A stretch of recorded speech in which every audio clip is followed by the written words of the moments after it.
Hello, everybody, and welcome to the Rise and Race morning show presented by Honda. My name is Aya. And I'm Jack. And I'm covered in rain again, Jack. Once again, so am I. And I don't think either of us got any scooters this morning, did we? No, I looked at it, but okay, so yesterday when it was raining, I did take a scooter over here, but I think it just made everything worse because I just got pelted in the face. You're just flying through? With rain the entire, and I came in and the whole front side was wet with rain and my hair was messed up. It was a disaster, bad choice, so. Yeah, I really never thought that it was going to rain in California when I was out here. Yeah. We was talking about a drought, and then suddenly it's like, oh, yeah, drought's over. I know, yeah. Everybody else had, like, umbrellas, and then I was like, where do these people get umbrellas in LA? But anyways, good morning, everyone. Today is a fantastic day. We spent all day yesterday doing splits. Yeah, a lot. And a lot of splits. Many splits. The frustrating part, of course, of the Race to World First, where the new week comes around, new bosses to kill, or re-killing mythic bosses for the amazing best-in-slot gear.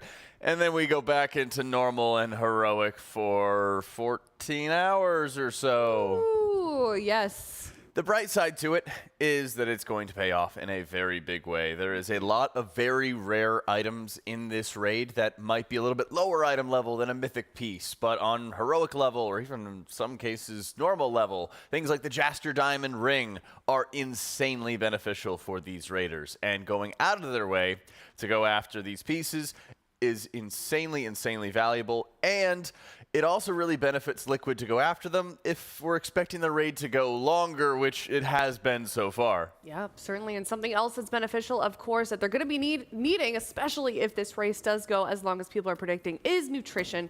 Of course, we've got Chef Heidi and Mila in the kitchen chefing it up every morning, causing a little bit of Twitter beef on the side as well. And we can take a look at today's menu for what we've got in store for us today. Breakfast today is, I already saw a little bit of a sneak peek of it, breakfast burritos, breakfast potatoes, overnight oats, and fresh fruit. Hey, how'd you get the inside scoop? Oh, I was just, back there bothering them with my camera, hanging out.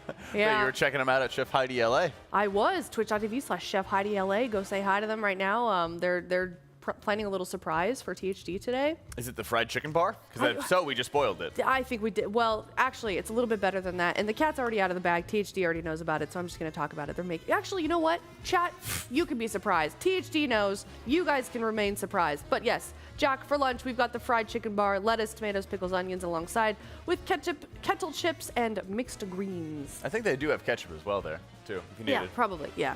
Put them on the kettle chips or something weird, but... For dinner, we have mystery food that I don't think anybody has ever heard of before. Lomo saltado, as well as steamed rice, papa fritas, salsa criolla, and, it's going to be crazy. I don't think anybody's ever had any of these things before here, I know. much less heard of them. Yeah, expanding their palate one dish at a time here at the Team Liquid Race to World First. By force. Yes, yeah, I mean, it really is a difficult challenge, cooking stuff for, I don't know what the actual head count is in this building, but it's a lot bigger than just the Raiders and just the people you see on the camera, and the fact that a lot of them are really picky eaters.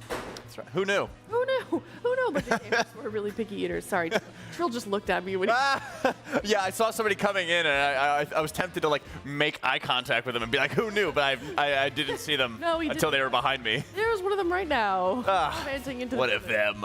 Yes, but I mean, she does a really good job of making something that, everybody can eat, and is also pretty nutritious and filling at the same time. That's right. Max stands over them and makes sure they eat their vegetables. It's true. He does. I've seen it myself. Very imposing. Yeah. Does that make him our MVP of the team, or is there somebody else? Oh, there is somebody else. Of course, we do a Honda MVP of the day every morning. Today is no different, and that person today, it starts with an L. It is Tobo. Ooh, because of the Tobo L. Ah. Yes, and this had to be explained to me. Yeah, I mean, you're going to have to explain it to me, too, at this rate. Don't worry, we've got a clip of it so we can take a look at what exactly that means. Let's check it out. We didn't see it tonight, but on Sprocketmonger, I had a question. What's the lore on the Tobo L? Oh, okay. So, basically, there's that big laser that happens, and you have to get into it. So normally our strat for drills is both the groups are vertical, and then there's a conveyor belt right behind. So if you get a drill, you're supposed to go behind the group, and then the conveyor belt takes you and you drop a drill, drop a drill, drop a drill. That is normally what we do with drills. But why Tobo was the one who figured it out, so that's why I call it the Tobo. We called it the Tobo drills for a while, and then we started calling it the Tobo L to show how you're supposed to do it. So on that specific set, you want to go right behind, you drop first drill, second drill, and instead of allowing you to go right again, you go forward with the other person, and then that way you're right next to the laser, so you're never late. Okay. Ooh, I really like that strategy a lot. Notably, the conveyor belts move really quickly, and finding how to maximize your movement on the encounter is super insanely valuable because Sprockemonger also has a really brutal DPS check, so every global counts. Yes, most definitely. So congratulations to Tobo for being the Honda MVP of the day. Of course, Honda has a challenging spirit and believes that determination and self-belief, even in the face of adversity, can lead to ultimate success. Just like Tobo, we'd like to thank him for figuring out this vital Tobo L strategy for Sprockemonger, Lock and Stock, and hopefully they'll get the dub today. That's right. I mean, today is going to be a really big day because the splits are complete, hopefully mostly complete at this point. They could always have bonus splits I'm sure they could pull out of their hat, but this is also going to be the big day where all of the crafting is going to go into play. And notably, a lot of raiders had not sent all of their crafts. I think about half of them had not last week. Now, all of that is getting sent. All of the catch-up is getting sent. And we are going into Mythic, finally. I don't know. I'm going to be honest. I'm going to believe it when I see it because every time they're like, yeah, we're going to do this much more splits. We're going to do this many whatever, and then we'll get into Mythic. It doesn't happen. So I've been gaslit this whole time, Jack. I don't trust it until I see it. I believe. Okay. Where's your faith? Where's your faith? You think they just want to do splits all day? You think they want to do Mythic Plus all day? Times I've casted too many shifts that were entirely splits, Jack. Maybe the morning show will be or morning shift will be a Mythic Plus adventure as they warm everybody up. But the rest of the day, just despite us after the fact, the rest of the day will hopefully be lots of Mythic. Yeah, could be. All right, well, let's take a look at the leaderboard. Of course, we can get a little bit of an insight into just kind of the race as a whole. Here it is, Coinbase leaderboard. Of course, Echo, 5 out of 8. They're currently also doing splits, last time I checked at least, so don't fact check me if I'm wrong, chat, if they have gone into that Mythic. But we can see Liquid, 4 out of 8, alongside Method and Hot Pot Hero. We've also got the Chinese guilds coming into the mix as well, Jack. Yeah, it's great to be able to see, of course. And now that today is going to be the Chinese region's reset, so they'll be doing a whole bunch of splits as well. So we probably won't see too much progress from them until probably Thursday, Friday, but definitely into the weekend, where we'll expect to see them really jump forward. But I would say today is an exciting day for Liquid since they have completed so many splits yesterday. Now they're getting themselves ready to jump into Mythic, get that Sprockemonger kill. And I'm really excited to see if that boss is going to just get annihilated once they go in with full gear, all their crafts and everything. Yeah, that is definitely the question. You don't really know until right that final moment, that very first pull. You've done all that work, that re-clear, you've done the splits, and then you take a breath and you pull the boss and you're like, I don't know how this is going to go. And that's what makes the Race World First exciting to me. It's just like the unknown. It is. And also for the Raiders, I'm sure it's just mentally exhausting playing through 14, 15 different characters and having to figure out this character's really, really weak compared to the other one. My keybinds are the same. The character might look the same. The setup's the same. But, 10, 15 eye levels makes a world of difference. And now they can just go in, play their mains, focus on that. And there's nothing more satisfying than getting a few of those early boss fights down. And then you're able to see how much more powerful that you are. Yes. Very true. So hopefully all of that hard work pays off. But speaking of hard work, we as a community have been working so hard to raise money for the Pasadena Humane Society. And yesterday, we got to see you guys do some of the sock puppet stuff that we saw on the incentive. How did that go? That was a lot of fun. We all made different sock puppets for each other between Dratnos, Tettles, and myself. Yeah. And then we got to cast as each other a little bit. Yeah. And then we traded back, and then we cast it as ourselves. Yeah. Amazing. All right. Well, let's take a look at a clip from that yesterday. Oh, boy. An entire box of customizations, what would you call this? Designs we're going to have for sock puppets. We are going to be doing a sock puppet casting. And so first we have to make the puppets ourselves. and then we're going to be doing some very, very fun casting. I got a great crew for this, too.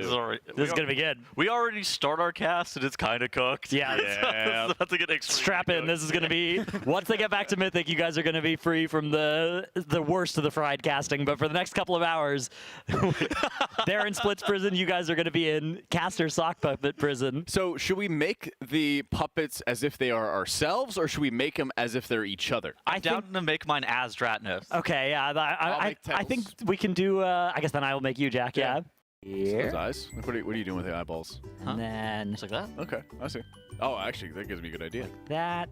And there's a little nose and a smile. Oh, I need a larger nose. Kind of regretting my placement of the heart here. It's kind of getting in the way. But Yeah, it I'm is trying what to it put is. the face Okay, we'll together maybe just scoot first. everything up. Yeah. Okay. All right. That's where it's all gonna go. Now I just gotta get taping. And yeah, no bow tie. Yeah, I think it's looking good. Okay, give them some accessories now. Yeah, you gotta put some stuff on. Yeah. Okay. Okay. I need to make you look like you've been banking showers. I have been. Okay, I can tell. Yeah. I didn't think the race would go on this long. Yeah, this is getting in dangerous territory. I thought it'd be fine. Okay. We're making some progress. Oh, I see. Hold on, you want to get this? Progress here. I've got to admit this Work in progress. this glue It's is like in the my works. least favorite way to stick anything to anything ever. It's so like, yee. Hello, everybody. My name is Dratton. And today we are having a vault opening. Ooh, love that. I have a very, very geared Death Knight. I do, dude. I got the rune achievement today. There's not very many upgrades that I could possibly. You're crazy. You have Yeah. the rune achievement? That's right. Gosh, I wish I was. Do you on. really? Oh, and I got a Jaster Diamond from my time walking. Dude, Do your time walking, There's everybody. man. no justice. There's some justice. Hey, I'm Kettles. I'm Jack. That is I'm demented. automatic Jack. You gotta give your healers gear, everybody. Wait. Let's move our cooldown so I can parse. This is a really good spot for a disc ramp. I'm Jack. Hi, I'm Tettles. This is why I'm not rating this tier for the 4th tier in a row. That's why I don't like rating anymore. Hello, everybody. My name is guys are a Dratton, and today I'm going to tell you about how Pop-Tart Corndog killed Queen Ansurek in a short-form video. Did they gear you? This and is then all- that's how? This is Tank only going to damage? take 1.5 hours. Send this to all of your friends and potentially your enemies to be able to explain to them how you were able to do this boss in a 6-part docu-series. I'm Jack. I'm gonna make a thumbnail picture where my eyes are even scarier than this.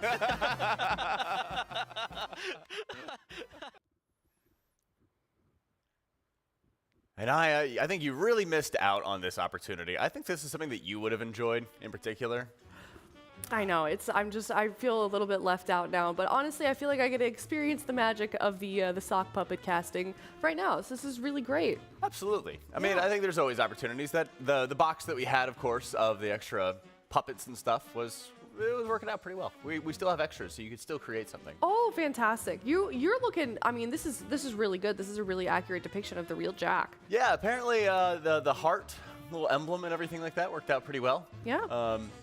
Unfortunately, they only had the pink in Okay. terms of the coloring, but I haven't played Pally in a while. Yeah, very true. Well, I mean, it's pretty good. I don't know how you talk with your mouth open like that, but Oh, something you got else. a big mouth. Yeah, that's true. I'm not gonna argue with that. All right. Something else cool that happened yesterday, of course, we did have Nick's birthday, and we were able to have a nice little celebration of that. You want to check out that clip? I would love to. All right, let's check out that clip.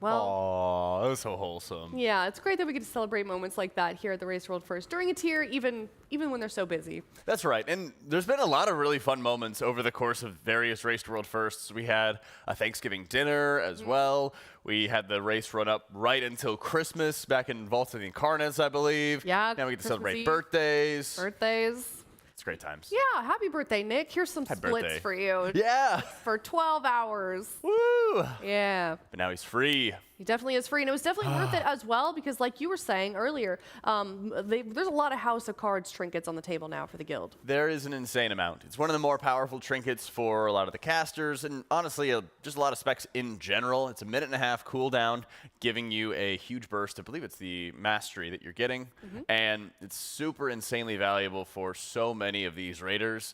So much more so than a lot of the other options that they have been focusing on so many one-armed bandit runs with helpers to make sure that everybody has access to them the entire time. Yeah, let's take a look at a clip from yesterday of Max talking about just that. Okay, we're about to see because we're gonna do galley, but it's been fucking insane. I think every single person in our guild has a heroic House of Cards. Every player that wants one. And then Mug, we got a ton of good shit.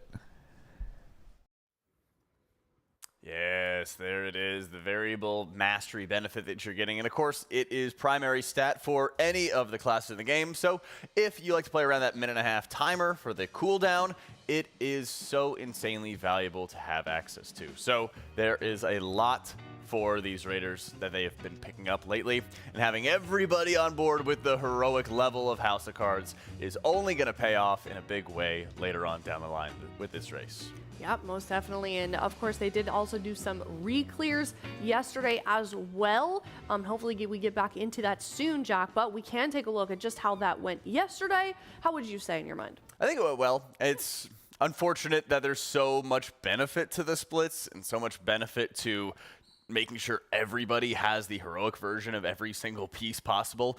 You know, over the course of race, there's been a lot of times where, okay, a normal one will be good enough, or it's a higher priority for us to get in there and prog bosses because the damage checks are not as tight in certain races. But this tier, it has been insanely tight for all of the bosses that we've been fighting thus far. And we only expect that to really continue with One-Armed Bandit, Muggsy, and Gallywix left remaining for world first kills. Absolutely. Well, let's take a look at how that went yesterday. Get boss when you can. Yeah, I'm trying to soak oil and put it in because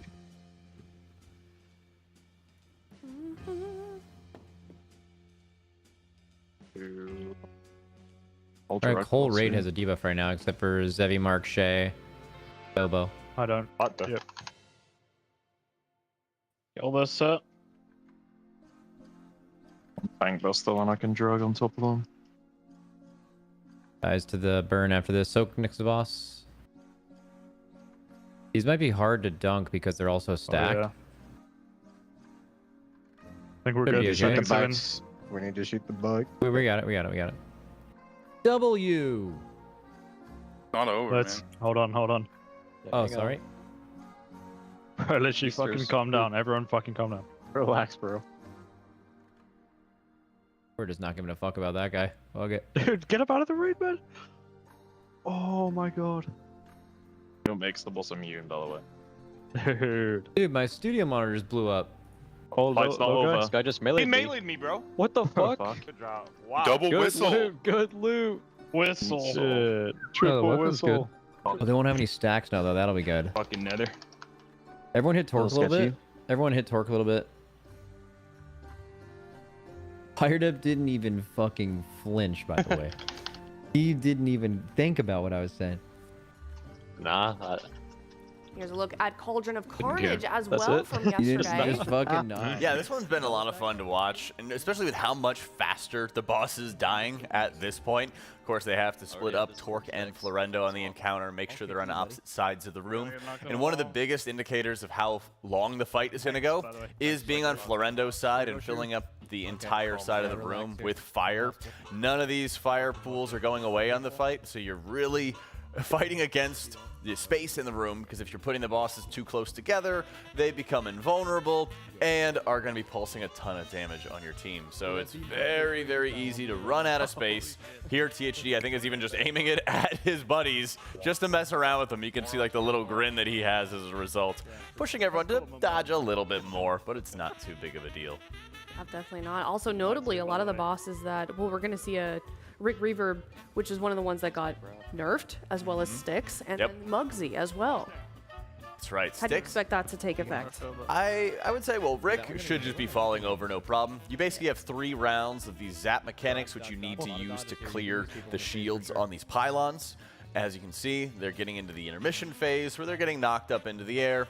And while they have a few people who are dead, they've done a really good job of being well practiced up on this fight and making sure that everybody who is clearing any of those pylon shields are also soaking the pylons fully, draining them of their energy so that you're not going to have any additional raid-wide damage going out on the team. This boss fight got a 10% health nerf going into this weekly reset, and so it falls over far faster than their first kill with that and all the additional gear they have access to. Are you surprised? That seems like a huge nerf. I am a little bit, but Rick Reverb, I mean, I think it makes sense. They didn't want the boss fight to be a pushover, the way that like Sikrin was, for example, for a lot of teams. And it's a very wide difference between World First guilds and even Hall of Fame teams in terms of like getting these bosses down. So they did a great job. Hey, they even got a reverb radio, which is not most people's best in slot, but it's a overall like super solid trinket. right. Nice to be able to see. Styx is very, very challenging. I think even still with the nerfs that this boss received, they had a 10% health nerf to the bombshells, which notably you have to do a lot of damage to cause them to detach from the garbage piles that they are spawning with. And you have to make sure you get them into melee range so that you can cleave them down, burn them down quickly, otherwise they explode and wipe the raid. The boss itself also received a pretty heavy health nerf, and the garbage piles that you are crashing into the boss also do 0.5% more of the boss's HP per hit, which is very significant in meeting this damage check, because notably, Liquid is running into their enrage before anything else. Yeah, this boss was a lot trickier than basically everyone expected to do. We ended up killing it the first week at about 115 pulls, I think, is when we finally killed it, when most of us were in the single digits when looking at our predictions. But we eventually got it down. Here, of course, is this kill right here. Yeah, you can see 5.5 minutes on the encounter when the enrage was 6.5 minutes. So way faster than we were used to from last week. And super, super clean execution. Make sure everybody is alive on that one. And is that galley books? They got like a couple decent pieces. There's not a lot of amazing loot off the first couple of bosses, but that usually comes out a little bit later. But I think everything was usable by the team, which is only going to help them as they're getting ready for Sprocketmonger. Yeah, okay, well, definitely looking forward to that. But here is one of my favorite parts of the day, of course. It is the Honda Guild Grand Prix. If you don't know what that is, you haven't been paying attention, not to worry, I'll explain it to you. Every single morning, we've been challenging a new raider from the guild into a racing simulator that Honda has provided us here during the Race World First. And they haven't been very good at it yet, Jack. Yeah, for the past 4 days, they've only gotten worse. Every new competitor has set a new worse time, has burned out, spun out, or crashed in spectacular fashion. And our best racer was THD, who was driving his Honda Civic R-Series like somebody would drive their car to their daily 9 to 5. Yeah, but it slow worked and out. steady, and so far he's been winning that race. Yeah, a little bit surprised about that when I first saw him, and then he ended up having the fastest time and hasn't been beaten yet. So today we are challenging Yips, and I feel like this could go either really, really poorly, or he could go really well. He seems like a level-headed guy. You know, he's a tank. He's kind of I would say Canadian. I don't know. I think that he's going to set a top 3 time. Okay. Yeah. All right. Well, let's check it out. This is the Honda Guild Grand Prix.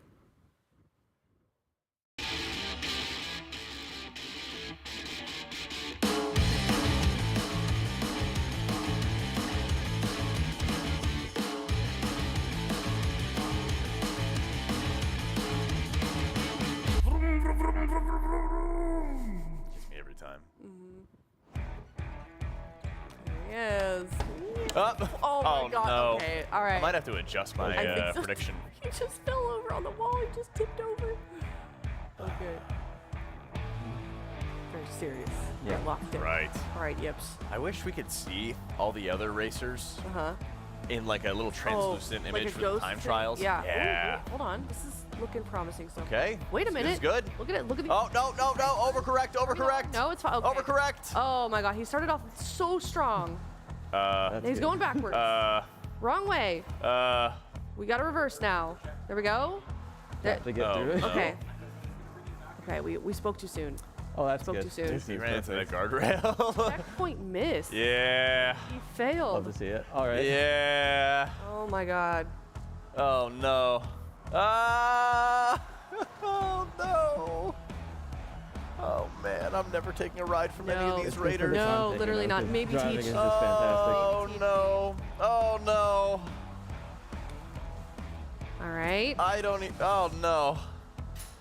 This is okay. Okay. All right, Okay. come on. Okay. Hit Around the brakes. Hit the brakes. Hit the brakes. Good. Okay. There we go. The wall. The wall. All right. There we go. One small this- disaster. It's about to be bottom. This is about to be a Bottom. biblical one time. small disaster. Oh my God. No. I think he beat. There's no I think way. he There's may no have barely way. beat Scott. That's This might be the impossible. 5th or 6th day in a I had row of a new worst Probably time. wasted like 30 seconds. I think you're I mean, right. honestly- I think, are these just gonna get worse from here? Okay, hold on. The end was good, but I lost the THD, so I don't know if I'll be able to sleep tonight. A little bit sad. It's okay. He knows. At this point, I don't think any of the Raiders are going to be sleeping, as Yips narrowly avoids having a new worst time with only Scott Yeah. as the bottom of the barrel. Yeah. Our tanks are not drivers. He beat one person at least. Yeah. Yeah, but you're right. It is concerning that our tanks are both 7th and 8th place at the moment. Yeah. Yeah, and then we've got people like THD and Shakib kind of narrowing the top 5. Thank goodness So- there's not a drive boss. Yeah, That's all I'll definitely. say. All right, we'll tune in tomorrow for the Honda Ryzen race, and we'll see if any of the Raiders can maybe finally start beating some times in the Honda Grand Prix. I'm not holding my breath at this point. Every time I try to be optimistic, it just gets worse. All right, well, Honda continues to push the boundaries of what is possible in sustainability and safety with the goal of carbon neutrality and 0 traffic accident fatalities by 2050. That's a good goal for That these is a Raiders. good goal. I am with you. So maybe something else they should work on is being better at driving simulators. Well, I think they're already working on the autonomous driving, as Lord knows our guildies need it. They definitely do. So thank you, Honda. We all say in unison. Thank you, Honda. Absolutely. All right, let's talk about our Race to World First apparel. You guys have already been showing it so much love, but we're going to show it a little bit more this morning. teal.gg/RWF if you'd like to take it home with you and support your favorite Team Liquid team. Of course, being the Team Liquid Guild. Here it is right here. We've got sweatshirts, we've got shorts, we've got a jersey. We do. We have the derp shirt, of course, as well. Those Murloc shorts and some awesome mouse pads you can see at the very bottom as well. Most definitely. Do we have the shorts yet, Jack? Still nothing on the shorts. This One of is these getting days. ridiculous. This is getting out of hand, Jack. Well, thankfully, the race is going on for a long time, so I'll have plenty of time to make my my desires known. Yes. Okay. All right. Every morning, I'm going to remind them. I'm going to remind you. I'm going to remind them. We're going to get you some shorts, Jack. It's going to happen. Lord knows I need it. Summer's coming. Definitely. All right. Let's take a look at our charity. As we've been saying, we have been raising money for the Pasadena Humane Society. They are a local animal shelter particularly affected by the LA wildfires, and they need your help. If you donate, it goes directly to them via Tiltify, teal.gg/RWF-donate. And we're almost at $17,000, Jack. That's right. We are making tons of strides on making reaching our goals, including the $15,000 live Weekora sounds. I'm not sure if they've done that yet, but that will be incredibly fun to see. Yes, very fun to see. We saw, of course, the Trill versus Casters PvP yesterday versus Kalamazoo and Zyronic. It was horrific, but funny. We got to see a little, preview or clip of the sock puppets that we saw yesterday also. So a lot of fun goals here that we are fulfilling, and the live Weekora sounds are sure to be exciting as well. Yeah, I really don't think Kalamazoo's ever eaten a banana in his life. Why do you say that, Jack? Because he can't peel for anything. Oh, Zyro just got destroyed. God, that was so bad. That was good, though. That was bad. He's grinning at me. Chat, he's smirking at me. I hate this so much. Please stop. Okay, $25,000. We're going to do the WoW TCG unboxing. And then at $25K, we're going to do the Goblin music video, which they're actually filming today. Really? I thought it was already done. Oh my God, the song is done, but they're filming the music video. It's a whole production. They had a storyboard, like they had a set. They've bought props. Like it's gonna be. They're going all out on this one. I'm excited for it. I saw like some masks and some like goblin masks and stuff running around a Yeah. little bit as well. They've played a couple of teasers. Yeah. Some of it was like a rock song. Some of it was metal. I don't even know what to expect at this point. Yeah, I don't know, and you shouldn't either. But if you would like to see it, you can head over to teal.gg/RWF-donate. We're only $9,000 away from that, and I think we can make it happen and raise money for a good cause. In the meantime, of course, we have been seeing a lot of pet pictures. For $35, you can send in a picture of your pet and have it featured on the broadcast. And here's a lovely little compilation of some of the pets that we've seen thus far. They're so cute. Oh, you see them?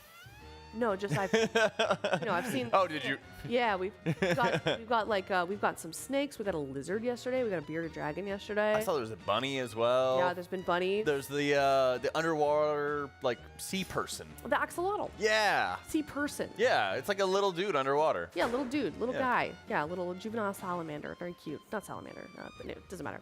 But yeah, we've been seeing some really cool pets, and we really appreciate it. Also, if you'd like to submit your transmog, we can do that as well. You can head over to that link and send a link to your armory. Please don't send. We had a mishap yesterday, even though I feel like I've been repeating it a lot to send in a link of your armory. You know, some people are just typing out their character name in their server. Look me up. Yeah, but then they got EU versus US, and then it was like some level 20 like warlock in starting gear, and it just we had to sit there and Whoa! read it. What a mog. We were all very confused.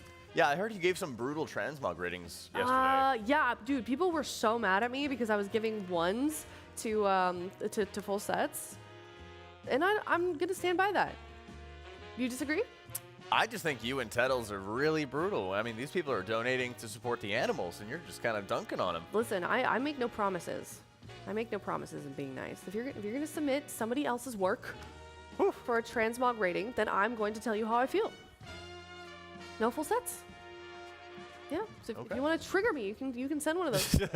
I think people are gonna just do it At teal.gg on purpose. /RWF-donate. That's what I'm hoping for, Jack. This is called baiting. This is called rage baiting. Yeah, I really hate full sets. So don't send one. Don't send one at all. Don't you dare.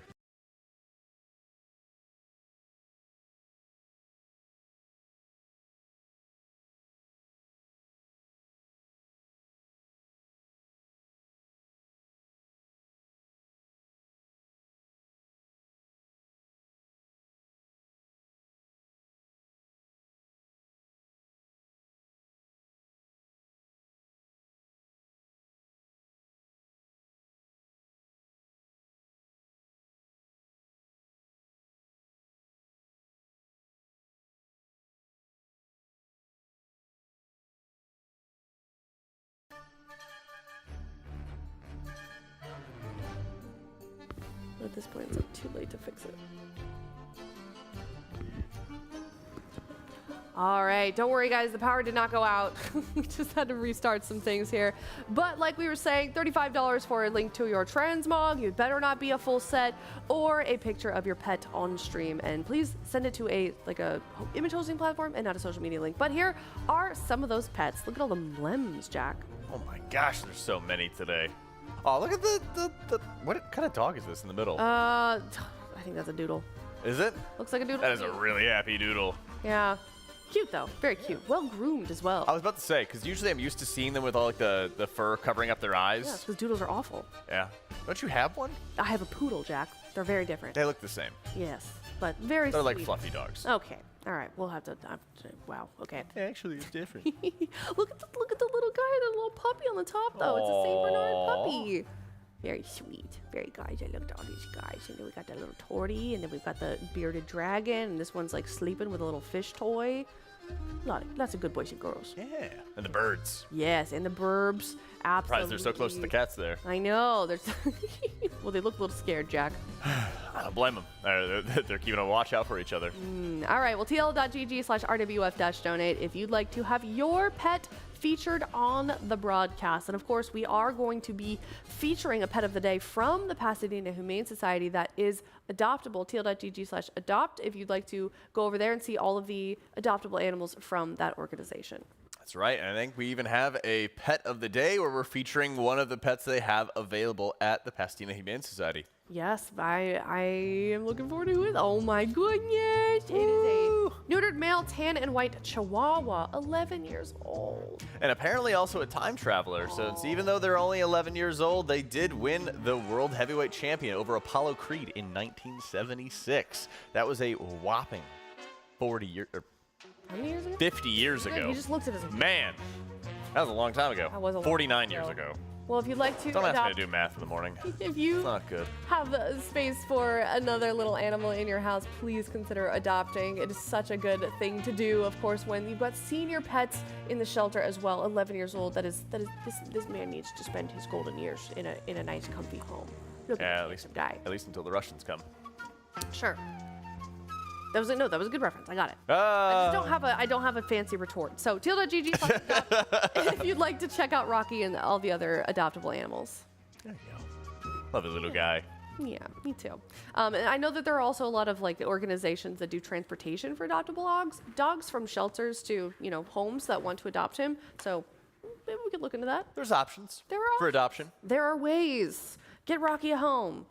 11 years old. I'm sorry. I can't. It's so sad. 11 years old is too old to be at a shelter. But of course, they do take good care of him, and it is thanks to you guys that are supporting them. Teal.gg/RDBUF oh my God, donate. Donate. Thank you. Yeah. I have so many URLs going around in my brain.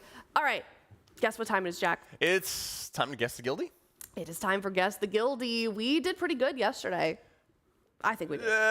Sort Yes, of. we did. They threw us a curveball and it was Kalamazoo, and it wasn't actually a guildie. It was part of the Liquid Guild streamer team. I'm not counting that one, Jack.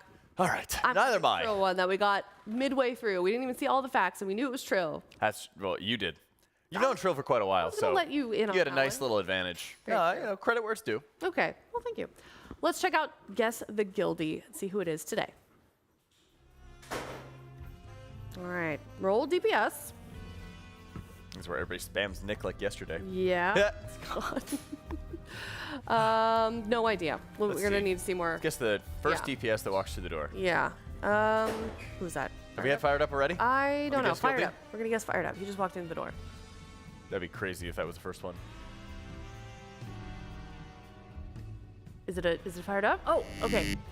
Okay. If you were a key, 2. It's not a key doer. No. Probably You don't not think so? Probably not a Mythic Plus main. You don't. Wait, why? Well, they don't want to do big keys. They want to do the low keys, Okay. right? No, I mean that's good logic. You're right. Okay. Impact. I guess impact. Wow. I have no idea. Nailed it. Wow, I pulled that out of nowhere. Okay, fave game not WoW is League of Legends.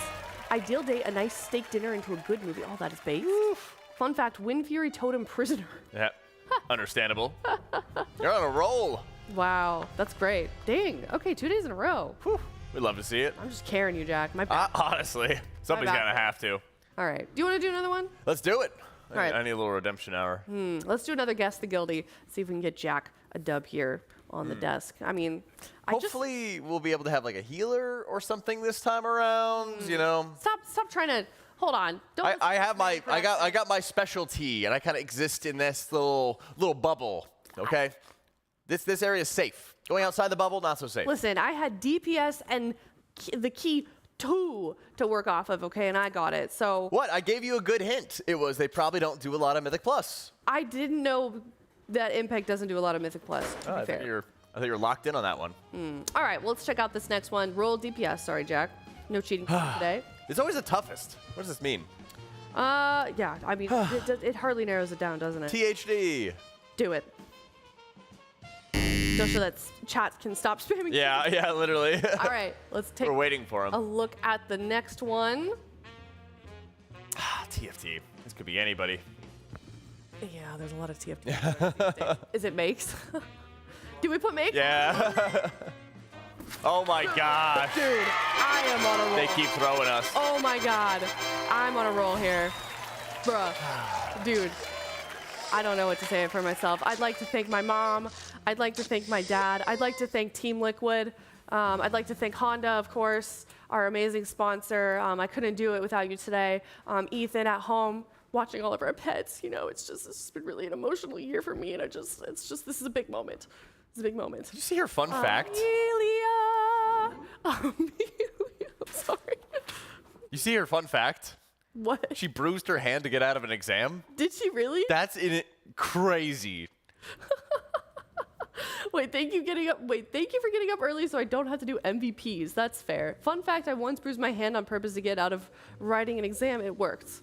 Okay. That's an insane story. That is a crazy story. If you were a key, it'd be Uber. All right. Oh, no, it's the umlaut. Umlaut. If you were... I thought it was Uber. No. Uber is like a word, but it has the umlaut above it. Okay. Sorry. Yeah. Jeez. Gosh. Well, I need to get one win today. I know. I could have ended on a high note there, and I just had to say something stupid. All right, we're going to head out. Got. And we're going to be going to a break. Of course, we're going to have more gameplay coming up soon. This is the Rise and Race Morning Show. My name is Aya. And I'm Jack. Thank you, Honda. We all say in unison in the chat. Thank you, Honda. Thank you, Honda. Thank you, Honda. We will be back.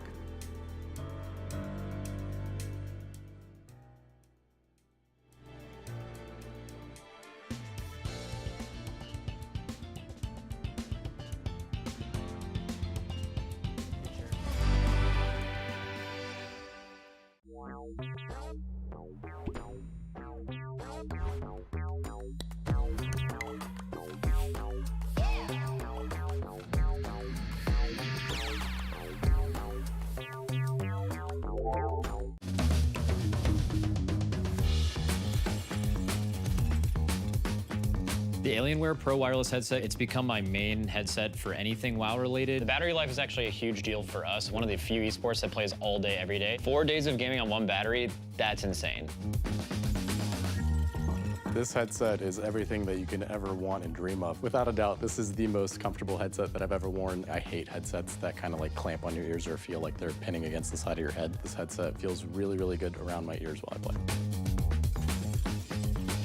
The quality of sound from the Alienware Pro headset is perfect for shot calling in intense situations. At the race, there's a lot of distractions, and sometimes I just need to be able to hear what the guys are doing in the middle of a boss fight. So after using this headset, I don't think I can use a different headset again. This headset is what you need.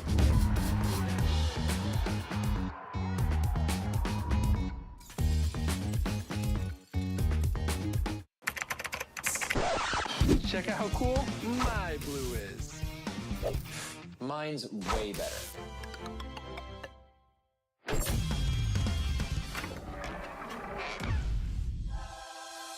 Think your blue can beat ours? Prove it. Complete quests to get points and customize your blue. Maybe you'll see it featured on the leaderboard. Join MyBlue now. You want to see something really cool?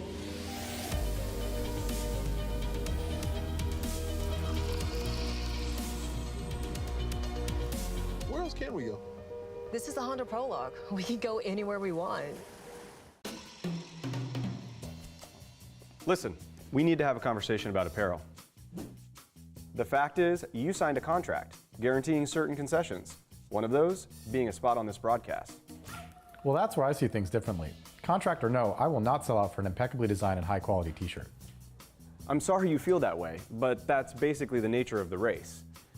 Maybe I'm wrong on this one, but for me, the race doesn't include selling cozy 100% cotton hoodies with graphics specifically designed for this race.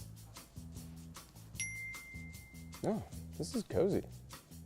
Max, you know what I'm talking about, right? It's like people only do the race to sell t-shirts. And that's just really sad. Team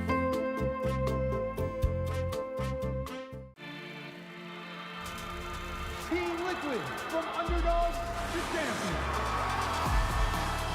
That was my prologue. This is my future.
4, 3, 2, Didn't see that coming. 1.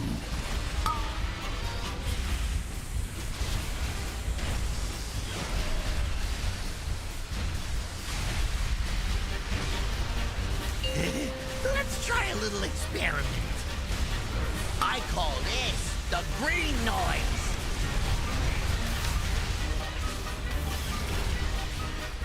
If this is rewired, it'll up the kill rate 20%. I got a hypothesis to test out. 5, 4, 3, 2, Bad 1. match.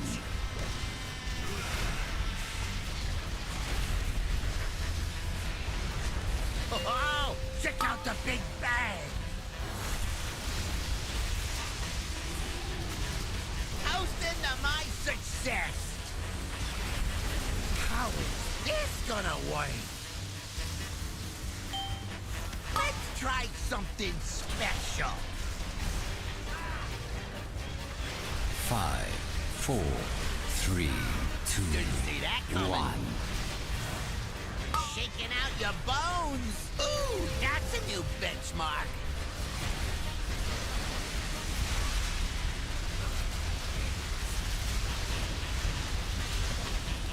How hot does flesh get before it sizzles?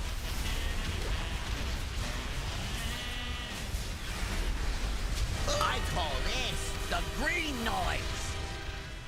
Here's to a stash. Well, best test badge yet.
Five, 4, 3, 2, 1. I got research to develop.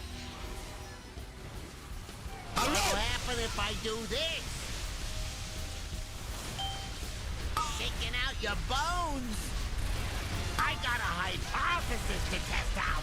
5, 4, 3, 2, Didn't see that coming. 1. Toast into my success.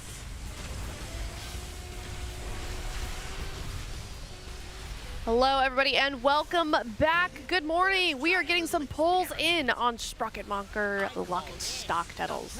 Yeah, immediately right into the action. I think that we weren't even ready for them to necessarily start pulling, but the moment that they got here this morning, they started they're all right, time to get into Mythic. We're done with splits. Let's get the show on the road. They were quick with it. Yeah, having like 4 days straight of the very first shift of the day being splits or Mythic Plus or some semblance of not Mythic has really affected us quite a bit. But finally, we get our chance to go into Mythic, fully juiced up, splits complete, all crafting complete. Is there anything else I'm missing? We're ready to go. They're locked in, Jack. Oh, we're locked in. I don't think there's actually much more that they could necessarily do for gear. I do knock on wood. You know, they could do Sprocketmongers on Heroic to try to get very rare cloaks, but realistically, it's just going to be Mythic from here on out for the remainder of this reset. Hopefully.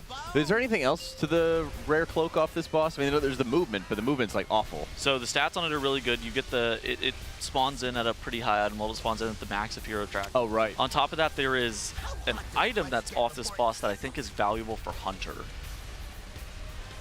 All right, well, for people that haven't seen this in a little bit, maybe we could refresh them on kind of some of the main mechanics that we're seeing, some of the things that we were struggling on last week when we were dying to, when we got to our best pull being 5.5% about.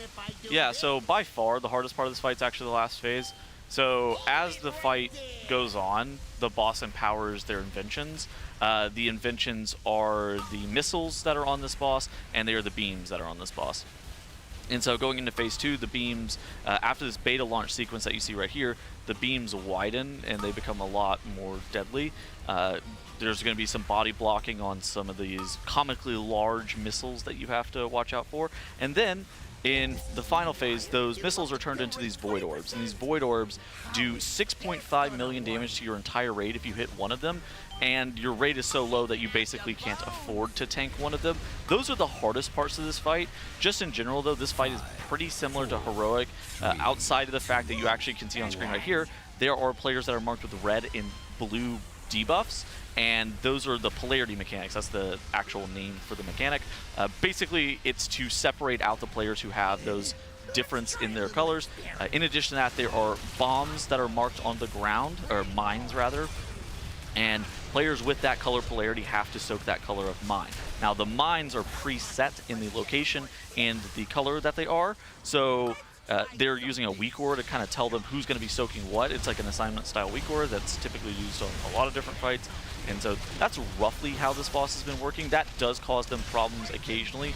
More often than not, there's one-off deaths to mishaps with the polarity. There can potentially be one-off deaths with players accidentally getting struck by the comically large missiles. But more often than not, whenever wipes happen, it's going to be a large wipe to something that is a strategy deviation, or in that case, a mine ended up exploding because it didn't get soaked fast enough. Yeah, part of the problem with the encounter is how little time you have to complete a lot of the mechanics that are present on Heroic. You have a lot of the same mechanics of the fight, but they're changed because of these polarities, forcing everybody to be in very specific positions at the same time. What we had was, as everybody is shifting for the wire transfer, you have to make sure everybody is moving in conjunction with each other and quickly getting to where they need to be so you can start setting off that mine sequence. And when every healing cooldown is so precisely placed to make sure you have just enough health to survive the next burst, if anything gets delayed a little bit, it kind of accelerates the timeline people have in their heads, and then it kind of leads to this where people are rushing in, trying to get the next mine, and the debuff hasn't fallen off. So realistically, you want to be popping them like the moment that, that they spawn until they're progressively... like the moment that they fall off is while you soak the next one. There can also be some really weird overlaps with like the tank bomb.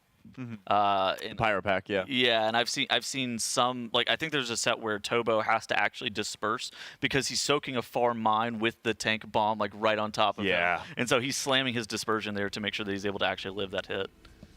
All right, well, before we get into this next pull, of course, do have to give some shout-outs to our sponsors, Coinbase, our presenting partner, as well as Honda, Secret Lab, Monster Energy, Alienware, MyBlue, RaiderIO, Wowhead, Warcraft Logs, and DungeonDojo. A lot going on here at the Race World First, but definitely excited to be getting back into Mythic, and it seems like, I mean, what's your take on it? Tell us, you know, we saw them do splits all day yesterday, which is a lot longer than I think they kept telling us. They kept extending it as well. Would you say that that effort is going to be worth it? They got a lot of gear. I think that everybody's going to be max hero track 662, 664-ish item level after they send all their crafts, send all their crests. They were actually still holding some crafts and crests at the end of last week, so they were kind of banking on this going past the reset after seeing some of the bosses. And with that being the case, they got a lot of good gear. I also think that, and I'm interested in Jack's thoughts here, this seems like it's about to be a really long race, but probably going into something like Saturday or Sunday at a minimum. And so front-loading all of your splits and guaranteeing that you get a bunch of upgrades seems pretty valuable. Yeah, absolutely. And I think it is very valuable from the mindset, like you mentioned, of it's going to be a longer race. Because there is a consistent conflict of, do you want to make sure you're getting more time in on bosses and learning the encounters, mastering the mechanics?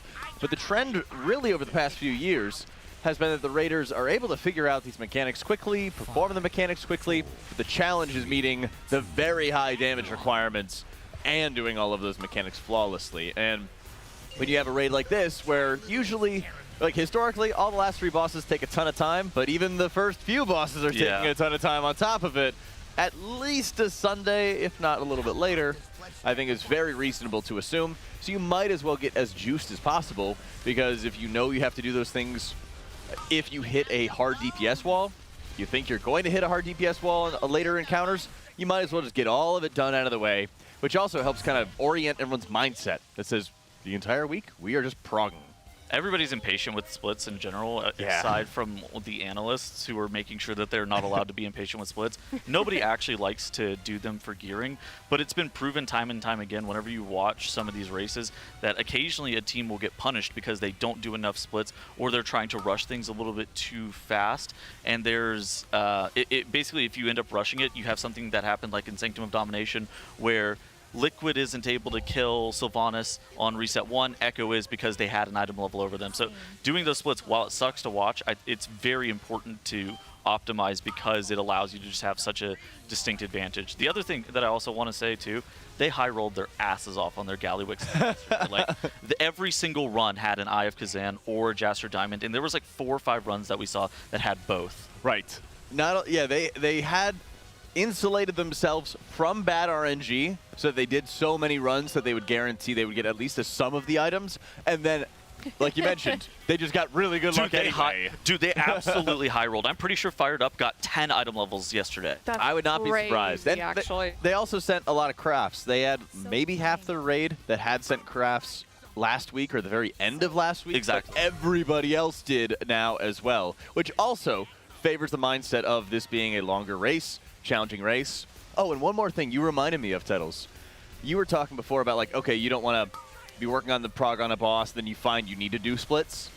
If you add up all the time, you might be like, oh, okay, well, they're taking longer right now, and like then they're going to go into Mythic. But I think momentum also kind of plays a big role, don't you think? Of we don't want to stop prog, then go do splits, and then go back to prog. Well, here's the thing too, is if you actually have to stop prog and go do splits as well, how would doing the splits in advance have helped you actually get there or get to that point faster? Yeah. And that's kind of that thing where you really want to front load all of your splits. That way you never have to actually make a decision to where you're stopping. It looks like we're actually about to go into the final phase here momentarily. The boss is super low. They're going to be going into that beta launch sequence where you see them get knocked back all the way across the room. And the final phase, that's where the last empowered invention shows up, where those rockets are turned into these void orbs. It's still going to be very difficult. I actually think that they're going to be skipping the overlap, which is the most dangerous, which it is beams plus magnets plus bombs. If they can skip that overlap, the boss was at around 5 to 5.5% last time, and if they're able to skip that, that's incredible. Now Nick going down, Impec also going down. They do have a battle res for both of those players, but they are going to be able to make it into the final phase with all 20 people alive, which is huge. It really is. And thankfully, even though it looks really terrifying with this intermission phase, it's actually not the deadliest part of the fight from like a healing perspective. These absorbs are really large and they need to be healed off, but you have this breathing room right here, which is so valuable. You have some time just before the mines are coming out to get everyone stabilized, get the raid together, and you're going to have the Disc Priest ramp popping off really hard right now. Yeah, there's also one of these things as well where the in-range on this fight is like 7 minutes, and the hard overlap happens around 6:35. A lot of people are actually pressing their offensive CDs that came up at 6 minutes after that 6:35 weird overlap. Now you maybe are wanting to full send them like right on CD, right at that 6-minute mark, and try to beat the really bad overlap. The everything overlapped, I think, is what it's marked as in bigwigs that you see on screen, but it's magnets plus beams plus bombs. This is a really difficult overlap right here because this is balls plus magnet. No! And somebody hit a ball. Yeah. Gosh, they were so close at that point. What happens a lot in these high-end prog raids is you sort of hit what they might call like the crux, the hardest part for just making sure everyone survives when defensives are down or healing cooldowns are down. And that was right around the beta launch sequence. Once they got out of that phase, you kind of get every healer's cooldowns back. You start chaining them one after another after another. And as you can see, they were at 12% on the boss. They were going to get a bunch of time after the mines went off to just sit there and focus boss damage. And unfortunately, the mines had other plans. All right, well, let's hear some of their initial first reactions of these pulls after doing those splits yesterday for Sprockenmacher. We're going to head to a Monster Energy listen in and hear some of their comms. I think it's scheduled after the boss is fucking dead already, bro. All right, let's go. Whenever he's back.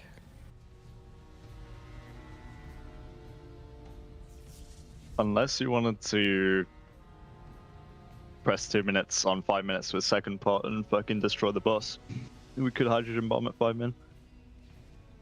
Yeah. Nick, Let's not do that. Nick? Yeah. Couldn't you convoke there where Impact died and just ramp into the intermission in bed instead of? Yeah, I always do it like that. Yeah, but you didn't do it here, right? Yeah, I mean, I just got the switch, so I was like 1 cast behind. Like, I was just about to press convoke when I died. Okay. And there's something to talk about. And I'm only died like twice, so I'm pretty sure it's just like something was missed, I guess. Yeah, I mean, usually I convoke there and we live like barely, and then. Because my health was fine. fucking low, I health potted. It seemed danger. Being A8's on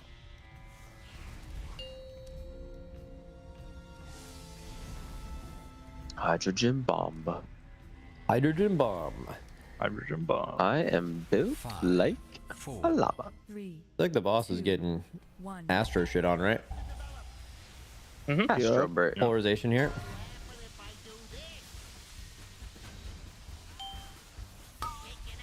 Nick, Cerise, Smackdons is heavy. Renewing Blaze. First range drills, they can go on basically anyone here.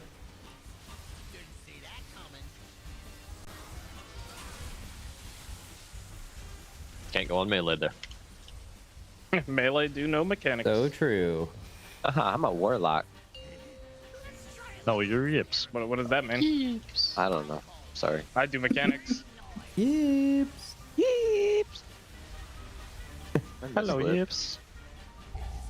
Yips is doing the most mechs, I'm pretty sure, though. Mine's here. Wolf Disco, Trill, Kingfly Boomy.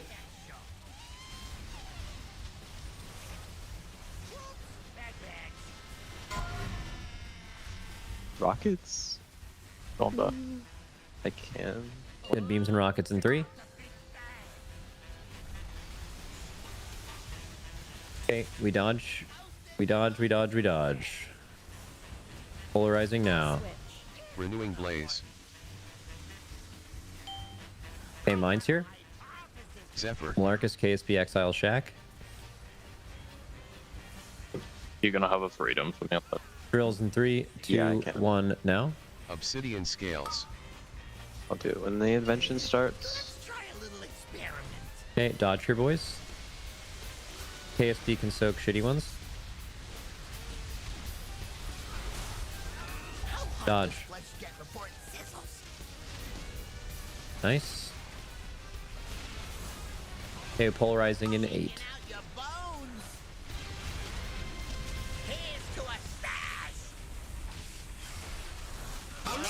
If I do this, hold it right there. Okay, getting knocked.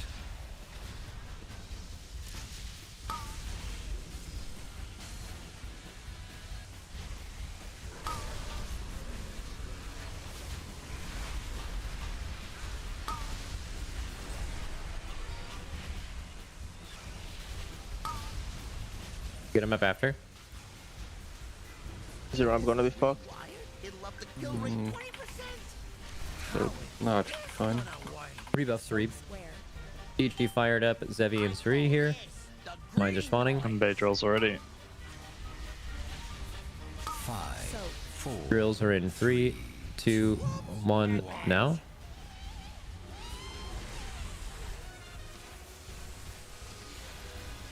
Good, we're getting big beams here. Make sure you're central. Might have to move slightly, be careful. We're good.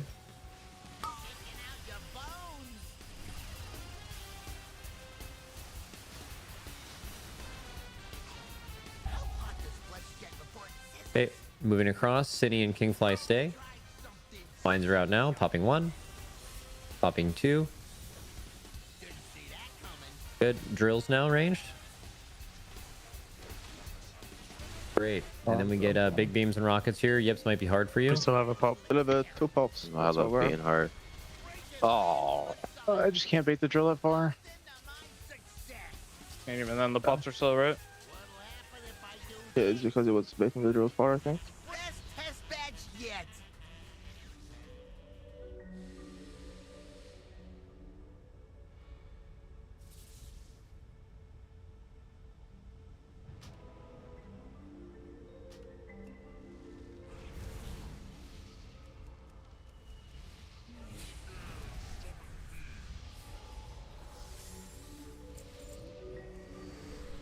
All right, let's go.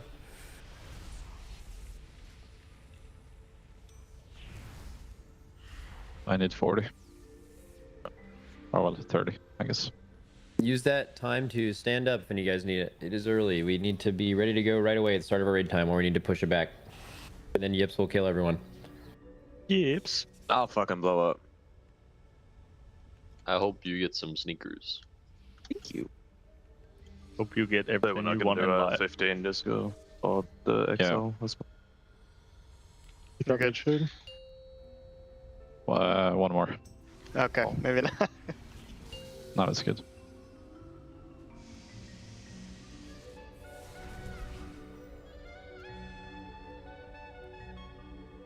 I shoot. 4, 3. Oh, I get it. Yeah, I get it now. It makes so much sense. What'll happen if I do this? Shaking out your bones. 5, 4, 3. Drills in 3. 2, 1. Yes. Okay. Lasers now. Let's try a little experiment. I call this Pop was a bit slow, right? noise. That's because Nick got drilled. Whenever that happens, it's just the way it is. Okay, Trill, Boomy, Shack Exile. I got a hypothesis to test out. 5, 4, 3, 2, 1.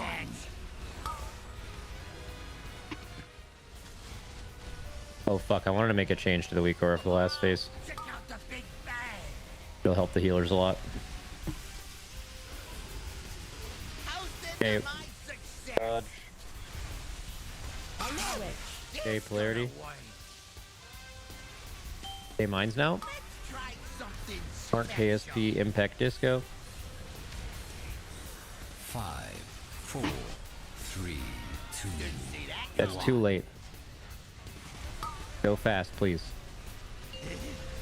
Okay, everyone dodge. Gonna be kind of low going into it because of that, though. Fired up will soak if there's shitty ones. Live. Do not get hit.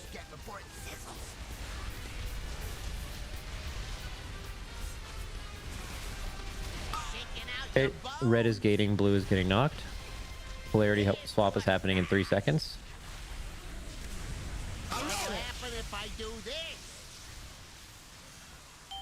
Okay, we're getting knocked and gating.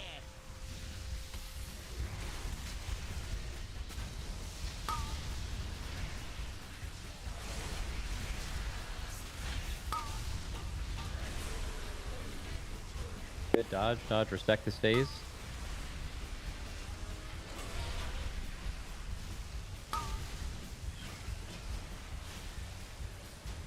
If this is rewired, it'll up the kill rate. Okay, polarizing soon.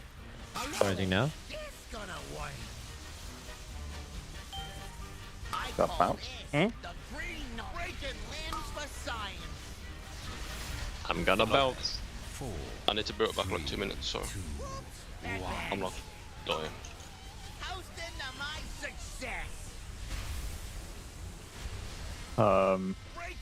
We're dead. We're dead, yeah. Oh, someone just ran into it. I just drilled the raid because fuck it. Like, we're dead. GG's, I mean, if you're gonna drill the raid, you might as well wipe.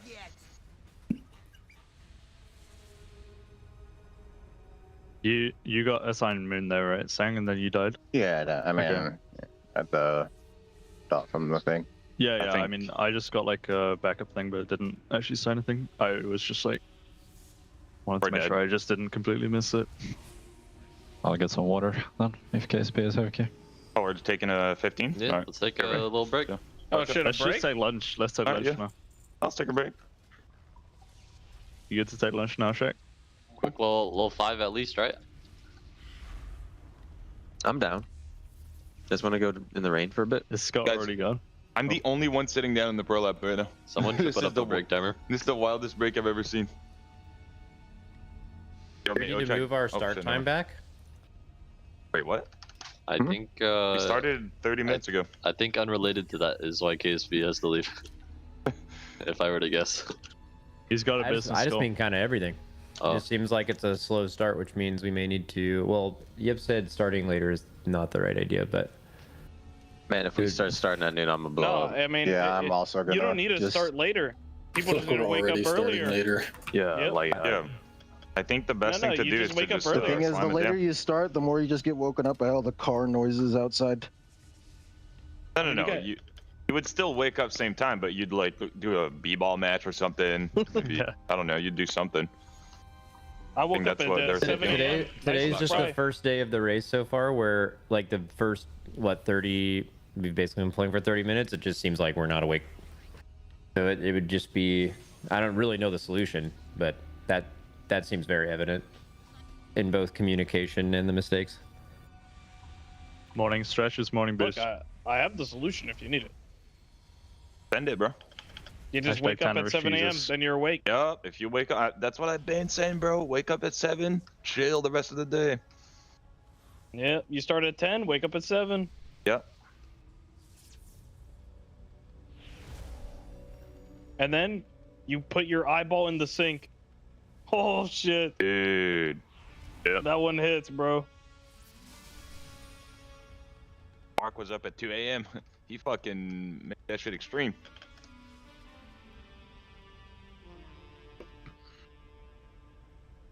I am back, by the way, if you were still waiting for me. Yeah. Doing its own. Been back for like 3 minutes. Wait, really?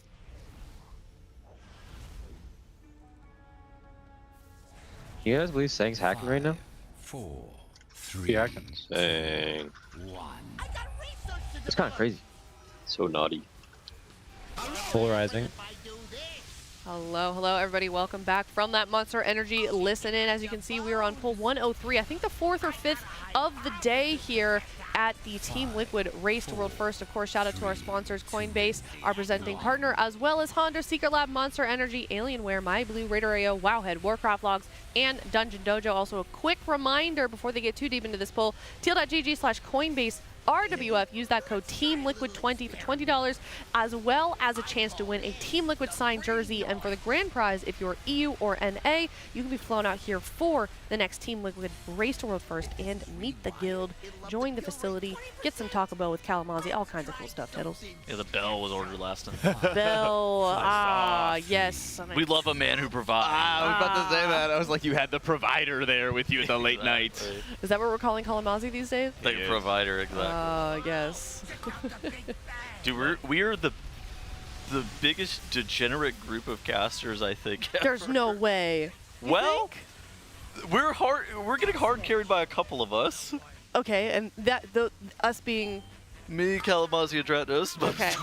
Yeah, Jack and I are like, don't include this as our call time. I was just curious where you would take the direction. No, I'm just interested in hearing where this is going.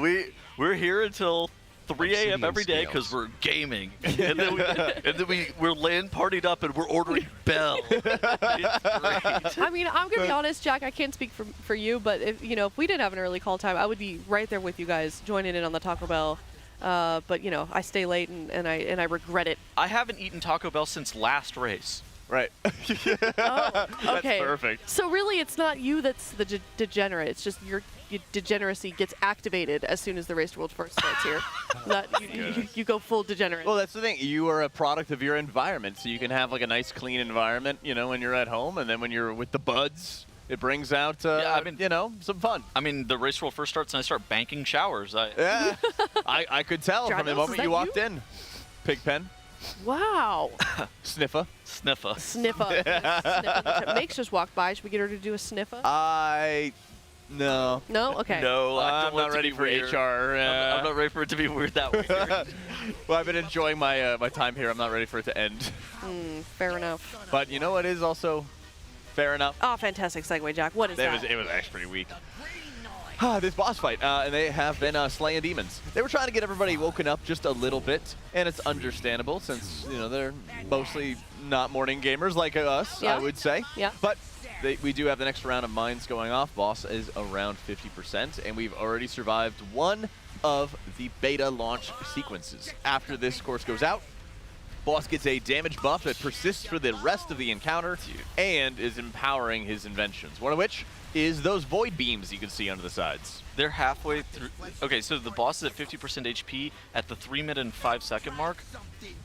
The kill time on the end range on this fight is 7 minutes. Yeah. They are crushing this boss. They absolutely are. And that's a huge benefit for them because there's a few different large combos of mechanics going out. Right here, for example, you're going to see the rocket launchers going out at the exact same time as the void turrets. So what they're doing is using immunities and tanks to start soaking up these rockets that are headed towards the group, having people body block them to make sure nobody gets killed. Yeah. And if they get to the end of the fight and they have enough damage, they could possibly skip an entire deadly phase of mechanics and get a super clean kill. Yeah, so that first overlap with the beam and the rockets is barrier.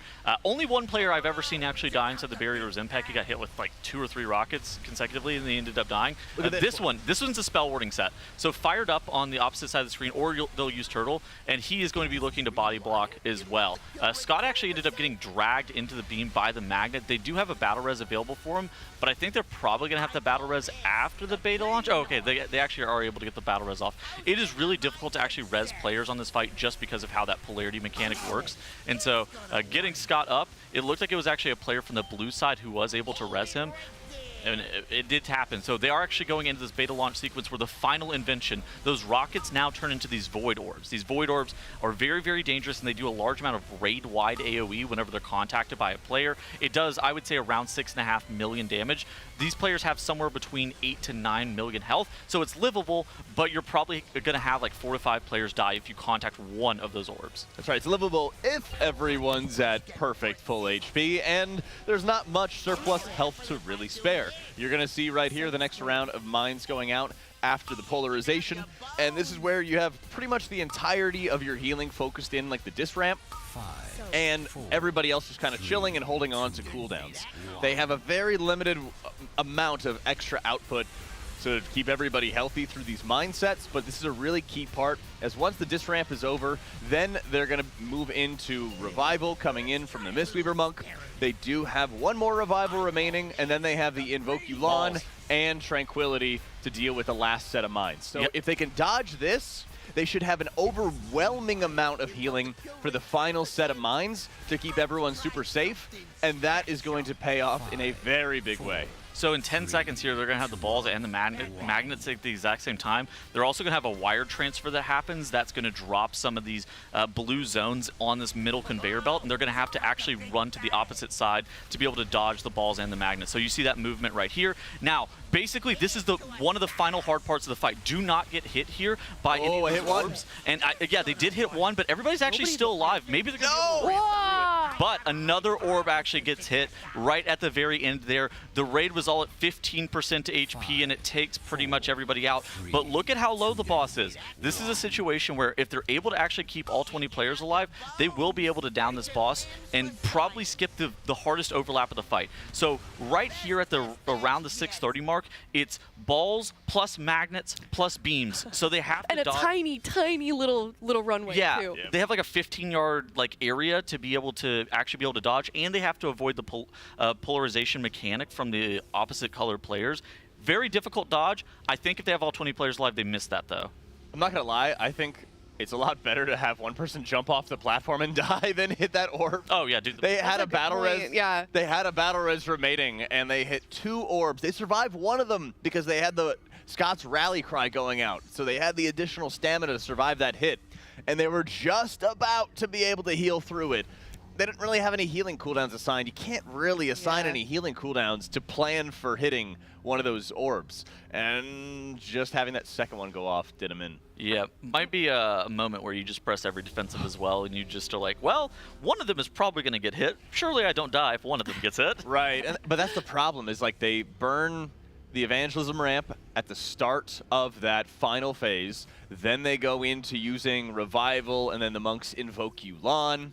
And then as they're moving, they have Convoke and Flourish from the Druid, and I think they set up Trank for like the final set of mines.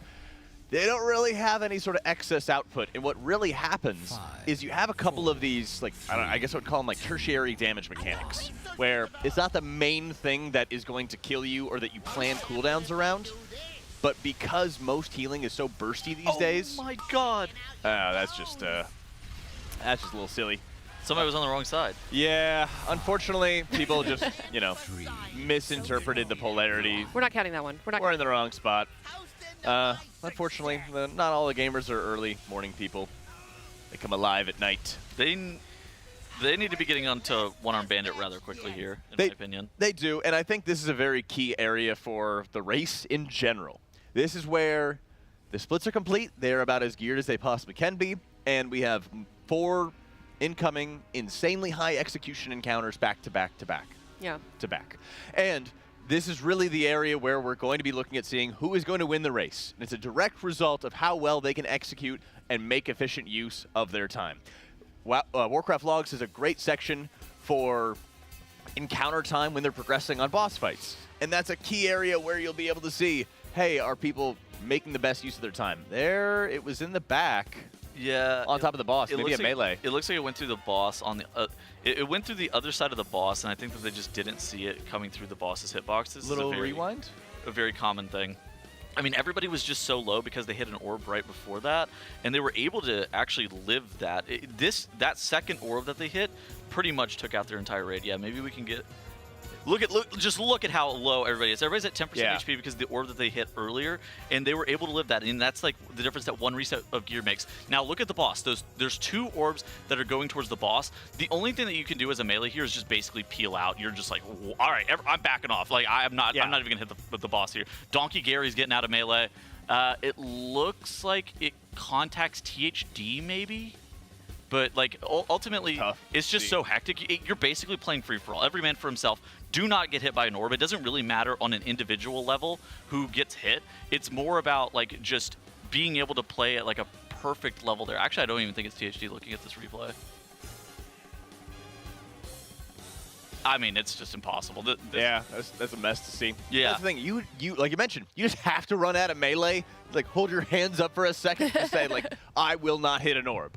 Yeah, I actually don't even think it was THD. It doesn't really matter individually who it was. Right. It's one of those things that, if your raid leader was like, who hit it? You're like, what are you even supposed to say? Yeah, man, my bad. Like, get back there and pull again. Like, that's the only rule here is just get back there, pull again. It'll be totally fine. Not a big deal. Do you guys feel like the hitboxes are a little weird on this boss in particular? It seems like there's a couple moments where it looks like they're standing in bad and they're not, and vice versa. But maybe that's just my perspective. I think there's a lot of times in like high-end raiding where there's certain mechanics that you kind of learn over time that you just can't trust that you're close enough. It's like a soft edge. Go out of your way to avoid. Yeah. Yeah. You disagree, Tettles? No. I think he's right. Oh, okay. Watch. I think it's I think there's a lot of visual clutter on this fight. Yeah, that's the other problem. Facts. Yeah. Especially, and part of that is being so close to the boss is so dangerous because the boss will set up these canisters next to him to reverse polarities. And so you have the reverse polarity happening at the same time that the void rockets are going out.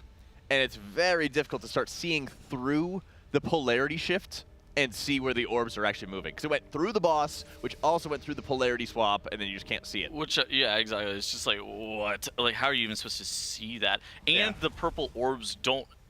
Okay, so they did a really good job of updating a lot of visuals for this raid.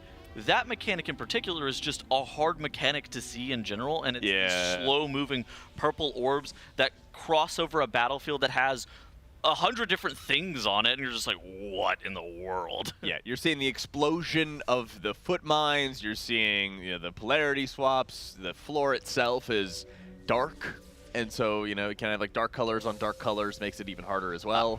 That color of purple is always the worst for me personally. I don't know about how other people feel about it, but I hate that color of purple whenever it's used for mechanics. The dark voidy purple? Yeah, no, I'm with you. It's one of those things that I actually struggle to be able to interpret what's going on whenever they use that color, and I can't even put my fingers to exactly what it is. But that one in particular is always one that's really hard for me. Your brain just doesn't see it. I mean, it's not very bright. Like, it's not bright. It doesn't contrast very well. What if they ever try using like colorblind mode? Because sometimes those turn into like bright green or like fell almost. I think some of them do play with it. Or but I know also last year a lot of them were playing with the arachnophobia mode. Yeah, that was good. It made the boss bigger. Oh, that was or on a different shape. That was on Brood Twister for the spiders on the wall, or maybe increased FPS performance. There's one or the other. Right. Something so like that. on Brood Twister, it would render the spiders on the walls, and it would also render the crabs. The big spiders you'd spawn out of the eggs. Gotcha. And those big spiders had really long legs, like most spiders do, but the crabs were a lot more compact. So you could see under the feet of the crab much easier than the spider. Right, okay, yeah, that was it. Yeah. I wish that these purple orbs here, if they were like bright green. Like, I don't, obviously some people are like red green colorblind, so maybe it wouldn't be that good for them. But like for me personally, if they were like this bright green color, it would be much easier to see than this dark purple in a dark room. Because Blizzard loves to make dark rooms. That's just part of the dungeon and raid experience, right? Is like this: you're storming this cave, you're storming this cave. Oh my God, another cave! A cave behind a waterfall. Exactly. God. But it's like, oh, they use like purple on it. I'm just like, dude, I can't see. Help. Yeah. What would your guys' opinion be on if? I don't think this will never happen, but Blizzard adding a setting where you don't see friendly player abilities? So there is a thing in settings where it's spell effects and it's essential only. Most people play with essential spell effects only on. The problem is Blizzard essential for you to see. It's negligible. Well, for some reason, I have to see that my mage is in combustion with this essential spell effect. Like, for some reason, I have to see that my mage is pyroblasting the mob with essential spell effects on. Yeah. And it's like, does it really work? Do I really need that? We need like an essential PvP mode where it shows cooldowns or something combusting, and we need like an essential PvE mode where you just show somebody like shooting their hands forward and nothing else. No other animation. Oh, I mean, yeah, just make it completely customizable and check the ones you want to see and the ones you don't. I mean, that's World of Warcraft. This is World of Warcraft. Please be more serious. Oh, sorry. I'm sorry. Yeah. No, you're right. You're right. I take that back. This isn't Final Fantasy. Well, for a long time when I was playing that game, people were like, why don't you just turn off the spell effects? I'm like, listen, I'm used to it. It's fine. But yeah, most people play with essential spell effects on. That's just yeah. And I mean, they even have, you know, you can see the Jade Fire Stomps coming out with a big swirl around it that is light green. Is that really essential? Well, like, it is not. Real? Not at all. Not at all. I think the most egregious example that I can think of is Sanguine was the same exact color as Death and Decay. So whenever I would throw that down, you legit couldn't see it. It was the same exact color. You're like, I'm sorry, I'm going to stand in this. I don't know where it is anymore. I have a potential candidate for the #1 worst ability in the game, and it's Defile, and it's not particularly close. Like the Death Knight Defile? The Death Knight Defile? For what? What is it? Anything. It covers all ground effects. Because it's above. It's above them. Yeah, so it's above them, and you actually can't see circles underneath it. Yeah. It is by far the worst ability. No, I agree. The fact that I can't see it is a blessing. I'll watch an Unholy DK play, and they'll drop Defile, and I go, I don't know how you play. Sorry. Like, straight up, it's annoying. And no, because we struggle too, trust me. Like, it's even when you're the one controlling it, it's like I put it down. I'm like, I don't know where anything else. Can't see anything else. Soak Moon. So I'm with you. That I think that for sure should be at least closer to the ground or like transparent or something. Turn it into just a circle, a ring. It doesn't need to have this like floaty stuff all over the ground. Obsidian scales. Yeah, with the glass lore, the glass fantasy. L drills. Oh my God! Everybody dropping super low there. It actually looks like they have all 20 players alive. They're going to be getting another battle res here at that 4:30 mark. So 25 seconds awaits them from their next battle res. And Sari does end up going down. How bad is this about to be for the beta launch sequence? Because the battle res isn't able to actually be used until that beta launch finishes, Jack. It's not too bad, but they need to get him up almost immediately because what they're going to have Sari do is he's going to get rezzed, and then he's immediately going to start building up his atonements count on the raid. They res him right as it comes out. He should have like 5 seconds to stabilize himself, get breathing room. They need to res him right now, and then he'll be able to set up without any issue for his ramp. He's on the blue side. Who else is blue currently? All right, there's the res. Okay, I actually like this timing a lot. No, he'll have plenty of time because they're going to have, I want to say, 15 seconds or so, 20 seconds or so before the next set of mines come out, which is plenty of time for the Disc Priest to get his atonements out. He doesn't really do any healing right here, so he should be totally fine. Or in the beta launch, I should say. Okay. He is doing all of the healing right here. So this first pulse is going out. People are probably going to have the drop really, really low right now, and then he is going to have his Disc Ramp hit. Everyone's going to start getting topped off right as all of that overheal starts going into it. Oh my god, this Priest is OP. Yeah, he does like 17 million healing in the course of like 10 seconds right here. Once you have that ramp hitting, it hits like a freaking truck right now because he's playing minute-and-a-half timers where all of his healing is really being done. Most of his bread is being made right at that point. And he's running the Oracle hero talent, I believe, that's redirecting overhealing. So even if one person's full health, it makes your overall atonement healing more efficient, makes it super easy. I think this is also his Uppies ramp, his Ultimate Penitence ramp as well. It should be coming out around this point, so we should have some really good efficiency. So this is the last hard part of the fight right here. So they're going to have to move across the platform, and then they're going to get balls plus magnets at the exact same time. Malarkus Insane going down is actually okay. The entire raid needs to make sure that they're dodging these balls, though. And unfortunately, it looks like 2 of those orbs end up getting soaked right there, causing raid-wide AoE for 6.5 million health, killing off pretty much everybody in the process. It's so, the end of this fight is so difficult, but the good news is the boss is so low that they're not going to have the overlap where it's balls plus magnets plus beams. That overlap is basically a 10 to 15% success rate that you have to get to just over and over again to be able to potentially kill the boss. If they're able to skip that, though, that is the final hard overlap that they have to deal with, what you saw on screen right there, where it's magnets plus balls at the same time. Yeah, and this is really just an area where you need that extra layer of focus for everybody, I think, across the board. It is so... The damage... It is so dead. This boss is so... Dead. It's dead on my screen. Freaking dead. They just need to get to a point where everyone says, okay, I am going to stop doing damage, stop doing whatever, and I am just going to live. I'm not going to hit any of these orbs. It's going to be okay. It's got to be frustrating since this is kind of the next boss that they should have killed, or the boss they should have killed on Monday, and then obviously the power outage, and all the things they can't control. But this is also where they have to have that mental fortitude to make sure that they are continuing to progress and play the way they are. Well, they already have power word fortitude. I'm glad you caught that. Thank you. Mental fortitude is also a priest ability, isn't it? Yeah. It's a like. It's like a terrible one though. Isn't Yeah. it? Some goofy talent. It's something like over, like doing damage to you whenever you're topped. It gives you like some really terrible shield, right? Yeah, you didn't even hesitate for a second there. I'm glad. Yeah. I mean, cool. Either way, question for you, Tettles. Why? So this is something that you were mentioning before we kind of came on here, but I think it's an interesting topic. You were kind of saying Echo is really good at just jumping right into it and being really sharp with their pulls, and they get some of their best pulls first thing in the morning, whereas we seem to be not the opposite, but not quite on top for our first couple of pulls in the morning. So it's a European versus American thing.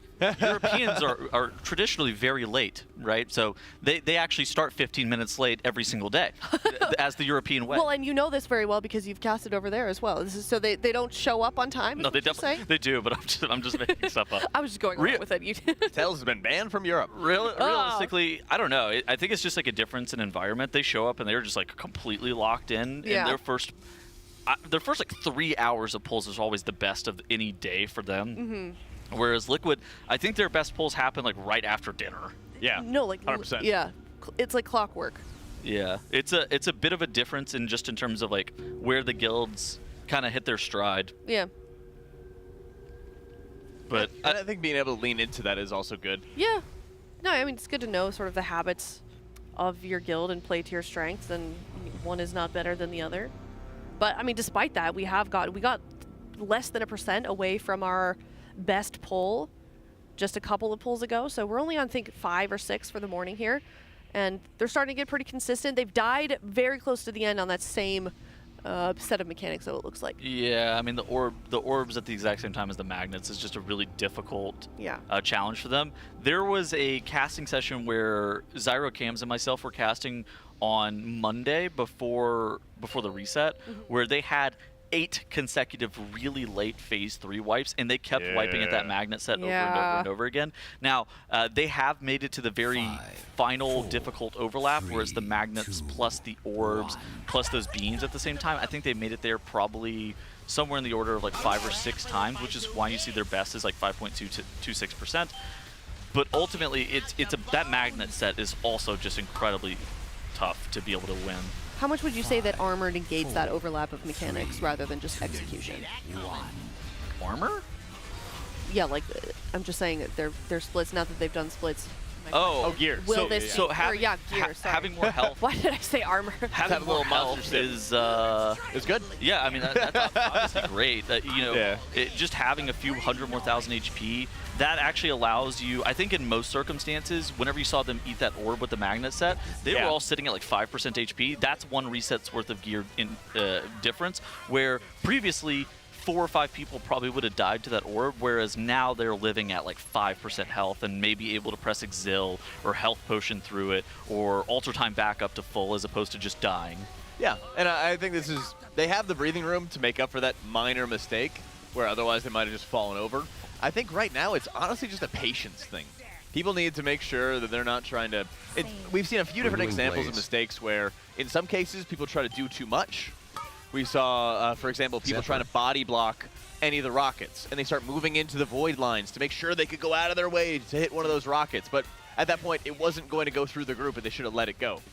Other times where people are trying to min-max a couple more globals as they're having any of the additional void rockets coming out, and then they're not getting far enough away from the boss, and then one comes out that they didn't expect. It's just a patience game. Dude, I noticed something really funny there on screen whenever we were on Sang's POV. Yeah. So he's playing Flame Shaper Dev Evoker. So what you might have noticed during the PTR is that a little-known ability called Firestorm was buffed. A few times even. And the most recent round of buffs buffed Firestorm by 40% damage. This ability still sucks. You don't really use it at all. However, there is a one situation of which you actually use Firestorm, and it's on Patchwork single target. You go Flame Shaper, and you press Firestorm on single target. And I didn't even know, I asked Sang about it prior to the raid starting, and he laughed at me saying, I don't think I'll be doing that. And now I'm watching him press Firestorm on single target. I'm like, wow, this sucks. Wow. Firestorm, terrible ability. I don't think Dev actually has used Firestorm at all since as being introduced as a specialization, except this is now the first time that I've actually ever seen them use Firestorm. I love pocket picks like that. Renewing Blaze. My favorite thing about this game. You might be the only person who has ever said that about Firestorm. Yeah. No, not. What makes it so bad? Okay, I don't like Firestorm specifically. I like when they take moments where you're just min-maxing something by using something super obscure like that, or some weird racial ability that people don't really normally rely on. Something like that. It's like an incredible contrast to just how Dev normally plays. It's like a completely different talent build that's on the left side of their tree, and it's just a little bit jank. You end up giving up a lot to play for it as well. Shall I pull it up on Wowhead and we can show the viewers? Oh no, our laptop is gone. Normally they're playing around like Mass Disintegrate and like Scale Commander. So anytime they have like a secondary target or anything, they're of course going to be playing Scale Commander. But on pure single target, it's Flame Shaper with the Firestorm. It's actually super funny. He's kind of lucky that the rest of his group can't see that he's dropping that Firestorm on the ground, because that is obnoxious. Oh, this is very rare. Impact going down again during the barrier. The world's second time that somebody's ever actually died in that barrier. Oh my goodness. Oh, don't shame the guy. It's not his fault. Like, they're supposed to be tanking the mines with the barrier, or the missiles with the barrier. He died a couple of days ago in it too, and I didn't even know it was possible. Fun fact, he's in totem prison. Yes. His words. What? He was the MVP today, and he called it himself in totem prison. Yeah. That's yeah, sounds about right. Yep. The life of a shaman. Well, he's totemic now too. Ah. So he's definitely in totem prison. Yeah. Okay, well, we did get him back up. Didn't have to use any of those battle reses either. Looks like we're getting a second one too here at 34% on pull 106 here on Rocketmonger Lock and Stock. About 6. I should keep track of this better, but I think 6 or 7 of the day. Checking out some talents real quick. Oh. Yeah, what are you looking at? Dev talent? So I kept seeing Jadefire Stomp coming down, and unless I'm mistaken, I don't think Windwalker has access to that. No, they don't. And the only thing I could think of is that the Mistweavers are then running it, but it's usually not run by Mistweaver in raids. And so it's just a Mistweaver talent, I'm pretty sure. Yeah, I heard some whispers of like a super heavy mastery build of GG, the Celestial, coming back for monks. And they were using that in like a Jadefire Teachings type build, which would mean they were using the Jadefire Stomp to activate it. Which would be really interesting to see, but I still see them using Yu'lon. I mean, he had Jadefire Stomp out right there. I saw that. So, interestingly, on Fired Up's POV, what I've noticed is that Sevi has invoked Yu'lon. Sevi has Restoral. Smack has Revival, so there's not really any difference between Revival and Restoral in this encounter. But you don't actually see Smack's Celestial. And so I think that he's running with GG, and you have Sevi running with like the standard type build right now. So there's a bit of a difference, I think, in terms of output, but also in terms of like the build that they have going on. So the two Mistweavers are running different builds? Slightly, yeah. Interesting. I mean, they do slightly different healing profiles, right? It's not like that much of a difference. It's more like the Yu'lon burst ramp versus one's going to end up being like a more stacked healing output. This is the hard part, though, right here. This is the balls plus magnet set, and if they actually end up soaking any of those balls, they're likely to wipe, and it actually takes out 3 of their players, but I think they can still kill the boss here. Now, with 3 players dead, the boss is at 9% HP. The upside is that the boss can still die. The downside is now they're going to have to actually be able to live the beams plus balls plus magnet combo, which is even more deadly than that combo that you just saw on screen right there. All they have access to is Barrier and maybe Ultimate Penitence at this point. So Fired Up's actually in a safe spot. This is what they call the safe spot, where a bunch of their blue ranged get off the stack. That way they have an easier time of dodging. And oh my god, they actually made it through the hardest part of the fight. Yeah. I think this is about to be a kill.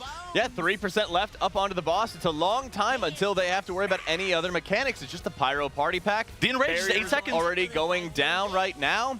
They have 1% left up on the boss. They got a little bit more damage. Oh my god, here's the wipe. With the Giga Death coming out right now, and it wipes them out at 0.8%. That's tragic. Okay, that was the enrage. We've seen the end of the fight. This is the first time we've actually seen to the end of the fight. Gosh, it's a heartbreaker. Definitely. After 105 pulls, they are at 0.81%. That is incredibly close compared to their 5.5% that they had previously. All right, one more attempt. Once we get back to one more time, the boss dies. Here's the thing: if they kept 17 players alive after that everything ramp, the balls plus the beams plus the magnets, if 17 players were alive, the boss would have died. They lost a couple of more people coming out of that phase, which that is kind of to be expected with just how difficult that overlap is. Yeah. But the Giga Death, the enrage of the fight happens at 6 minutes and 59 seconds. A truly, truly tragic series of events there, especially because they made it through by far the hardest part. That was just an absolute heartbreaker they had right there. We just go again. We just go again. You just pull.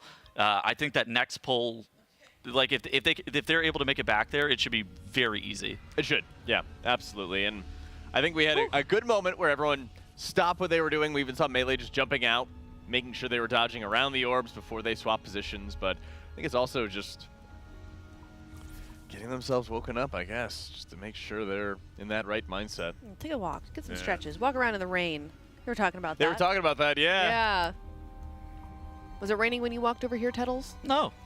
Oh, it was pouring. Lucky. Oh, yeah. I came. My entire jacket was soaking wet. Like actually pouring, or like no, it was, or like Santa Monica. Pretty steady. It was wet. It was raining enough that like my jacket was wet. I was like soaked. Yeah.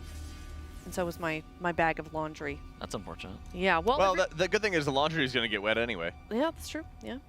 It's dirty laundry, so it's all good. All right, well, 0.81% currently being our best. We just got that at 106 pulls, got over the toughest part of the fight. And Tuttles, if you're just now tuning in and you're not sure quite sure how difficult that overlap is, why don't you explain it for people so that they can know what to look for these next couple of pulls?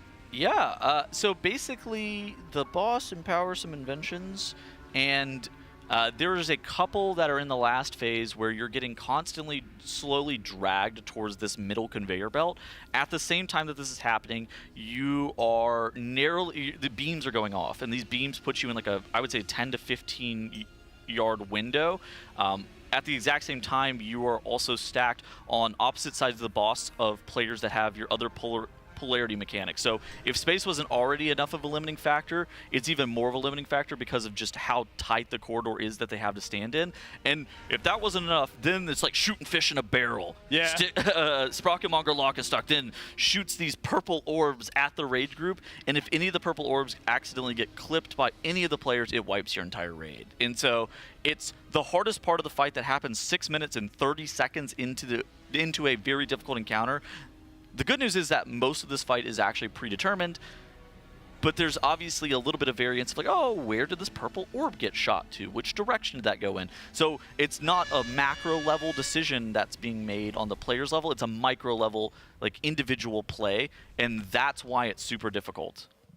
All right, well, here's a look at a replay of that poll that we saw right here. So we had okay, so they had 17 players dead going into this, and it looked like they lost like 3 more right as the phase started, and they didn't end up soaking any more of those orbs, which is great.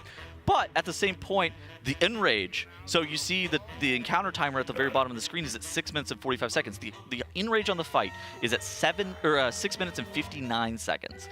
And so they were just a little bit too high HP on the boss. In theory, they actually could have skipped the everything set, which is the balls plus the magnets plus the beams, if they have all 20 players alive. But getting all 20 players alive to that point is very challenging. It is, and especially when you have pretty much no cooldowns left remaining whatsoever. I did notice they swapped around some of the healing profiles between the two monks so that one would play more of a Chi-Ji, Celestial, Jadefire teaching setup, which will give you a smoother healing curve. They can get a little bit steadier of healing output while they're actively dealing damage, which is great since Mistweaver deals so much damage at this point. But it also kind of comes at the cost of having to be in melee the entire time. They are running Shayloon, so they do have a decent healing cooldown every once in a while, but in a lot of cases that's really to set up the Shao House teaching, which is giving you stat buffs so that your Celestial cooldown timing can be a little bit stronger. And when you have these moments where there's no cooldowns remaining for the healers, you're running from all the orbs, even one of them goes off, or you're having people just taking some additional damage, just don't really have anything to sort of muscle heal through the problems. Did you say Chow House teaching? Shao Hao. Oh. Dude, I was like, this sounds like I heard that too. Sounds like a made-up ability. He's the, like, original Pandaria king dude. Oh. Yeah. Shao Hao? Yeah, Shao Hao. I only know Chen He was, Stout. I only know Lore Master He was on the Time Asile. You go through all the Shao Hao's lessons and stuff. Far away from that as I could. Well, you missed out. It's a pretty good quest line. Sure I did. But Shao Hao's teaching is every time that you cast Shayloon's gift, you learn one of Shao Hao's lessons for 30 seconds, with a duration based on how many clouds of mist are consumed from Shayloon's gift. What are his lessons? The lesson of doubt. Your spells and abilities deal up to 40% more healing and damage to target. Okay, that's OP. Wait a second. The lesson of despair. Your crit strikes increase by 30% while above 50%. Now I'm listening. Lesson of fear. Decreases your damage taken by 15% and increases your haste by 20%. And the lesson of anger. 25% of the damage or healing you deal is duplicated every 4 seconds. What? Yes. So, since you generate... Those are crazy. Yes, so you generate full stacks, I think it's like 45 seconds or a minute, since you're not running the other talent, which generates stacks faster. You use it as an augment, basically, for your Chi-Ji Celestial, allowing you to kick up more mastery healing onto your allies, your gusts of mists, and you're constantly doing this while you're dealing damage. Jack, I think you're playing the wrong spec, buddy. No, I'm playing the right spec. Monk's got some really cool stuff, though. This is it's a nice season to be a Disc Priest or a Mistweaver. Jack has main character syndrome, and Disc Priest is the main character. That's all you need to know. You're gosh darn right it is. Yeah, I'm well aware. He's the only healer here. He's a special boy. Thanks, Mom. That was weird. I'm just gonna ignore that. That's what my mom said. Gosh. Anyway, are they also running... So they're running Jade Bonds. They're not running with a cooldown reduction, so it's going to be 2 minutes on Chi-Ji as well. Is that damage down lesson bad? That one sounded really bad compared to... It's not that good, yeah. but like none of them are bad. The thing is, it cycles, so you can choose when you want to deal it, and on an encounter like this, you know exactly when you're going to cast Shayloons and at what time, so you always know what lesson that you're going to receive. Ah, yeah. So it's really easy. Shayloons is so OP, by the way. Good button. But it's less for the direct healing on this fight, and it's more to activate the lesson, to empower your Chi-Ji or Revival or whatever. If you're playing with a Mistweaver and a 5-man and they go, I have Chi-Ji and Shayloons here, you know that they have God mode healing, you are safe. It's kind of like Disc Priest, if they have Power Infusion up, you know you're also safe. Not as much anymore this time. It's pretty good, but it used to be that the haste would give us cooldown reduction, but they changed it so that Disc has flat cooldown reduction now, no matter what. So, PI good, but not as insane as it was before. Yeah, I mean, you still get an insane Void Reaver ramp. Yeah, but obviously, less good. You're right. Well, fun fact, real quick, during that, I want to say hi to somebody in the chat. We had a very special guest, one of our amazing sponsors, Monster Energy, joining us in the chat on that very last poll, where we got to 0.8%. So I'm holding you hostage, Monster Energy. Don't leave because you are now our good luck charm. I'm drinking an M right now. I was going to say, all three of us have an M on the desk. What kind do you have, Jack? I've got my usual go-to, my tea and lemonade. Tettles? And Ultra Watermelon. And Monster, That's if you want to send me some more, that would be ideal. Shot. Love it. Tettles, you're so... Oh. Hey, it worked last time, Jack. So clear with your intentions. I love it. Listen, he's an honest man. I respect it. Not a hint of subtlety in this guy. I don't need to be subtle. I'm just ask for what I want. Press 1 in the chat if you think casters should get free Monster. Wait a minute, we do get free Monster at home, is what you meant. Press 1, chat. I'm drinking an Ultra Peachy Keen. I've never tried this one. It's pretty good. I like that one. It's a nice one. It's good. Tried a bunch. I just always go back to the rehabs. Yeah. I know what I like. They're good.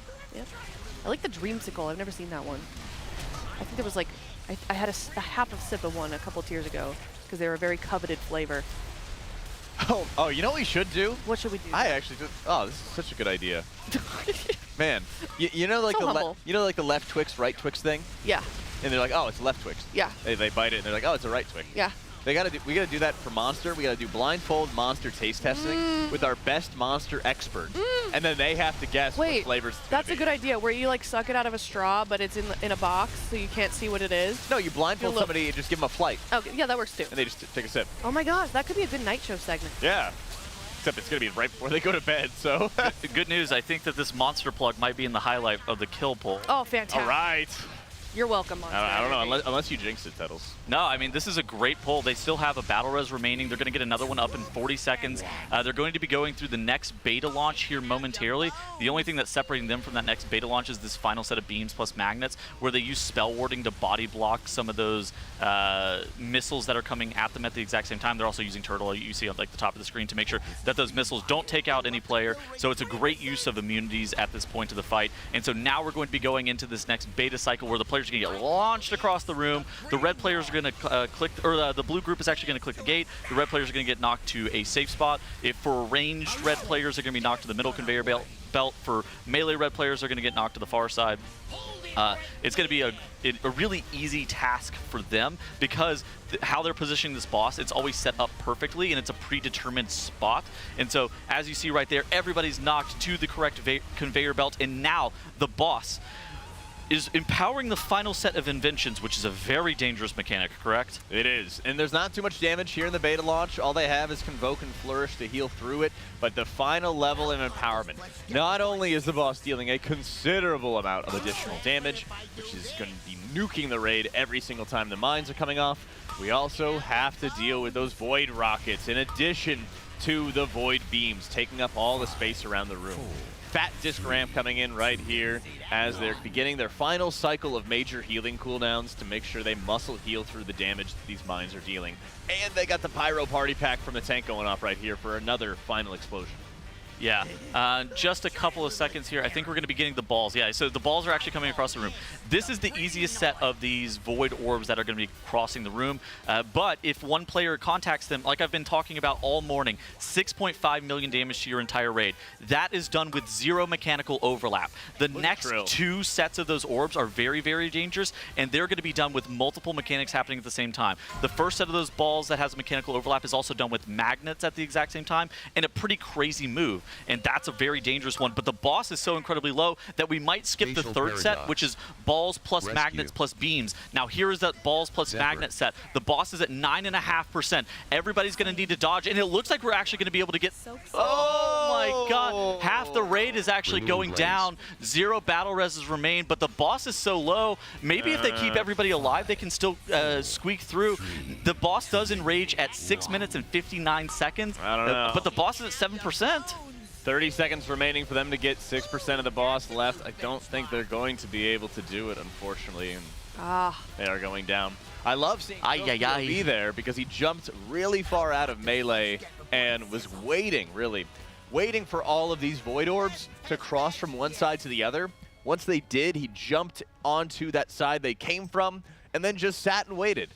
And that's really all they have to do at this point, is just be patient with this. Even if they have to stop some damage, they just have to be patient, keep everyone alive, and they'll be able to burn the boss down. I mean, the good news is that we're getting really consistent. Yeah, that is. Do you guys feel like it'll die within the next hour? I think it could die the next pull. Yeah, it could die any pull. That pull probably is supposed to be a kill in most circumstances. If they actually dodged, they were like 2 seconds away from those orbs despawning. If they didn't accidentally clip that orb there, they would have killed the boss before the overlap. All right, chat. Give him your energy. These guys are fired up right now. They've had a couple of really solid pulls in a row here. 0.8%, 5.5%. Ameno. Yeah, can we spam Ameno, actually? Let's bring that back. Raise your dongers, perhaps. And we'll get some more pulls in soon. 108 coming up here. What does she mean by that? You don't know what I'm talking about? You don't remember that spam? That Twitch spam? Raise your dongers? Oh, come on. Whatever. Stop. I know it. All right. Okay, whatever. Chat knows what I'm talking about. Well, they're a bunch of degenerates, yeah, I assume. Oh, yeah, they're degenerates, not you, Tettles. No, I'm normal. Oh, my See, God. Look at that. It's like old school Twitch. It's so great. My guild has a bunch of soundboards. Yeah. Or anytime there's a good quotable moment, one of our raiders always brings up the most degenerate topics imaginable. And we have a soundboard of him saying, "I'm normal." That's good. And so every time he says something silly, stupid on him, they just play, I'm normal. Oh I'm my normal. God. Gosh. I think you're giving the sound guys some ideas. We just need an I'm a degenerate for Tettles every time. He says something counter to that. Here's the thing. Yeah? The people of Twitch chat are at home. Right. Working their work from home job and instead slacking and watching the Race to World First. Yeah. Where I'm here working. True. You guys are a bunch of We're at our jobs. We're at our jobs. This isn't second monitor content for us. This is our job. Tab in, chat. Tab in. Wait, quick, your boss is coming. Minimize the tab. Quick. You guys are a bunch of degenerates. Oh my gosh, they're going to show up and throw you out, Tettles, at this rate. Amazing. One guy says, "Nah, I'm physically at my work watching this." Wait, I have a question. Let's one in chat. Don't lie. Don't be liars. One in chat if you're watching this at work, from home or in the office. I want to know. Do not actually, don't type 1. Do not expose yourself. Oh my God, look at all these. Your Honor, please, Your Honor, my client did not mean that. It was a joke. Type 2 if you want Tettles to be on remote. Your Honor, it was a joke. Send Tettles to remote casting. I'm telling everybody. I have bad opinions. I do. I have good opinions, please. Oh my. Your Honor, please, my client, he didn't say 1. It could have meant anything. Yeah, you jinxed the bejesus out of that pull. Wait, what? What do you mean? Yeah, it's like 7%. You're like, they're gonna kill it. Monster Energy is gonna be on the replay. Yeah, he said that too. It's called manufactured hype. Look it up. Sorry. All right. Well, do want to give a mention to our amazing sponsor, of course, Coinbase. Teal.gg/Coinbase RWF. Sign up for that app. Get $20 within the app as well. And sign up for a chance to win a Team Liquid signed jersey. Or for the grand prize, if you are EU or NA, you can be flown out here for the next Team Liquid Race to World First. And you can have you too can be one of us. You too can be a degenerate. You could meet Tettles and tell him to get behind the couch and bust out the sock puppet. Yeah, there you go. You can make your own sock puppet. I want small. Wait, what was that one? I don't even know what I was even saying there. I need to get a big whiff. I want small. Up. Hey, bricked up. Why am I the person who's just perpetually on the soundboard? What is going on? We don't have. Me and Jack don't have any current. Yeah, we don't have. I never say anything bad. I just can't think before I speak. I just have to say what's on my mind at any given point. 5, Yeah, and the bad news is when you're like that, we're broadcasting live to thousands of viewers. No wonder you're not in a guild. Should just cast the next one. What's that game? The Tettles. What are you reading now? No. All right, let's relax. Let's not touch that. Tettles ripping it. All right, here we go. Pull number 108. After the reclear, after getting some gear, Raid is fired up here. We got a 0.8% pull. We're getting sub 6%. Quite a few pulls in a row here. Things are looking good. The mood is high. The vibes are good. No one is hearthing today. They were hearthing yesterday? What do you mean Hearthing out of the today? raid. Vibes are good. No hearthing. I would imagine they would hearth eventually. You know what I mean. If they have to go somewhere else.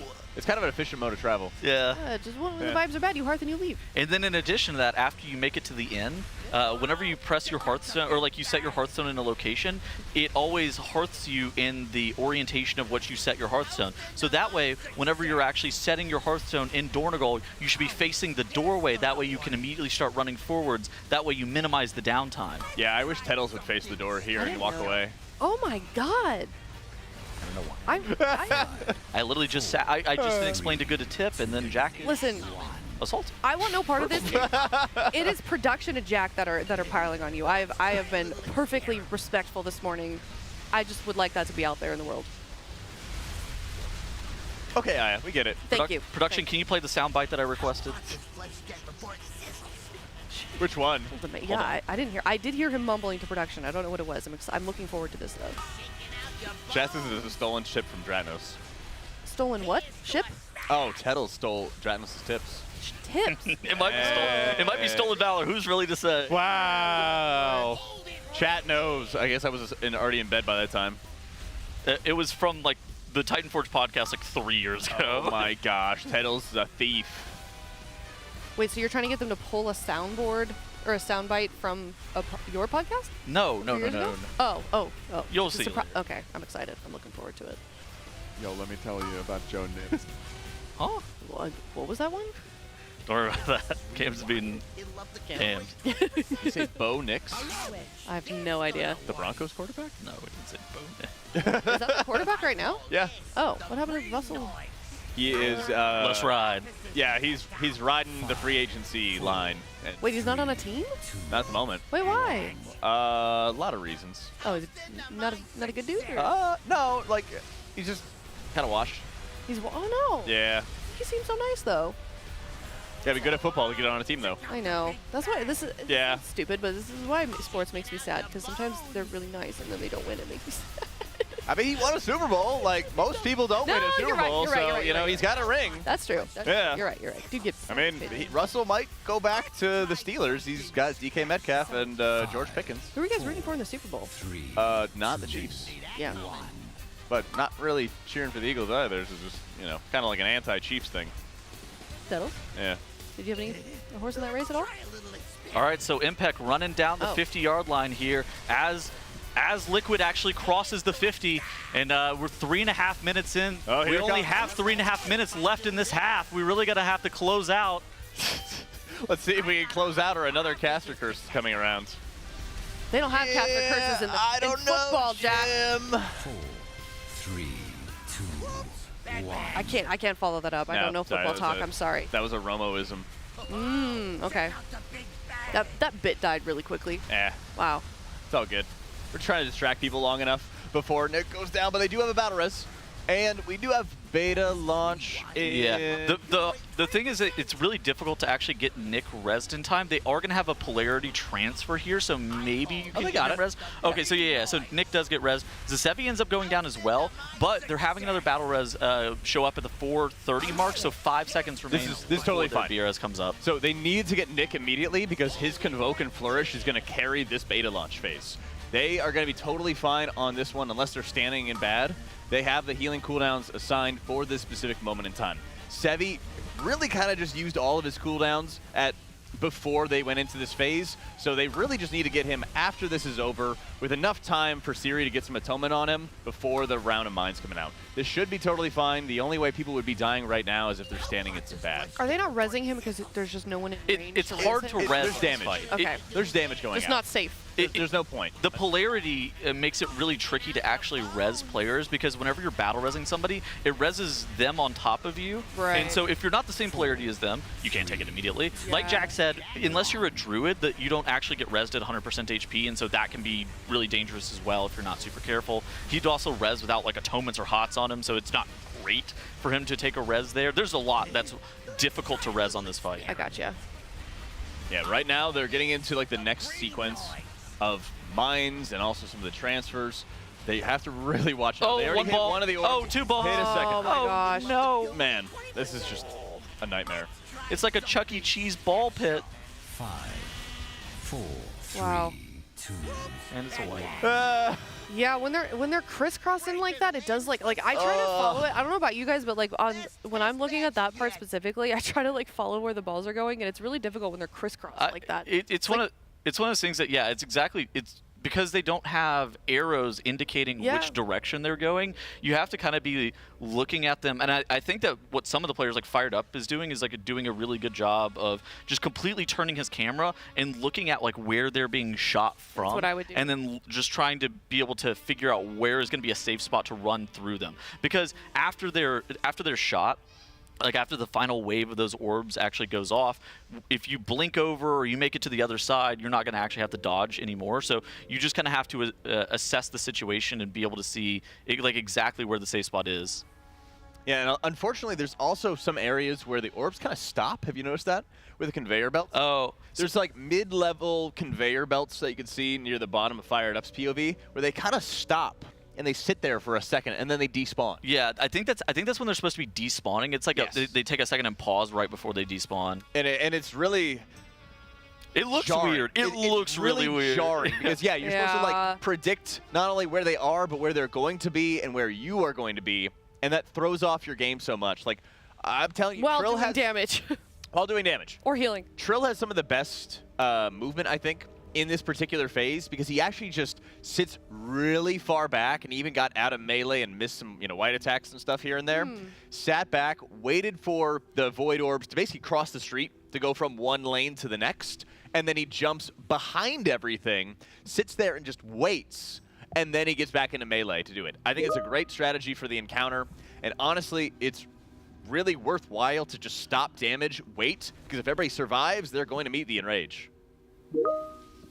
That's a good one. Somebody got a message on Teams. Okay. Yeah. What is that? Microsoft Teams. Oh. Yeah, thankfully I've not had to ever hear that noise in my life before. Is that a Skype call? I know what that one is. Somebody missing a meeting? I'm pretty sure you're triggering all of them. Good. This is supposed to be their escape, Teddles, and you brought it back to them. This is what you get for working from home and watching the race roll first at the same time, you degenerates. Yeah. Oh, that's crazy. You got a Teams notification now. Teddles, you are the degenerate. I've won. You are the degenerate. That was a good The life bit. you live is a worth paradise for many. I didn't know what that noise was at first because I don't use Teams, but that's a good one. Yeah, that's what Teddles is like the bourgeois caster, reminding everybody about how bad they have it. The Monster Energy account literally just checked Teams.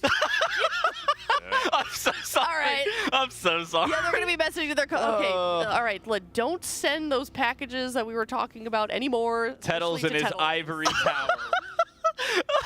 Dude, you're ruining it for the rest of us. You guys were talking trash, and so I had production pull up the Microsoft Teams message sound. No, it's good. And this is what you get. That's a good bit. Every April 1st on my stream, I change all of my notification sounds to like Discord or Slack or Teams or like a meeting call, an iPhone message. It's a good bit. I trigger people all day, but only for a day.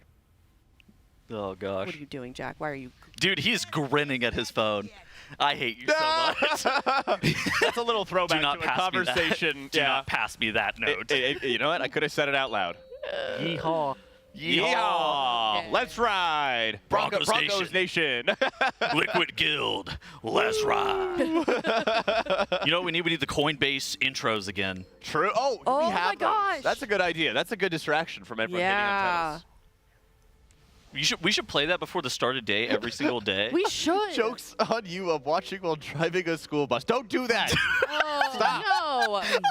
Stop that. Do not. Your Honor, my client did not type that in a Twitch chat. Do not. Your Honor, he was focused on the road while driving. You are going to prison. He was focused on the road while typing in Twitch. No, Your Honor, he wasn't typing in Twitch chat. Somebody had his phone. Renewing Blaze. The kid on the bus had his phone over chat. Yeah, Your Honor, anybody could have had his phone. Oh my gosh. All right, we'll pull number 109 here. Couple of mishaps that we've seen in the last couple of... We are in any pull territory. We are. We got to lock in. It's dead on my pull screen. settles doesn't jinx it. You've been hard jinxing this morning, bro. Dude, it's called hype. You can hype without jinxing it. You got to be careful with your words. I'm hopeful. I'm sorry that you guys are all just... Never mind. If you were World of Warcraft players. If you were hopeful, you would not be here. You'd be in Europe. Okay. Where are they at? What? Germany, Berlin. Berlin? Yeah. There you go. Yeah, if you're hopeful, you'd be in Berlin. Oh, like the person. Yeah. Okay. Jeez. I was like, what is that? What do you mean? Yeah, I'm sorry that I have hope that they're going to kill this boss. Maybe I should just cast monotone and not actually have any hype. I should just only talk about what's happened the last 5 seconds as opposed to talking about what could potentially happen in the future. Can Tettles just talk about the fight? Yeah, Tettles. Come on, man. It's not all about you. All right, so looking at this boss here, we actually see that there is a polarity mechanic on screen here where both of the groups have to be separated from one another. If they accidentally walk onto the other one, it doesn't immediately wipe them, but it is going to knock them back and put a dot on them that does probably 150% of their health. And so very, very dangerous dot indeed, so you want to make sure that your group is separated. On top of that, there are mines. These mines have to be soaked, but you can't soak them all at once because they put a vulnerability on you for 3 seconds, and so you have to soak them one at a time. They also have a polarity that's on top of them, so a player that has that color polarity has to be able to soak that specific mine. They use an assignment style weak order to assign out who's going to be soaking what mine at what time. There's also other miscellaneous mechanics on this fight, such as magnets, which slowly drag players towards the middle whenever those magnets are active.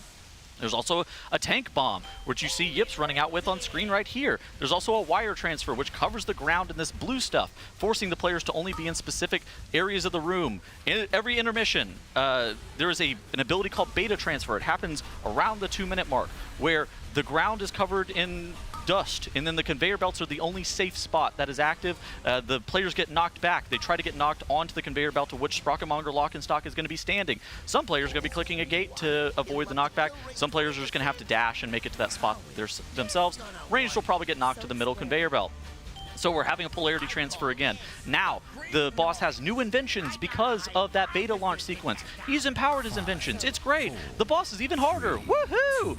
In this phase, the beams that you didn't see on screen because I wasn't talking about them yet, but the beams are now going to be these large void zone beams. And instead of being 5 yards wide, they're going to be 15 yards wide, and actually making it a lot harder for you to actually be able to deal with that kind of mechanic. There's also another couple of mechanics that are on this fight that I haven't talked about, such as the drills on the screen. If you get hit by one of those drills, it gives you a debuff called Screwed Up, and you're stunned for 5 seconds. That will probably kill you.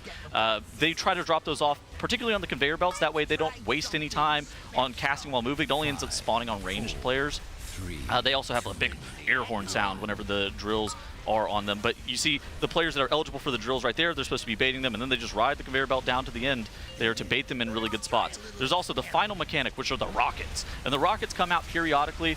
They don't do too much damage, especially in this phase, so you'll see things like barrier being deployed right here, especially since you're going to be tanking the rockets inside this barrier while those beams are going off, and if you basically take no other damage, you're probably going to be able to live them. But those, they get empowered whenever we go through the last beta launch sequence, and the beta launch sequence is going to be coming up here momentarily, just after we have a little bit more raid damage, and just I think one more mine set even. Yep. They have the Sonic Baboom combo going in with the Pyro Party Pack. So Sonic Baboom is just consistent raid-wide damage that the boss is going to trigger for a few seconds, and then you have the Pyro Party Pack, which is triggering a tank explosion that does drop-off damage. Unfortunately, they had a rocket going straight for Trill's heart. Brings him down, but they have a battle res available and one waiting in the wings. They're going to have this final beta launch coming into the sequence here, and this is starting the final sort of sequence of healing cooldowns where they're going to be using the Convoke and Flourish combination on the side of Nick.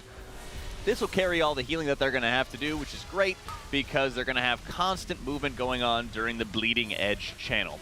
This is going to last about 20 seconds, and the boss is going to pull some light damage and negative heal absorbs that need to be healed off before player HP can be moved up. Then this is going to be the final boss buff, which is empowering the rockets to become void orbs that are also going to deal really heavy raid-wide damage if anyone knocks into them. They could probably survive one of them, but any more is going to trigger a full raid wipe. And here is going to be the next round of mines that must be cleared. And here is where we're going to have some massive healing being done by all of the healers, starting with Siri. Yeah, so most of these mechanics that you're going to be seeing on screen here are what we saw in the other phases. The Void Orbs, though, are by far the hardest part of this fight. You're going to have 3 sets of these Void Orbs, and it starts off pretty light. You only get one of the inventions, where it's just these orbs. And by dodging these orbs, you should be able to make it through to the next weird overlap. The next weird overlap also involves the orbs, and it's going to be orbs plus magnets at the exact same time. And, you know, it looks like Liquid here, they were actually able to dodge out of the way of all of those Void Orbs, allowing them to continue further on into the fight. Now, there's just like a couple of polarity phase that's going to be happening here in just a couple of seconds, and then they're also going to have a wire transfer where they're going to have to do a weird move. The weird move is also in conjunction of magnets and balls at the exact same time, and you see that phase starting right here, where everybody's going to have to dodge these balls. If you can dodge a wrench, you can dodge a ball, and if you're able to dodge all of these, then the boss is going to be super low. One ball ends up getting soaked, taking out 3 players. There is a battle res available, but one of the big things is that they're going to have a really difficult overlap here in just a couple more seconds, where it is going to be balls plus magnets plus beams all at the exact same time, and that is a crazy overlap. They did end up using their battle reses, and it looks like Nick has gone down again, and one of the mines actually didn't even get soaked there for Liquid, causing them a full raid wipe. And so one of the things that you have to know about the mines is that they can also get hit by the inventions. The magnets and the beams can contact those mines, and so some of the mine sets have to be soaked immediately, and if you delay the soak by even 1 to 2 seconds potentially, it actually gets clipped by the beam. It looked like the beam ended up contacting that mine and wiping them there. Yeah, definitely an unfortunate way to end it. I mean, is that a mechanic we've really been seeing them miss that much? Well, I mean, it can happen whenever players die. Like, you saw Nick go down there. There was a couple of other people who were dead. And so there's only certain people that could be assigned to soak that mine. And if that player was dead, or all the potential candidates to soak that mine were dead, you know, it could absolutely wipe them. It does happen. Unfortunately. It's one of like the failures for just not acting fast enough. And then if anybody goes down, it sort of just adds that extra sense of urgency that they need to make sure they're clearing the mines, getting them done before the next round of Void Orbs is going off, the next round of like the Void Beams, which will trigger the inventions as well. You just have to have such high precision on the encounter, and unfortunately, it's another wipe. Tells, you were there when they had a bunch of like when they pushed late, right? Yeah. Do you feel like the vibes were getting kind of bad when they were having those really short, really low percentage kills? Wipes? Sorry.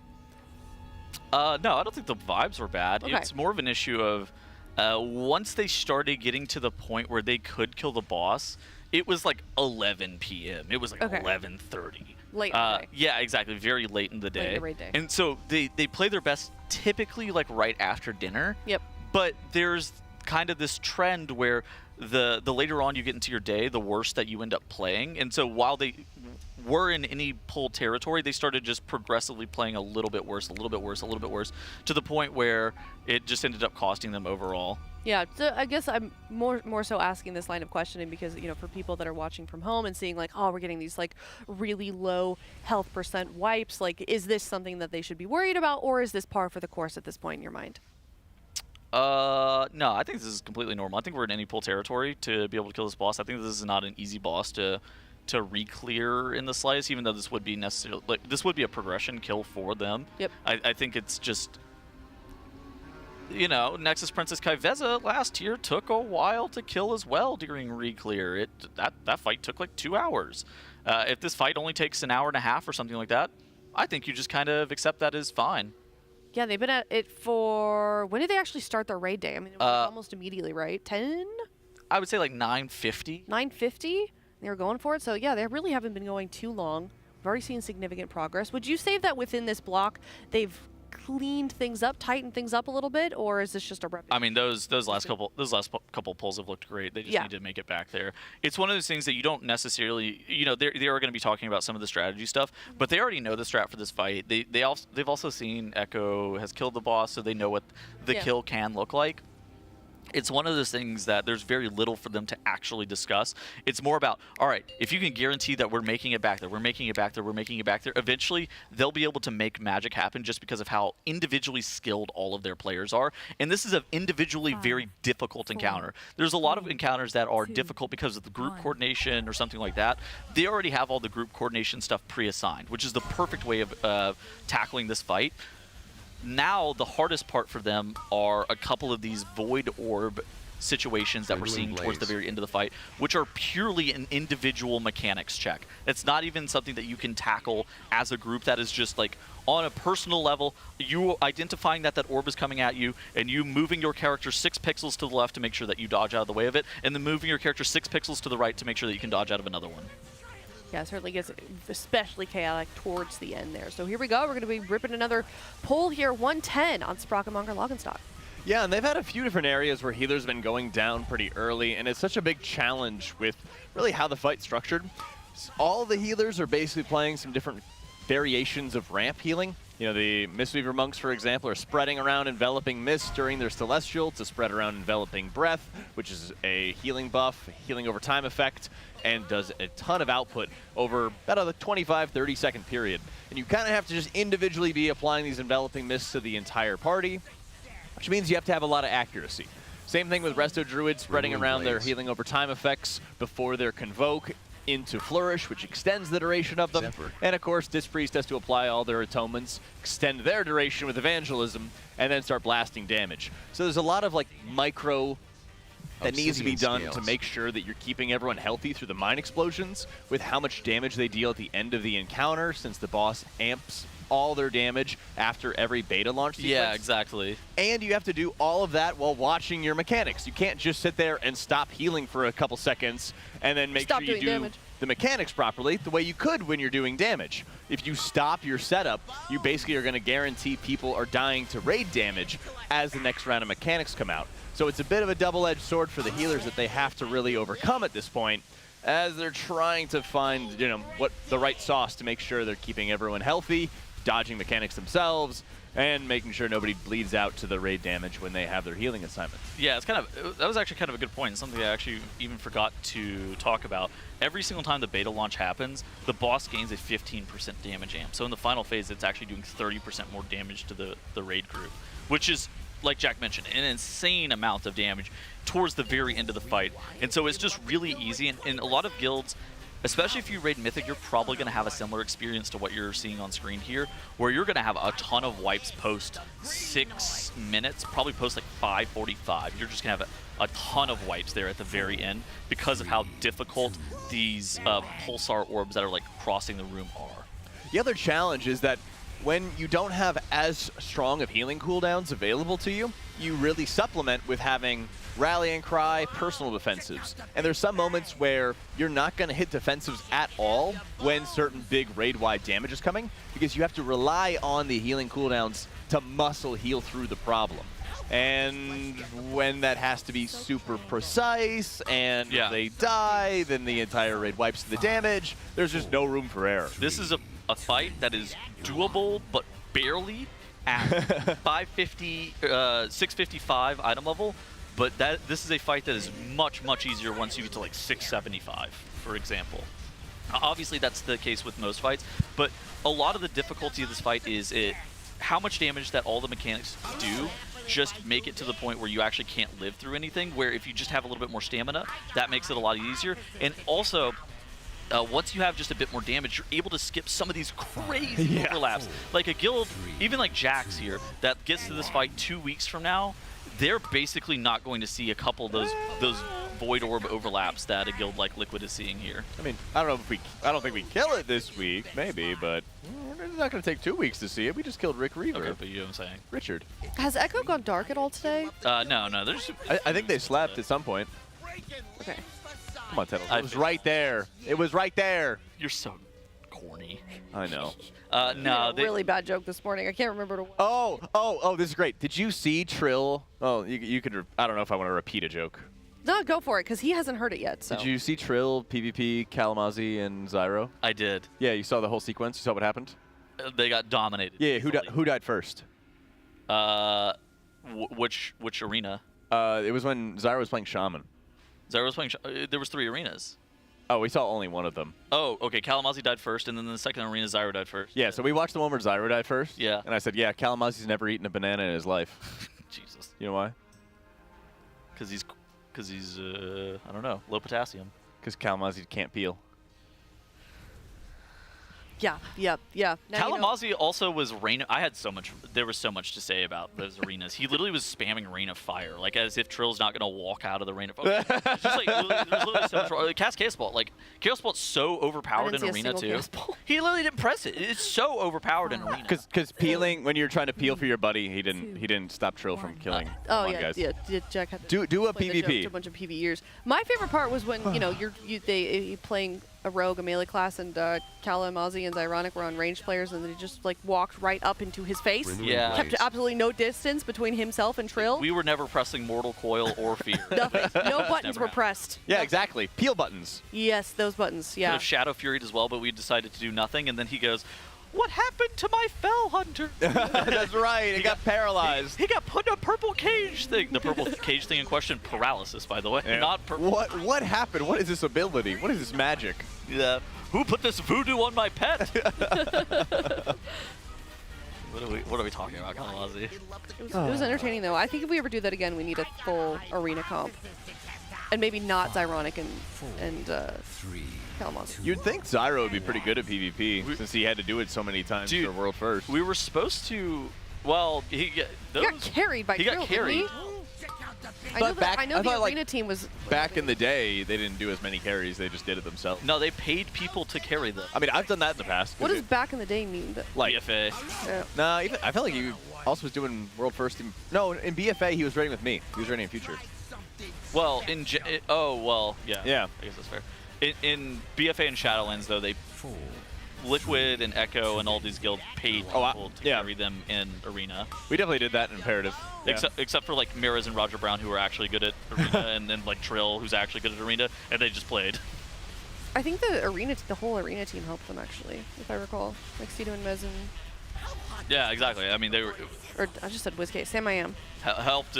I mean, they were getting paid millions, 50s of millions. Ah, I did not know that part. I thought it was just the kindness of their heart. Oh yeah, the generosity. Yeah. Pocket. Dude, I don't know. Perhaps. One team, one victory.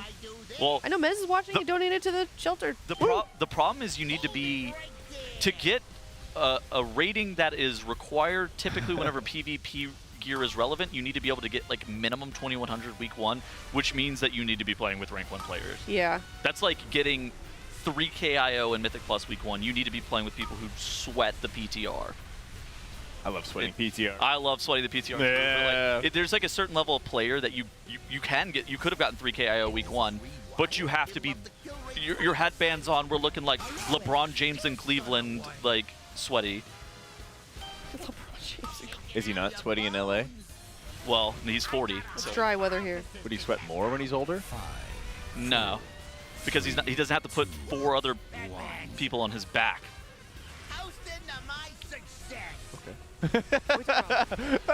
I don't know. He's putting the team on his back, bro. Watch basketball. It's okay. You should. I mean, yeah, it's just so tough. There's like 20 different channels to watch games on now. That's fair. There's Game Pass. Yeah, I know. Xbox has that. How much is it though? A lot. I'll figure it out when they put WoW on it. Ah. Come on, Blizzard. Yeah, please. Please call them by Microsoft now. 3, 2, 1. No. Anyway, about this fight. Yes. About this fight. I'm ready for them to get about done with this fight. What about you guys? About halfway through this fight. Yeah, that would be nice. I'd appreciate that. The boss is actually Omega Low. They crossed the 50% threshold in terms of time at the 330 mark, and the boss was at 43% HP. Yeah. So they are absolutely annihilating this boss health-wise. But again, the end of the fight is just so individually mechanically tricky that even if they're so far ahead damage-wise, it might not matter because they can just wipe the entire raid at an instant. And that's where I even hit a point where it just seemed like it would be better for you to jump off the edge and die rather than hitting any of the shadow orbs and like wiping the raid. Okay, that's the thing is that is if you were making that as an active decision, I agree. But more often than not, you're not making that as a decision. Right. The decision is like... Plus, are you even near the edge to do that? Yeah, exactly. I mean, you're pretty close. For some of these guys. I guess so. The other thing is, if you're close enough to try to make that decision, you're also close enough to go way out of your way to run around any of these orbs. More often than not, it's just a mistake, right? It is literally just an individual micro play mistake. It's not even like a macro decision that's being made by the entire guild. It is like an individual player accidentally touched one of these orbs that they didn't understand the trajectory of at the exact same time that they needed to. So maybe it's more if you're really bad at the orbs, then you're just like, all right, guys, I'm gonna peace out for a second and res me in a bit. None of these players are really bad at the orbs, but if you hit an orb 1 in 20... No, I'm not saying they are, but as an individual, maybe. Yeah, but if you hit an orb 1 in 20 pulls, and everybody in your guild also hits an orb 1 in 20 pulls, like, all right, somebody's hitting the orb every pull. Yeah. That's the thing. There's no room for a personal mistake at this point, and if you did a tally of like who made the mistakes or who made the most mistakes, there's a very big difference between somebody making a lot of mistakes in the first 20 pulls versus the last 10.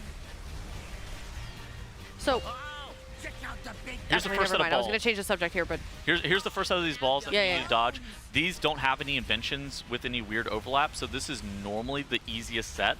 Some of the sets where they have the magnets or the magnets plus the beams are very, very dangerous. And even still, 2 of those orbs there you actually saw accidentally getting clipped. They were able to live through one of them because there was no other group-wide damage. It was just the sonic boom, but that was able to get topped off easily enough. But the moment that the second orb is then clipped as well, then it's just completely over and the entire raid is wiping. And that's what makes this fight just so hard.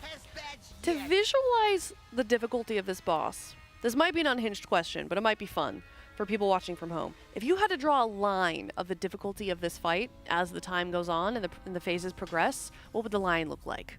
Spiky. Spiky.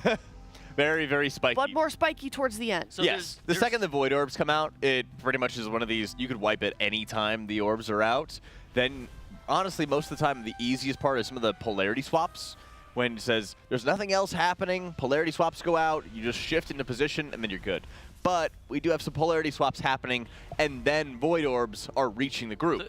And that's where one of the hardest parts of the fight is. The wire transfers are also kind of chill because the ground effect and where the ground effect is predetermined, right? You already know where you're supposed to be going. So anytime the boss starts casting the wire transfer, you know that you need to be moving, you know that you need to be pre-positioning for the next movement. And it's really not that big of a deal. But there's specific overlaps. And so, yeah, like Jack mentioned, it's like super spiky where I honestly think like the curve of progression is also pretty spiky as well. So at the very beginning, the boss starts off as pretty hard where you're trying to figure out, oh, okay, who's soaking what mine when? Who's soaking what mine when? Where are we supposed to be standing? And you have like a raid plan on your second monitor and you're kind of looking at it and you're just trying to figure out, wait, what's going to be going on? Then, you know, it gets easier and you start progressing phase 1. You actually get through phase 1 sometimes, then you get to the first beta transfer. And then you kind of, that becomes a little bit harder.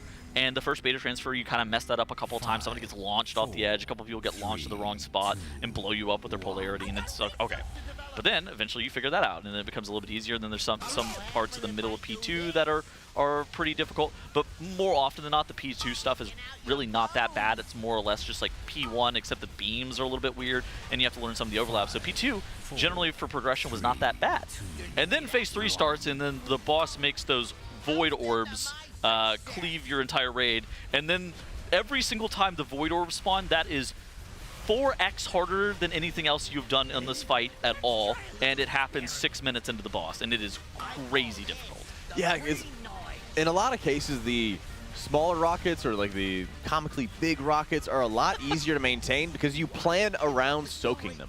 You drop barrier and you say, okay, people have defensives up. If they hit it, that's totally fine. Just get healed. Hey, they have turtle up. Hey, they have spell warding for prot paladin up. You could just go out of your way to soak them. The tanks are going out of their way to soak them. Then you're really just pushed into a very small space of the room, and it's a plan that you are going to have these things getting soaked by the team. You can kind of move up a little bit closer or something along those lines to make sure that it's not going to be you, but you could just see on like the players, they're popping all these defensives with the expectation they go off. There's also a lot of points of failure, and I think that's a big thing on this fight as well. is every single time the mines spawn, that is just like a really big point of failure where you have to actually soak the mines at a very specific point. And it's for probably 3 reasons, but realistically it's mostly just 2 reasons.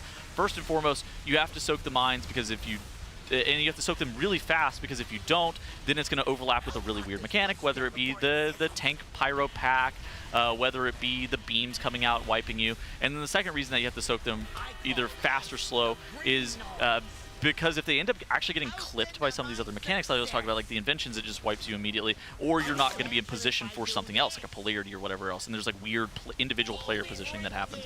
And so knowing, is this the fast soak set? Is this the slow soak set? Is this the I set there I need to wait 2 seconds because then the party pack is not going to be up? Like those kind of like knowledge of like where you're supposed to be soaking and like how quickly you're supposed to be soaking each and every single set is on a per soak basis, and you just like there's just like a lot of points of failure there because of that. Yeah, one thing that I would love to see them do more of is we really noticed having personal defensives coming up on their screen, especially last tier, with their reminder recor. Yeah. And we were able to see, okay, this time you use this defensive, you do this thing. Mm-hmm. I wish there was a better way for them to have like quick notes that they could draw to themselves for like, where do they position? How do they avoid some points of failure? Okay, I need to move out a little bit further than I expect to because now we have void orbs coming out and the magnets, so you don't have as much leeway. Something like that I think would help a ton. The other obvious point of failure with the mines as well is like you put a vulnerability debuff on your entire raid every single time you soak them, right? So for after you soak one, for 3 seconds you can't soak another. So it's kind of like this chain. You can't soak all 4 at once, and so you have to look at, during the mines, is there going to be something that happens that we need to delay the first soak? And then after the mines, like we have to be looking 12 seconds into the future. Is there going to be something weird that's happening either in the middle or at the end of those mines that is going to be happening 12 seconds in the future that we can't soak? And it looks like Max. Computer, enhance. Ooh. Oh, this is the new Monster Energy flavor, Ultra Vice Guava. I think that's one of 2 new flavors. It's too new that the camera can't even can't even render it. Yeah, exactly. It cannot be perceived. I wanted to see him take a sip. I know. Yeah. I wanted to hear it. Maybe, hold on, maybe we can go to Yips's camera, that way we can see Max take a sip from Yips's POV. Oh, good idea. Yeah, that's a good one. The production, show me Yips. The rear window. Exactly. Very rare we get to see there. Oh, perfect timing too. Oh, wow. Perfect timing too. You nailed it. Tettles is Sauron. That was good. Yeah. Now Max is getting a big stretch in. Now cut back to Max's camera. You'll see him stretching with his arms over his head. It's crazy. Oh, now love that. Those are back down. Big fan of the arm stretch. Yeah. It's crazy. Yeah, you got to go all the way back. Yeah. Yeah. Wow. Put it further back. Stretch, yep. Ooh, Put it further back. Yeah. 5. I hope he never watches this back because he's going to think that we are so weird. I think he already Let's does. be real. Yeah, I think he already does. Listen, we're an important part of the race. I'll see him and be like, "Hi, Max." He'll be like, "Hey." He's locked in. He doesn't have time to say hi to us. That is true. He is locked in. We do not matter. Renewing Blaze. No, you matter. Thank you. We matter. I mean, I know I matter. I'll talk to any of the other players during the race. I go out of my way not to Oh, same. I don't bother. I do not bother him. He's got a plan. He's got stuff going on. Well, no, it's more just like a lot of the raiders, whenever they're walking around, they'll be chatting or like, open to like talking or having discussions. Max, whenever he's walking anywhere, he's like walking with a purpose and like walking very diligently and does not want to be bothered. It's like very clear just by his actions that it's like he is completely locked in, and anything that you would say to him is just going to kill his flow state. I don't want to eat. I want to raid. Exactly. So the next evolution of the race world first is you're just going to get like IV drips for all your fluids. That way you never have to take sip bricks. What is it? Yeah, they brought up gamer diapers, perhaps. Yeah, they brought up a bucket. Yeah, they brought up the bucket. I heard about this. Yeah. And the bottles. Yeah. The bottles. The bottles. That's what it was. They the liquid catheters. Yeah. Wait, what do you mean you heard about this? So, We're not joking anymore? No. They were during splits yesterday. There was a proposed solution on eliminating bathroom breaks where Max isn't doing anything. So everybody's going to start peeing in a bottle, and then Max Obsidian is just going to scales. come by and swoop by and pick them up occasionally. This was the proposed solution. Yeah. And for some reason, it was shot down. Although I think it would be effective. For some reason. I think it would be effective time-wise. I mean, I think it would increase efficiency. Hey, exactly. you know what? If it works for the people in Times Square during the ball drop, then it could work for the Raiders here. Today I learned. Yeah? That sounds gross going to the Times Square. Oh my God, they literally wear diapers and they stand there for 10 hours. That I sounds don't understand. awful. Sounds like my personal, and then they're forced to wear a Planet Fitness hat all day. Like what? Are they? That I mean, I don't. Or what? Planet Fitness hat? I think they get. You've never seen that? They all wear Planet Fitness hats. I've never seen They're it in down my at Times life. Square. I mean, I would watch the ball drop all the time with my family growing up, but You've I never seen that. I mean, never I think seen it it. might be more of a recent development because I think they're like a title sponsor, but. Yeah, never seen that. That also seems like it would kind of suck. It's kind of No, like going to like doesn't sound fun. it's kind of like going to like some sports games, and then you're like super high up in the nosebleed seats. It'd be Yeah. fun if you were with like a bunch of buds. Yeah. But if it was like, you know, you and like a family member, like my brother or something like that, I'd be like, well, you either would want to get like good seats, or just watch it at home. I can't relate. I stayed home and played World of Warcraft all day. Yeah. You ever been to a pro sports game? Nope. Any Not pro sports anyone whatsoever? Need to. You don't need. Okay. All right. Fair enough. I got World of Warcraft and vibes. You play like 2 things. What's the second thing? Teamfight Tactics. Yeah. That game is also elite. Yeah. I remember when Titles visited me in Austin. Oh my God. It was like, Dude, hey, I'm addicted to that game. I can't play that game. I was like, hey, Titles, you want to go out like paddleboarding? You want to go out to like, you know, see Austin and go to stuff? And he's like, nah, I'm chilling. And he was on the couch playing TFT. That's right. That's right. I'm a gamer. Wait. So he came to visit you. Yep. Yeah. And then just stayed in your house and played TFT. Yeah, for like a week. We hung out. That was cool. It was fun. We went out and played Topgolf. Yeah. And then immediately went home to go play TFT. Basically. All right. Hey, Oh, we you went know out what? to dinner too. That wasn't that. Yeah, we went out to a couple dinners. You're making it sound like it was that. No, I mean, Listen, I'm just trying to get a picture for it. yeah, I mean, it was pretty I'm fun. not judging. It's like a little LAN party. I get it. Sue me. I'm introverted. Huh? I don't know. Look at his body. I think that was fine. His body? He's in it. Yeah, He's in that. look at Fire Up's body. Oh, I thought you that's meant when you Tettle's ping- body. no, I was no, so no, lost. no, Okay, no, no. Yes, yeah, That's when you ping. Look at my body. I wasn't in that, but you know that you were in that if you look at, if you watch the replay back. Yep. I don't know. I think that I think the game was wrong. Look at his body. Game disagrees. My game lagged. Yeah. Wasn't me. It was on point. I mean, early deaths. So how big a deal? Would you say that those are? Those are a pretty big deal. It seems like they're probably gonna wipe here. Okay. I mean, they get a battle res up in 20 seconds. I think that they can 19-man the rest of this fight. Okay, never mind. They're wiping now. Okay, yeah, we polarity'd our entire red stack. I'm pretty sure more people are gonna die. Yeah, it's over. Okay, but before that, I mean, if you have a couple of deaths here, and there, you guys are talking quite a lot about how tight that damage check is. If we're getting those singular deaths and we're immediately resing them, is this it still damage check doable? this damage check is trivial at this point with this reset worth of gear. Trivial with the gear. Okay. Yeah, I think it was trivial last reset as well. The problem is like it's so, that last overlap where it's balls plus magnets plus beams is like impossibly hard. Whereas now I think if they actually have all 20 players alive, they're going to be looking to skip that potential last overlap, which is balls plus beams plus magnets. And so that's what 20 players with this reset worth of gear allows you to do. Is it skips by far the hardest part of the fight. That, you know, I've seen them get through it one time and they had a 0.8% wipe, but are you going to be able to get through it twice? Who really knows? Yeah. That's certainly a question. I mean, we've seen it a few times this morning, and like you guys were saying, they are getting that consistency, and they've had quite a lot of good pulls in a row.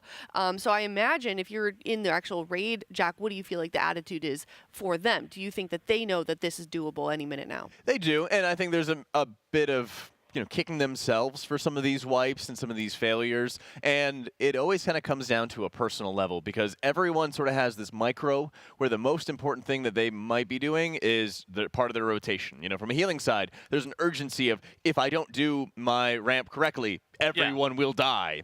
And at the same time, if you get hit by rockets or avoid orbs, everyone dies. And then finding that correct balance. It's one thing to say, like looking back and saying, okay, gosh, somebody else made a mistake. Like, that sucks. I just have to make sure, though, that it's not me the next pull. Because you could just have, like Tettle said earlier, one person makes a mistake, and it's the first time they made a mistake in 30 pulls, well, that's a wipe. And you repeat that 20 times, and you have 20 more wipes. It's like the Halandras bombs. It's like the exact same thing as the Halandras bombs, where there's so many different individual points of failure over the course of the entire fight, whether it be, did I soak these mines too slowly, whether it be, did I accidentally contact any of these pulsar orbs that are slowly going across the room, was I maybe in slightly the wrong position with my polarity debuff, or didn't appropriately assess what color polarity I was about to have, and accidentally slam into the raid. There's like a bunch of different points of failure that they just immediately end up wiping you. And it's one of those things that a lot of them are predetermined because the fight is pretty static with a lot of the mechanics that are happening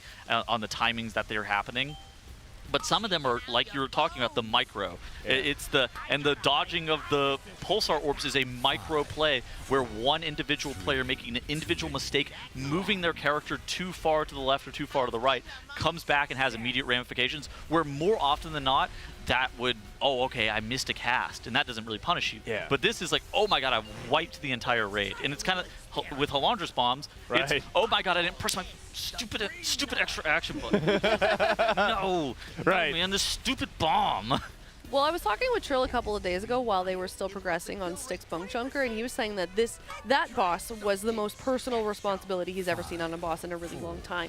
If you compare Sprocket Monger, Jack, how do you feel like this compares in terms of personal responsibility? It's super high as well, and for a bit of different reasons. Styx, you're only as strong as your weakest link when it comes to rolling up all the trash. Yep, 100%. And you can really easily screw other people over. You could have your job being, I will destroy the bomb, and you do it correctly. But if you're munching up a bunch of other people's trash piles, then you could potentially lose 1.5% of HP off the boss because you screwed over somebody else's trash pile. This one, you have a really tight damage check, and you need to have a lot of mechanical perfection with where you're dropping these screws as a good example, but also you just cannot hit a single one of these void orbs in the final phase. So I think the personal responsibility on this fight, 90% of this fight is actually predetermined group responsibility, macro level. These are our raid plans. This is the nerdy stuff, right? Yeah. I've pre-assigned blah, blah, blah. I've got this weak aura set up, right? 90% of the fight is that, but the final 10% is unkillable unless you have the personal stuff. And that's actually what makes it hard, because more often than not, fights are just like a 20-man endeavor, and very rarely does individual responsibility play a huge factor into that. But there are some pass-fail mechanics that are on this fight that almost exclusively are personal responsibility based, and those punish you super hard if you make one mistake on those. And it's frustrating being in that position where you spend 90% of the fight, like you said, following the crowd and saying, we're going here, we're going here, we're going here. And then you get to the very end of the fight where you could just taste the boss about to be dead, and every little ounce of personal responsibility gets thrown at you all at once. So something interesting, Echo, just an update, Echo is done for the day, allegedly. They're going dark? I don't know if they're going sleep? dark or they're actually going to sleep. I mean, their reset does start really early, so they might, I think it's, are they Germany they got or Sweden? They got up early because of reset, right? That's what I'm saying. Like, it might be true because they might just be trying to get up early because they know that they're not going to get, I mean, it would be really hard.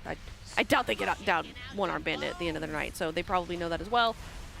And perhaps they're actually going to bed early and getting an early day of the reset. Echo and Liquid, I think, have imposed kind of similar rules for their sleep for their raiders, where they're like hard-locked 15-hour days, and then they get like 9 hours at the end of their day. Which is, I feel like Echo was for sleeping and then going home and like winding down and stuff like that. Yep. So whatever you're doing with the 9 hours, it is like it.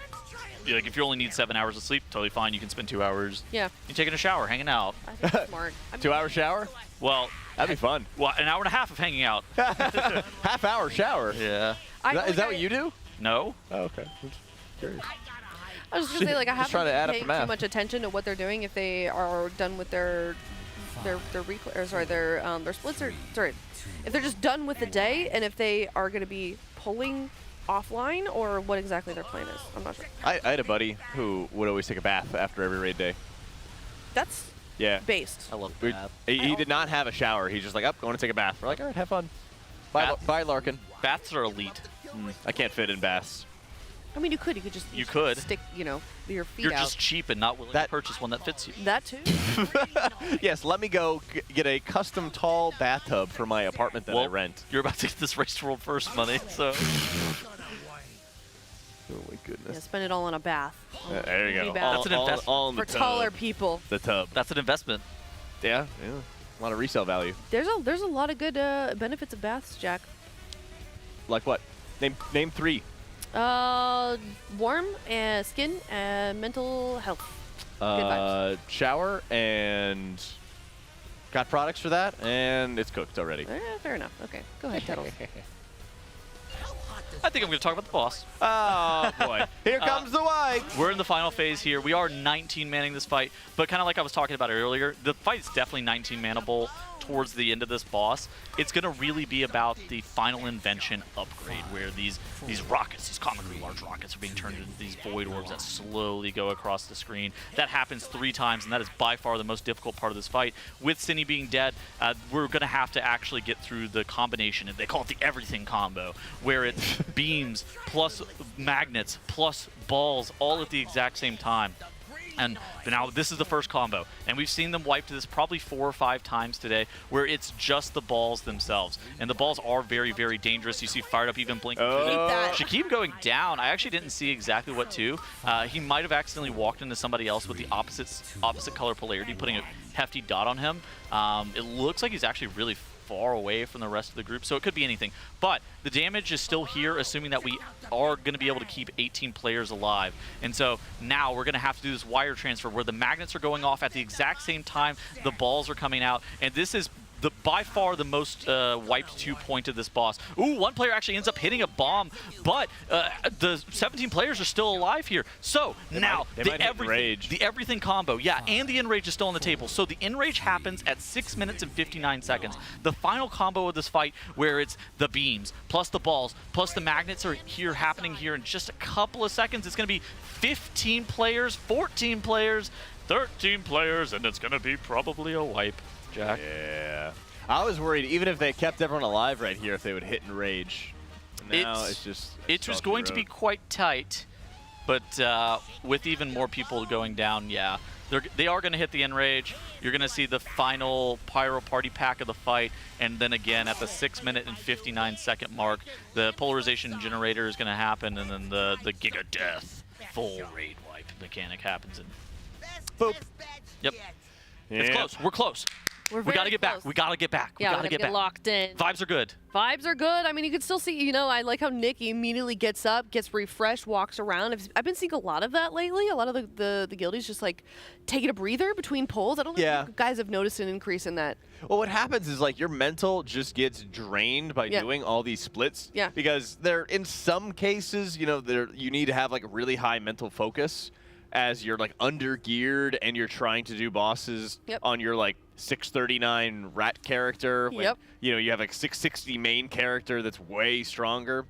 You got to keep your mental together for that. And if you didn't get as much sleep, it starts to wear on you. This is just a marathon, which is challenging both your physical strength, I guess you could say, your how much sleep that you're getting every night, but it's also really taxing on the mental. I don't know if you guys feel this way. I honestly get way too overstimulated whenever I'm playing here, just with all of the people that are raiding right next to me. It can happen, yeah. It's so weird. It's like one of these things that, even back in the caster room, I have like Kalamazzi on my right and Cam's on my left, and it's just like all of the people being in the exact same room as me, I find it hard to be able to even focus on the monitors that are like right in front of me for an extended period of time, and it's just like, oh my gosh, because I don't even know. It feels like I just like want to not look at the monitor that I'm supposed to be gaming on. I want to be just like looking at some of the stuff that's like to the right and the left. It might be a little different for them because they're in the same raid, whereas like the people next to you that you're describing are like doing different things and making different callouts. Yeah, I would think. Also. I think it's a stimulation thing for me, where it's just like there's so much going on that I'm just like, what? Well, I think like 90% of them are very introverted also, so that probably plays a little bit of a factor, Jack. Sometimes I hyperfixate.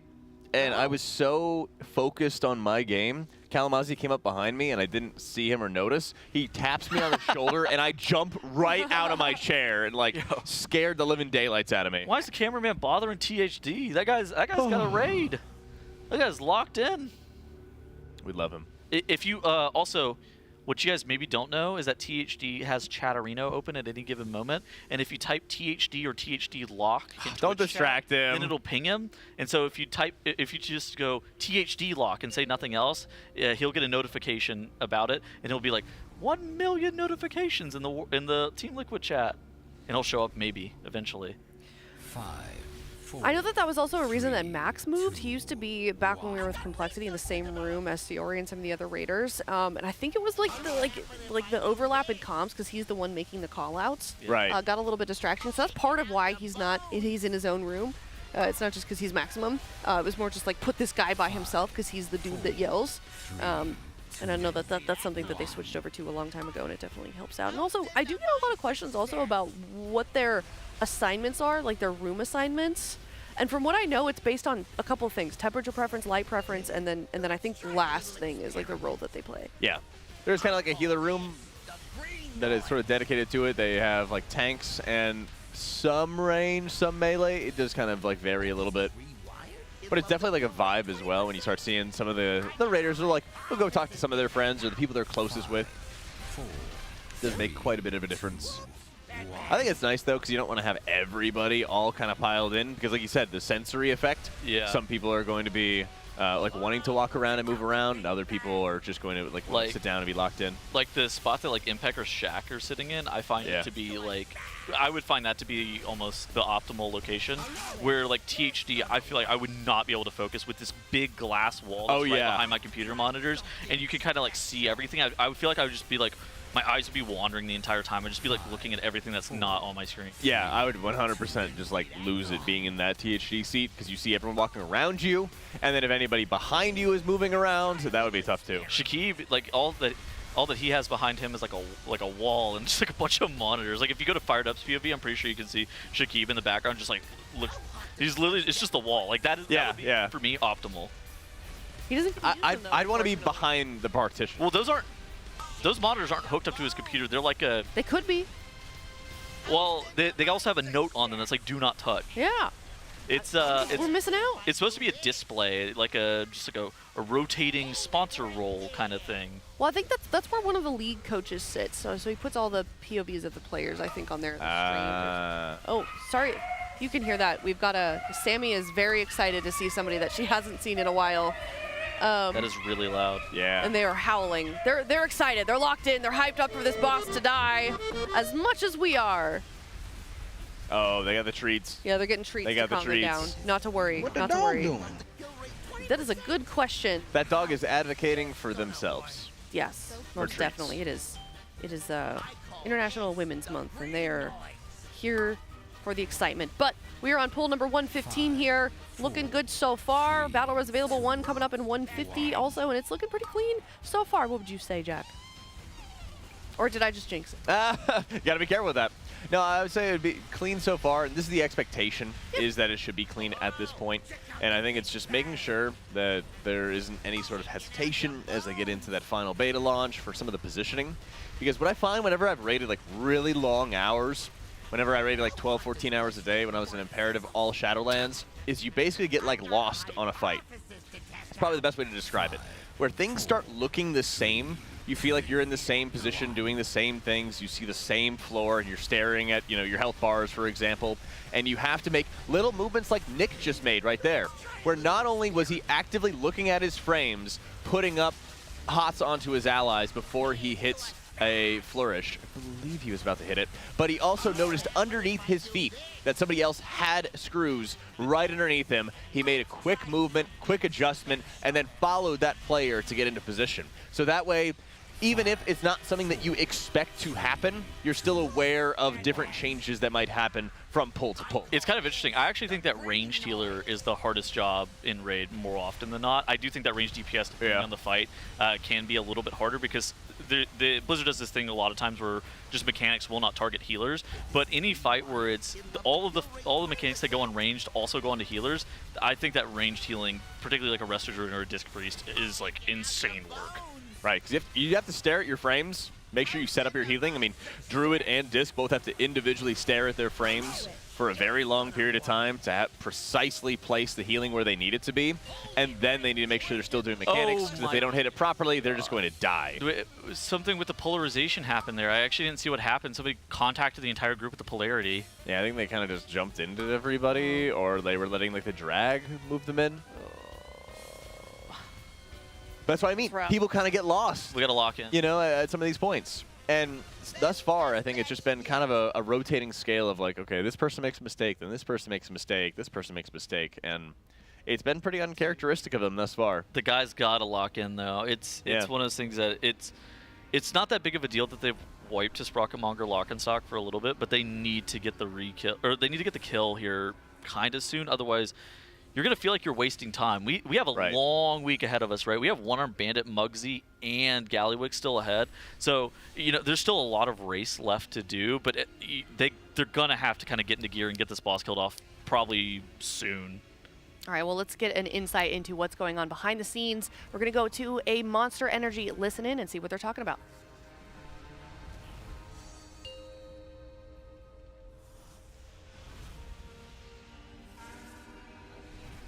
Time to kill a boss. Time to blow up the goblin. 4, 3, 2, 1. Should be on now, Lama. Thank you very much, young man. Yeah, bro. Nick, Suri, Smacked, and Zevi. 5, 4, 3, 2, 1. Drills.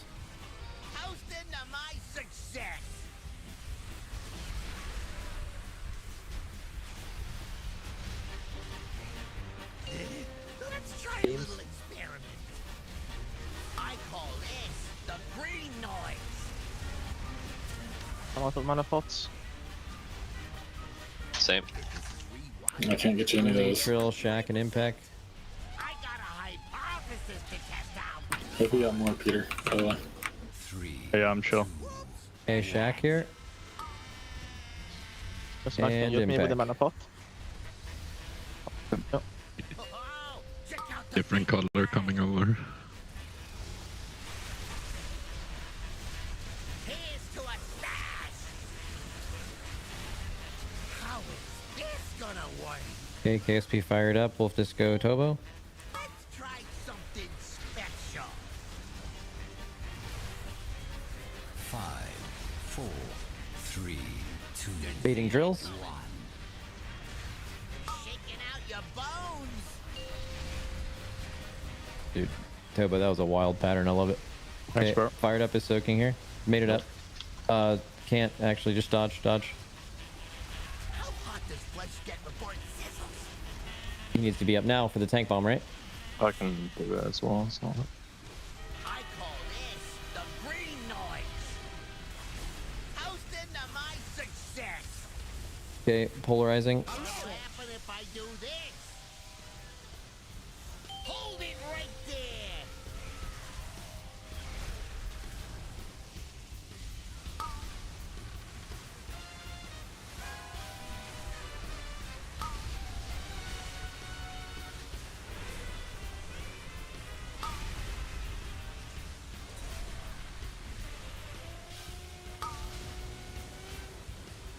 Keep going, boys. We're good. If this is rewired, it'll up the kill rate 20%. Okay, polarize.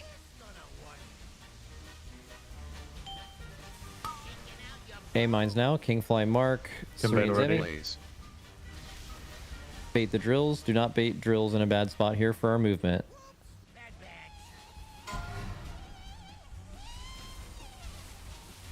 Good. Big beams are spawning after this. Everyone can get in big beam position now. Little off center. Just watch it. I think this one is usually really easy though.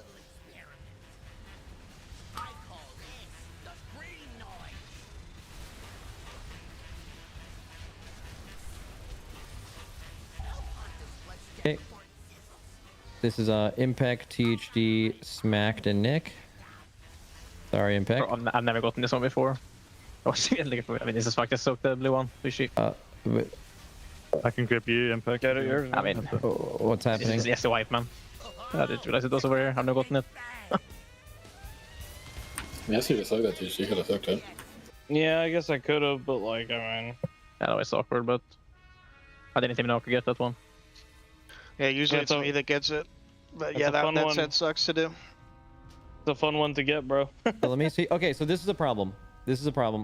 We have a problem with our Igor somewhere. So it assigned impact to this set before Sang, right? Or no. Wait. I could be high. Might be high. You're high. Might be high. I'm high. Sorry. You're high. Unfortunately, I am on drugs. Yay. Don't worry, Impact. You'll see that in 1,000 pulls later. Yeah, that is a giga. I've never seen that before. Exile usually has to get that one before you. Why does Shaq not get assigned before Impact though? Could be. Or did he have the debuff just He did not before? have the debuff, and he had the same color. Well, yeah, but when it goes out, when the assignment goes out. No, like that's, yeah, same thing, right? Like for example, Jackhead is a little bit longer.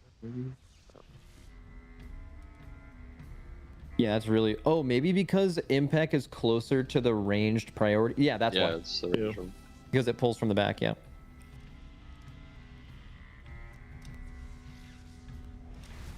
Rest makers. It's Shield is on left has again run off. That's actually to get over on this side already. So. The 1 in 784. It's yeah, less than 100. I usually just like kind of wait until I see my assignment to even start. I was looking for the marker when I'm moving over and I couldn't find it, and I realized it's all the way in the corner. Yeah. It's fine. I was gonna go water about it. Would it help if we had that set of assignments show up early? Because we're sitting in the beam and we already have our polarities, right? It would help me, but I'm like the only melee that gets that one that often. I don't know. I already it would help. It's fine. It would help me as ranged also. But second set? Second set second set of mines in P2. Yeah, I can do that. Even just like 3 or 4 seconds earlier would be really good, because that's like right when the end of the beam happens. We're actually just sitting there doing nothing. Alright, whenever Wolf's ready.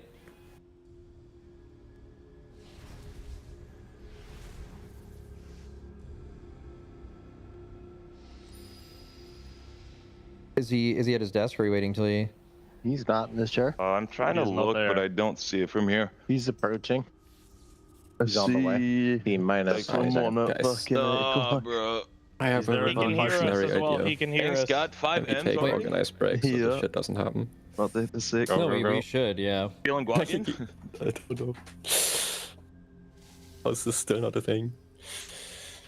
I'm not the break guy.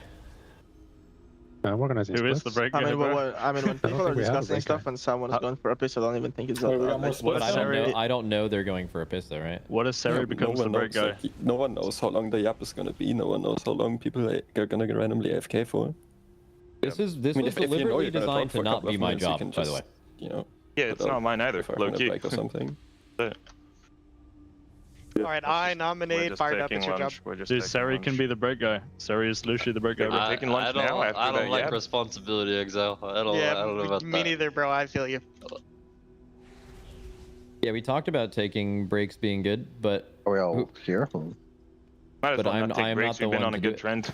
I mean, I don't really have a good viewpoint of where, if people are actually even. Alright, who's in charge of breaks? I'm literally Not me, please. Bubba can't be it, I can't be it, who's doing it?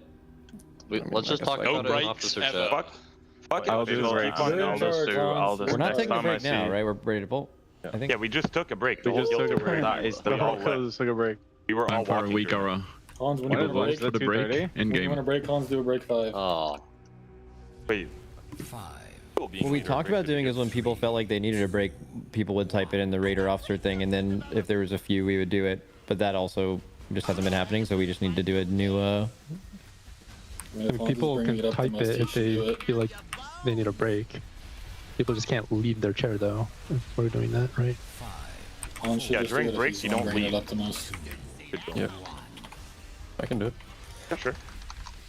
Oh, I am hyped. You're the leader, Hans. Let's go! Also, if a lot of people are going to go to the bathroom at once, say 5-minute break is not short enough. That is what I was getting at. Yeah, so we can make it shorter for sure. If there's like some yap, doesn't like affect one guy, he can sneak in and easy piss. And then you maybe wait like 20 seconds for him to get back. Instead of having to take 10-minute break every time someone is taking a piss. Hashtag piss weaving. Yep, piss weaving. Hashtag use the bottle, bro. I'm telling you, Max just gotta pull our things out. I'm not pulling them out, bro. He's done it before, bro. I have not done it before. Maybe wrong All guy. right, Exile after this. Definitely had someone in Boston doing that shit.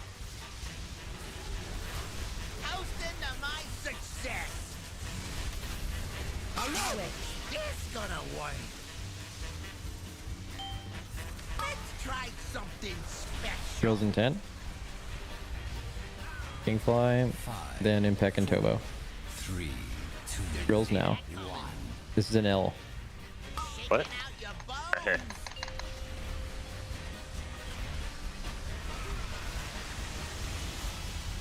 No mage soakers. Bro, it is actually the instance, by the way. Like, literally no mages ever have red now here. Can always call a turtle there. Hashtag DPS lost though. Hashtag lost. Okay, color swap soon. What'll happen if I do this? Hold it right there.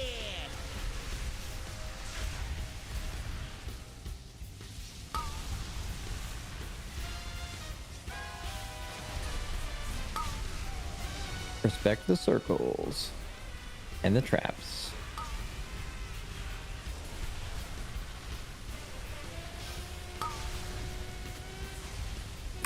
Just me you over here, pup. Happy Hill. Polarizing. This is Mark, fired up Suri and Nick. Been bait already.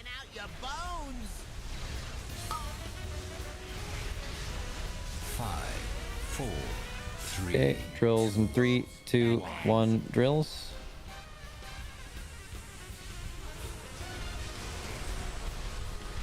Good, and big lasers. The up's coming in late. Let's try a little experiment. I call this the green noise.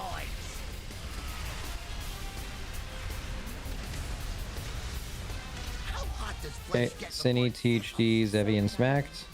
I got a hypothesis to test out. 5, 4, 3. Okay, these are drills. Blue range, don't do bad drills.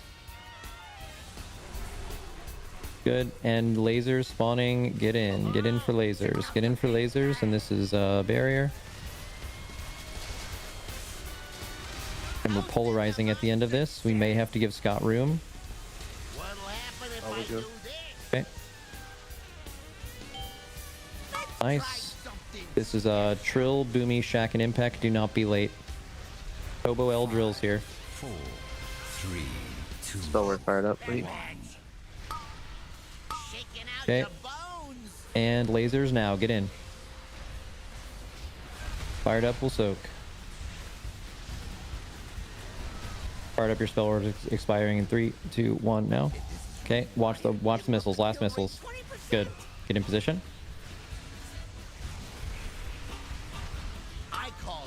Okay. Blue has the gate. Then we're gonna do a polarization swap here. Now. Watch your HP. Okay. Watch the gate. Watch the gate.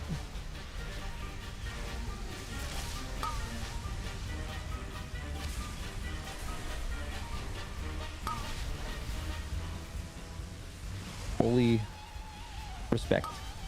Big respect to the circles. Boss is getting smoked. Alrighty, boys. Here we go. Polarization in 2 seconds. We're doing these mines fast. Okay, KSP and fired up, then Tobo, then Exile. Remember drill positions for this phase, ranged. 10 seconds till they're out. 5. Good. Okay, popping second. Drills. Okay, after Exile soak, we rotate.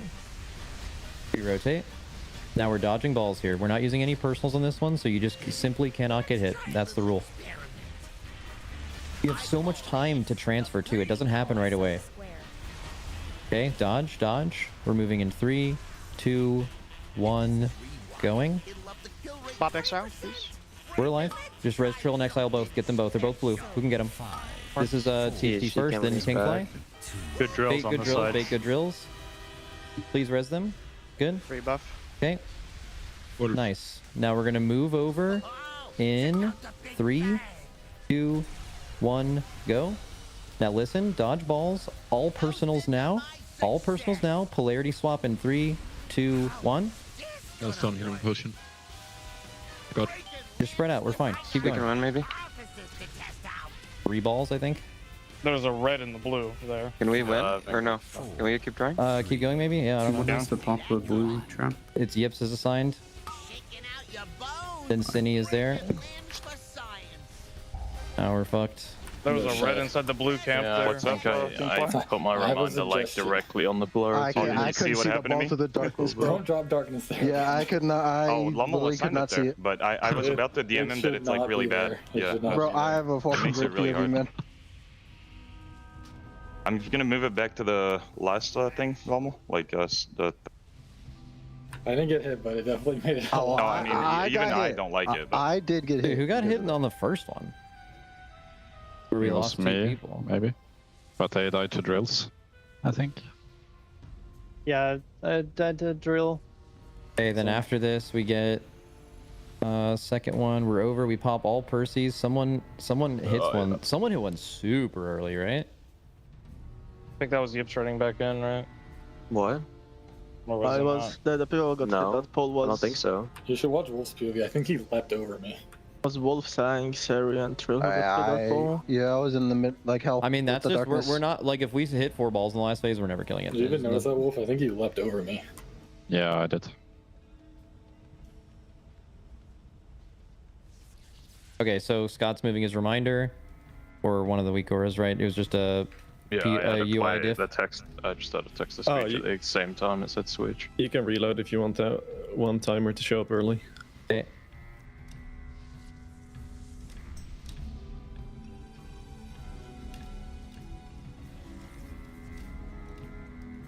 We're just emptying the bag on that set. It should work. Hello, everybody. Welcome back from that Monster Energy Listen In. We saw yet another wipe, unfortunately, in the end stages of that boss Sprocketmonger lock and stock. We can take a look at a replay, kind of what happened in those final moments. So they hit an orb, which killed off like a couple of people, but that wasn't even like the big issue because I think that they had only 2 people. Oh, okay, it looks like 3 people dead. Then somebody walked into the melee, or into the blue stack with the red polarity and knocked everybody off the edge. It was just, it's cursed. The dodging with the polarity it's one of those things that it's really difficult for the melee because the melee basically just have to get off the boss. And even if you are getting off the boss, right? Like you actually see that contact happen, and it's so far away from actually the melee of the boss. And so they're doing the right thing, they're making the right plays, but even still, it's just really difficult to assess, like on the fly, like where you're supposed to be going, and then you can't actually come in contact with a player of a different color than you. It's so hard. It's a really big heads-up play that happens at the worst possible time you can imagine. Suddenly, you go from, like you mentioned before, the raid plan of you need to be in this spot at this time, at this portion of the fight. Then, when you have all the Void Orbs going off at the same time, then it instantly turns into a mass personal responsibility as you're trying to dodge in and out of the orbs while making sure that you are not coming into contact with any other player. Getting a couple questions also in chat of how many pulls they've done today since the reset. I think we started the day off at like 99 or 98. Getting up on 20. Somewhere in there. Getting Yeah, in so there. we're about that 20 pulls mark. I personally thought they would be getting it a little bit earlier by now, but like we've been saying, this is any pull territory. I mean, Jack and I were kind of chatting about that, like right as we came off of the monster. Oh, yeah? Listen in. I mean, what are your thoughts on this? I think it's just natural that there's some encounters guilds are going to be stronger and weaker at. I had my own experience with this in Sepulchre, where my guild was stronger at Halandris than we were at Anduin, and trying to put the colors together was a super big pain. And I think this is where part of it, yeah, sure, it's going to be getting up early, and I think that there's definitely the stress and like fatigue type stuff that sets in early on in the day, and they have to kind of just overcome it. They usually are better in the evening, and pretty much, I think, the past 5-6 days, you know, I've been doing morning shift casts and stuff with UI. We really don't see a lot of raid until the afternoon, or at least we don't really see mythic raid until the afternoon. So I think it's probably just like shaking out some of the fatigue of the past couple days, overcoming a couple of the obstacles that they've had before, and then being ready to go. It'll take some time, but I think this has definitely been any pull territory, and I think a lot of relief is going to go through the group when they get this boss down. I think a lot of them are going to be really excited for One-Armed Bandit. Do you think that the longer that the guild stays in any pull territory, the more that it starts to hinder their performance? It can happen. Like the hype levels? I think part of their hype level is subdued quite a bit. Yep. Since we're really early in many respects in Mythic. Most of the time, most of the encounter time that you're going to see is going to be in the last 2 and 3 bosses. This is one of those that I think it definitely does have an impact of saying, wow, like we should have gotten this boss down Monday. Okay, but now we need to get it down quickly here. It's been, 2 hours or so. Yeah. And so I think a lot of it is they have such high standards for themselves that it's less about, oh my gosh, this guy's messing up, that guy's messing up. It's more about we are not playing at the level we can. So the good news is, I mean, Echo didn't actually do their Mythic Reclear. Yeah. They ended up going to bed before they even did their Mythic Reclear, which is fine because that didn't make them like they didn't re-kill Sprocketmonger Lockenstock yet. Yeah. So you haven't lost time on that, but Liquid didn't kill Sprocketmonger first, which is very rare. It didn't end up mattering, but we're kind of at the point where we gotta get in the gear and get this boss killed off like rather quickly. It's fine that it's taken them a couple of hours. I think that this is what, like hour 2.5 of their day so far. Oh, 3.5 even, isn't it? Oh my gosh. Yeah, because they started at 10. So yeah, it's hour 3.5 of their pulls today. But so it's fine. But like, it's not going to be fine if it starts to go much, much longer here. And that's the thing. There's so many moments in race where a guild's going to take a little longer on a boss fight, a lot longer on a boss fight, or stomp a boss fight faster than others. And so all of it adds up at the end of the day. It always accumulates. We saw in last race with Narabar, a big time save and a big time lost was re-clearing like Nexus Princess in Silken Court. And that had a huge impact on the overall race. Now, this is an area that can contribute to that overall sort of performance, but I don't think we're in the race deciding moment. Absolutely. They gotta make sure they lock in. And the reason that I brought up Echo not re-clearing Mythic yet is because we don't actually know how long it's going to take them to re-kill this boss. Yeah. And it might be the same thing that happened to Liquid here today, where it takes just like 4 hours to re-kill this boss because the end of the fight is so difficult. And I mean, right on screen right there, somebody just made an individual mistake with the polarity, jumped on top of the red stack with the blue color and just knocked everybody back and wiped them. And it happens. It's just, like I talked about earlier, there's so many individual fail points on this fight that over the course of this entire fight, let's say there's 1,000 of them, and they are very easy to just make a mistake because on like a different fight, there may be only just 20 fail points that you can actually make a mistake on, but there are 1,000 here. And what I think is more concerning is like the type of mistakes that get made. Right now, we have more polarity mistakes that have been getting made from like a pull-to-pull perspective. Yeah, that's true. That, I think, is a lot more concerning than, hey, we've reached the hardest part of the fight, and then we just need to get over this part. Certainly. Well, because I think, sorry, I just had one more thought. No, it just struck me like a train. The hardest part of the fight kind of shifts and changes a little bit. Of course. We keep kind of going into Enrage and everything along those lines. But some of the guilds that come after Race to World First teams, they may not even be hitting some of these combos because next week is we're having the 3% damage and healing buff and, of course, the plethora of additional gear you're getting week by week. So there's going to be some guilds in the future that may never experience some of these combos because they'll have enough damage to just overcome them outright. Blizzard very rarely praised. I actually think them hitting this boss with a 5% health nerf a few days ago was the right call. Yeah, 100%.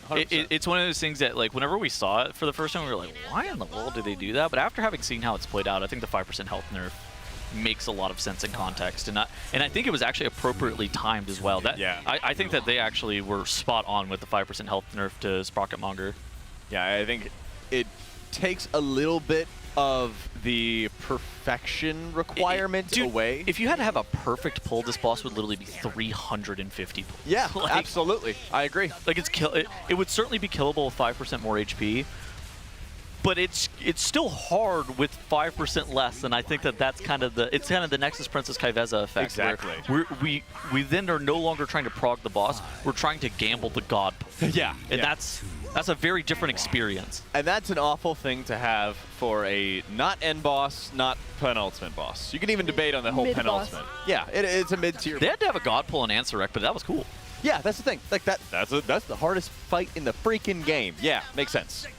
Yeah. But Nexus Princess, not so much. And here, not so much as well. We kind of hit a point in the fight where you have to like vibe shift everybody in the entire raid and say, hey, stop what you're doing and just live for these moments, as you have like the final round of like the void orbs coming around and need to make sure everyone survives it. It's a really, really nasty part of the encounter, but I think this is one of those things that they just keep on throwing pulls at it again and again and again. They're going to get it done. And part of that also is just making sure that they don't mess up polarities. We're in any pull territory, but we've been in any pull territory for 20 pulls. Yeah. So it's one of those things that like everything has to align at the exact same time, and maybe they'll look back and be kicking themselves that they didn't kill it on this 0.8% wipe, where like reasonably the boss was like dead to rights on that pull, and they just made one very minor mistake at the very end of the fight, and now it's cost them 15 pulls since then. And it's, again, any pull territory, you have to be able to close out. They gotta get the closer. Yeah. Well, and that's always the hardest part, because your mind is going to think about what other mistakes somebody else might have made, or if it was you might be focusing on, hey, I shouldn't have made that mistake. And then that can act as like a distraction as you go into the next pull. And you just have to have this mental reset. It's like a receiver dropping the touchdown ball. And it's like you just have to like isolate that thought, put it into the back of your mind, forget about it until much later, and then go back to what you're doing. Yeah, it's called football now. Sports. Yeah. Well, I think it's really these moments that can make or break a tier for this guild. I think the most important thing that you can do, like if you're progging this boss as these players, is not even focusing on like what the rest of your raid is doing and just focus on yourself. Like, yeah, you can do, right? There are some fights where it's like a group, it's a collective effort on every single thing that happens. Yeah. This boss is very individually focused oriented, where the group coordination stuff already happened, right? It happened with the raid plans, it happens with the weak cores and stuff like that. That's already pre-assigned and that's done. Now, the only thing that you can do is focus on your own individual assignments and not making any mistakes, because it's kind of like I was talking about earlier. If 1 in 20 pulls, you make a mistake and you wipe your raid, and if everybody else in your raid is like that, we're wiping a lot. Yep. So you have to be able to minimize the amount of mistakes that you make, and then take it from a 1 in 20 pulls for you to make a mistake to a 1 in 100. And that way, if everybody else also changes that from a 1 in 20 to a 1 in 100, then we're going to have some pulls where everything just like aligns and we just like no longer are wiping. That's such a good point too, because it's also the mindset of saying we're in any pull territory, but then you go into it for 20 pulls. You start losing that sort of posture. But just focus on yourself, right? Yeah. Like, don't worry about somebody else wiping you. Like, I know it's easier said than done, because it's easy to be like, dude, this stupid boomkin just keeps walking into mine 1 second early and just wiping our raid, and then he just didn't realize that he had the polarity on him. Then he just like walked into it. It's like, is he even paying attention? Is his monitor on? And it's easy to be like, to get frustrated and tilt in that way, but it doesn't help you at all, and it doesn't serve you any good to spend 1% of your brain power thinking about what other people are doing on this fight. Instead, if you spend 100% of your brain power just focusing on your individual jobs, and every single time you're only focused on yourself and making sure that you're constantly doing the right thing, it's going to help you a lot more long-term on a boss like this. This is an interesting fact as well, coming from chat. They said Echo had a 0.3% wipe. 25 pulls later, boss was defeated. Yeah, and dude, they on Nexus Princess Kaiveza last year historically fumbled their reclear. They ended up taking like 5 hours to re-kill Kaiveza. I was really interested to see if they actually had re-killed Sprocketmonger, because if Echo had re-killed Sprocketmonger and did it really quickly today, that is a much more dangerous position that Liquid would be in. But since they haven't re-killed it, it's like difficult to be able to assess how good or bad, Liquid's chances are right now. Do we know? Sorry, you go. And I'm sure that Echo knows that approaching their reclear is they might be like, oh man, like Liquid's struggling to get this kill and everything, and that's going to bolster them. But they're vampires. They feed off that energy. Yeah, but you don't know until you go in. Right. All right, this is it. This is the last phase. So we got some really crazy overlaps happening. The first and most difficult mechanic on this fight, and this is going to be the mechanic that we're going to be talking about more often than not in the final phase, of these balls that are actually shooting out right here. They do an insane amount of raid-wide damage. Typically, they're these comically large rockets, and they don't really do anything. But now they are these void orbs, and they pulse your entire raid for a massive amount of AoE. Right there, every member of Liquid was able to dodge and do it perfectly to the point where they actually didn't have any mistakes. And now they're getting the mines soaked. And the boss is actually incredibly low, 10% HP here. Now it's balls plus magnets. So they get a wire transfer. They have to cross the center section here. And at the same time where they're crossing the center section, they also have to dodge these balls. This is the most wiped to part of this fight, and I think if Liquid's actually going to be able to dodge all of these orbs and have all 20 players alive, they might be able to skip the hardest part of the fight. Now, the hardest part of the fight happens around the 6:30 mark, and it's the everything set. It's balls, it's beams, and it's magnets, all at the exact same time, and it is a very difficult part of the fight to the point where they have wiped to it over and over again every single time they made it. There it is. And now here is that going off. The balls and the beams and the magnets. Everybody's pressing every single defensive. Even if you accidentally soak an orb here, it's not going to be the end of the world. Scott goes going down. A couple people are dying off. It looks like 2 orbs have been soaked, but the boss is at 0.1%. And there is the kill that we have been so desperately awaiting. And that is it. Ooh. And Liquid is going to be making it onto one-armed bandit. All right, that is a Coinbase kill. So exciting as well. And we are going to be, I mean, this is definitely a relief.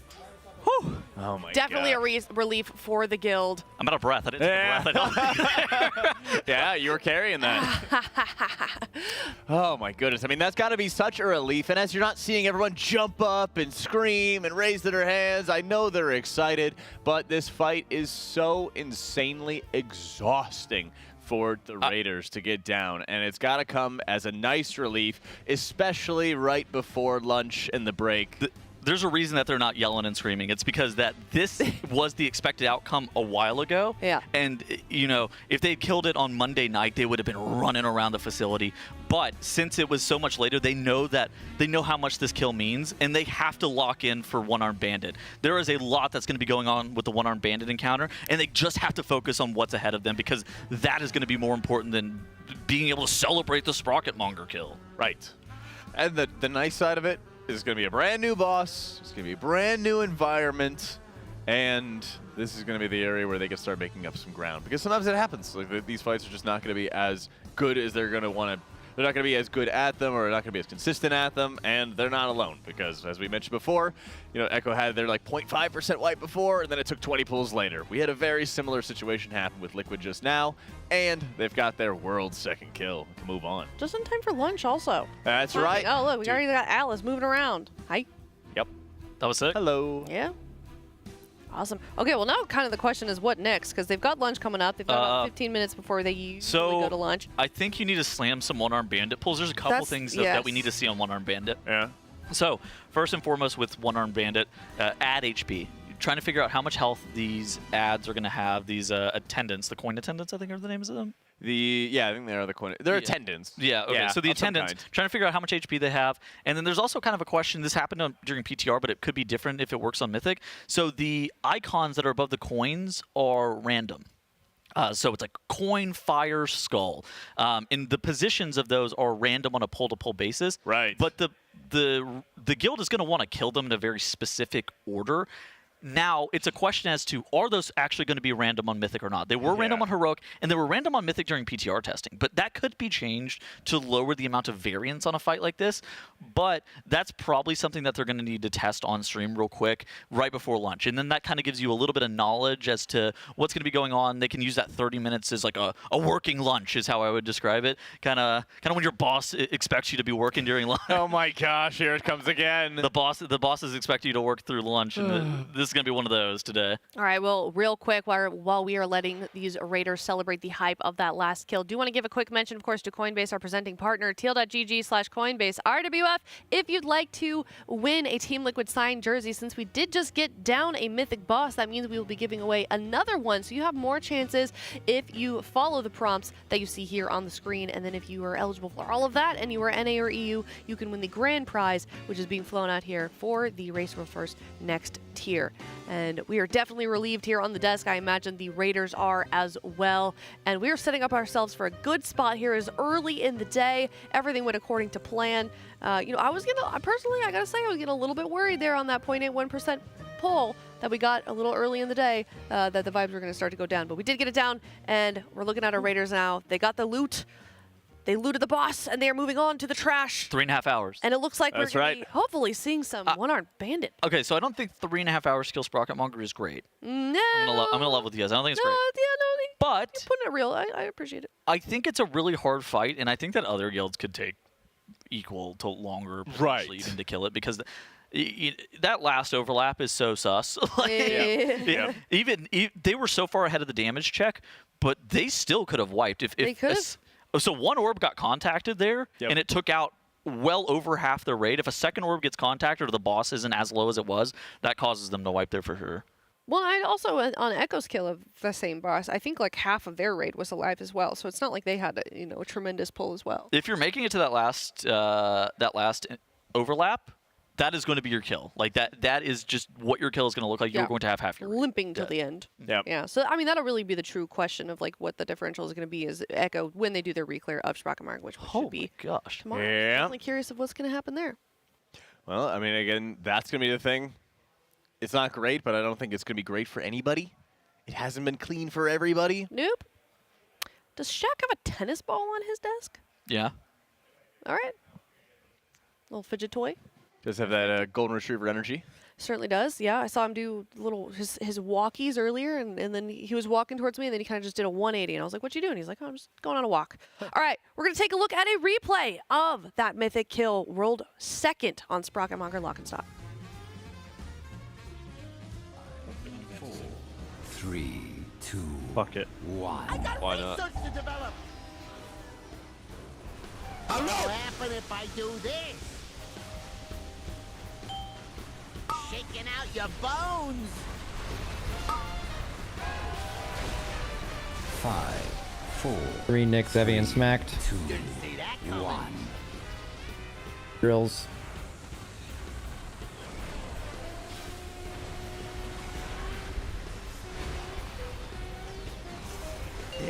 Let's try a little experiment. I call this the green noise. Moving. If this is rewired, it'll up Melee. the kill rate 20%. I got a hypothesis to test out. The fuck? 5, 4, 3, 2, 1. Impact and then Shaq. Oh, check out. Dodge here. Fired up can soak.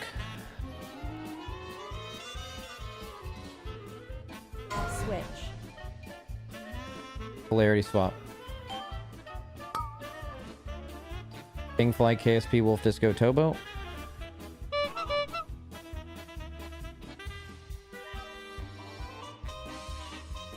Drills now.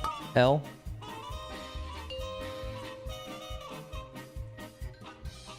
Okay, this is getting sucked and dodging. KSP can soak.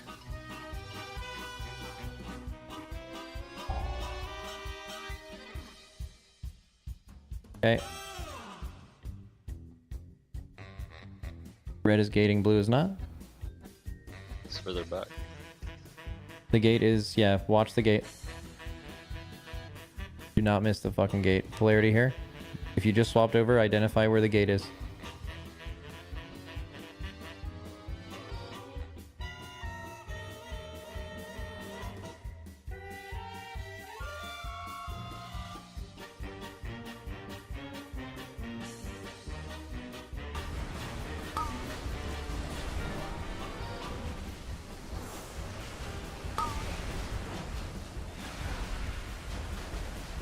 If this is rewired, it'll up the kill rate 20%.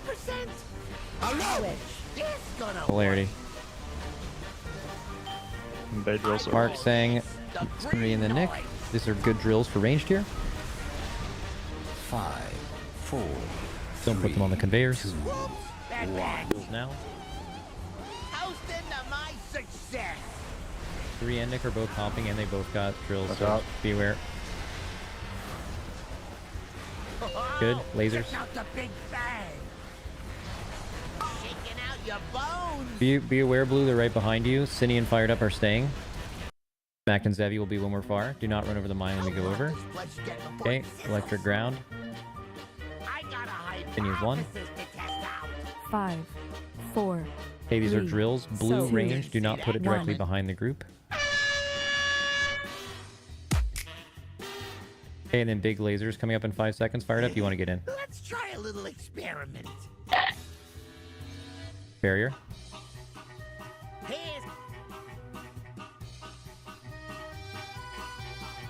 Okay, this is polarity. Polarity. Yeah. Give him room, melee. Blue, give him space. Yep, you're to the left. Good. And we'll reposition it in a second. It has to get repositioned if possible. Good. Drills in 3 seconds. Tobo L, Boomy and Impact. And lasers. Get in for lasers. KSP, you have spell warding. Dodge. Everyone else dodge. If this is rewired, it'll up the kill Give them rate room. Give red room. Here. Great job. the green noise. Really fucking good. Boys, let's go. Ready for... Yeah, blue should have the gate, and then ready to polarize. Watch HP. We're good. Right there. Make sure you look at the gate.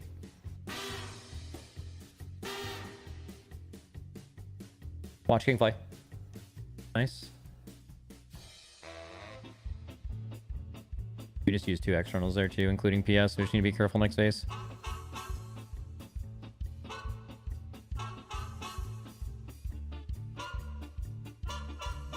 How hot does flesh get before it Good. sizzles? Color swapping now. Same. This is KSP, THD, Exile, and Tobo. Remember, drills in this phase are not on the conveyors. Get in your drill positions if you can get this now. Mines. KSP first. Watch your HP. HD. Then Exile, drills. And last one. Rotate. Kind of a weird drill on red side, just be aware of it. Okay, you guys don't have to move over until I tell you, okay? Just dodge balls and that's it. Do not get hit by a ball. Do not get hit. We're moving over in 3, 2, 1, go. Do not get hit. Okay, King File fired up, Smack and Zevi. 5, 4, 3, 2, Okay, 1. drills now. Bake good drills, bake good drills. Good. Zevi, do the last one. We're moving over in 3, 2, 1, go. All personals. Where's Disco? Dodge balls. Now, and color swap. Be careful. Switch. 3, 2, color swap. Do not get hit. Good. Do not get hit. Now listen, we have mines. This is going to be Sang, then Mark, then Disco, then Shaq. Jack. Good. Do not delay these. In Nice. 5 Now seconds, blue on the conveyor. blue, follow the drills. Drill 1. Drill 2. Drill 3. Get in your spot and dodge. Do not get hit by an orb in the boss eyes, okay? Use every remaining cooldown. Dodge balls. Lasers going away. 3, 2. Lasers going away. Dodge. You're keeping it, yes. Dodge. You can take that. Take the res. I mean, it's just it's turbo dead, right? Boom. Boom, boom, boom, boom. Shit. Boom, boom, boom. Oh, okay, Oh, okay, shit, wait. Mr. Okay. Watkins. I have 636 bracers. Wham. All right, that's all I got. All right. Bubba. I saved my hero upgrading for this trinket potential. Bubba boats. Okay, someone else give it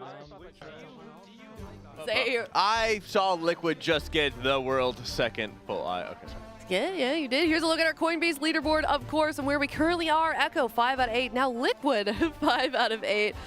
We've got Method and Hot Pot Hero following closely behind. Jack, you can go back to making your weird noises if you want. Go ahead. She said Jack. Okay. Go ahead. Yips is like the rest of us, advocating for his loot the moment the boss dies. He's just like Dratnos. I respect it. Also, quick shout out. We do have a winner for that Coinbase jersey. So congratulations to Wes Wright on winning that Team Liquid signed jersey, because we did get a mythic boss down, and once that happens, we're giving away an additional jersey along with the daily one that we are doing. So shout out to Coinbase for that. So here's that Coinbase leaderboard. Woo. And did we get any loot from that last one? Anything important from the boss? 4 pieces of loot dropped, yeah. Four good ones, usable? Notably, Yips was very excited about the plate wrist that dropped. Yeah. There was a Mr. Lock and Stock that's not a healer trinket, so I don't know what it does. Fair enough. But Shakib seemed excited about it. Yep.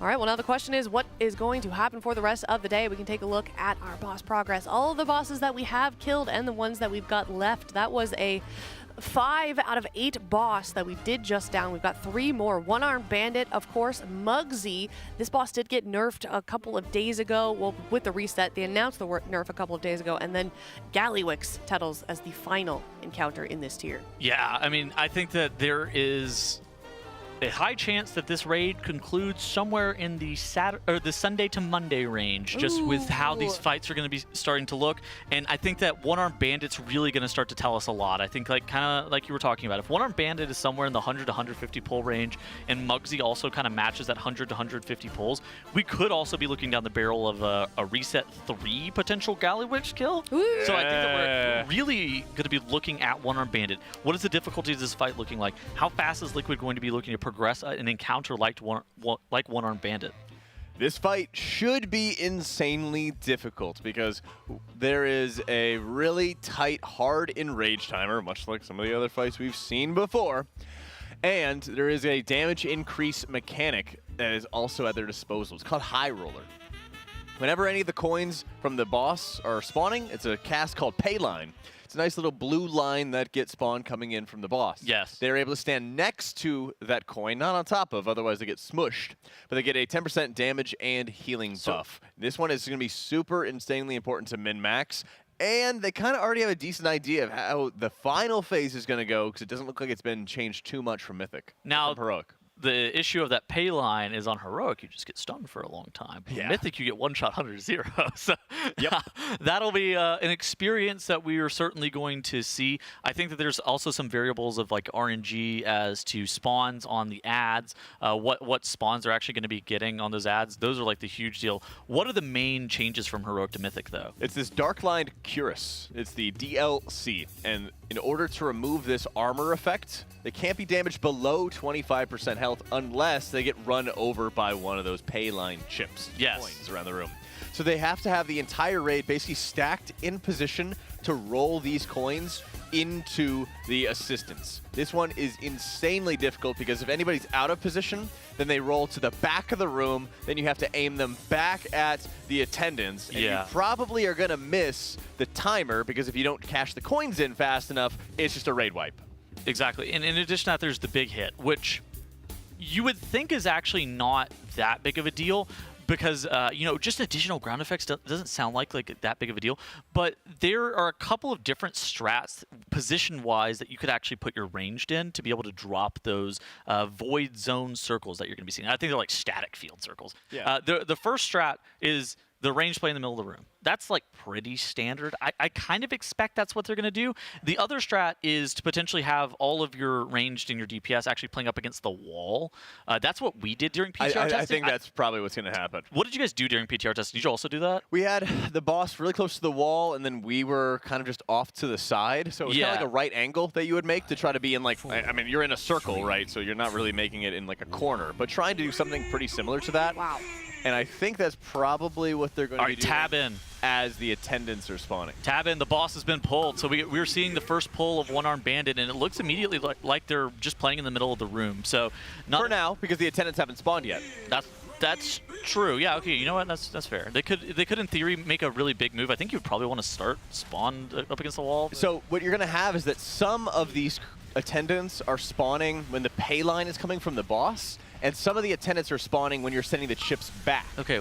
So at the beginning of the fight, they're spawning at a location that you're sending the chips back at those attendants. Can I get one of your cue cards? So it's what? None of them are blank, unfortunately. What was it? It was Coin Fire. What was the third one, Jack? There. I did not see that. Okay, I was gonna something else. I was gonna write it down. I wanted to see if it was static or random. So the coin, the fire, the skull, the icons that are above the ads during PTR testing were completely random. Oh, thank you so much. They were completely random. And they could change from pull to pull. Now, the ad location is static, but if you want to kill off the ads with a specific icon above their head, the exact same one over and over again, then it's going to be a little bit different. And so I think that's going to be kind of a question, is that actually RNG or is that something that's going to have no variance? And so that's something we're going to have to watch out for. gonna be really nasty. God, There's a lot. Well, there's a lot more. Sure it is, there's a lot more coins that are spawning here too, and each coin that's active on the raid is gonna buff the boss's damage by 5% apiece. And so this is going to be a really nasty part of the encounter where they have to adjust their position for baiting some of these coins, where sometimes they might want to bait them a little closer to the wall so they can send them back a little bit faster. But right here, those ads are moving at light speed. These are unseeable, right? Yes, they're not susceptible to any sort of crowd control, and they explode when they make contact. All right, well, poll number 1, 75.93%, Jack. A new best. That means Liquid is now in the lead. Woo! Tettles, I'm trying to make hype, okay? So, yeah, I want to be hyped and excited about this kind of stuff. Lock in, bro. I'm locked. Tab in, Gosh. Tettles, tab in. Tab in. Tab in. I'm literally locked. Where's your hype? Now, I don't know if there's anything that can be inferred from this, but we did see some boss nerfs. But notably, this boss, One Arm Bandit, is one of the ones that didn't get nerfed, and the entire tier has been kind of overtuned. Is that something that we want to worry about? Or make any conclusions from? It was overtuned on Reset 1 gear. Right. And that's kind of the interesting discussion is it was absolutely overtuned for last reset. Now, is it going to be overtuned for Reset 2 gear? Did Blizzard tune this raid or tune One Arm Bandit and Muggsy and Gallywix? Those fights in particular with the thought process that the raid was going to have Reset 2 gear? Because the only time that Blizzard has done that in the past was Sepulchre, the first one, where they tuned some fights for 2 legendaries, and it was like a complete fiesta. Right. I mean, this is kind of their solution to tuning things difficult enough for World First and then making it more easily nerfed over time is, I mean, almost exactly things like Sprocketmonger, where you get these nasty, insane combos that World First guilds would have to deal with, but guilds that get a bunch of gear or get the Renown track, raid buff, are going to be able to skip entirely if they can do enough damage. So it's kind of them trying to please everybody, and there's a bit of scuppery that happens at times for like early boss fights, but it does seem like Sprocketmonger was pretty appropriately tuned for where it's at. Okay. I do expect One Arm Bandit to be probably the tightest enraged check we've seen yet, maybe next to Styx. Yeah. There's a lot to talking to be done about this boss, though. I think that this is going to be one of those things that they're going to pull this a couple times, then they're likely to break for lunch and then continue to talk about potential strats or strat deviations that they can face. But I don't expect that they're actually going to break for lunch until they're ready to have a 30-minute discussion that they otherwise would have had. Yeah, and I think at this point they might try a couple different positional strategies thus far, but I am curious if they don't move to the edges of the room because the coins are taking a long time to bounce to the back. And the entire time they're active, they're increasing the boss damage, which can make things even more challenging because notably they only have 3 healers in right now, well, if I'm not mistaken, because they had Smack go to DPS. Everybody hates healers, so it does make sense that they're trying to get as few as possible in their raid. Well, do we want to talk about the composition a little bit? Because it doesn't look like they've made too many changes from the last boss that we saw. I don't think... They probably are going to make a decent bit of adjustments. I mean, they're on triple Spriest double lock. I mean, that's a pretty large difference between the last Yeah, oh, you're right. I do see that now. Okay, what changes do we expect them to make then? What kind of classes are going to be like encouraged on a fight like this? Multi-Daughter's very good. So obviously the Shadow Priest, the Affliction Warlock, potentially Moonkin. I don't think that Moonkin's particularly great at this fight because you lose a lot of boss damage. But Spriest and Shadow Priest, I think, are Spriest and like Destruction Warlock or Spriest and Affliction Warlock are probably the top couple of specializations there. You're even seeing THD and Dranaco playing different flavors of Warlock. They're good at slightly different things. THD on the AF is going to be good at doing damage to all of those assistants, all 3 of them, where Dranaco is going to be able to put havoc on very specific ones and allow him to have good boss damage while at the same time cleaving down some of those assistants. And so it's kind of a difference in what damage profile are you looking for. Are you looking for somebody that's going to allow them to be able to get the assistants down to that 25% threshold faster? Or are you going to be looking for a specialization that's able to pad on all 3 of those assistants at the same time and kind of chip away some of the HP, and then at the point where you take the meat grinder with the boss on top, with all the melee on top of the assistant, then you kill it off there. Yeah, I would be really curious to see if they're able to even get away with 3 healers on the fight. I think that the exhaust fumes and how much damage that they deal, the healing absorb that they put up, and the frequency with which they come out, it's around every 30 seconds, that they would need a 4th healer for this one. I will say, Siri's been rocking Oracle's hero talent for Priest for the entirety of this season, which has been great on 1.5-minute timers where you want to cover the entirety of a damage event, but he might have really consistent output if he plays like a Void Weaver Mindbender type setup on the encounter. We'll have to see. Now, I think it might be more possible if they were 3 healing the encounter, but if they go to 4 heals, I would expect to see him play Oracle. I do think there's a big downside of having Ciri here on that priest, and I think the biggest downside that I see is that he's actually a Drakthir. What? So he's an ugly lizard. Yeah, you see his frame right there. He's one of those lizards. That's just how it looks in the armory. Oh, I'm in my visage form all the time. Oh, but Visage. yeah, but being one of those lizards, that's a massive loss. Kalamazoo, would you agree? Negative aura. Exactly. Kalamazoo said no aura. Chat, how much negative aura is it if you play a lizard? Minus 500 minimum. I agree. I'm with you. Kalamazoo said 750 perhaps. He's nodding. He's nodding. He agrees with us. Okay, so I got to start writing down some of these bandit combos, Kalamazoo, on this note card here. You can do it. Give the card to him. He's got nothing going on. Now he's busy looking jacked. So they're playing multiple specializations of Warlock right now, Kalamazoo. So one of them, Dranako, I think, is playing Destruction, and THD is playing AF. So they're starting off on slightly different specializations. Of course, they're both good for this boss. They just do a little bit different things. You just said yeah. Said got one yeah. All right, they said kill coin and shock first. Okay, so it's coin, shock, and fire, I think was the third? We're going to see it in... No, it's... Yeah, coin, shock, fire. Okay. Yep. Coin, shock, fire, they need to have these pay lines getting rolled out onto each of the attendants that they need to kill every single time. Oh, they do have some of the cast going off by the attendant off to the side, so they were kind of missing out on a couple of the kicks and interrupts that they needed to deal with on that final attendant. So the first one, it's coin, shock, fire, and you said Weaker said coin, shock? Yeah. All right, perfect. I'm writing that down. There you go. All right, write that down as well, chat. Write that down. Write that down. Noted, chat. We need your help. Yeah, I'm taking notes as well. Sweaty nerd I am.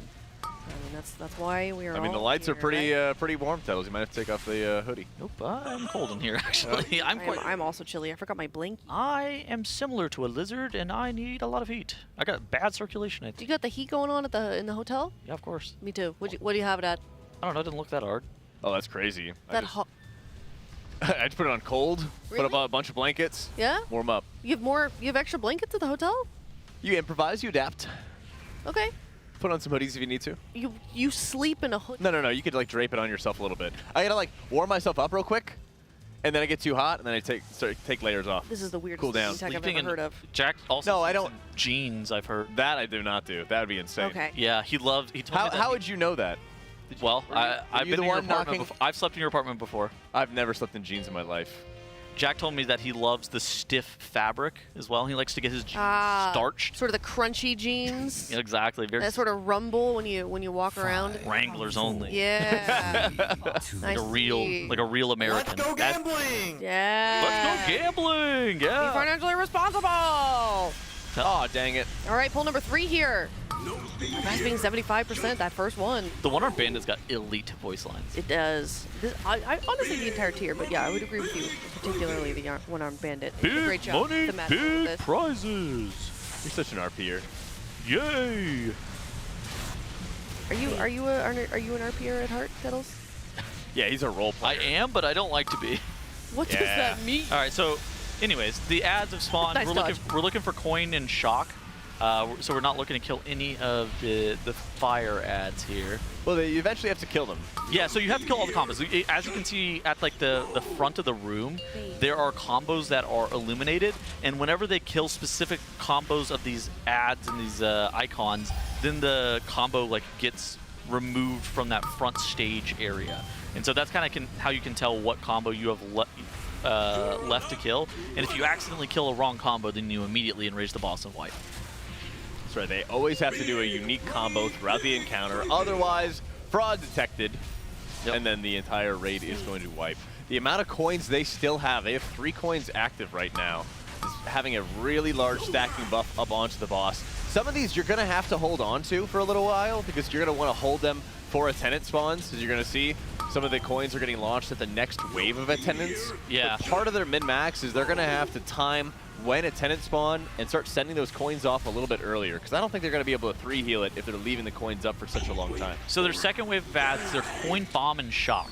It looks like they're killing coin and bomb there. The bomb, whenever they end up killing any of those off, that ends up spawning a bunch of ads that you see on screen right there. They are unCCable ads though, so they're very, very dangerous. You have to kill them off, I don't even know, in like 10 or 15 seconds. Yeah. And if they contact a player, they're gonna wipe your raid. Yeah, dang it. Next pull. GG, go next. I mean, where do you think? So we know that they're getting a couple of pulls in before they head to lunch, so that they can kind of talk about this next strategy. Where exactly is that point? Would you say? I mean, I think that it's to the point where whenever they need to start making a large-ish or a medium-large even strat deviation, right? Yeah. Where they would take time, maybe take 10 to 15 minutes to talk about, oh, what if we killed, you know, instead of going coin bomb second, what if we went coin shock second? And then just like spitballing the different, okay, well, they can't go coin shock second, but what if we went, what if we went shock bomb second? And then they start talking about the strat deviations, because there's a lot of different combos that you can actually do on this boss. And so I think the moment of which they are going to be making one of these strat deviations, that's when you take the dinner break. All right, well, for this poll, we're going to head into a Monster Energy listen in. 3, 2, 1. Ready to win big! Do window stuff. They was sweet. Okay, pay line. No theme here, just Okay, ads are in 3, 2, 1, spawning. This big hit goes to the left. Pay attention if it's on you, no debuff. We're killing coin and shock. Boss should go to the left every time, perfect. All the way out, all the way. Point my way. Okay, pay lines here. I'll call your personals, everyone get ready to kick. Okay, debuffs out, personal. Get the big hit out, Zapdos. no theme here. Okay, and dunk. Wait. Good job. Good, and we need to clear that as soon as possible, because we're gonna get owned by it. Okay, now we have 3 for the next thing. Someone just put that coin straight into the food dice. I'll go do that, yeah. Oh, why do we have 4 stacks here? Yeah, we shouldn't. Oh, we didn't do the coin earlier? Kill that ad. This is so weird. Okay, go to the left. Go to the yep, middle and right, right? I have no kick for the right one. Middle and right. I didn't see a pop up. I have the right one. Bomb and the right one. Full ad damage here, Resnick. Full ad damage. And personal. Big personal now. See if she needs to dispel. Good. Kill the ad. Kill the right ad. 10 seconds. Get kicks. Get the barrier. Finish it. Dunk. Now aim it away, tanks. Aim it away. Perfect. Everyone kill these ads. Now. Kill these ads. Kill these ads. Next healing absorb is Kill zero. these fucking ads and run away from them. We can keep killing them. Just do not get Yeah, hit. go Do to. not get hit. Run away. Kill them. Kill them. I think you Okay, should win ads are in burst this 3. every time. Find your coins. Shooters. KSP needs a backup shooter. THD, do it. You're shooting the witch ad mark. I'm shooting the far one. Okay, so someone needs to go get middle ad in the back. Okay, fired up needs to hit the right one. Fuck, let's move. The big hits were just like all over the place there. Our big hit positioning is really bad. We need What's to do happening with the third coin? Like on the pole? Yeah, I don't know what's going on. That's the second time I didn't get melee or baiting it on the wrong side. Kispy or? Yeah, so I'll show you. So I think it should be Mark for sure. Well, I'm already doing coin 2. So it should look like this. Maybe it can be him. Let me see. So it'll be like here, fired up and Mark are shooting left and middle, right, whichever the two. And then we're getting 2 pay lines. We're shooting 1 instantly to break the third one. We're I guess it could be KSP, but I think it kind of makes sense. I can do it. I just misunderstood what was said earlier. That's all. I'm happy to do it though. Okay, do you guys want to go to lunch or do one more? It's up to you. Just gonna say something quick so about the lunch coins now. are like the first one, for example, is like out of range of the boss, which is really bad because I'm like trying to build ignite and I can't get it for the ads. The So what? that's probably something to look What at. can you just say again? You gotta delay the first coins as long as possible, and you have to move the boss back. Good for 1 minute as well for the second set of ads. Delay the first coins. Yeah, as long delay as you the can. first coin dunks, he means. Yeah, you need it. Yeah, because my 1 minute's not coming up for the second set of ads. Okay, right. I mean, that time it was delayed. Thing, right? It's also you just can meant, move the like, boss melee. further back as well. Yeah, for the little guys. I'm saying I'm out of range of the boss when I go to my coin. is what's happening, and I don't know if there's a way to fix that. Let me see. Your coin on the first one specifically is like probably the easiest thing to look at. Oh, also the boss before one thing tanks. The boss before ads should always be at the back of the room. Yeah. Like the where we walk in at. Let me see. So pay line. If melee are trying to bait coins and the bosses back there, it's gonna be really annoying for them to cleave onto the. There's no pay line bait during that. I mean, we just haven't really had a pull where we could see it because that third ad just lives forever, and you have to kind of stay near it to kick it. Can we assign Tiger's Lusts to the ranged big hit player? Because just the early thing we're noticing is that it is just they're just not getting to where they need to be. But shouldn't we have the gate down as well? I feel like we should just have gate down. The boss can't move here, but it's casting. Yeah. So on the pole, I think you need the gate down. If people react late, can you keep it at the wall on pole here? Like that, all the way at the wall. Yeah, because I think the coins stop at a certain. Yeah. Okay, I can move. Like if it's in 15 yards out of range, which is terrible for damage. So we should try to fix that early.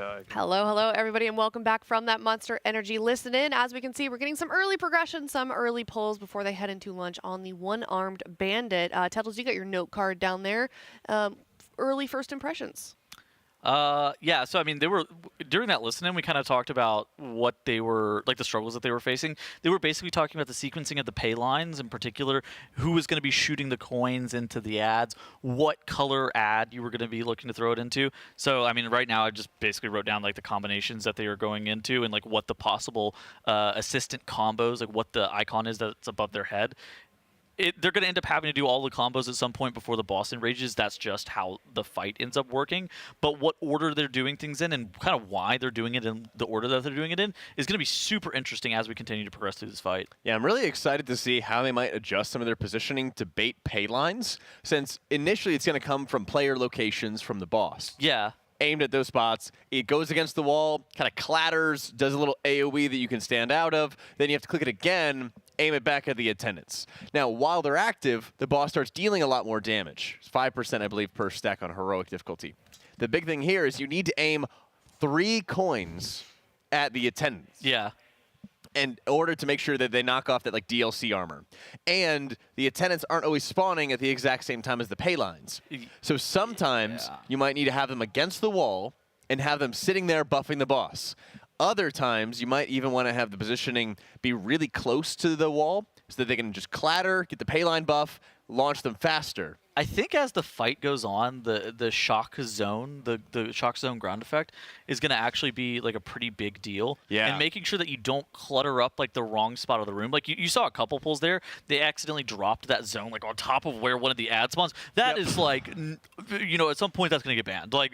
You're not allowed to accidentally drop it there. So that'll get changed. It's going to take a few more pulls of progression. This fight's going a little bit faster than I necessarily expected. Yes. But what's the damage check going to look like at the very end of the fight? How is the enrage realistically going to feel? Is there going to be a more optimal combo of ads that they're going to be looking to kill? Those are kind of the questions that we're going to have to face, and those are questions that Liquid are going to be asking themselves at dinner. Yeah. Do you feel like this is going to be a longer lunch break than normal then?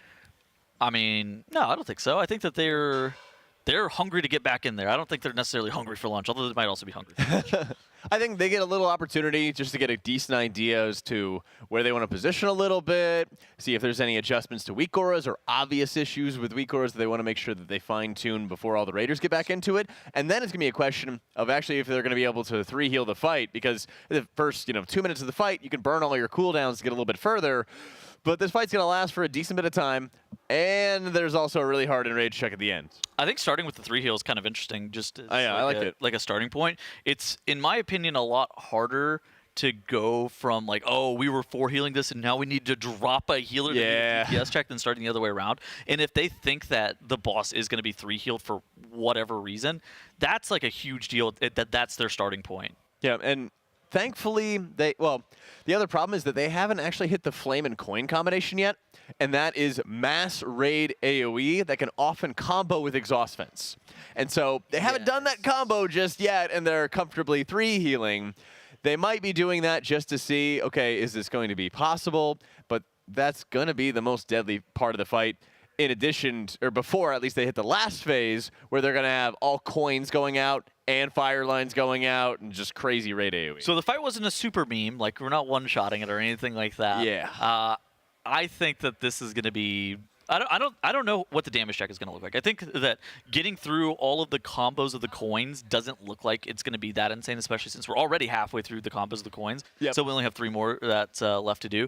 Now, what is the enrage going to look like? What is the last phase going to look like? Those are going to be the tough parts. And that's why I think that they're probably starting with the 3 heal is like, we don't want to wipe to the enrage. Cool. Awesome. Well, I'm definitely very excited, and that means that we are going to head out as well as the Raiders are getting some lunch, some nutrition, and, of course, courtesy of Chef Heidi. So with that, before we do head to a break, of course, I do have to give a shout-out to one of our sponsors, MyBlue. MyBlue is doing a daily giveaway called the Daily Derp. Congratulations to today's winner, NPNTZ. You win a $50 in Team Liquid store credit, so you can put that towards any of the Liquid or Race to World First apparel. If you want to win $50 in Team store credit, all you have to do is log into MyBlue and complete a quest daily to be entered for a chance to win. Additionally, 10 lucky players who complete all quests will score an exclusive swag kit. We also have community rewards, where the more players complete MyBlue challenges, the bigger the loot for everyone. So get in on there, do those challenges, play WoW, watch Race, win some stuff. Definitely easy, right? Woo. We've already completed the first community reward, and we're currently working towards the next one. So if you're watching the race and you haven't joined the Team Liquid MyBlue event, what are you doing? You can win cool prizes just for watching and just for playing WoW. So head over to teal.gg/MyBlueRWF.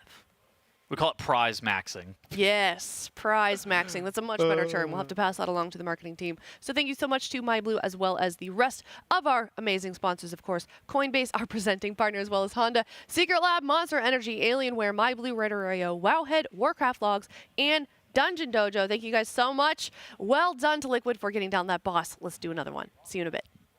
Oh my God. Listen, we need to have a conversation about apparel. The fact is, you signed a contract guaranteeing certain concessions. One of those being a spot on this broadcast. Well, that's where I see things differently. Contract or no, I will not sell out for an impeccably designed and high-quality t-shirt. I'm sorry you feel that way, but that's basically the nature of the race. Maybe I'm wrong on this one, but for me, the race doesn't include selling cozy 100% cotton hoodies with graphics specifically designed for this race. No, this is cozy. Max, you know what I'm talking about, right? It's like people only do the race to sell t-shirts. And that's just really sad.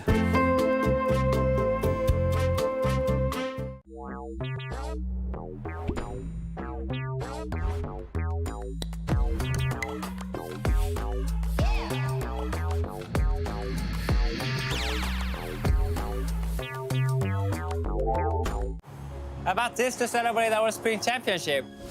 I celebrated by getting a new Honda Civic Hybrid. With style, power, and fuel efficiency, it's next level awesome. Get in. Why didn't I think of this? How do you return a billboard?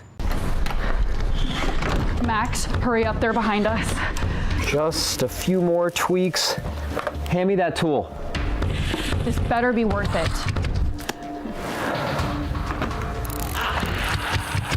Almost done.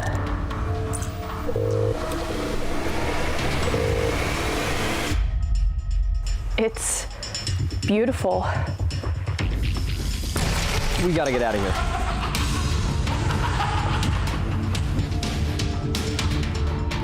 Don't forget the PC.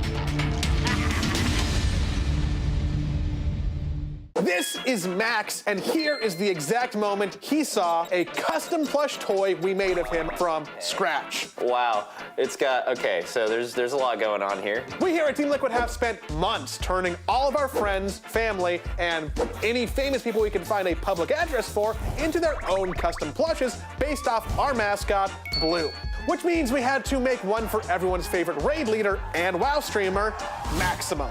The first thing we have to do is give Blue some facial hair. Using some fur and this deep, longing photo of Max, we remade his scruff 1-2-1. It's got a crazy beard. I was certainly looking that homeless during the last race. And Max's face would be unrecognizable without his glasses. important for raiding and seeing. Then we realized he was still without clothes, so we made him decent with a custom jersey.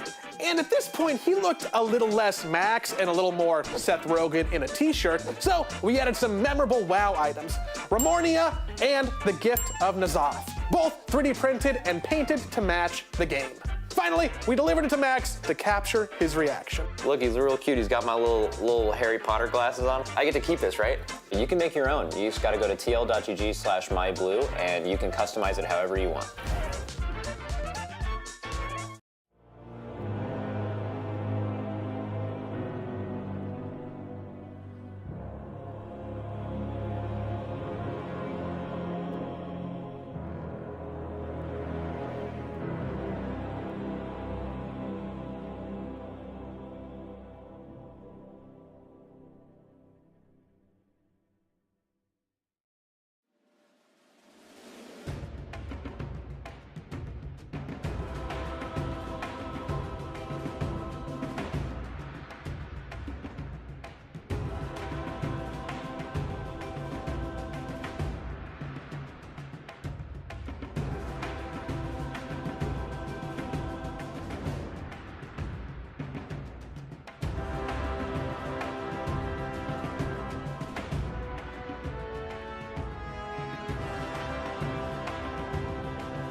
Max, I only care about progression.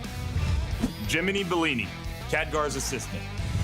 Johnny 2, Western Plaguelands, School of the Arts. Pop.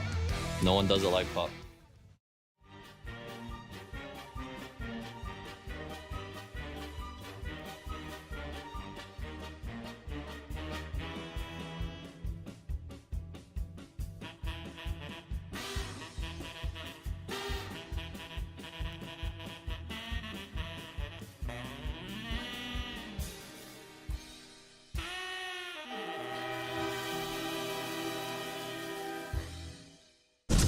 Max, I only care about progression. Jiminy Bellini, Khadgar's assistant. Johnny 2, Western Plaguelands, School of the Arts. Pop. No one does it like Pop. Atlas, JB High. Skorame, Gondal State University. Nix Priest C, the University of Ironforge. I'm Gooch. Meows. Glizzy State. TH Dev, UC Riverside. Sign up to Coinbase and you can have the chance to win a trip to the next race. Welcome back here after our quick little lunch break, and I can just not get enough of these intros of the players. Every single time I watch them, I think, this is my favorite, and then the next one comes up, and I'm like, this is my favorite. So thank you so much for our entire team for putting these up, and to Coinbase, our presenting partner, as well as all of our other sponsors that are making this event happen. Huge shout out to Honda, Secret Lab, Monster Energy, Alienware, MyBlue, RaiderIO, Wowhead, Warcraft Logs, and the DungeonDojo. I'm joined today by both Kalamazi and Dratnos. You guys feeling good? I'm feeling great. Feeling great.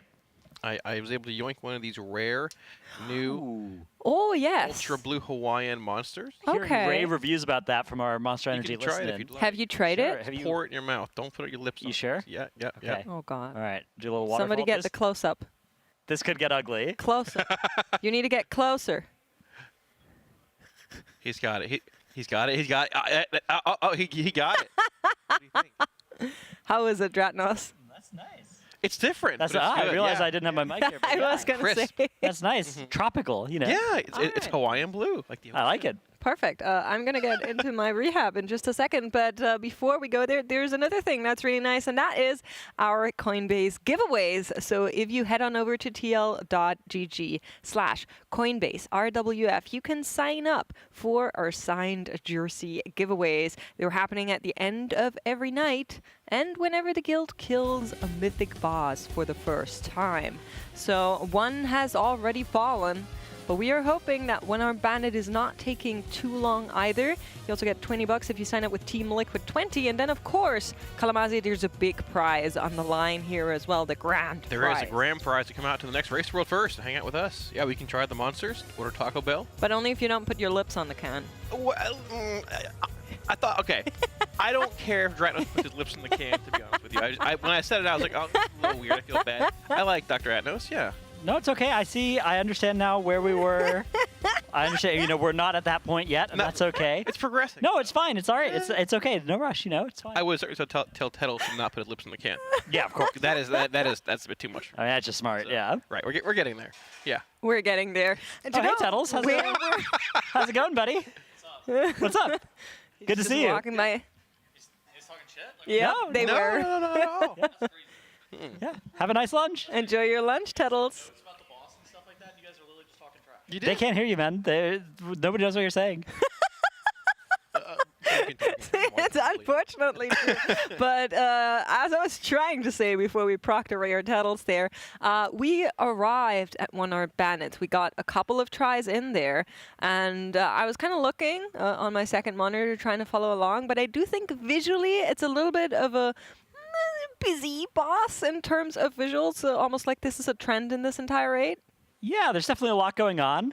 The one-shottiness of the abilities is a little bit lower, actually, than the last couple of bosses, which is kind of nice. A little bit more likely that, like, if you get hit by something, you're going to get stunned or you're going to get killed. But the big mythic change that we're looking at here is the Dark-Lined Cuirass, which is worn by all of the real assistants. And they can't be damaged below 25% health unless you hit them with a payline chip, which you have to send in at them with the extra action button.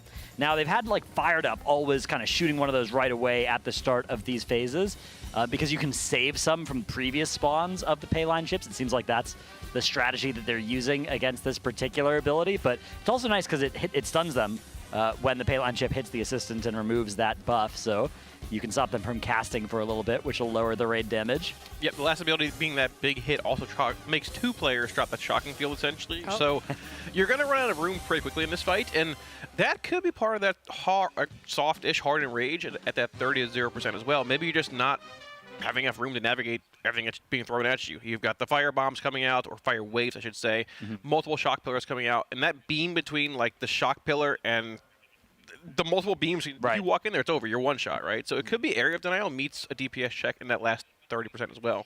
Yeah, there is a mechanic to clear these shock puddles from the ground, but it involves clicking the coils and re-triggering their associated abilities, which is pretty harsh. So I suspect they're going to try and avoid doing that wherever possible and just place those big hit shock zones on the very edges of the room.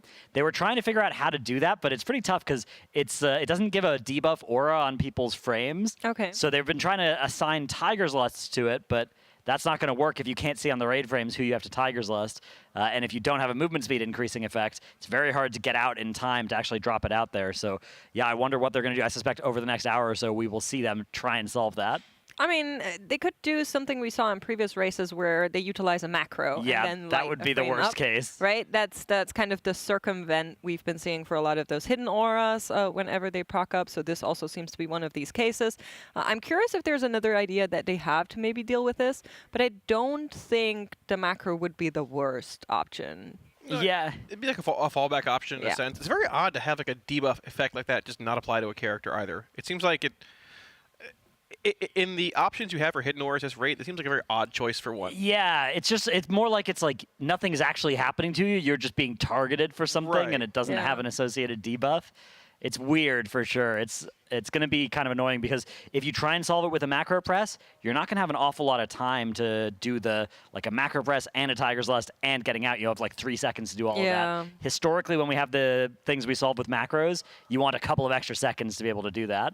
That's true, but what would you propose otherwise when there's no way to track the debuff? I assume there's no aggro involved. We had that on one of the bosses earlier. I don't think there is, although maybe there's an AoE puddle, basically, that goes out. And it's tough as well, because the composition that they're trying right now, we've got 1 Stampeding Roar and 0, and there'll be 1 Wind Rush, but it'll be in melee, so I guess you could drop that out.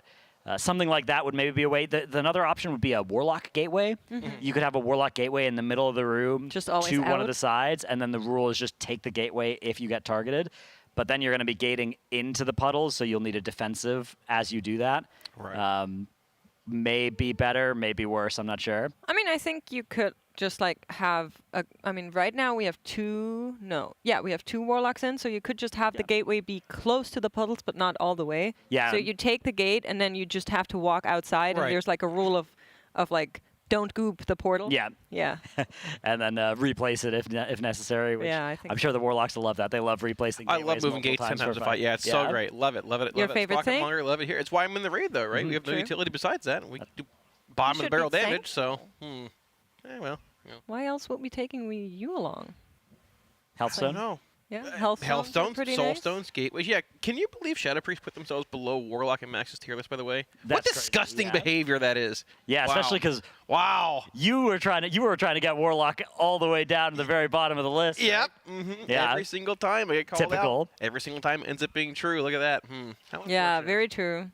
I don't remember a time when Warlock were strong like ever. Me either, actually. It's pretty tough. But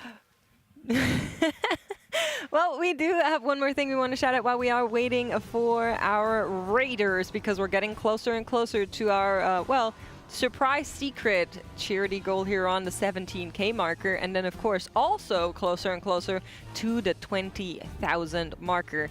All of the donations go to the Pasadena Humane Society. They go straight there. You can tax deduct them if you live in a country where donations are tax deductible, big bonus there for you. And the Pasadena Humane Society has been doing a phenomenal job at helping out with the outfall of the LA fires. They've been taking in a lot of pets that lost their homes. They've been treating injuries, burns, wounds, and everything on the like. And they've been in kind of like an emergency state ever since the fire had happened to deal with the influx of pet and extra things they had to deal with. So money is very, very helpful for them right now to keep all of these operations going. And if you donate $35, listen, we have a whole bunch of things you can put on our stream. Your pets.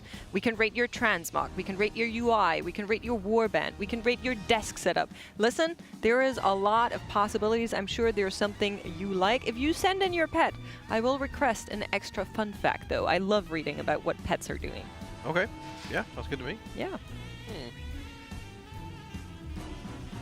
Nods all around. I have Dratnos and Kalamazi just staring at me, guys.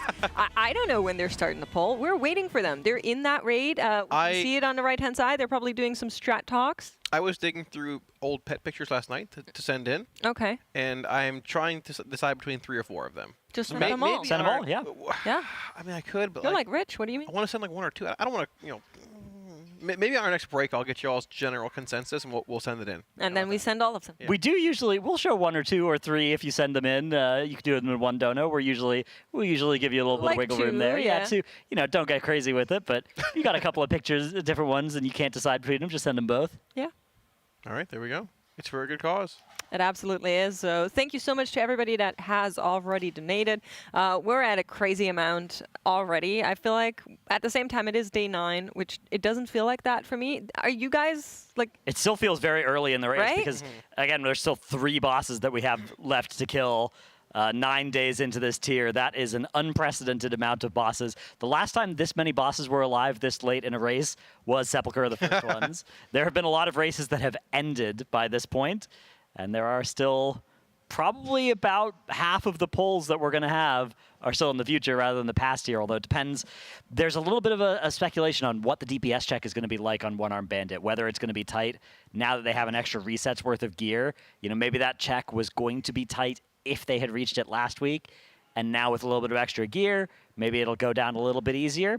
On the other hand, they're starting progression with 3 healers in, which makes me think that the numbers that they're running suggest that they want a lot of damage, because otherwise you just play the 4th healer and make it easier to stay alive. Yeah, we haven't seen that flaming coin overlap, though, yet, which is a lot of raid damage, which can also overlap with the exhaust vent mechanic the boss does. I think that's going to be their HPS check, in a sense, to see if we can actually live through this, right? That 30-0, though, when the boss is sort of like hitting that hard DPS and rage, is going to be tight as well. And if you think you need 3 healers for it, then maybe it's beneficial to see that flaming coin and rage sooner here in progression to see if you can make it through that versus just, you know, pushing later onto the fight, right? Maybe you're playing 3 healers because if you have enough DPS, you can push the boss to 30% before you have to do that last deposit of symbols, which means you could skip the flaming coin if you think that's going to be the hardest one. Although it's weird because flaming coin is maybe not as bad as some of the bomb combos. The bomb combos all involve spawning ads, switching DPS to more ads.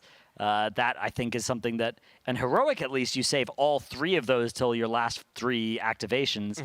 Here on Mythic, they're actually already activating one of the bomb sets second. At least that was their starter strategy here. So we'll see if that continues, but already a deviation from kind of the Heroic consensus on this fight. Yeah, I wouldn't be surprised if you end up skipping that shock and bomb combo, the one that spawns the pylons and spawns bomb. Man, that one's nasty. You're already running out of room in general, like we talked about with the double pylon spawning, and you can sort of clear them, but it's like...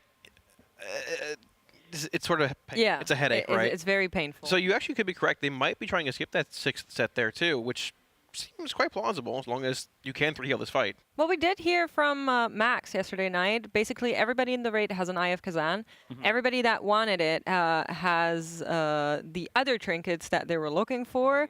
They had a lot of weapons in their vaults that raiders That's really good. We're excited about. Yeah. We are also, I believe, on crafted items on most of the players. So we are starting to get into a territory where a lot of the gear on our guys is looking quite good. And I'm interested to see who actually eventually is going to be in. Of course, during that lunch break, they had a little bit of time to think some stuff over based on what they saw prior to lunch. And dino nuggies are always a food buff, right? Like that has to be a stat food buff. But we have a replay, so let's take a look together on how it's been going thus far. So this was our last pull before lunch, which I think was pull number 4 of this one. Ended up being a best around that 69% mark. Yes, I believe we've been saying the coin and shot combo initially the most on pull here, but they might be trying out different combinations initially to see how they line up, like DPS, HPS wise, and all that. Keep in mind the big difference on Mythic is that you have to hit those attendants with the extra coins in the back of the room. Like Trentnos mentioned, they're keeping a set of coins in the back of the room for when they spawn to break the shield quickly and also stun that ad itself, which you can see right here. Fired up launching that coin in. Standing near it gives you a damage increase as well, which you want to grab as soon as possible. There's a pretty nasty shock puddle left in the middle of the room. That's the sort of thing that they are trying to get out of their system going forward, leaving the middle of the room a little bit more clear. So how close do you actually have to be with the coins? Is it okay if they're in the AoE, or do they need to be in the line of the rolling? They have to get hit by it, yeah. Okay. It's got a reasonably large hitbox, so you can be, you know, a foot to the right or left or something like that, but... Ah, yes, feet, my favorite measurement. You know, like 12 inches or so. Like 3.2 decimeters. How many hamburgers is that? I don't know. Ooh, that's like 5, I think. 5.5, actually, yeah. Give or take. Again, you can see those people being targeted by those big hit circles, just trying to run out there, but at the same time as a grip from that coil is pulling them all inwards, so a little bit of an unfortunate thing to do, and you can see even the people that started running immediately have dropped some of those puddles near the raid. And yeah, those coins just going straight into the attendants, stunning them, which is nice, stopping their casts for a little while, and removing that thing that protects them from going below 25% health. Yeah, see him killing the bomb attendant there quickly and heading over to the actual one on the right, or that yellow ad. This is the set that has the bomb included. Bomb plus coin are the symbols here that they're doing second. Yeah, which is going to be the bombs spawn here, but you can't actually CC these. They're immune to crowd control. Right. If you get fixated, they're running at you. You have like almost nowhere really to fast go. too. They're exceptionally fast. Yeah, might even be faster than they are in heroic, which is why you typically save them for the end of the fight in heroic anyways. But you can't really do that here in a sense, right? Yeah, the good news is I think some of the other bomb sets are CCable, but that particular one is not. Yeah. With that specific combination of coins being deposited there. So maybe they're trying to get out of the way early, possibly, but... Wow, look at that damage. Yeah. Fired up trying to save that coin, but... It was unlucky because it was in that puddle, which again, puddle placement being better will fix that. But also, you could see how much trouble he was having sending that coin in while the grip was happening, and it was forcing that movement. He was unable to get that done, even with some help trying there. And you can see that they have that macro that they can press that puts the assist ping on you and like glows your frame for any of the healers to put an external on you. He did get a life cocoon, but even still died from all that standing in the puddle. But we are ready to get underway here. Pull number 5 of the one-armed bandit. Re-equip Jastor. Impact does not care. Don't need it. Don't need it. He says, red text on my screen. Who cares? It's fine. In combat, it is gone. We're into pull number 5. Do you guys remember what you predicted for this boss before we, of course, arrived at some of the mid-tier bosses that were harder than initially expected? You remember some of your predictions that you had? I picked 77 because 7's a lucky number. That's a good one. For roulette or for slot machine. Gamba. Yeah. I think I was 75, right around there. 75? Both of you in the 70s. Interesting. Do you want to make a new prediction? I'm actually kind of happy with mine. I'm gonna keep it. Okay with mine as well. Like this boss is looking quite tough. Oh, that's Rocketmonger. Oh, okay. For a second, I was like, huh? Both of you lied? Oh, yeah, there we go. The one-arm bandit. Oh, yeah, you guys are higher. 125 for Kalamazoo, 160 for you. Oh, okay. Yeah. So, yeah, I'm definitely on the lower end. Although, again, the fact that they're reaching this on the second reset makes me feel a little bit more comfortable with my prediction, even with the tuning having been pretty tight so far. Yeah, I certainly assumed we'd be on this boss around Saturday. Yeah, we thought this was going to be a midweek 1 event. Of course, 4 days of splits mean there's kind of not a midweek 1, but we have a couple of players already going down here as the second spin to win is coming out. This one's going to be Coin and Bomb getting killed. Impact getting gripped there, and it looks like this one's just going to be a wipe. THD here playing AF. Dranako was starting on Destro, Kalamazoo, I noticed in some of the earlier pulls, but this time he swapped to AF as well. So yeah. THD has converted him. It's interesting. Affliction is tier that does benefit greatly from having these like spread cleave based fights. You can bring a lot of funnel damage into a boss scenario as well. But in that last 30-0 phase, your damage as Affliction and single target is abysmal. You're down there with a prot warrior. So the question is, do you want that funnel early on? Are you trying to beat that 6th set of ads possibly because you want that funnel damage, or is it just more of a you need damage on all the attendants at once to kill, and phase 2 we're just going to sort of pack it in and hope everyone else can carry us home? Yeah, this is one of the rare spawns of ads that does not group up ever, right? So you have to just have that far cleave potential. Those Warlocks looking really good at it. Of course, Shadow Priest, excellent.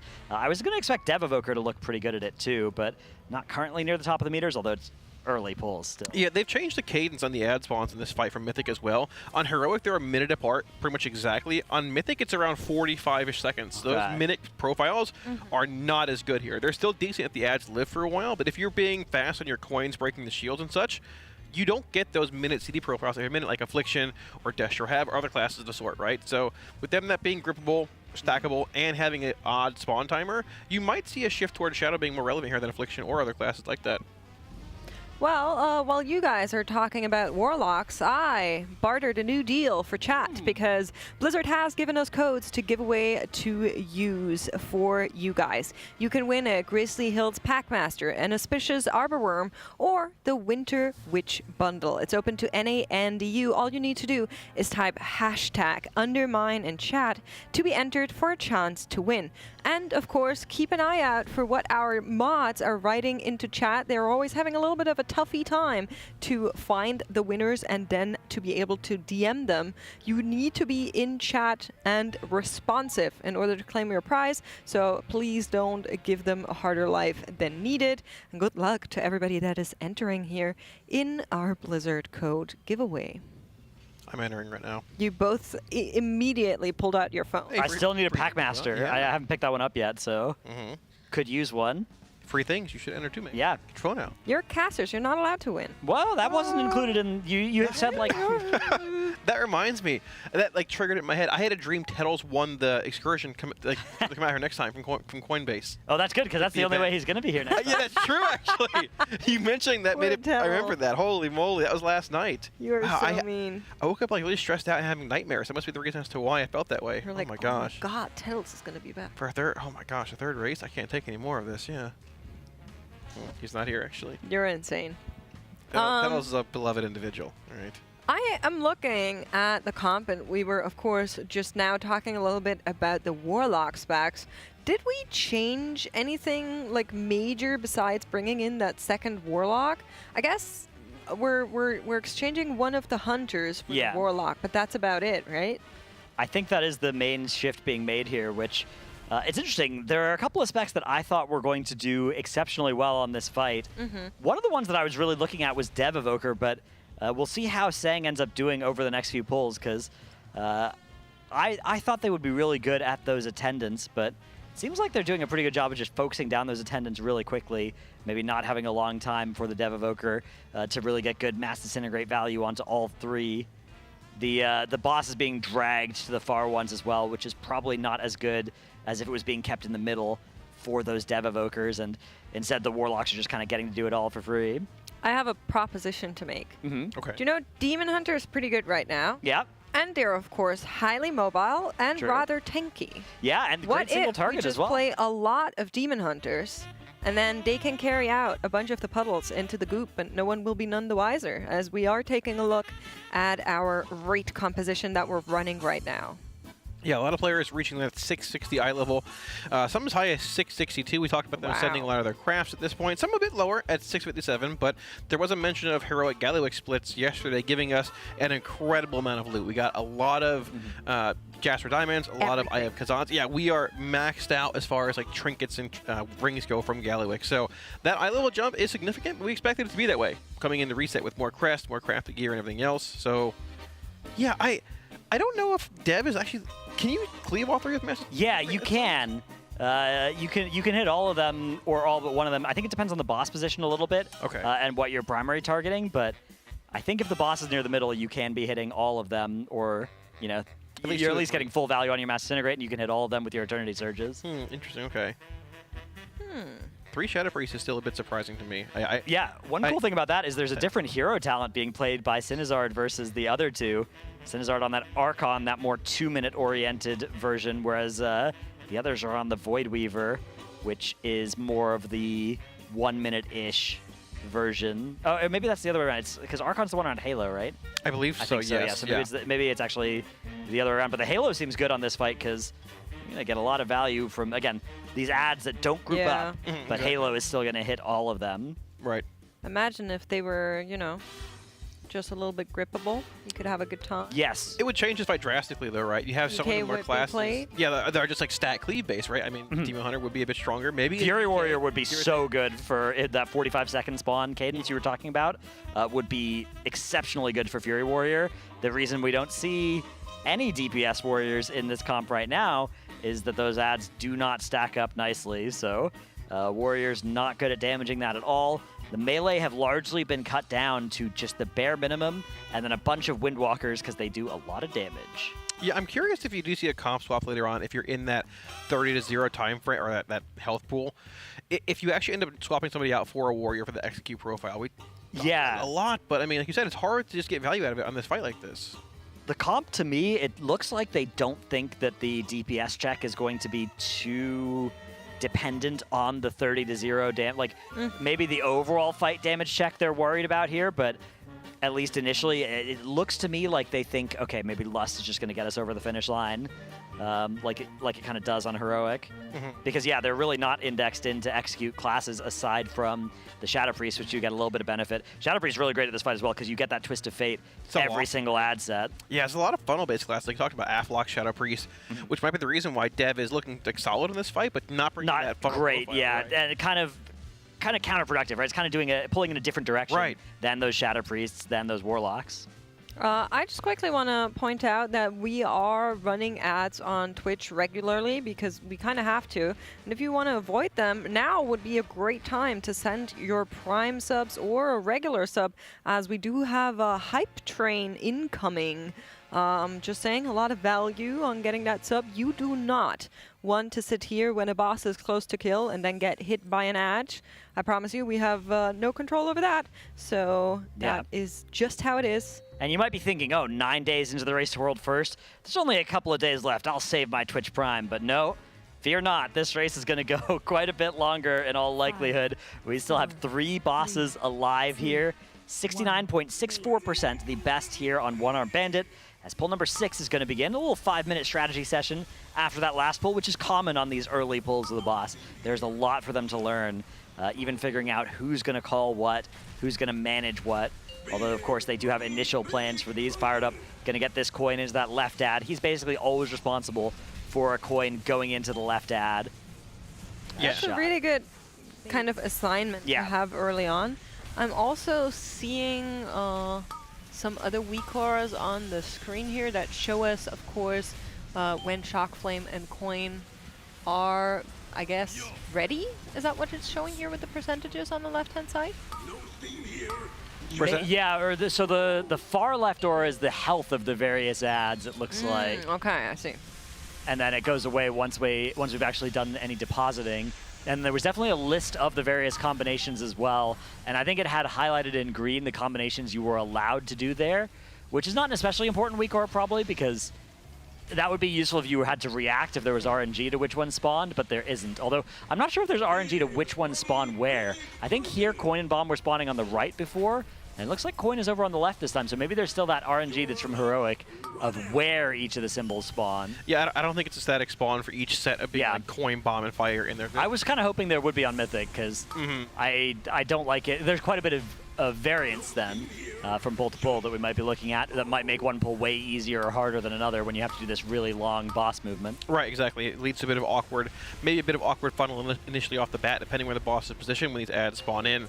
This is also a boss though where if you reach a checkpoint of a 3rd or 4th ad set getting through it, you'll see a lot of health come off the boss progression-wise. That last little bit will slow down once you're in that phase 2. Yeah, I mean, that is really where it all kind of like, once again, all hell breaks loose a little bit. We are losing some players here. I just quickly want to say thank you to our gifters in chat because we have John Starr gifting 5 subbies. Thank you so much. And we have a lot of people asking any gifters, which is of course the premier tech to getting gifted. Yeah, those ads being unseeable there make it really tough to navigate that actual pylon. I think their goal is just to get rid of that combo as early as possible so they don't have to deal with it later in the fight. But we did lose 4 players, including something that happens in your raids a lot, Kalamazoo. Both Warlocks here are dead. I don't know if you have another Warlock in your raid. We do. We're both dead quite often. Okay, yeah, that's good. 70%. Let's go. Yeah, there's going to be a new progression poll indeed. We did see that third set of ads spawn in here. We might be able to stagger through a bit longer to maybe get through that and see the next overlap. Yeah, looks like rewards gone in. So here we have another bomb set. This one is a CCable set, I believe. So they'll be able to just kind of keep these ones away, maybe. Yeah, there you can see Chaos Nova does land on them, followed by Impact's Capacitor Totem. They're still walking, though. They have a lot of health here. And these ads, when they die, leave behind a big circle that denies a bunch of space here, a little explosion. You can see those there in the middle of the room. That's going to deny some space, but luckily they're hitting the real attendant that is over on the other side. They're able to send in a pay line from behind as well, which is going to be nice here. We have a lot of players dead, but progression is continuing. About half the raid still alive. Will they be able to get this deposit off in time? Unfortunately, we are in a lot of trouble now. That's all right. We're getting close to 50%. Yeah. So we saw through that third ad set there, which is going to be the Flame and Bomb set, which is ads when they die. They do those like Area of Denial red fire pools, but they shoot out fire tornadoes as well, which leads to very little room to navigate when you're in that third set of ads already, and there's lightning everywhere. You've got that pylon pulling you in every so often, pulsing damage, and it's just spiraling so quickly as well. Like there's very little room already, and the boss is only at 58% health roughly. Yeah, how long was that pull? I know we had the fight timer at the bottom there, but it just went away.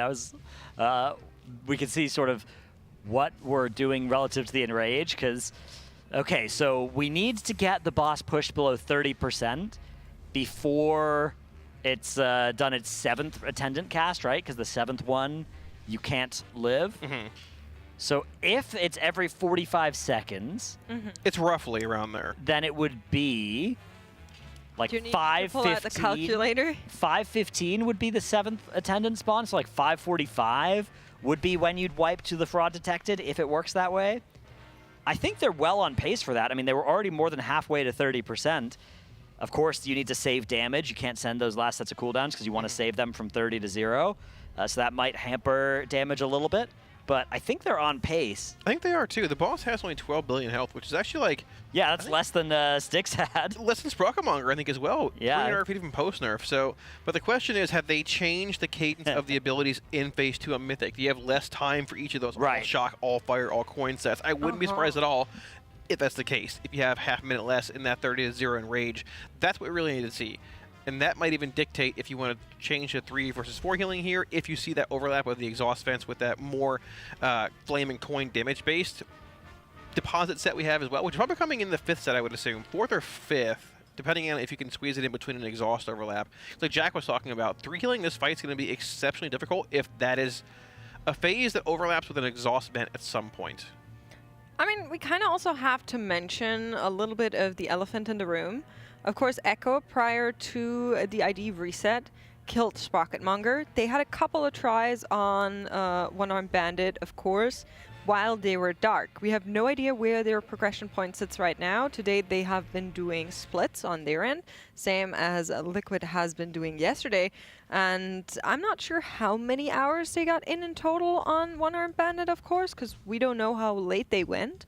But it was a couple of hours, right? You mean today? No, on their at the end of their first reset. Yeah. So they probably didn't stay up too late because they had a 5 a.m. wake up to try and make sure they hit at full energy. So, and they killed it fairly late in that day.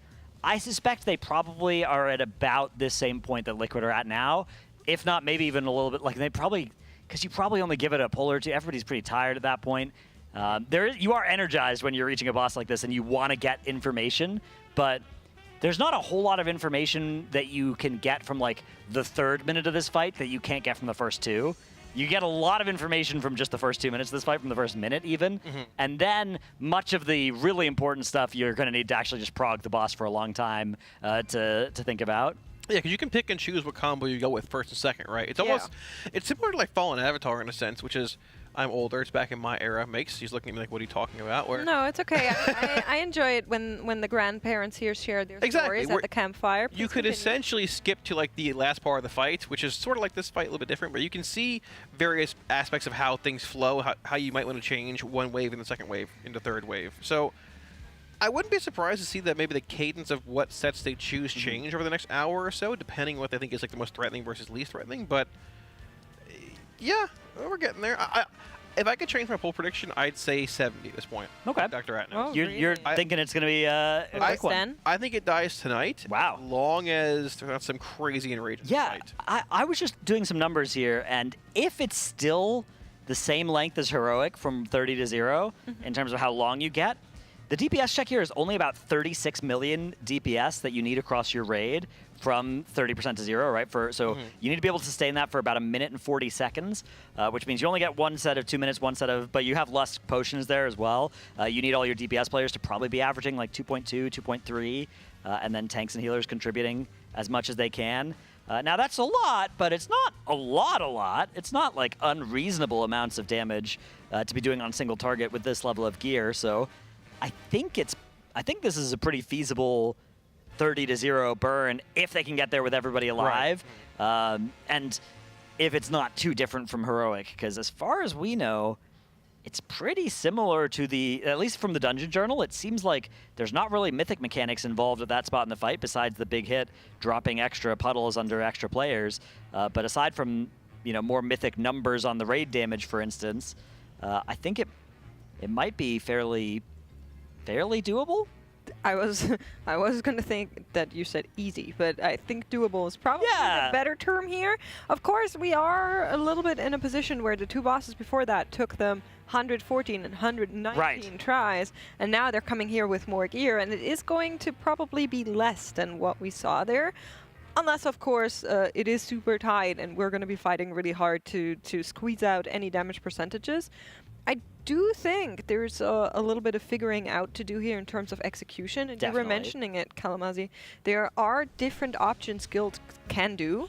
And this reminds me a little bit of like the older times of the Race to World First, where guilds would basically raid the entire time in the dark. Yeah. And you wouldn't even release your kill video until like the other guilds also had killed. And then you saw like a whole boast of different strats, really. If we could move to a world where we took the top 5 guilds in the world and we like sequestered them into buildings that only could connect to WoW, and like we made it so they couldn't whisper anybody else, and we had somebody behind their computer watching at all times so that information couldn't get shared, but we could still watch the Race to World first. That would be so cool, because we could see all the different evolution of the strategies. Because you're right, it is something that used to be true, is that you'd have like, oh, this is the liquid strat for this boss. This is the method strat for this boss. This Sometimes is the echo strat that for this still boss. holds true. Sometimes, yeah, but it's usually true that there will be convergence on the best strat pretty quick. Sometimes there are guilds that come on later and come up with a new strat, a better strat for something. Fat Shark Yes, for instance, currently on number 9 on our Coinbase leaderboard, are often a guild that will come up with a more elegant solution to a fight, to movement or something like. I always remember in N'Zoth, they had a much better movement pattern for the end of that fight than any of the guilds that came before them, in my opinion. So there is still some of that kind of cool innovation, but the fact that all of this progress is streamed means that you get to kind of look at what the other guilds are doing and be like, oh, well, that's better than what we're doing. Fair enough, fair enough. I do like it. I wonder what they're going to be doing and whether or not one of the guilds is going to adapt, because of course, if you already made a lot of progression with the strat that you thought of for Echo, and it looks like they had a couple of hours, because I'm pretty sure they started at 7:30, and a lot of people in chat were saying they got round about 4 hours on this boss. So that to me at least would signal that they got some decent progression in there. And I'm very curious where they're sitting personally, so we're going to be waiting once they enable competition mode once again, and we can see where that all sits, as Liquid, unfortunately, is wiping here. A bunch of damage going out to a couple of raiders, few deaths, and then everybody just died all at once. Yeah, an early wipe here. Again, you can see those big hit shock puddles were in the middle of the room, something that they are trying to avoid, but it's pretty tough. You have to react almost instantly to get out of there if you are one of these slower classes. I did take a brief look at what Echo was doing towards the end of their stream last night, and the last thing that I saw was they were still pulling heroic Gallywicks in splits, but interestingly enough, they were splitting Gallywicks, it seemed like, with actual helpers. Oh, doing helper splits on Gallywicks. Yeah, which Impressive. is quite interesting. I mean, it's a bit more difficult, but if you need more loot or haven't gotten great drops on Jasper Diamonds, Eyes of Kazan, it might be worth doing, but it's also more time allocation.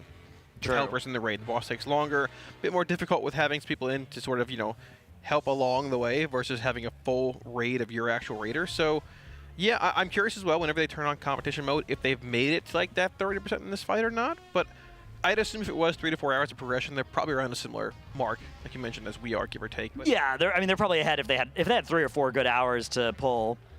Then they probably are at or below this health percent, given that Liquid got here in 5 pulls. But of course, no way to know until they do go back, live, turn off competition mode, and start streaming their progress again, which we expect they will now that Liquid are also on this boss. So, Dratnos, do you also think it dies tonight? So I've said that before for Styx, and then it died 2 days later. Do you maybe not want to speak in case you'll end up in big trouble? I'm not a coward. I will predict yes. Yes, I think it will die tonight, but I'm ready to be wrong again. And I think I was wrong on Sprocket on that front as well. So I think a lot of us were. A lot of us were thinking Sprocket could go down on that Monday. I don't think you can really tell with this boss until you see 30%. Yeah. Again, the 3 heal is a very interesting thing. It makes me think that they've run the numbers on this. Also, just they're not really dying to raid damage, so maybe just another fight that is 3 healable, which is Blizzard usually doesn't like that, but here we are.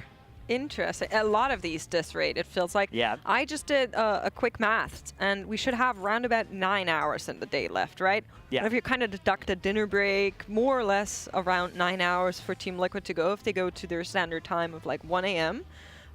So I think... Yeah, I mean, they could easily get 70 pulls in that range, yeah. You are able to knock out a lot of pulls, but I will also say I'm seeing a lot of what we saw on Sprocketmonger, where they're standing around a lot, they're doing a lot of strat talks, maybe agreeing on terminologies, maybe waiting for weak aura fixes. There's a lot that goes on that we, of course, can't tell in the immediate, but I wouldn't be surprised if that is what is happening right now for the Raiders. You can see they're all kind of just jumping around. Not a whole lot of talking being done across our screen, so probably Max that's doing the talking right now. Yeah, it usually is. Right. A good bit of discussion could be... It's sort of important to this fight we talked about with Sprocketmonger as well. They could be debating maybe you want to try a different set early on. Yeah, or see him talking. It's just yapping away. I mean, that's... But this is what he loves, right? For Max, he's finally at a split prison, as he called it, and he's very, very excited that he can finally talk bosses and come up with strats and rate lead and stuff like that. So I'm sure he is thriving right now. He did apologize last night for the splits, though. I heard that in his interview. He's like, I'm so sorry. This has probably been the worst shift you ever casted, right? Like, he came up to us and he was like, what have you guys been doing all day? Yeah. Like, wasn't that like really horrible? Like, what are you up to? And we were like, do you want to rate some transmogs with us? So yeah, that was quite fun. If you are ever wanting to watch back any of our Secret Lab Hot Seat interviews, they're all highlighted on our Twitch channel. I recommend you watch them. They're usually quite funny, either because Max is making fun of us or because he's actually in a great mood and sharing a lot of very, very important and insightful information. And that puddle keeps showing up over there. I wonder if that one's actually planned to just go there. Maybe, yeah, I'm not sure. That big hit zone, that mythic zone left by a non-tank player. Other players getting it are tending to try and take it further away, but yeah, maybe that's just a safe spot to drop it that they're going to not play in too much. Here comes the first reward phase. Not much of a reward, as you tend to get killed by these mechanics. It's happening here to a few players as well. And these fire tornadoes also claiming a couple of lives here. Almost all of the fire tornadoes behave in a pretty similar manner to each other, where they will go out and then they will come back in along the same path. So those can come out from the rewards. They can also come out from dispels that happen on this fight. And it's very important to get out of the raid and get dispelled nice and far out of the raid. But even then, you have to watch because the tornadoes, they go out and then they come back in along the same line. So. Right, yeah. They're more prevalent on the bomb sets, actually, right? The ones you can't see are the ones, when you kill them, they drop those fire pools on the ground that spawn those. Yeah, those will waves. also make the fire waves, right. In addition to the dispels, which kind of happen all throughout the fight. The issue with the fires, to me, are that there's two different types of fires, right? Yeah. You have like is it a pentagon that just goes out and then comes back? Yeah. And then you have just the random lines of fire, like the one that's currently raising through the raid group, that are just like single alone and they won't come back. So it's kind of like, what am I dealing with here? Do I need to like stand out of the way of this one coming back or no? So it's a little bit tough. Yeah, it's tough because it would be easy if it was the only thing you had to look at and think about, but it's one of those mechanics that it's like the 5th highest priority in terms of what you're thinking about, so it's very easy to get caught by it. Right, plus you're like actually pushing those coins back into the raid so often to get that damage increase. Right. Like the actual radius of the damage increase around the coin, I think is like exceptionally small. It is pretty tight, yeah. And you're probably going to have to micromanage that debuff a crazy amount if you want to beat that last set of ads, or in general, if you're looking to beat us for a tight DPS check.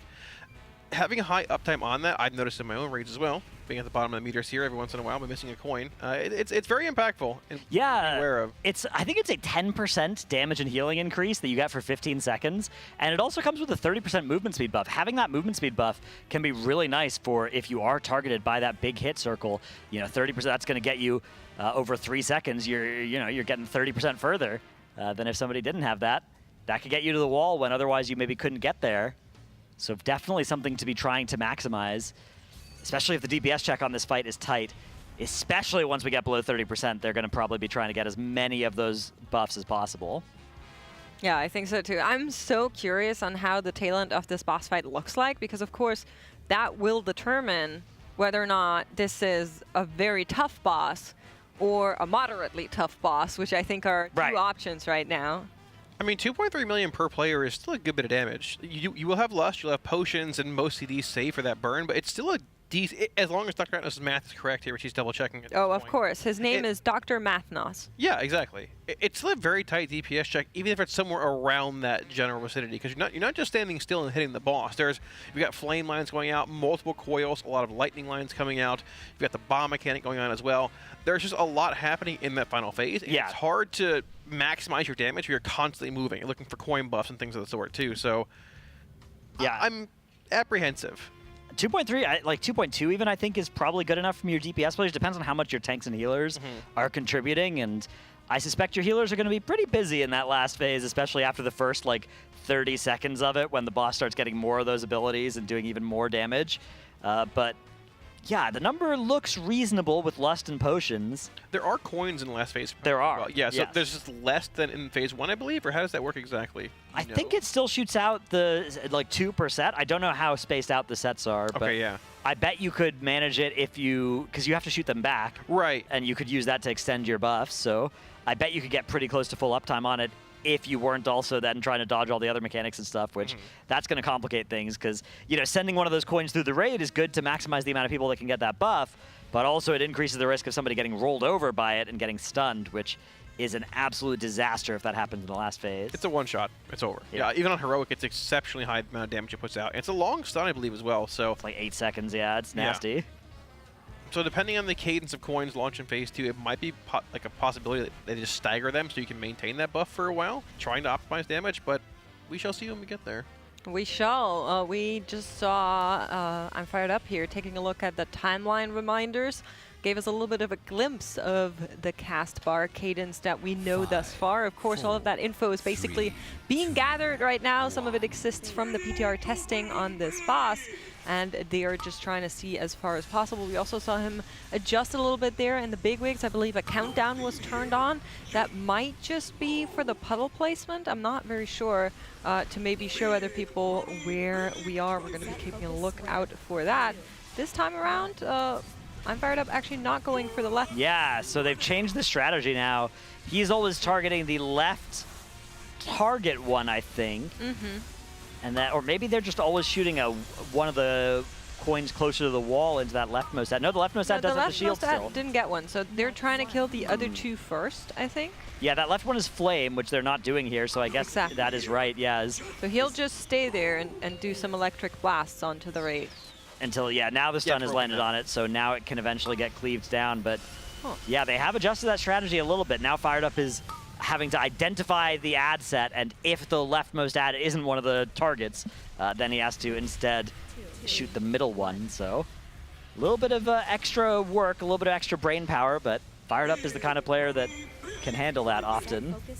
But yeah, right after that set, we basically go straight into the next one. That's going to be a big difference on Mythic, like you were saying, Kalamazoo. You're basically always in an attendant phase. Yeah, there's constant ads spawning on this fight with very little room to actually make any mistakes here. That third ad being shielded for a lot longer means you're having little downtime between each ad set. This is going to be that coin and bomb set here as well, as long as they deposit those two properly, which is going to spawn those flame ads that are immune to CC, the ones that chase you basically at full speed.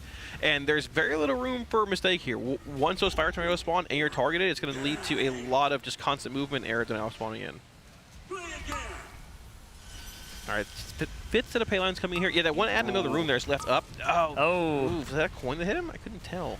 I think there may have been an overload cast. The coin would have stunned, but if one of the casts goes off on the assistants, it knocked everybody back, but maybe something else happened there. Maybe somebody was fixated by one of the bombs and just got hit by it. That does a huge bit of raid damage. THG now looking at that real assistant damage, confirming he is top DPS on the assistants there. That's good. I mean, that's probably one of the reasons why we're running two of those Warlocks, right? Just because they do really good damage at that? Yeah. I mean, they will, right? There's a lot of funnel damage if you're playing Destro or AF there, too, on the ads or the boss. Some of it can be irrelevant if you're, like, playing Affliction and padding on the shielded ad, the one that you're not priority cleaving down. But priority cleaving? Yeah. Yeah, prio cleaving. Yeah. You got there in the end.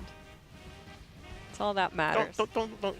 I wonder at what Here's point... a replay of that wipe there. Okay. So let's take a look together on how it's not an overload cast.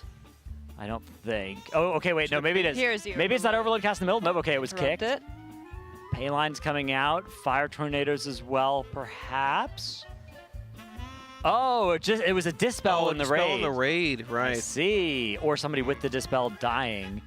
And yeah, that instantly shoots out a bunch of fire tornadoes from the player being dispelled. The way that they're handling this is with the classic call for dispel macro that you use on various fights. We saw it on Ovanax, not for the important mechanic, but for the web slow thing.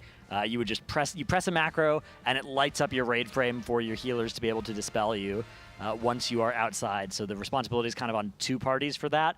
The healers need to dispel quickly once they see the raid frames glow, and the DPS players need to get out quickly. It's a very good way to handle any mechanic that involves calling for a dispel, though, rather than cluttering comms, which is what a lot of guilds will do with that.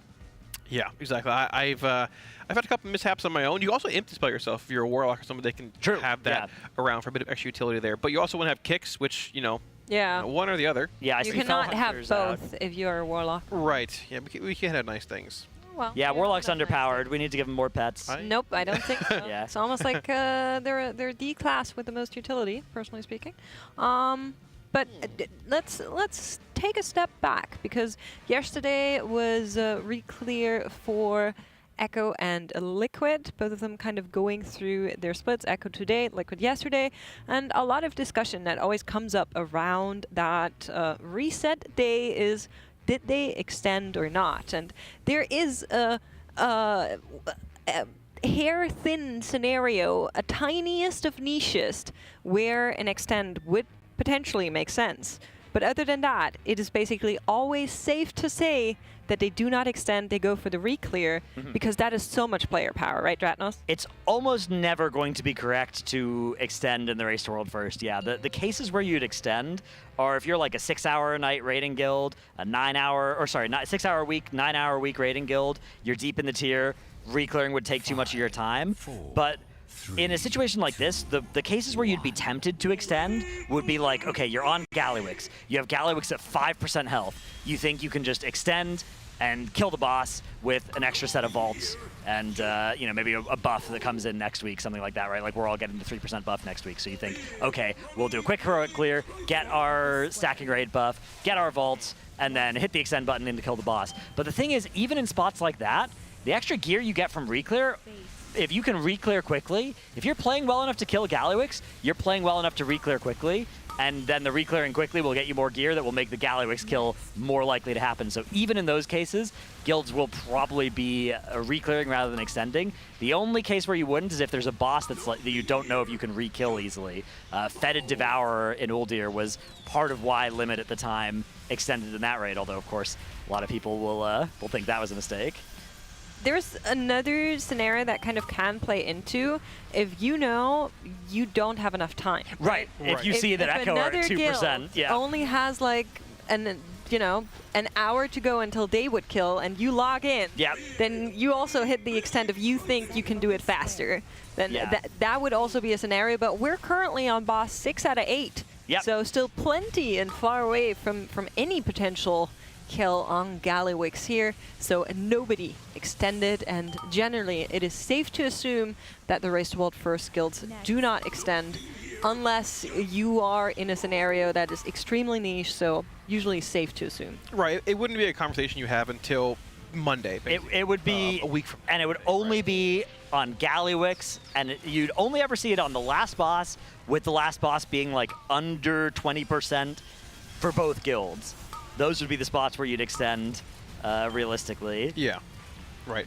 As far as next week's concerned right now, do we end up getting a second our first damage buff? Yes, next week is a crazy power spike, because next week Double we're getting a spark, a catalyst charge, and a 3% damage and healing buff. So if this raid does go over the reset, that is going to be huge for Liquid, because they are going to get access to all 3 of those buffs, 13 hours ahead of Echo and Method, able to potentially get the boss killed. So that could be a pretty big thing if it comes out to be true. But I think it's still more likely than not that this raid dies this reset, making that irrelevant. They're sending their upgrades like it's dying this week, not like they need to hold for another week. Yeah. Yeah. I'm really curious if it's this week. I'm not entirely convinced yet, but stranger things have happened before. I think that when it comes to Muggsy, we thought Silken Court would be a crazy fight, like Tindral level of difficult, right? Yeah. But I feel like the more we got into Silken Court on PTR testing and getting into actual, when it hit the patch live, that it was like a delicate dance. If you had planned things out a crazy amount and like say, hey, here's our strategy, we're doing this, and had it planned for a while, you learn like the back of your hand, you know what you're doing. It wasn't even that bad. It was like, what, 150 pulls, I think, for Liquid, roughly? Yeah, and for some guilds it was less afterwards. For some guilds it was more. It was mostly a guild that was based on how well your raid leader was able to like explain everything to everybody. Yeah, I feel like get them to follow would it. be that, possibly. Maybe. Yeah, Muggsy has some nasty mechanics for sure, but it also strikes me as being sort of a dance that you learn and then execute. And none of the things, at least from the Dungeon Journal, are that unreasonable. Like, it was really hard during testing, but a lot of that was just because testing was overtuned in a way that testing is almost never tuned that hard on that boss. Right, it was definitely overtuned, only an hour long. I would venture to guess most guilds hadn't planned, okay, this does this, this counteracts this. It's more like, hey, there's goon cages, go put them down, see what happens. Hey, go over here, there's lightning ads. But you didn't know the finger gun breaks the shields on the electric ads. You didn't know the bombs broke the walls and the cages. But if you plan that out, I think Muggsy could die in like a day. Honestly, I think it's going to be less pulls than we all think, and probably even less than I predicted. Again, especially because it may have been a boss that was tuned for week 1 gear, right? Yeah. They may have tuned One-Armed Bandit and Muggsy to be difficult but doable at 658, and now Liquid are 661, right? And a lot of their players, so that might be enough to make what would have been, okay, we've learned this fight, now we have to optimize the damage for 50 pulls, into just, okay, we've learned this fight, it's dead. Yeah, exactly. So we shall see. I'm going to predict Gallywix by, what is today? Wednesday? Today's Wednesday. Today is day number 9, Wednesday. Gallywix is seen by Friday. Friday? Friday. You think we're pulling Gallywix on Friday? Yeah. Okay. By what us, do you think, Dratnos? I'll take Saturday. Okay. If it's Saturday, this is one to reset, though. I think. A lot of end bosses will die in 3 days of progression. It's fair. It's a half-hidden fight, though, which doesn't really change a whole lot, but I mean, we don't know. That might change a lot. Right? Yeah, I mean, if it's Antrak levels of difficulty, then it would be going to the reset, but Antrak was kind of generationally hard. 404 pulls. Propose Sunday? Sunday would be an almost certainly 3 reset situation, which would be crazy. And would be very good news for Liquid, actually. The 3rd reset is a very nice help on the way here. Be nice to get access to that sooner. Big power. Yeah. Well, we're back here on One-Armed Bandit in case you're just now tuning in as the day kind of moves on. I recleared yesterday, killed Sprocketmonger a little bit earlier in the day. Then had a couple of pulls here, had a phenomenal lunch, and now Raiders are slowly but surely figuring out this boss fight. We haven't seen any major comp changes after them kind of loading in here. They've sticked with this comp. We've been seeing much of the same here. A lot of questions in chat on why are we bringing this many Windwalkers? I can answer this one. Windwalker good? Yeah. Strong. It's a very good single target spec, which is nice here. Also, you'll notice we have 4 priests and 4 monks now. Of course, not all those monks are Windwalkers, but the Windwalkers are exceptionally good PI targets during Lust as well. So they actually have a lot of good PI targets during Lust in this comp, but maybe it's going to go on those Windwalkers to just send the boss from 30 to 0 with swiftness at the end of this fight. But yeah, Windwalker, you know, they used to be really good at the sort of cleave situations, right? That used to be, you used to see Windwalkers kind of if and only if spinning crane kick burst windows were going to be good. That's sort of the reverse of what's true now. Now they're pretty much in for single target damage. Yeah. You can see on those meters right now, you know, Windwalkers are near the top, and that's largely, I mean, there is some AoE happening, but not the kind of AoE that Windwalker's good at. The mobs are all very spread out. They can only really be hitting 2 targets at once. Yeah, exactly. That single target profile has been super strong over the course of this entire raid. They began Sprocketmonger with, I believe, 4 Windwalkers, ended up killing it, I believe, with 2. But as far as like the underdog of this tier, I'd say it's definitely been Windwalker. Like, if you were sleeping on them, you're definitely in a worse spot than most guilds that weren't sleeping on them. Their damage is very, very real. Like you mentioned, pretty good PI target as well. Although they did start with 4 on Sprocketmonger and cut down to 2. Right. Mm-hmm. They're starting with 3 here. We'll see if they end up making cuts of that for something like, I don't know if they have a 3rd Warlock prepped, but that Athlock is looking quite good for this fight. Yeah, I mean, in phase 1. In phase 2 is what I actually that is a good point, is that the Windwalker is going to dramatically overperform the Warlock in that Enrage, Execute, Burn window. Maybe stuff that like makes you were proposing Havoc Demon Hunter for this fight. Yeah. It's also looking quite good. I wouldn't be surprised. I heard whispers of Echo maybe running 2 of the Havocs. They played 2 on Sprocketmonger, so yeah. That is, I don't think that's totally out of the question. We of course still don't know how the final boss fight on Mythic really truly looks like. The Dungeon Journal is inconclusive. We're expecting a big surprise. There's been a guaranteed promise of a Mythic phase by some people who are very convinced, and I think it is rather safe to say that there's definitely going to be some big surprises. But the Raiders are back in the polls here. Poll number 11 coming on up.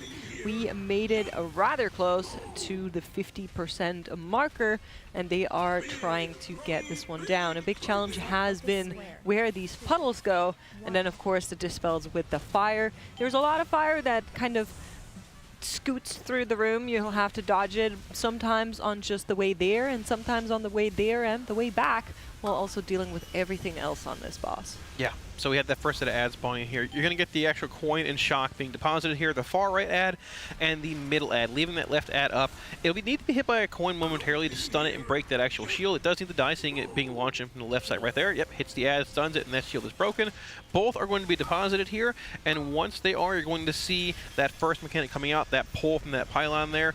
Players optimizing right around those coin debuffs as well, being pretty tight with that like pull coming out from that coil, but we made it work, and we're going into second set spawning here momentarily as well. Oh, look at that damage there. Scott dropping really, really low. We also saw him be out of range for some of the players here as they were moving back to the boss. So a little bit of an issue on this entire fight with how big this boss arena is, something you should be aware of if you don't want your healers to bite your head off. So try and stay within limits, especially as a caster here. And then, of course, back left corner, you just saw it there from Nick trying to get these patches out.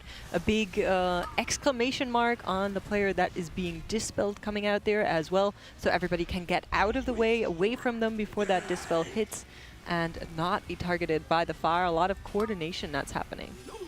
Yeah, we have that coin and bomb, I guess, phase spawning in here momentarily as well. I believe there's a fraud detected, though. Yeah, unfortunately. Yeah, fraud has been detected. Whenever that's happening, it is a wipe. You just have to wait until the boss does an ability to kill you all. But it is an unsurvivable amount of extra damage that the boss gets if you fail to deposit 2 of those tokens before that time is up. So down goes the raid. Only half a minute on that, correct? Yeah, you have 30 seconds is the amount of time you have to deposit on the lower difficulties. I think on this difficulty as well. They do have a bar for it on their bigwigs, so you can see that fraud detected timer approaching. Yeah, that's what makes me curious about how much you can optimize damage on the classes that are better at cleaving the 3 ads down that spawn in, but also keeping in mind that single target and rage towards the end of this fight, right? Which I think, I mean, classes like Shadow Priest are going to be good at that. They have Shadow Priest. They're going to be good at everything on this fight, yeah, I think. exactly. Yeah. Honestly, I wouldn't even be surprised if you see a Warlock swapped out at some point, if that 30-0 is actually really relevant. Shadow Priest number 4, maybe? It could be a 4th Shadow Priest, yeah. Do we have one? Probably. They're cooking up somewhere, I'm sure. It's possible, yeah. I mean... They could bring in a healing priest. They have an extra healing priest ready if they need that they could make go Shadow, maybe. I actually don't know who our 5th, what we would do if we wanted a 5th priest. Yeah, that's what I'm not sure. I'm sure they have something, but yeah, maybe it wouldn't be super geared, so maybe it wouldn't be worthwhile. Of course, they could play another Windwalker if they wanted to. Yeah, Atlas Chi being ready. Yeah, Dryny M also ready to come in if they wanted to make Smacked go Windwalker. Zesevi already playing Windwalker, known for mistweaving and kind of doing all of the different things. I think he accidentally crafted an Agi weapon this tier, which is working out nicely for him on this fight as he is on that Windwalker roll. Wasn't it accidentally a strength weapon and he needed Agi? Oh, then that's not good. I thought it was accidentally Agi when he wanted int, but yeah, if it's accidentally strength when he needed Agi, then that's very bad. I believe that was what happened. I'm not sure. I thought they were the same item for both stats, though. Let me investigate. I think they're very similar. Maybe it's just the same name. Yeah, that's or a similar name. I had to like quadruple check when I was making my. Yeah, you always got to check. Add your int. I can't. Always got to check. It's a story. Many people keep getting got by it every tier. What Blizzard really needs to do, they just need to make it like a tri-stat. Make all the crafted weapons tri-stat, right? It's like, okay, or allow the dagger you is all 3. to recraft when you have messed up stats. That would also be very nice. I mean, the problem with that, though, is that you end up having like people already recrafting a bunch to like optimize specs. You could like limit it, make it like once a month or something, so that if you mess up, you can change it. I think that is a way that they could deal with that. While the Raiders are reloading, we did get a couple of donations. We want to shout them out. I heard the word pets. So I am now expecting pets. Wow. I will get pets. Scrambles to Death Dealer, sent in by Salka and Alf. I can see death in those eyes. That is intense. There's murder in those eyes for sure. That is so cute. Very cute. Hold on. I've seen those eyes. Oh, wow. A battle cry. Wow. Wow. It's ferocious. Yeah, look at that. Go Liquid. This is our cat. Scrambles to Death Dealer. Thank you so much, you two. What an adorable kitty cat. Yeah. I wonder how they came up with that name. Well, it's clear. Of clear course. from looking at it. That's the name of that pet. The Fierce Pranda donated $40 saying, "Let's go Liquid." Thorin Barkenshield is back to support our team and this amazing cause. I added some new picks since last race, so use whichever you like best. I've seen this dog before, yeah. I mean, that is also an amazing name. You guys really popped off today with creativity. 100%. This is a great name. Yeah. How do you call him for short? It's like Oakenshield. Thor. You could do Thor. Yeah. Thor. Yeah. I feel like with a dog Big as T. distinguished as this one, you just have to like do the full name every time. Thorin Barkenshield. Yeah, you on the cannot floor. shorten it, but Come on. We are back in polls, so we're hopping back over to poll number 12 here on the one-armed bandit. And I'm actually looking for the fraud timer that you mentioned because I missed that one the last time around. So looking at all right, we just switched our UI, but if you look over on the middle right of the screen here, you can see that fraud detected bar. 27 seconds now, 26.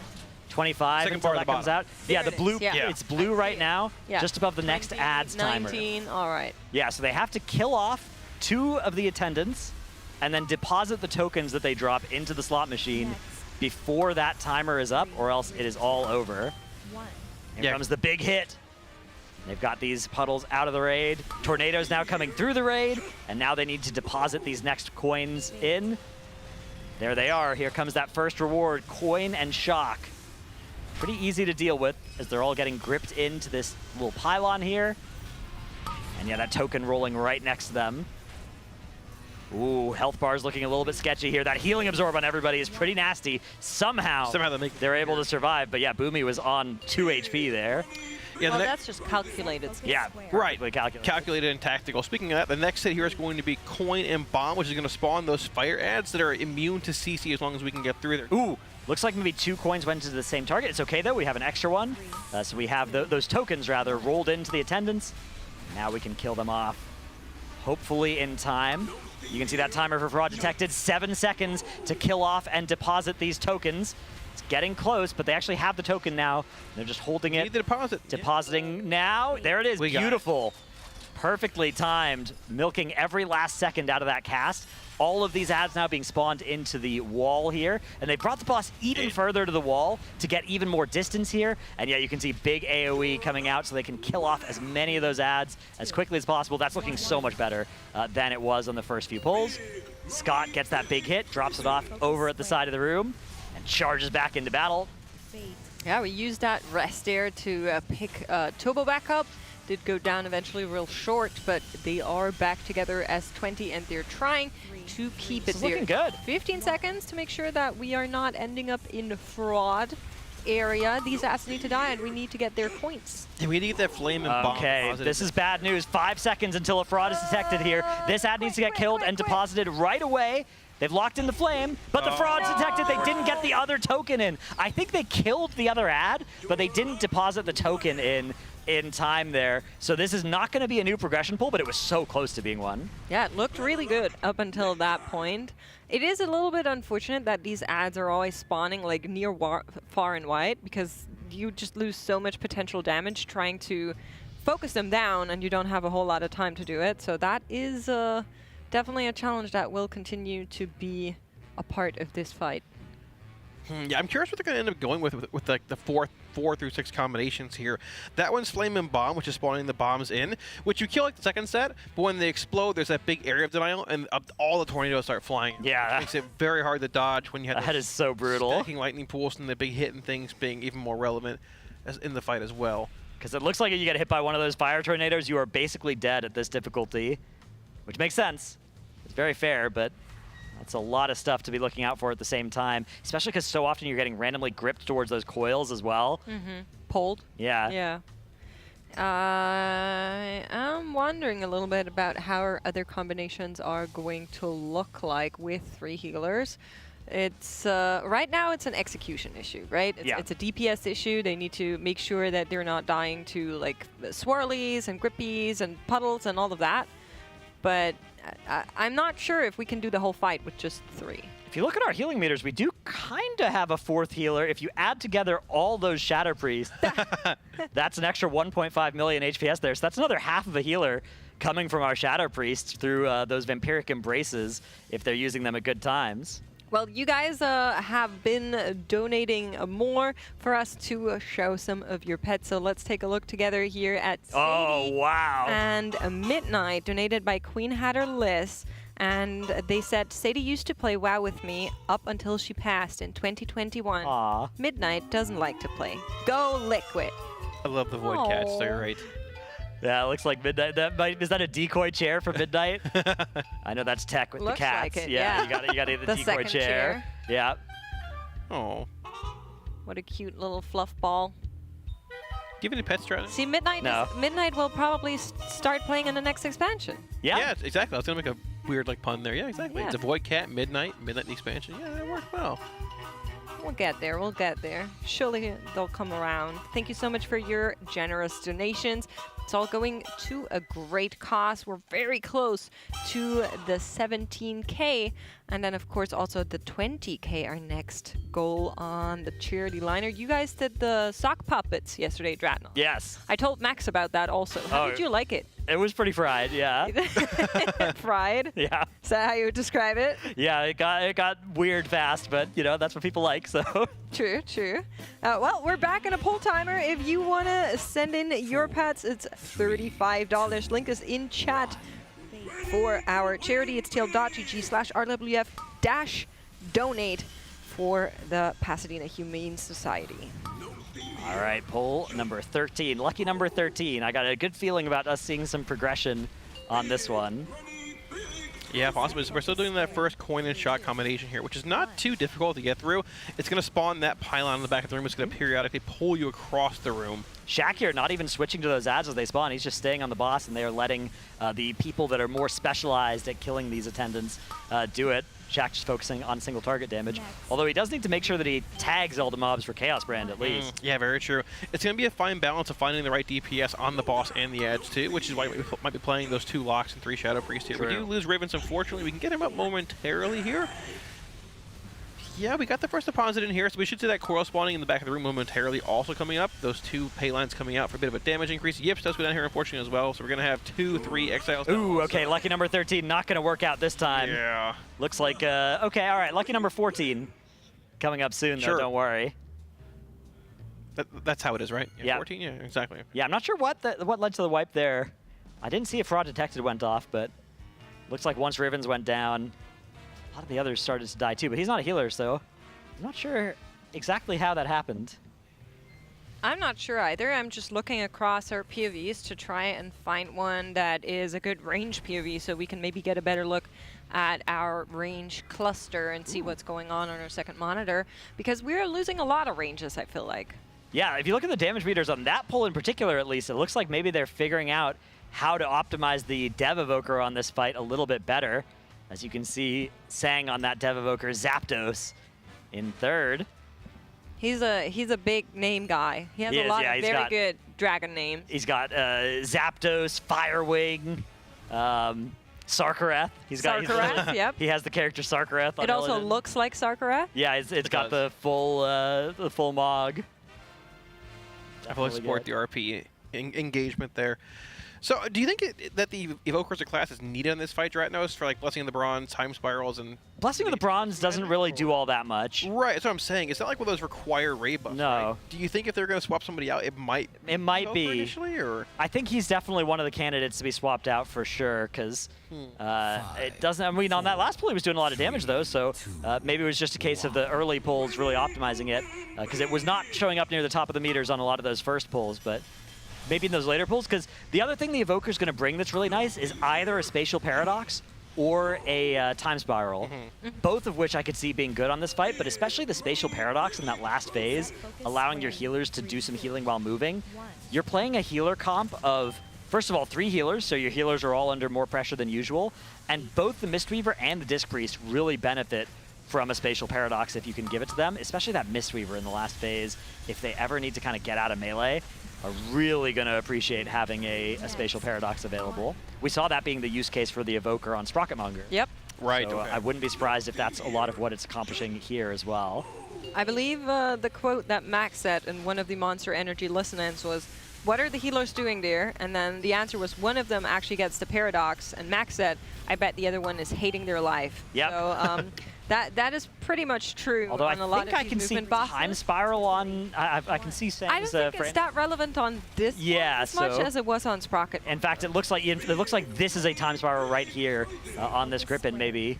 So, yeah, I'm not 100% sure if that's what happened there, but I thought I saw that going off. So. It would make sense to be on this set here, because you're going to have the ad spawning in right after that. That pull from these currency coils is definitely kind of annoying as well. An extra sprint or so on some of the players will be nice. Fired up there using Alter Time just to heal back up. Yeah, dragging the boss in the corner here for that deposit, which is going to spawn those 5 or 6 flame bombs in that once again are immune to CC, making it very difficult to kite them. But if you can kill them quickly by dragging the boss to the wall, it sort of negates that mechanic in a sense.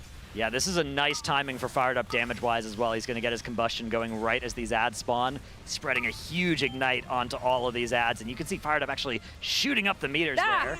We lost Sang. We did lose Sang. Indeed. Yeah, we have one reds available. We should be able to get him up here momentarily.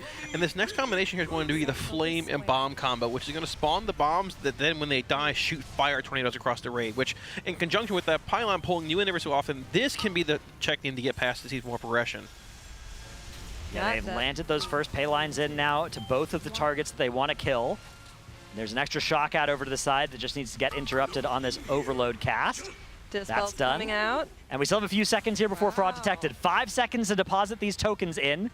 2, 1. There's the deposit. Okay, we did it. And here's the Trying to reward. get closer to that best try we had thus far. I didn't know you can get the Dispel back to back, but we just saw that happen on Sang, so a little bit nasty there for our caster friends, and you can see the rate is dropping really low. We're only playing 3 healers as we are approaching that best marker. A progression pull All right, is on Flame and our Coin. hands. Flame and This is the healer Coin. overlap here. This is going to be the really tough healer overlap, which is going to have 6 seconds of massive AoE pulsing on the raid if they can make this deposit in time. This Okay. is that healer check we need to see. So Flame and Coin is these right 2 ads that need to get broken and killed. That damage immunity is still on the middle one. Fired Up is going to go get it. He's altering and then altering back in there so that he can shoot that coin immediately.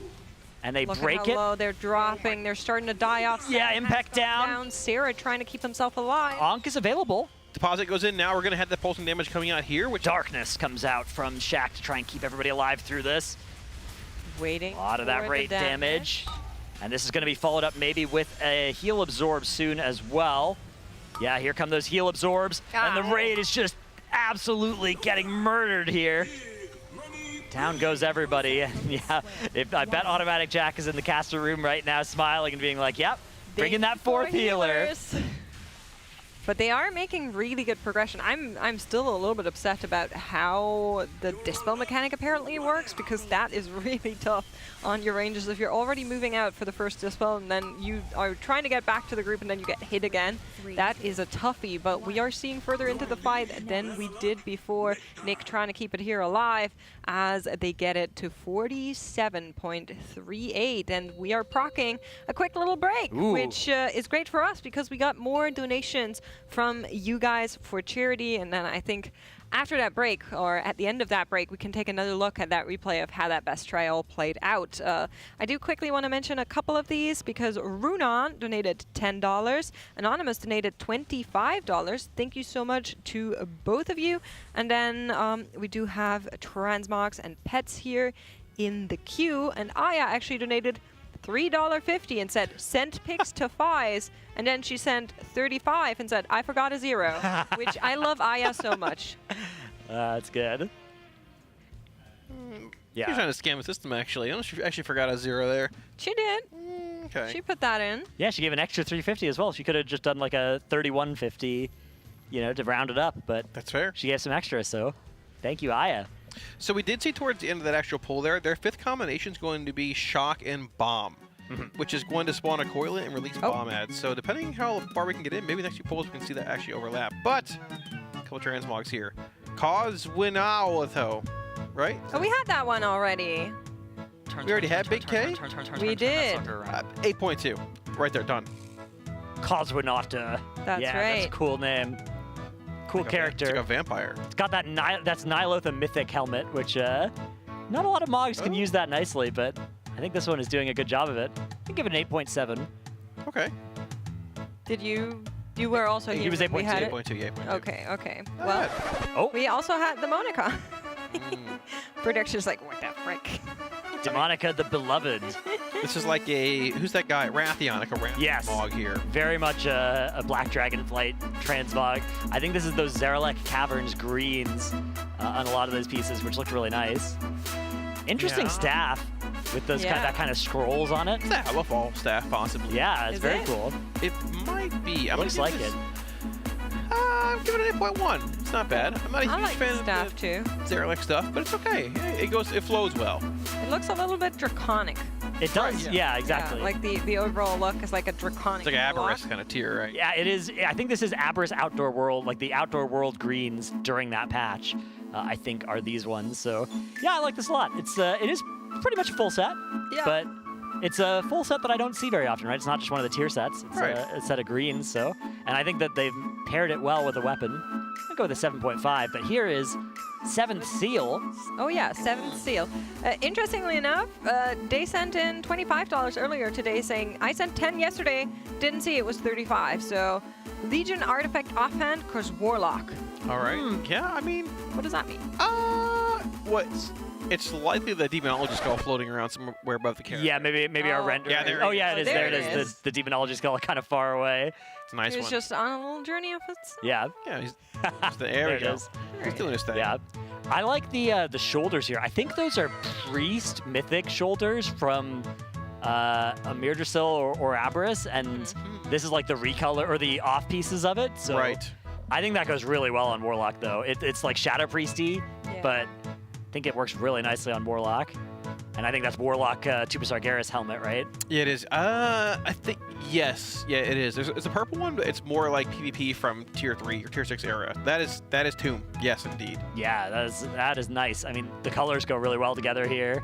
Definitely, you'd expect to encounter this mob in like Shadow Moon Burial Grounds, right? You guys remember that dungeon? Yeah. From, the rotation last expansion, little 5-minute dungeon. Yeah, there we go. Yeah, 8.4. All right. Yeah, I like this one a lot. I'm gonna give it a 9.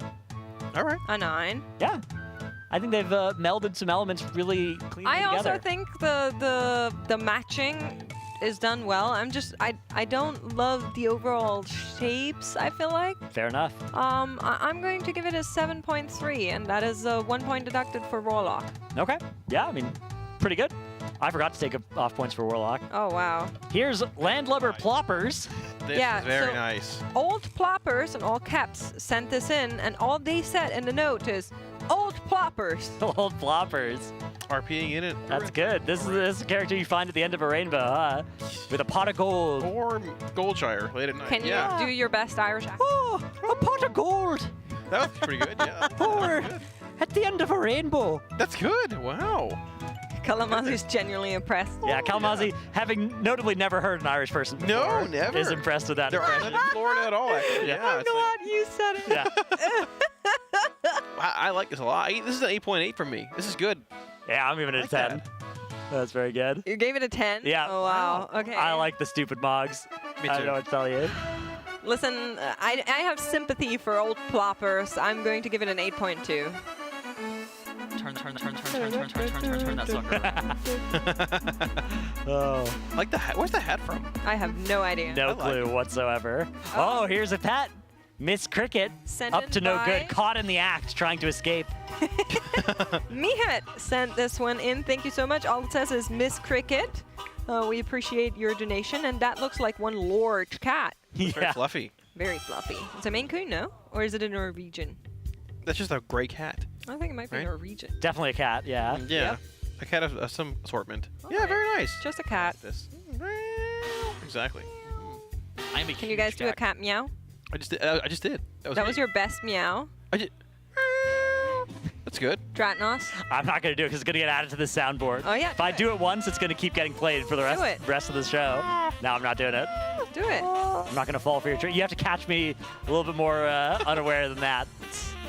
So you'll make an Irish accent. Oh yeah, the Irish accent Yeah. I'm proud of. That's a faithful rendition. Yes. Of the good Unless people you of ask Dublin. an Irish person, Okay. of course.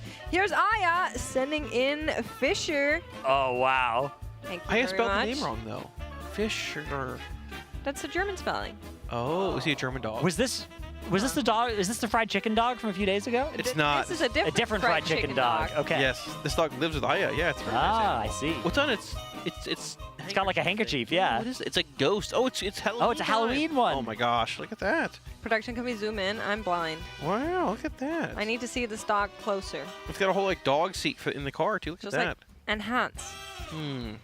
Aya's got a zoo at her house. Oh. Oh, here's a video of. Oh, it's watching watching the race to world first. It looks Oh, like. that is so sweet. Let's see if we can figure out what that boss is. Lockenstrach. Oh, it's watching Lockenstrach. Oh, wow.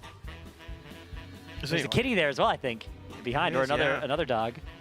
I think that's Boom, no? Ah, yeah. Boom's gray. Oh, Boom is great. What's the name of the other one again? Boom and? I don't know. I forgot Copper. it. Ah. Yeah, that's Copper. Okay, Copper. Yeah. See. Big C. Big C. Missed opportunity to just have 5 cats all named Boom. The lore behind this video, Aya told me, was that Max started yelling and Fisher got angry and started growling at Max. Oh, look at him. He looks like a teddy bear. Yeah, zoomed in a little bit so you can see the handkerchief there with those cool ghosts. That's nice. Yes. So sweet. What an adorable dog. Yeah, big eyes as well. I got triggered in chat again. See, she has beef with Golden Doodles, and somebody asked if her dog was Golden Doodle, so. Golden Doodles have human eyes. Have you ever noticed that? It's like a human staring back at you. last time I saw a doodle, it looked like a dog, so I don't know what. Just think about what you're saying. It's like a human looking back at you. Oh. It's sort of scary, but I like them. Dogs are nice, you know. Yeah. Yeah. Okay. Just throwing that out there.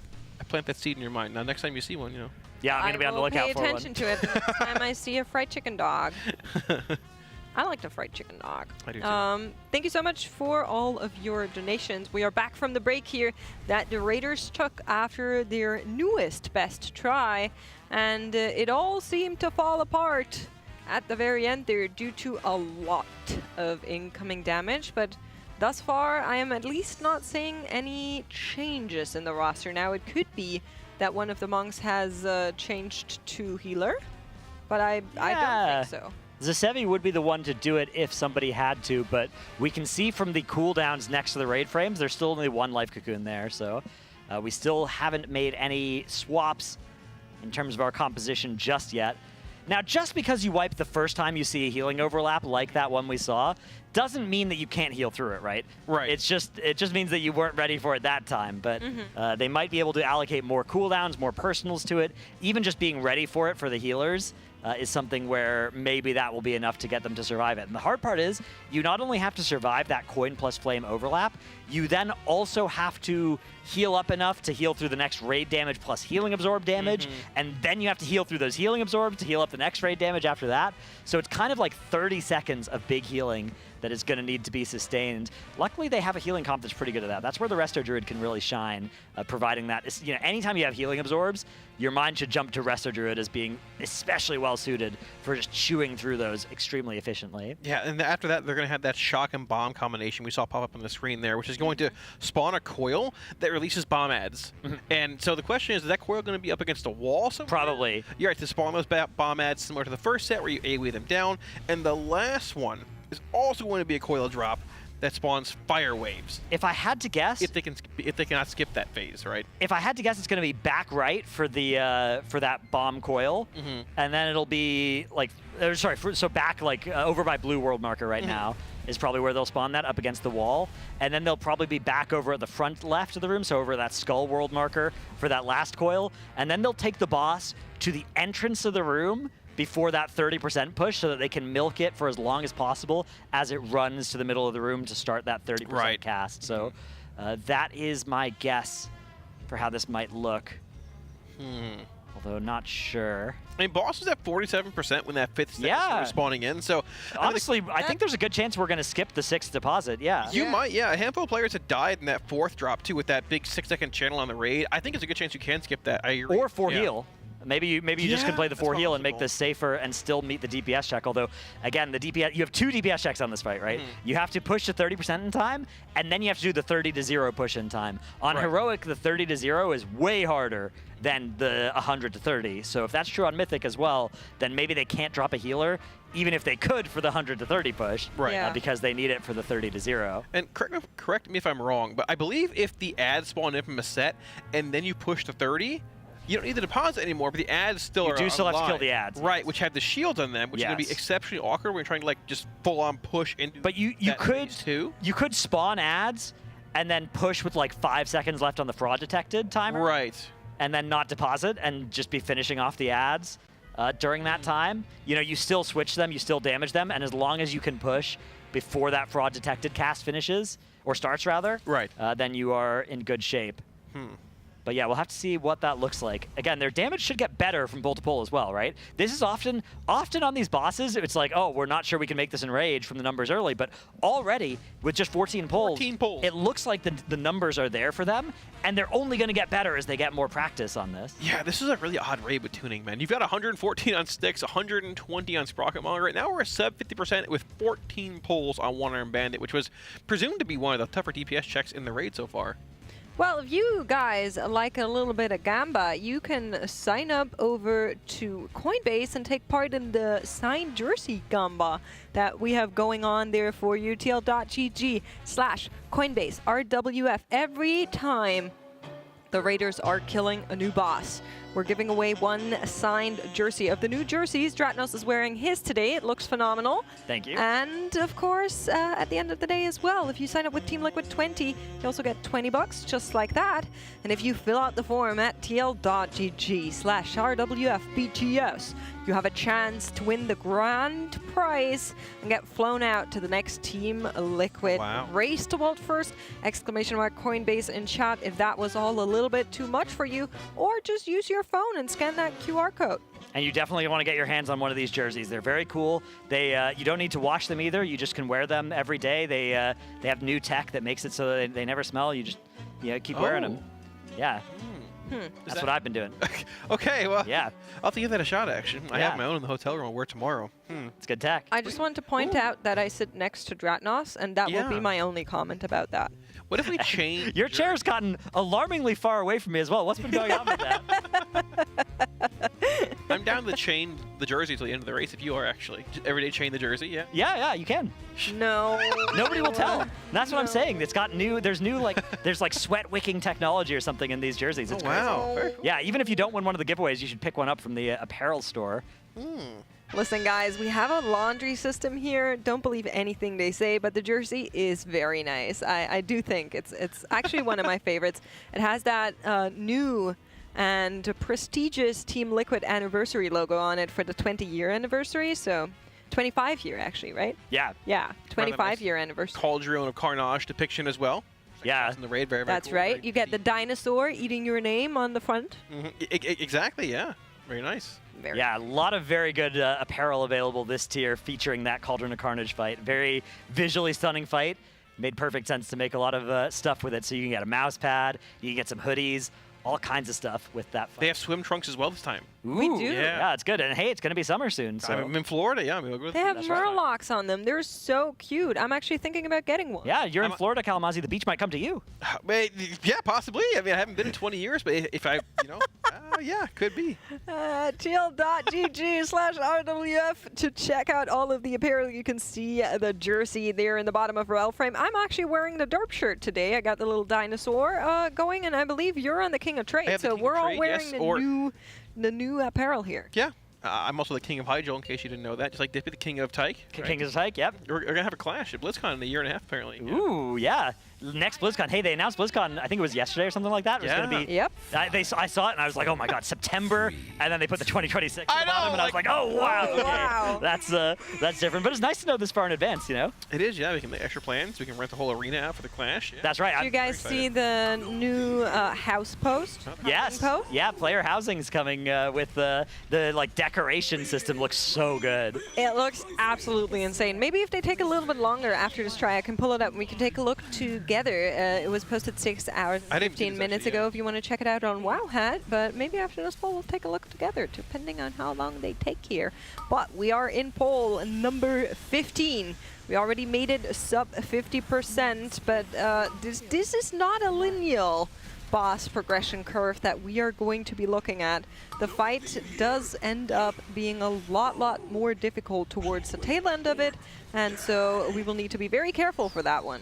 Yeah, you're going to see a handful of chunks, some chunks of the boss's health taken off until that 30% stage. Then that's where the big DPS check actually comes in. Ooh, Scott and Yips both down here. That's going to be a reset for sure. But yeah, I think we're pretty close. We might be one more big jump away from 30%. There's a good chance that the next time we get through that last ad set that we were seeing, that we could see the boss get all the way to 30%. So could be a very exciting afternoon of progression here. I mean, we might be looking at this boss starting to see that enrage as we approach dinner here. Yeah, wouldn't be surprised at all. I think this boss dies today. I think it will as well. Yeah, I'm feeling confident as well. I mean, nothing looks impossible about what we're seeing so far, and usually it does, right? Usually the stuff looks impossible and then they solve it, but this time around it looks pretty possible. Well, let's take a look together in between polls here, because this is the update to player housing. There's a bunch of videos here. Of course, once again, this is a Wowhead, and they're just showing you how the decor can move in the room. It's all about interior design. They move on different axes. There is a basic mode and an advanced mode, and you can basically toggle which one you want to be moving. I'm just going to be going through some of the videos here to show you how it works. There's some snapping tack to the wall, so you cannot normally lose items in the wall unless you want. You can't. If you turn on advanced mode, you can do whatever you want. Though you can stick things, halfway through the wall. Can I put halfway through the floor? Next to the bed? Yeah, you can. There's some parenting technology here as well, so things kind of figure out that there's something like a table there and then snap onto that. You can also change the size of objects. It all turns in, I believe, 15-degree increments. Oh, wow. Yeah, if you're on basic mode, or you can do, I think you could do even You can do more exact precise, turns on advanced. So this is advanced, but we are back in pulse, of course, so we'll show it to you after that. Yeah, it sounds so exciting. I mean, I'm of course mostly here for raiding and for dungeons and stuff like that, but I can expect to lose a lot of time to player housing as well. That's going to be a very exciting system for me. Oh yeah, for sure. I want to go hard on it. I built multiple garrisons, but I couldn't customize them. Yeah. I wanted more out of that. It was so sad. The garrisons were so close. It seems like they're going to go all the way with the player housing this time. Do you guys want to know what my biggest wish is for player housing? Sure. I want the outside to be customizable as It sounds like it will. So some of the things in that post gave, yes. Because they said that the outside and the inside could be different sizes. And you could have like a huge mansion inside a little hut, or vice versa. Exactly. Yeah. So that gives me that same idea, and I am very giddy for it. Like, I want my house to look like me, right? But we do have a wipe here. Yeah. So maybe we come back to our little housing post. Yeah, nothing really to learn from that one of 83%er. So back to advanced mode. Exactly. This is advanced mode. A lot of very cool features on the clipping. So here you are now able to just have objects vanish into walls or wherever you would like them, if that is something you are interested in. And there's some gimbal controls as well, where objects can now turn precisely exactly where you want them on the X or Y axis. That's crazy, actually. Wow. And there's also a feature where items can just float in the air. And you can also turn them. So if you wanted to, for example, you could put all your furniture upside down onto your ceiling. That would work. I think it's so cool. Yeah, we could make Karazhan in here. Yeah, there you can see the amount of, you have, basically infinite degrees of freedom here. Look at this. Yeah. You want to make it look like somebody just broke in? You can. It is all possible. Whoa. Topple your furniture wherever you want it. It can float, it can stand, it can clip, it can sleep.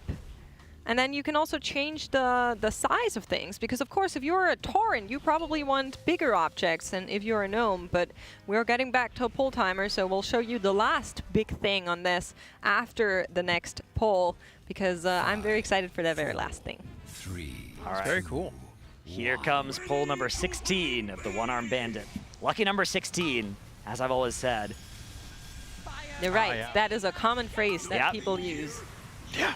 So we have the first combination being coin and shot here. They've gotten a lot better actually getting out of the raid with that shot, with that like large debuff coming out quickly, which is nice. We had it being dropped in the middle of the raid before, but yeah, getting to the wall is much more efficient these last few pulls here.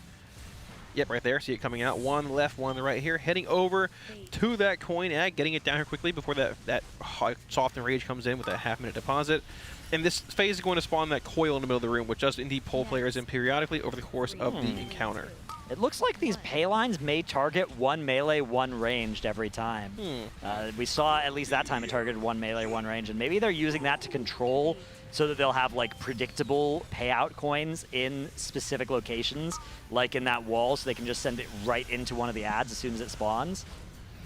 Well, that time, that one that shot out on the left, who was that even aimed at? Oh, that was maybe the one aimed at a ranged player, because we have one mage over there where that one was shot at. So yeah, maybe it's not, maybe it's random, but it looks like at least that one time it targeted one melee, one range, which if that was consistent, that could be very cool.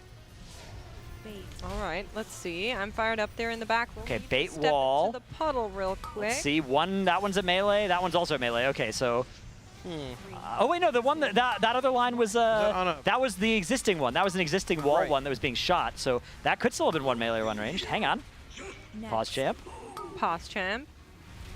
Let's see when we get these next payout coins. We have to deposit in 2 seconds, or else the fraud will be detected. Nicely done. And out comes the pay lines here in a moment. Yeah, there's one right there. So does it look like? Yeah, one was shot against the wall by melee, and one is shot towards the raid by ranged. I think it is one melee, one ranged. I think that's going to make this very controllable if that's true. But yeah, here come those fixate ads. do have a bad rest if we wanted to pick Trill back up, but maybe waiting for the incoming damage here. Rest has been sent and accepted as they're now back to 20 players. Yeah, definitely need Trill for this next set of ads here. Prod. Right, this is going to be that flame and bomb overlap where you have bombs spawning in the corner and then they need to be DPS down, which spawn fire tornadoes when they actually die. Yep, dragging the boss back across the room a bit here. Should we have, yeah, about 10 seconds on this actual fraud. Yeah, so we want to actually wait to deposit until the end of this cast if we can, or until the start of the fraud detected cast. You can't let the cast start, but you can wait until a second before it would start and then deposit that second token. All of those ads spawning in the wall here. These three, they die and leave behind a circle that you have to get out of. So you want to keep these in the wall if you can. I wouldn't be surprised to see a Ring of Peace come out as the last one is dying to just sort of knock it back into the wall, back into that other set that is dying. Yeah, there's that Ring of Peace. Beautiful work. Keeping those circles all out of the way. Yeah, so this next set here is going to be Flame and Coin, which is going to... this actually is the pulsing damage in the raid here, which is going to be a bit tough with 3 healers in the raid. We do indeed lose both Boomy and Trill here. We can stagger on a bit longer. This is where that really intense raid damage came out last time, they died here. Shaq needs to swap to ads, I think, now that we're down some DPS players. Looks like the boss, okay, we can maybe still get this done. Fraud is going to be detected here deposit now. In a moment, but they deposit in time. And we lose Tobo here as well. We do have that big damage coming out in the raid right now. That 6-second cast. Not too much here, but right after this is when that healing absorb comes out, which the raid becomes incredibly hard to top off here, which you'll see coming up momentarily. Barrier comes out. The raid's still not quite topped, and out comes that foul exhaust healing absorb. Scott bringing the boss to the front of the room so they get a little bit more time before these attendants spawn. And it looks like we're doing okay here. So now we're going to see Shock plus Bomb. We get the split spawn where the 2 targets are the left and the right ad. So we're going to need to swap even more DPS with 3, 4 DPS, 5 players now dead as the melee takes out Yips. After every successful deposit on this boss, it does gain 5% attack speed, so the tanks are in more and more danger as this fight continues. Yeah, it was a little bit unlucky there because Yips also got clipped by one of the floor patches while he was trying to carry the boss over there, but it is a new progression pull. We are generally always excited to see as they are sub 45%, and they're of course trying to keep this going as long as possible, try and see more timers, see what's going on here, but this will be it. And another new best for Team Liquid, 16 polls in. Yeah, like Trados mentioned, that healing check there for that 4th overlap really didn't seem that bad compared to that first poll, right? That's fine. Yeah, so a few more polls, a few more reps coming in. Honestly, 3 healing could very well just be a strategy that you want to employ here for the rest of this fight.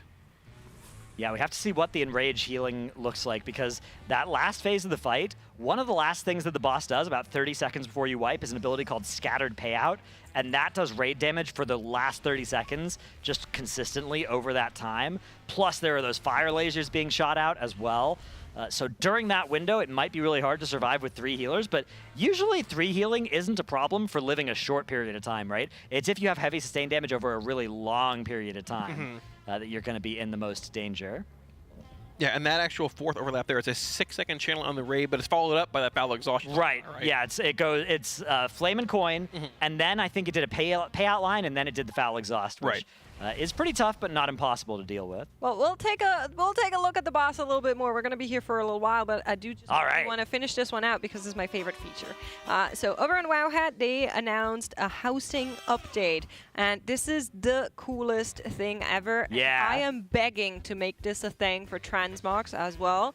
It's a dyeing system. You can change wood, you can change metal, you can change fabrics, whatever you want. You can match everything, and it is so insane to me that we are getting this kind of tech. You know, it almost feels like you know, World of Warcraft is finally modern or something. Like, it's so cool.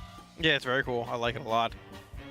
Yeah, you can like make sure that everything matches, or you know, like make some sure of our, that everything does match. Exactly, like some of the people sending in the transmogs to us tend to do, make everything not match. But yeah, very, very cool. A lot of colors already. And this is just like early footage as well. I'm sure there'll be even more choice and customizations. And look at the size of this house as well.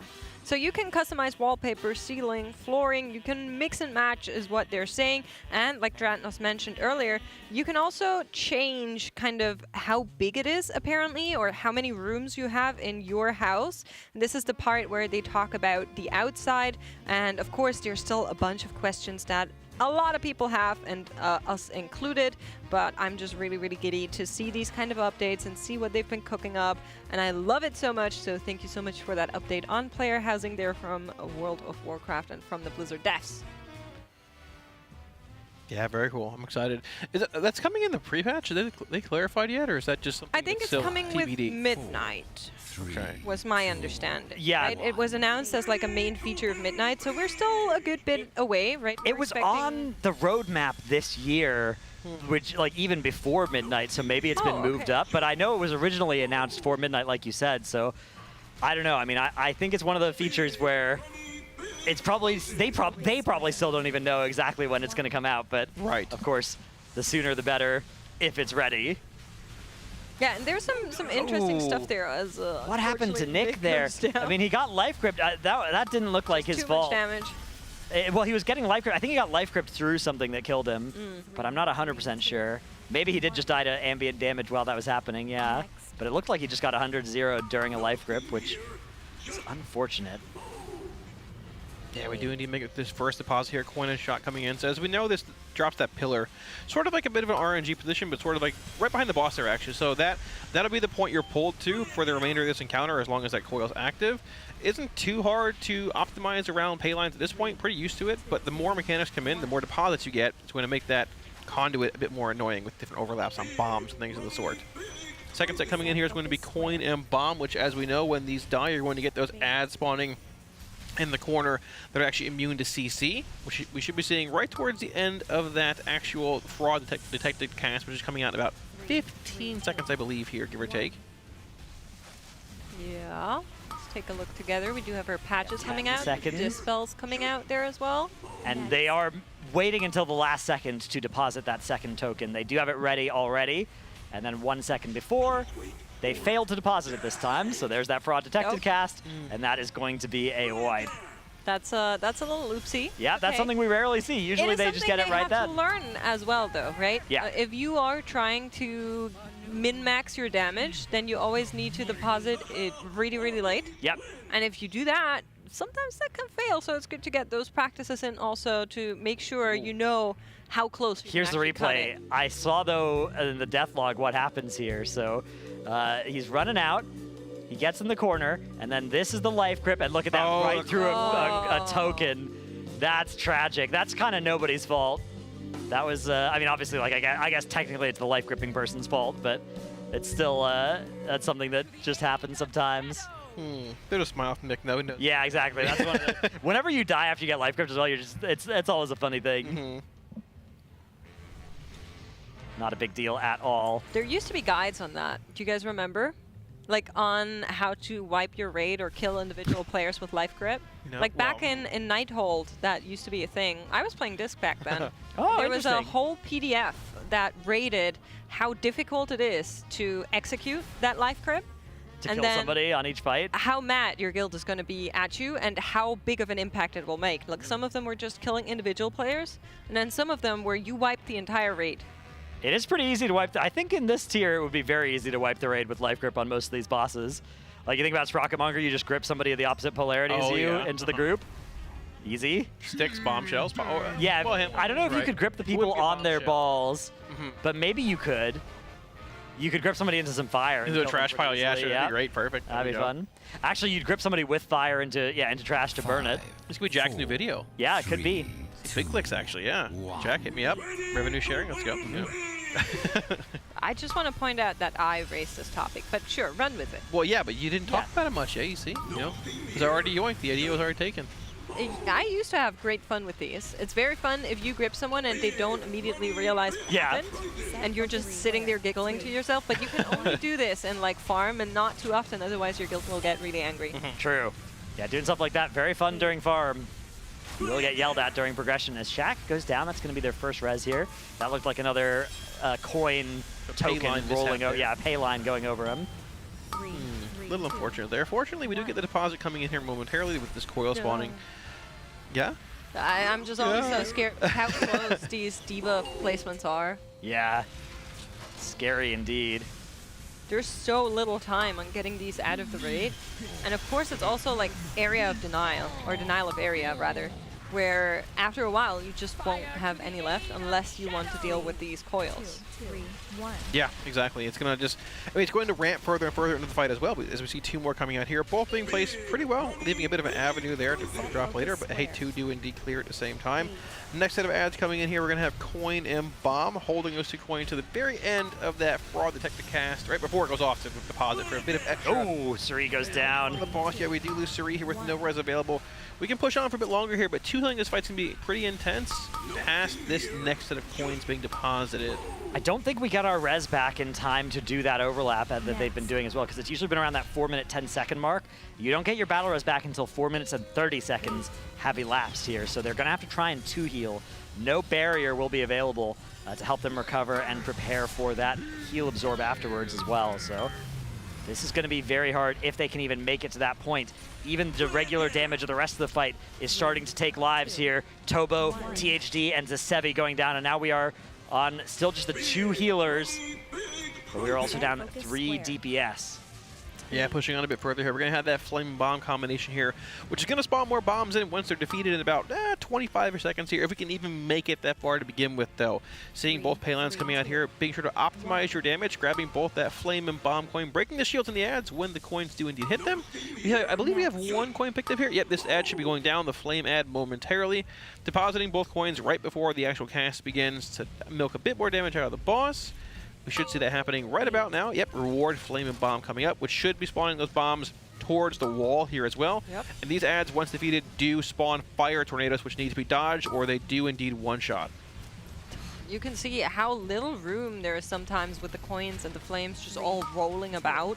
But like you mentioned, Kalamazi, we're making sure that these bombs stay as far out as possible. Ooh. Beautifully dealt. Yeah, they've changed strategy as well. They used to be doing that set over on the left side, but now that set is also going in this right-hand safe spot here. So maybe that's just based on where the ads spawn. Maybe that RNG will affect where they do that, but it may also have been a strategy adjustment, as we are down to 14 players alive. Impact has Ankh available here. He's probably going to hold it, given how many people are already dead on this pull. Yeah, looks like it.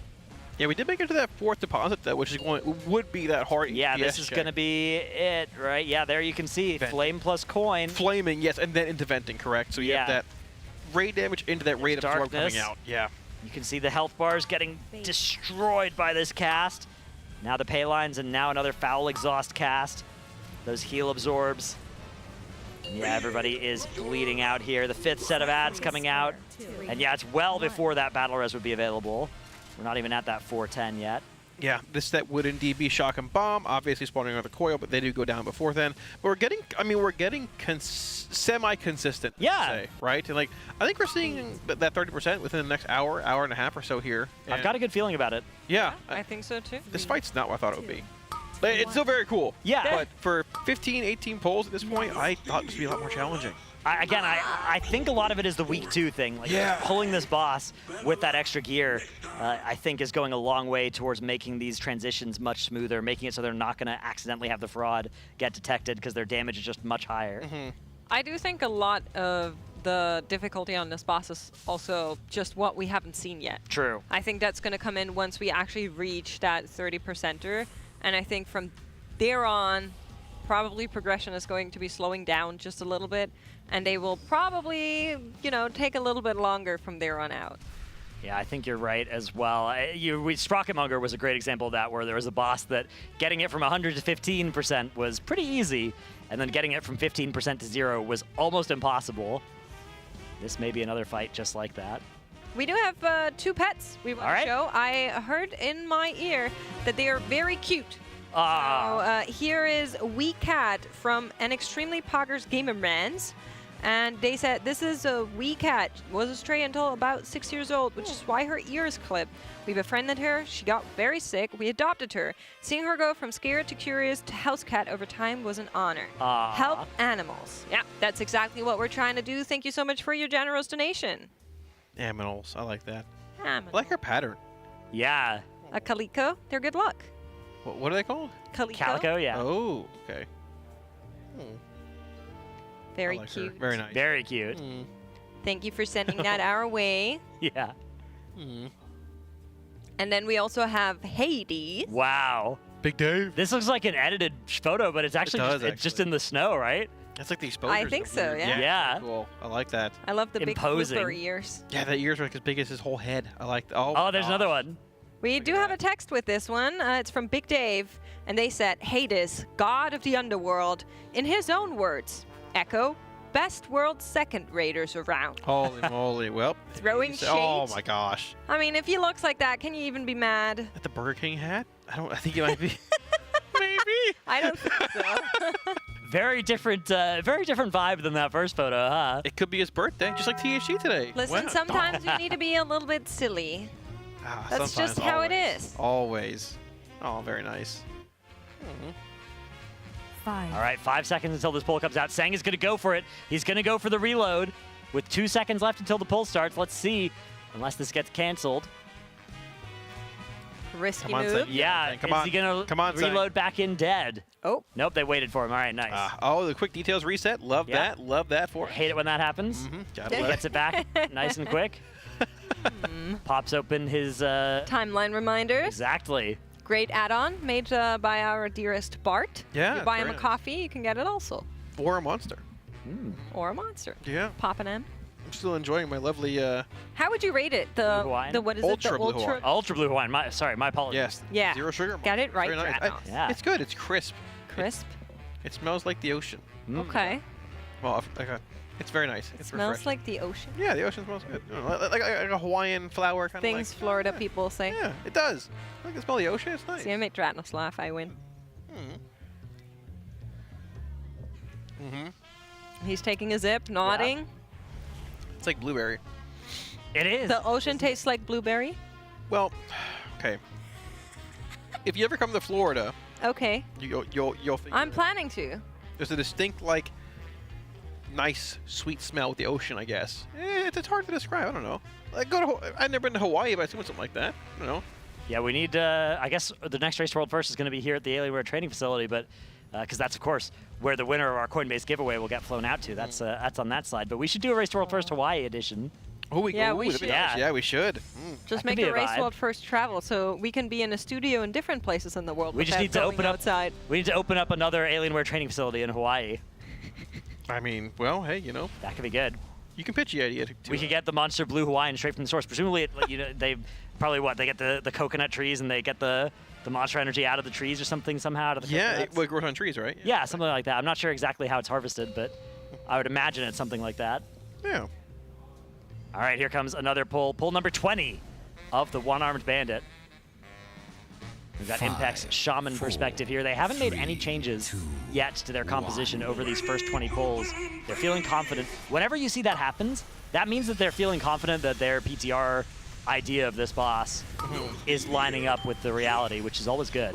Yeah, I mean, I don't think you'd see a whole lot of comp changes maybe until that final enrage, but at the same Maybe. time, I mean, I think they're built pretty well for it. Yeah. 3 healers here also. The 2 Warlocks are kind of a concession to Phase 1, like you said, right? They're really good at the Phase 1 damage. Phase 2 is going to be a little ugly for them, but if they can carry you through Phase 1, they've got a lot of Windwalkers, a lot of Fire Mages that should be good at killing off that boss, Shadow Priests as well, from 30 to 0. Yeah, there's technically even a 3rd lock available if you want to bring True. Splat in here, but yeah, we'll see where it goes. I think they're not really having much trouble on those assistant DPS checks anymore for the most part, as long as the entire raid's alive. So, depending where things go, maybe optimizing cooldowns a little bit around holding for that 30-ish% mark, give or take, depending on the timestamp there and all that. But yeah, I wouldn't be surprised to see a sub 35% pull in the near future here, also making it through that 5th set.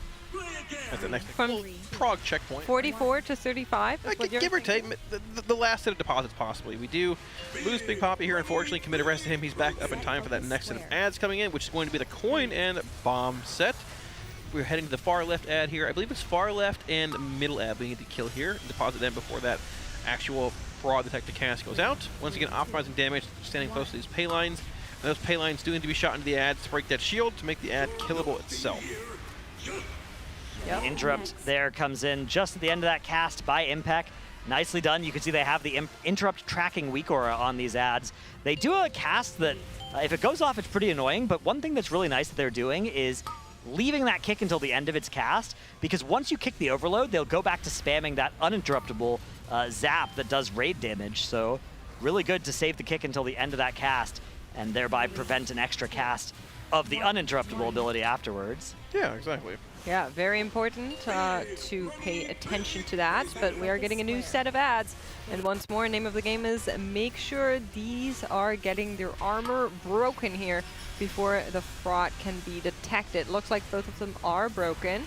And so now it's just about damage, and you can just see how unfortunate it is sometimes when they are spawning so far away as the raid is killing one after the other. Melee is trying to get a little bit of extra cleave on there, both of them down, and they will deposit soon. Fraud detected on 2 seconds, so should be working, and here's Flame and Bomb reward. Yeah, right in the corner, as far away from the raid as possible here, giving them the maximum possible amount of time to kite these ads. And then they can rop it into the zappy zones here. The last one to die, keeping that big red circle from being too much of a problem. The rop not even really necessary on this one. Their ad damage is great. Killed them all in those stuns. It is a little weird that the bigger ads are stunnable and the smaller ads aren't on this fight. But yeah, you can see here Sang getting that beautiful mass disintegrate onto all those targets. And then another lovely, lovely flame breath over all of them. Getting kind of knocked around though. Unlucky combination for Sang there. Yeah, he knows it, unfortunately, rolling his eyes there. We do have Flame and Coin up right now, which is going to be that hard HPS check, which we see. We're going to be seeing Channel here momentarily, if we can make it much further. A big issue is when you have that many players kind of dead already, then the cards cast that you were mentioning, Dratnos, the uninterruptibles, they start targeting you more often, and therefore you then also lose more health. So it is a little bit of a chain reaction that then is kicked off that is making it much harder to survive as soon as a couple players are dead because of how that targeting works there on these mobs. They're trying their best to keep it going here, so we'll take a look on whether or not they can beat our next fraud window. Ads are coming in. Yeah. And they are trying to at least get that damage check out there, but with Scott dead and a couple more players down. Yeah, Yips is going to die here on this next big hit, yeah. I think. We'll have to see. Maybe he has an immunity available for it, but... Maybe a quick little taunt from one of our melee friends. Could be. Try to get a reset onto Yips. All right, there's the big hit, and all right, he's lived that one. Not bad. So maybe this will work out. We have to get this done before that fraud is detected, though, which unfortunately is right now. No? Yeah, solo. Yeah, it's over here. Fraud detected. A couple frauds in the raid. There was just a little bit too few people alive to do the damage they needed there, but hey, it's actually really encouraging how long they're able to keep these pulls going after the first few people die. I agree. They're doing a really good job of still making progress there. We almost had a new best pull, only 3% away from that mark. Yeah, not bad at all. Sure, we'll get back there. We do have more donations, and one actually was from Rina Licia for $10, and I've been telling people I'll do tongue twisters, German and English, for $10, and they sent in 2, but I'll be nice because I think if I can get you both close to saying one of them, we are already succeeding here. They said, I come back with more German tongue twisters. I also challenged the other 2 to say the second one, have a wonderful day. Thank you so much for your donation. I'll read them out, and then you'll try the second one, okay? Yeah, cool. Or do you want to try them both? I'm not for either. Sure, yeah, whatever you think. Okay, so the first one is about beer, and it says, Bierbrauer Bauer braut braunes Bier. Okay. Okay. Do you want to try that one? Yeah, can we read the... Yeah. I'm handing it over. It's okay. Where... I see. Here. Okay, yeah. Do you want to go first, Kalamazoo? You want me to... Just pronouncing it? Yeah, it's just you just do the tongue twister. Do you need me to read it again? Yeah, you want to do it one more time? Okay. I'm ready. It's Bierbrauer Bauer braut braunes Bier. Yeah. Beer, bada, beer. Bronze. Yeah, okay, pretty close. Okay. Bierbrauer Bauer braunes Bier. Oh, that was really good. Not as fast, yeah. but very accurate. Brought bronze beer. Yeah. That was good. See, I got that. You guys are doing great. Yeah, bada bing. I'm walking here.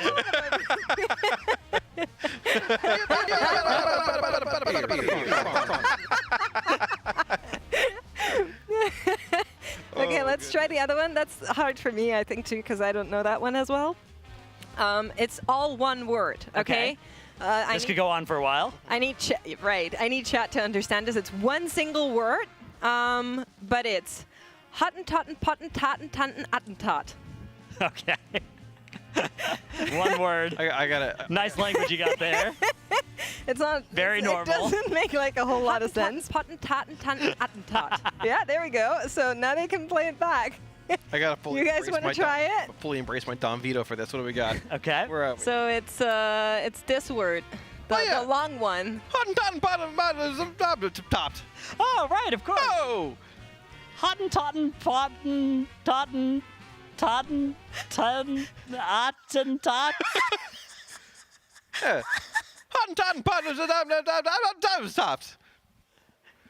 You're welcome, people of Germany. Happy to help with all of your pronunciation needs. Rick Don Vito, yeah, exactly. Yeah. I told you I got it. I got it. What? I'm a master. Well, thank you so much for sending these our way. I had great fun. You know, my nickname in high school was Don Vito, so I got this down. I'm not even kidding. I see. Yeah, I'm not surprised. He's a champion fell. Well, obviously, I lost this competition here.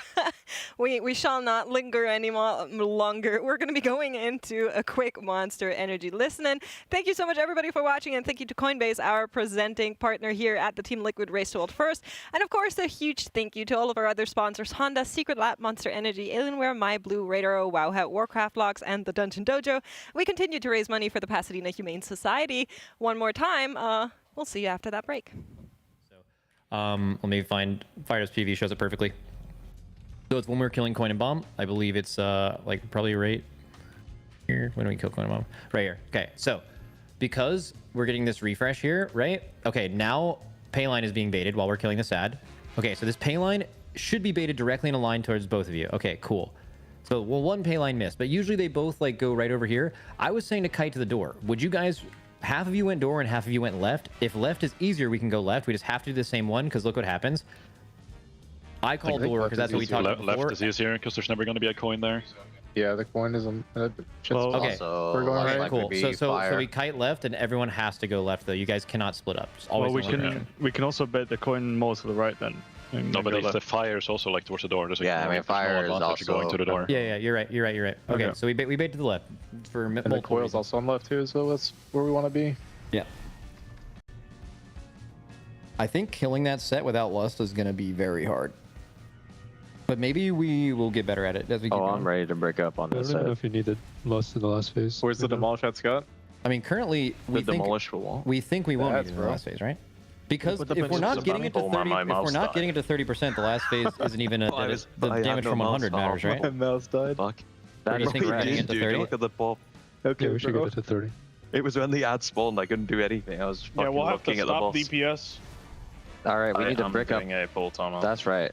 Oh. Guys, we're fucking owning right now. There's a new feast down. I can play my demolish, but dude, I'm bricked up. I'm bricked the fuck up, by the way. Yo, come fucking open it up. I am pre-calling. I need a bathroom break after this, okay? We're taking a bathroom break after this pull, okay? Yeah, it will be 2 minutes. Damn, Rivens is fucking really bricked up. God damn. Make sure you tie it before the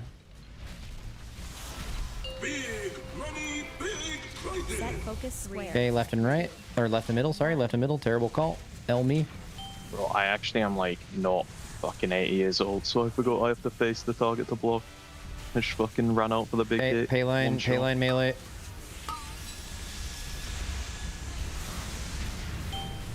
Okay. Middle one's already dead. Pull it to right.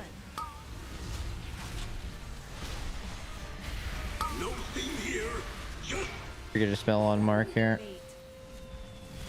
I'm back. We haven't shot it yet, right? Something's wrong. It's fine. We'll get it after. It's fine. Debuff. Okay. So marked dispels have to be like high prio. I mean, it actually just didn't end up mattering at all, right? Like we're perfectly fine. Yep. Okay, ads are spawning soon. We didn't get to move the boss away because of it. That was maybe small damage loss, but. Bro. Tap threat. Okay, right and middle. Just play at range. Figure it out. Can we get rid of that or? Just stupid. I had it on the attic. Watch the coins. Watch coins. Spells are about to go out. 2, 1. Okay, healing absorbs now. Next. Okay. Refresh. Give the coin check. I'll do it. It's fine. Okay, coin and bomb. Remember, we're kiting to the right range. Bait Paylane first. Bait Paylane first. Bait it now. Okay, move to the right range. For the kiting. Good. Keep going. We're fine. Boss to the edge. Run to the back. Set focus square. Okay, this is left and right. Bait.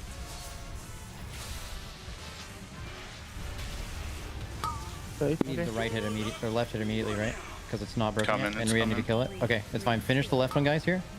You just need to prio the one we're going to, I think. Yeah. Okay. Healing absorbs here. I get We're down disc again. You have it, Scott? Yeah, I don't know. Refreshing melee. Dunk. Bait. Okay, bait and coin here. And good. Stun. Boom ring. Yeah, I'll ring. No. We won't have res for Suri until the flame coin ends, right? Can we change our order so we don't kill ourselves with flame and coin? Can we kill flame and shock? Kill flame. Okay. It's gonna be so bad, man. That's fine. Just do right in the middle. It's fine.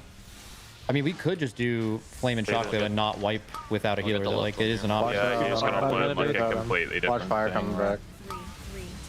I don't think it'd be that different. We just wouldn't wipe. You still need to kill the ad, brother. Kill the ad, yeah. Get the far one, yips. Yeah, I'm getting it. I just have to place my thing. Yeah, you're good. Oh, we didn't kill in time? We don't know. No. I found an exploit. We gotta talk about it. Oh no, I know exactly what it is. We figured it out in heroic. So depending on when you dunk. Old coin. Yeah, THD. So if you kill, I think exactly how it works is, if you kill the third ad before you dunk the combo, that thing remains on the ground and you can keep the buff from the previous wave. So THD had the buff from the previous previous wave. We dunked the same combo we already had, which triggered the fraud detected. That's how it works, right? Yeah. Maybe that's intended. I mean, the thing is, you don't even want to do that though. So it's just, like, you just don't do it. You could get a little bit extra boss damage, I guess, if you save the exact one. Like if we wanted to do shock there, THD dunk shock. Yeah. Okay. L, but also W. Look, it was a scuffle. I was trying some shit, bro. Getting the fixate as melee is fucking wild, bro. Yeah, I just it is absolutely insane.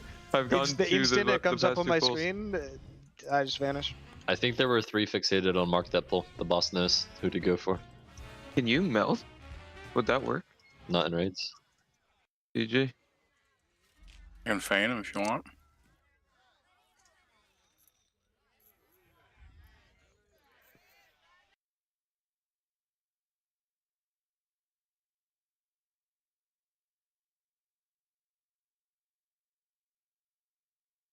You want to play Spatial Paradox maybe instead on this? I don't know if Time Spiral is even useful. Yeah, I think you should. Using it I feel like we hits, keep but- losing Disco, and if you it's should like a really play- hard yeah. time, then I think you just should play spatialing is Paradox good. as well. Yeah. Sure. When do you want it? Time Spiral doesn't seem useful. 150. Theory. 140. If he's here, maybe he went for the break. He probably took the break. He's the break officer. I feel like if we have a healer dead, or I mean, you can flame heal and through coin. it actually easily with 2 healers. Like we Yes. healed almost through with 1 healer. You just have I to guess that's stand in not the a big deal. darkness Yeah. and then have to rally up for the end of it with the coins landing on the wall. Everyone is pressing personals, which might also be overkill later because looks like we're safe. I mean, literally that one pull where both healers were dead, we like half of us lived with just me healing. And you don't even have healing there, right? Yeah, I don't even have cooldown. Oh. We still lived. Like it's very chill. Well, actually, you should have convo for the end of it, right? The power exhaust after, that's yours, right? You should probably do that. I don't know. What's up? Right now, I have it at 4 or 5, and then you shrank, and then you do it again at like I mean, I've been 455. the healing absorb after usually. Yeah, so maybe that's just better for now at least. And sometimes like it creeps on my trank and I have to cancel because of the flare. So I just like boost CR and then it doesn't line up, right? Yeah. But Do you kinda want been us saving figuring out. Hellstones like and health pots and stuff, or do you think? I think with healer dead, you just commit at least one of those to the healing absorb Yes. after that flame and coin. Yeah. Yeah. I mean, with Tilly, or if you're not Because specifically, if going it's out of 3 it. dead as well, that's also his barrier. So like, not having that is super ass. It's not even the healing absorb, it's the coin landing on the ground that you really need to be ready. If you're not gonna lift that coin, then you should press there. If you're gonna lift it, you should press the healing absorb.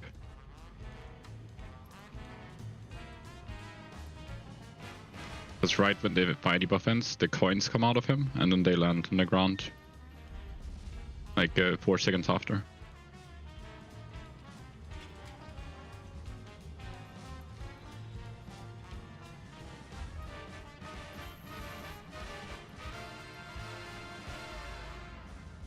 Dude, Trill's UI looks so cursed.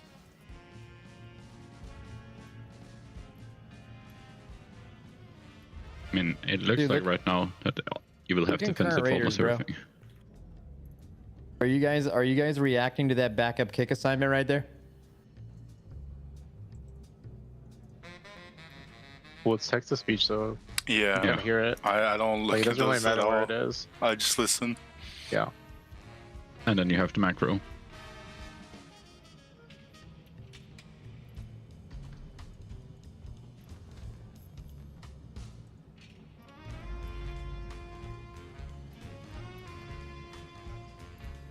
I mean, doesn't he just pop his cloak, his very rare cloak, and get the kick in? True. Just like big speed.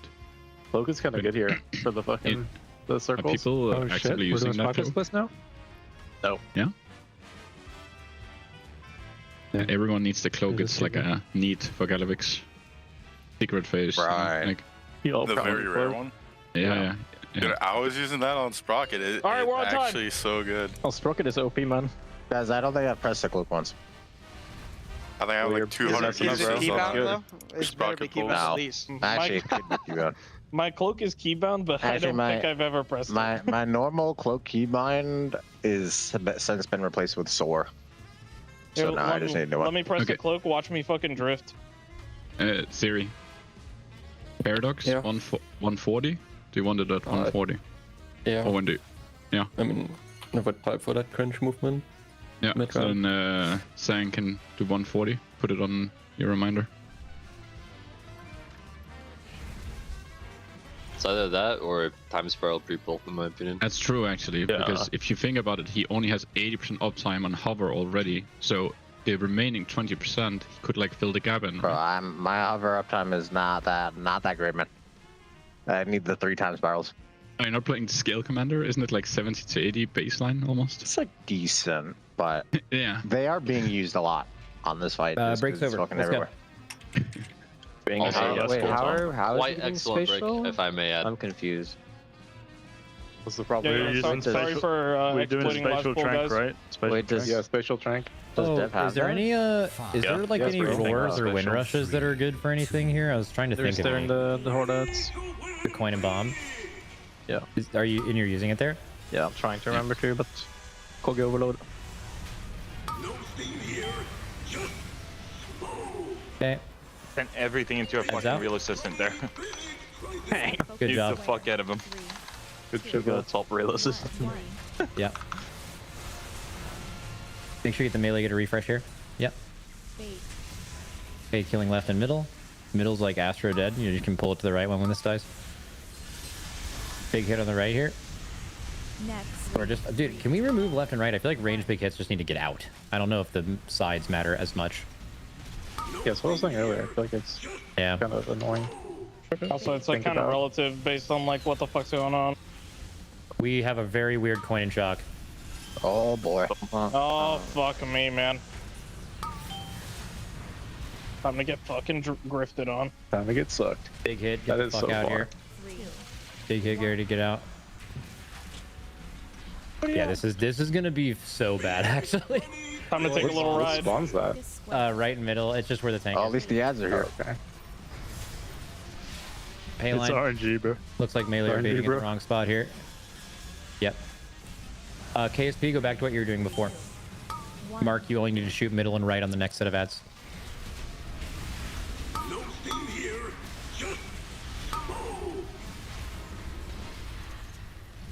Okay. Mark, you just always out? Should I instant dispel you? Bait. Or do you ever come in? Okay, pay line. I come in. Okay. Guys, kill these. We're kiting to the right if necessary. Kiting to the right. Wow, those got fucking destroyed. Okay. Ads coming here. Set focus square. Dude, this is. And I got fucked on coins this time. Yeah. Shoot middle mark.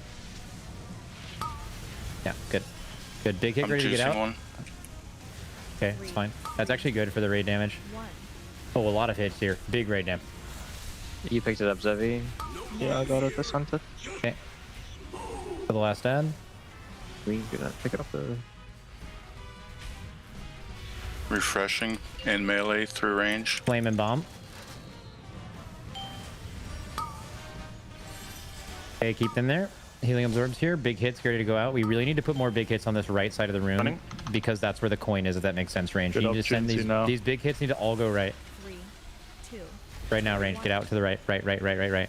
There you go. Set focus square. Okay, we're killing right and middle. Bait. Okay, pay line bait. 3, 2, 1. Coin coming in. Melee. Just shield the mid turn. Boom. 1. Kill middle. Kill middle ad. We need boss. We need ad damage. Kill the middle ad now. Everyone kill it. Kill it. Kill it. You have to pull the boss away so it's in the right position. Good. Refreshing. Good. This is a flame and coin. Everyone get a refresh here. Nice. I'm not even going to call CDs. They're just that they're assigned. Personal now. Need to be close if you want everything. Good. And then we're burying, right? Yeah. Good. Ads now. I feel like we should have buried earlier, probably. Shock and bomb. This is left and middle. 3, 2, 1. No. It should be okay for now, right? Yeah, we have a while. For 30 seconds. Stop dripping into coins. Holy shit. Okay. Wait. Just watch the bait melee, not do that if you can. Let's get it before. No, perfect bait. You're perfect. Kill the middle ad. Everyone on the middle ad. Everyone kill the middle ad now. And then you need to place shock and bomb. Kill. Anyone dunk. Dunk. Put it in the corner. Yeah. Potion. Okay, everyone pull the boss on top of those ads and AoE them. You have bubble for next. Yeah, I do. You'll have to do first on boom. Okay, big hits coming out. Does anyone want to taunt it? No, I can live it. Okay. Okay, we're AoE the ads now. Good. 1. Big hits out. 1. Ads are spawning. This is shock and flame, and then we would just push after this. Shock and flame. This just goes to the far. It would be far left side of the room here, but it's right on a real pull. Go left. Can you taunt this in 2-3 seconds? I'm not going to range that. Maybe. Series ramping up. No. Okay, heal absorb here. Needs a lot, bro. Yeah, guys, we're kind of cooked on the right. Have to hit the ads. Can we try to live the enrage real quick? Push them to 30. No, we can't. Fuck. Okay, because we could see like how the enrage works, or like how the phase. Try to get him to 30. Just kite him around. I know it's gonna be hell on earth, but if we can see exactly how it phases, that's very. Have to live this pay line. Oh, this pay line. Yeah, all immunities. This pay line's gonna kill us when these coins hit the ground. 3, 2, 1. We can't. 4 seconds. 4 seconds. It'll phase right automatically. 1. Exile. Fucking get out. Evasion, big dog. I don't have that. It's going. Wait, what? Never mind. Another spin to win. Okay, so that pull, you guys are insane for getting to 30% because we had to swap entire position of the fight because of that first shock coin. The range were getting dragged every single ad, and we weren't even clearing the side of the room we want to play on, so that made it way harder. You're always gonna taunt it, yep, so no. Yeah, I can just hold lot. I just need to put a bunch of reminders in it. Cause like, I mean, that ad will just need a little bit more ranged attention, and then it should be fine. I just need to get used to doing it. We need to talk about. Go ahead. No, I just have to get used to doing it just because I have I'm dunking, positioning my thing, and running around. Hello, everybody. Welcome back from that Monster Energy Listen In. My name is Aya. I am here with Kalamazzi and Tettles, and we are continuing to see some prog on the one-armed bandit. That was pull number 22. Tettles and Kalamazzi locked in. What have we learned from that last fight? Yeah, Kalamazzi and I have been taking notes. The moment that I have been taking notes. I took notes. Leeching off of me. Okay. The moment the boss got pulled, I was starting to write notes anyways, and we've both been taking notes. So we learned that the final ad killing set that they're going to be taking out is Shock and Flame. And they made it to basically the in rage of the fight where the boss actually gets big and you are then no longer killing these ads. You're just trying to beat the boss before the hard in rage on the fight, right? Yeah, it's 30%. They were at 33, I think, which is like pretty close to being. I mean, it's 3% off, but they had DPS dying along the way a good bit. If everyone alive, they should easily meet this check of having no coins to put in for the 7th combination and him killing everybody. So they're going to meet the check as long as everyone's alive. There's not a lot of room left in the actual arena to move around, though, and that 30-0 could still be very real DPS-wise. Bless you. Yeah, I mean, that check seems like it's going to be pretty tight, assuming that they don't have any players dead. But it shouldn't be something that they necessarily need to, like, crazy optimize for. I think that they might... I don't even know if they necessarily need to pull any damage off the ads. I think that what they're doing currently is they are overemphasizing ad damage, making sure they're not missing any of those kills on those ads, because that was something that you guys were watching whenever you were casting with Dranos earlier, is that they just kept missing the check a little bit. Mm-hmm. Yeah. They're trying to deposit the coin like at the last second to milk a bit of damage before the actual, I forget what it's called, the fraud detected. Fraud detected, yes, of course. Did you forget? Yeah, so I'm not a fraud. I don't know what it's called. Oh, right. I'm okay. as real as it gets. But yeah, so they're trying to milk a bit of damage there and deposit right before that cast begins, so they can optimize damage and things. But regardless, that 30-0 is going to be the check that they need to hit. But I don't think it's going to be that bad. It's about a 2.2 to 2.3 million DPS sustained from every DPS in the raid for like a minute and a half. But you're going to have potions, you have bloodlust, and you have those coins rolling through the raid. What do you think about damage increase? What do you think about their comp? Playing a bunch of Shadow Priests, playing a couple Warlocks. You're going to have Twisted Fate value in your Shadow Priest. The Warlocks just suck in the final phase. Like, our damage in single target is like, it is literally the worst. They're there to kill the ads, right? Yeah, they're there. The spread cleave is phenomenal. In single target, it is the worst in the game. Worse than Boomkin. It's below probably a prop warrior around there. How do you feel about the AF versus the Destro picks I was just going to ask, yeah. Destro will cleave 2 ads very well. Probably the 2 prio ads. The third one is going to be left alone for the most part, barring some dot damage. But AF can dot all 3 up and kill them all simultaneously. So if you're looking for a cleave on all 3, which you need here, I think AF's part of the play here. You can funnel boss damage also in phase 1 from that. So it's solid all around. THD is... doing a very important job as well, having to Curse of Tongues each and every single ad. So two of the ads are casters. I believe it's Coin and Shock? That I would not be clear on.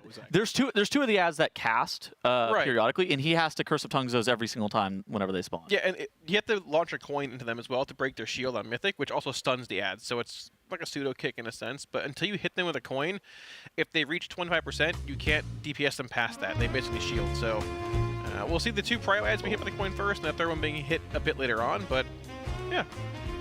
And here's a look at the composition that we've got at the moment for One Armed Bandit. Oh, they're both playing AF now, so they actually swapped off Destro. So whenever I was casting earlier, Dranako was playing Destro. Yeah, he decided to play AF like an hour and a half ago, give or take. Gotcha. Yeah, I mean, it's just a better option for burning all 3 of them down here. 3 Shadow Priests in still. We are still 3 healing the fight, which does... The last healing check's going to be in the final phase on that 3rd out of like 4 combinations when he starts doing big damage to the raid. Yeah, it's one of those things that I think that if you're going to need to bump up to 4 healers, you'll be doing it later. I actually like the call to kind of start the fight with 3 healing, and if you feel like you have to bump it up to 4, that's okay. They would rather lose to an HPS check than to the DPS check, it seems like. Which it makes sense, because the DPS check is already, I don't want to say it's super tight, but they're getting caught with the fraud watch occasionally with some of the ads and like not killing them off in time. Yeah, I think starting this fight with 3 healers, if you think it's doable, is good. They obviously know what they need to do DPS-wise. The boss has 12 billion health, which is actually like 2 billion less than Sprocket Monger had pre-nerf, and I think like 1.5 million less when he had post-nerf. So like, I don't think the check's going to be that difficult. We talked about it last cast. If this was a week 1 encounter, absolutely, you had 556 eye level, yeah, you're seeing a lot more here. But this is week 2, and you're at 660 to 663. So this boss looks sort of trivial. What are they pulling this boss actually at? I can pull it up on Warcraft Logs. Did you have the numbers? No, we were looking for it towards the end of this last cast. I believe it's around 660. I'm pulling it up. Yeah, so... What was the question? 659.9 is the number. The rate eye level. Oh, okay. Yeah. What is it? 659.9. Okay. Yeah, there you go. Where are you getting that information, Tettles? WarcraftLogs.com. Ooh, one of our sponsors. The competition mode for the Race to World First. Ah, yes. One of Tettles' favorite things to look at. I'm actually really curious to see where Echo's at, too. In terms of eye level? Yeah, well, eye level and when they re-enable competition mode. Because they pulled this boss for, we believe, a couple hours last race, or last reset, right? Before they had to re-clear yesterday. And from what I understand, their re-clear was assumingly looked to be fine, but they were still pulling heroic Galliwix towards the very end. I don't think they got into Mythic. They didn't do their Mythic re-clear at all. Okay. I think that Liquid took a long time killing Sprocketmonger. Right. Today, which it depends on how long it ends up taking Echo as well to kill Sprocketmonger. And Styx, which shouldn't be that bad, but I mean, it's still a little finicky of a fight, right? Yeah, it depends on how long the totality of that re-clear ends up being. Right. I think for Liquid, it was, just for Mythic alone, it was probably somewhere in the 5-ish hour range. It was a little while, yeah. Yeah, which, I mean, that's a lot of re-clear. But ultimately, you know, if Echo also ends up spending that much time on Sprocketmonger, then it's not a big deal. Right, and I heard Echo was also splitting Galliwix, which could be wrong. That's what I heard through the grapevine. Chat wouldn't lie to me. But Never. From what, I also heard, I don't know if it was Max last night, but I was told that we had a phenomenal amount of rare loot drops and mythic or heroic Eye of Kazans in our Galliwix kills So this week. you were raiding yesterday. And they absolutely just high rolled their asses off. Like, just every single kill was both Aya Kazan and Jaster Diamond. It was like there we go. 5 or 6 of them that were both, and every single one of them was at least one of the Aya Kazans or the Jaster Diamonds. It was insane. I think I think I've fired up, got something like 10 item levels. I was just gonna say that was you that said that, right? Yeah. Made that call. Yeah, 10 eye levels in one day is insane. Well, that's pretty sick. He was incredibly low roll on his character last reset, and then he got basically everything he would ever need from this re-clear. That's sick. Yeah, it happened to me too. I saved all the juice for this week, and now we're like 660. You're 660? I'm 658. Sheesh. You might be more geared than some of these raiders. You know, I put in. Don't say that too loud. They're gonna try and recruit you, man. Let's go. I'm available. Ready to go. Call me up, yeah. Well, eye level are you, Tettles? How's your gearing going? Terrible. I don't race. Doesn't play this game anymore. Unfortunate. Okay, please, dude. Let's be serious. I'm 552. I'm 552. He's up there. I just don't have my 4 set yet. I'm just ramping. Okay, let's relax. He'll get there eventually. Yeah, we're gonna purchase. He doesn't play this game anymore. It's not like I'm subscribed to Final Fantasy 14 or something, and I'm actually not playing. Caught. Oh, Tettles has been caught, huh? Yeah, no, I'm. Excuse me, Don. Or With a very well-received 652. Sorry, 652. Hmm. Whatever, man. Whatever the correct number is. Tettles, you're doing good. Are you looking him up on Armory right now? No, I'm trying to find the progress on RaiderIO as well, but okay. I'll find it at some point. That's fine. Okay. Yeah, We'll we'll get to that later. I'm definitely curious. He's talking a big talk over here. Question then, because I feel like a lot of people have this question themselves. Is like Echo. Obviously, we don't really know exactly where they are, but they think that it's like Echo versus Team Liquid. Who is behind right now? But that's a difficult question to ask and answer. I don't even know if it's that difficult. I'm pretty sure Echo's just straight up ahead right now, aren't they? I mean, it depends how long their re-clear takes, like you said, right? I don't know if they finished all their heroic Galliwixes. They were splitting it and such. They probably did. But the thing is, like, Liquid didn't have an exceptionally good re-clear. Like, even if Echo, I think that Echo, even if they match Liquid's re-clear, which that's probably to be expected, that it still is like a situation where Echo should be ahead. Probably, yeah. I think so too. I think so, probably, but I think this race is going for a little while still. Yeah. Because we're both. It's the 5th boss. Well, So this is 6. 6th boss. Yes, just but down point the being, 5th boss. 5 right, we're not at the like hard bosses yet. We assume this boss will be harder than it is, though. I am surprised this boss is at 30% in 25 pulls. Yeah, I'm with you. And I think a lot of it's a week 2 versus week 1 difference in gearing. This boss has just become sort of trivial. It's sort of simple, honestly. It's a DPS check, mechanics check, but that last third of the 0 is going to be where, okay, can we meet this check? If so, it's going to be probably pretty easy. Just get through it a few times, it's dead. Or if you need more DPS, where do you find it? Because you've already re-cleared, and plus has become pretty devalued at this point. You have the vault in, you farmed a lot of it already, but... they didn't do any of it, did they? I don't think you really need to. After the reset. There's probably some minor upgrades, like a belt or something random somewhere for people, but with all the splits they've run, I doubt they really need a whole lot, unless they're looking for some crests at some point, but they probably have them all anyways from the re-clear. Yeah. So, basically to summarize, we're in a good spot. Not the best, not the worst, but decent. Yeah, I mean, we really don't know till Echo turns on Yeah. their streams in competitive mode, right? Competition mode. Clarify, sorry, but It's okay. We knew what you meant. So we shall see. Yeah, I'm trying to remember what my poll prediction was for One-Armed Bandit. It was certainly higher than Styx and Sprocketmonger, as was, I'm going to assume, everybody else's. Yes. I feel like this fight's a little bit weird. Yep. I think that it could have been really easy. Like, obviously, Blizzard has tuned this entire tier pretty hard. Yeah. They're assuming that you got a lot of gear. They're assuming that you have a decent amount of modifiers from the Galatia Rewards Club. But, you know, this fight could have been a lot easier than it currently is. Look at this. I predicted 15 pulls. You might end up being the closest, depending on how this shift goes, to be fair. Might end up being the closest to this, actually. I think this... It really depends on 30-0. But I think this fight could possibly, honestly, just die in the next... It might even die this shift. That would be elite if it just got smoked. Yeah, Tettles and I would get 2 kills in a row. Well, I mean... What do you mean? What are you grumbling about over there, Kalamazoo? Sprocketmonger could have died. Well, yes, but it didn't. It died when Tettles and I were on the shift. Exactly. So, and Jack. You can't call Tettles a good luck charm. That's not. I think I just did, Kalamazoo. Why are you groaning over there? I don't like that. What are the sounds? This is his like disgruntled puppy dog noise that he likes to make. It's a new favorite of Kalamazi's this time around. Yeah, just like that, exactly. Now, let us know how many pulls you think this is going to take if you're watching from home here for the One-Armed Bandit. But one thing is for certain, it's proven to be a little bit, so far, a little bit easier than maybe people eventually predicted in the beginning. Well, I think it's one of those things that it's the rest of the raid has also looked super hard.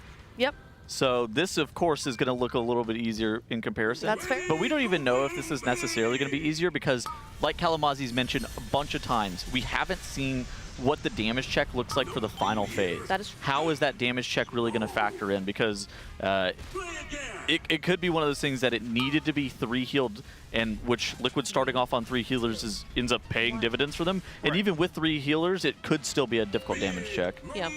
It could be. I think starting off with 3 healers here is smart, actually. Because, I mean, like, the more DPS you have, you can maybe skip a certain part of that sixth set of adds. You can just kill the final 30% to 0 before it becomes super challenging.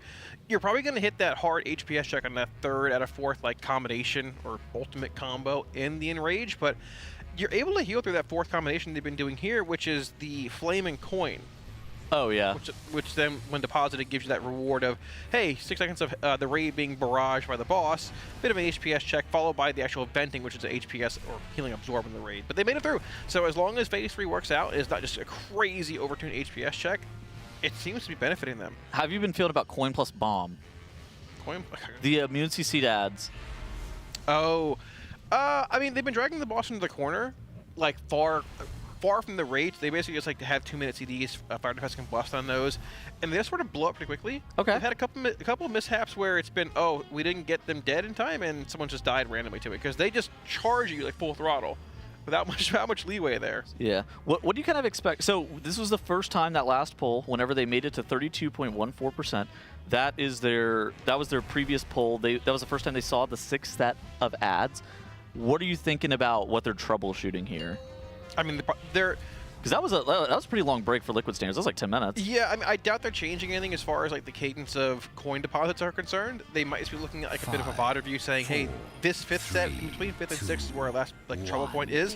What can we optimize here? Because they're running out of room too also. Like there's very little area to move, and the boss is going to drop more static zones in Phase 3. There's fire lines in Phase 3. You're going to be squashed in a corner, I'd assume, at the very end of this fight if it's a tight DPS check. I think that there's a different strat that maybe you could do with the static zones. Collins is making a face. I think there's a different strat that you can do with the static zone placement, where you actually put you start your entire raid up against the wall, maybe, and you move like clockwise or counterclockwise around the room, depending on what's going on, and maybe that would end up yielding you a little bit more space, and then you do like the last stand of the boss, like dead center of the room. Yeah, that could work. I mean, you have to move as a unit basically to bait those pylons, right? Precisely. So the longer that goes, that could be a thing actually. But you have to. I believe there was 2 fire lines finds on Heroic, but I would assume there might even be more on Mythic. There might be 3. Oh. There could, we don't know. I'm sure not. Really So maybe you do have to play it in the middle of the room then. It's possible, but at the same time, the cadence could be faster in Mythic too in the final phase. We haven't seen it.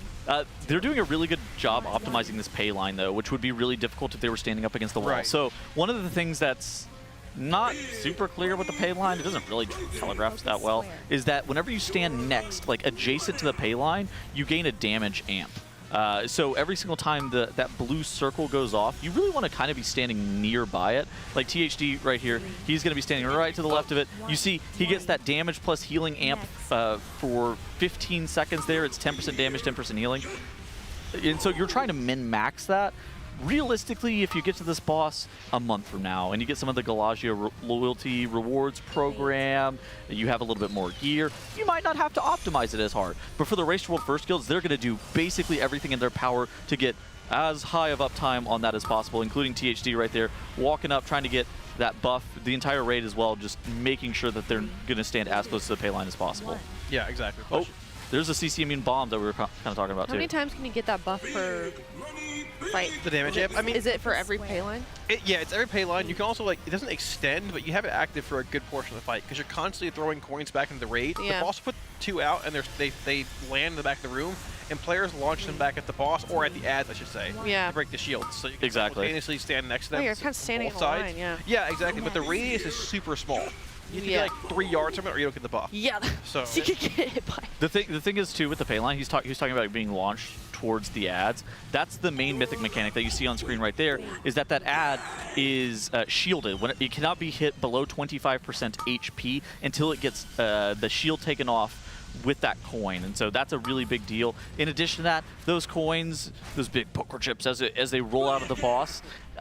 They will one-shot you. They just kind of stun you, and they'll do like 20% of your HP on Heroic. Not bad. On Mythic, it's 100-0 one-shot. Like, it is completely toast. Like, that is a really difficult thing because I actually don't like the pay line visual. I don't know where you're. I don't like pay line at all. It needs to be a wider radius. I'm old. The average age of these players are WoW players by 30. We're all old. We're getting Make the line older. bigger. I'm getting old. I can't see this thing. No.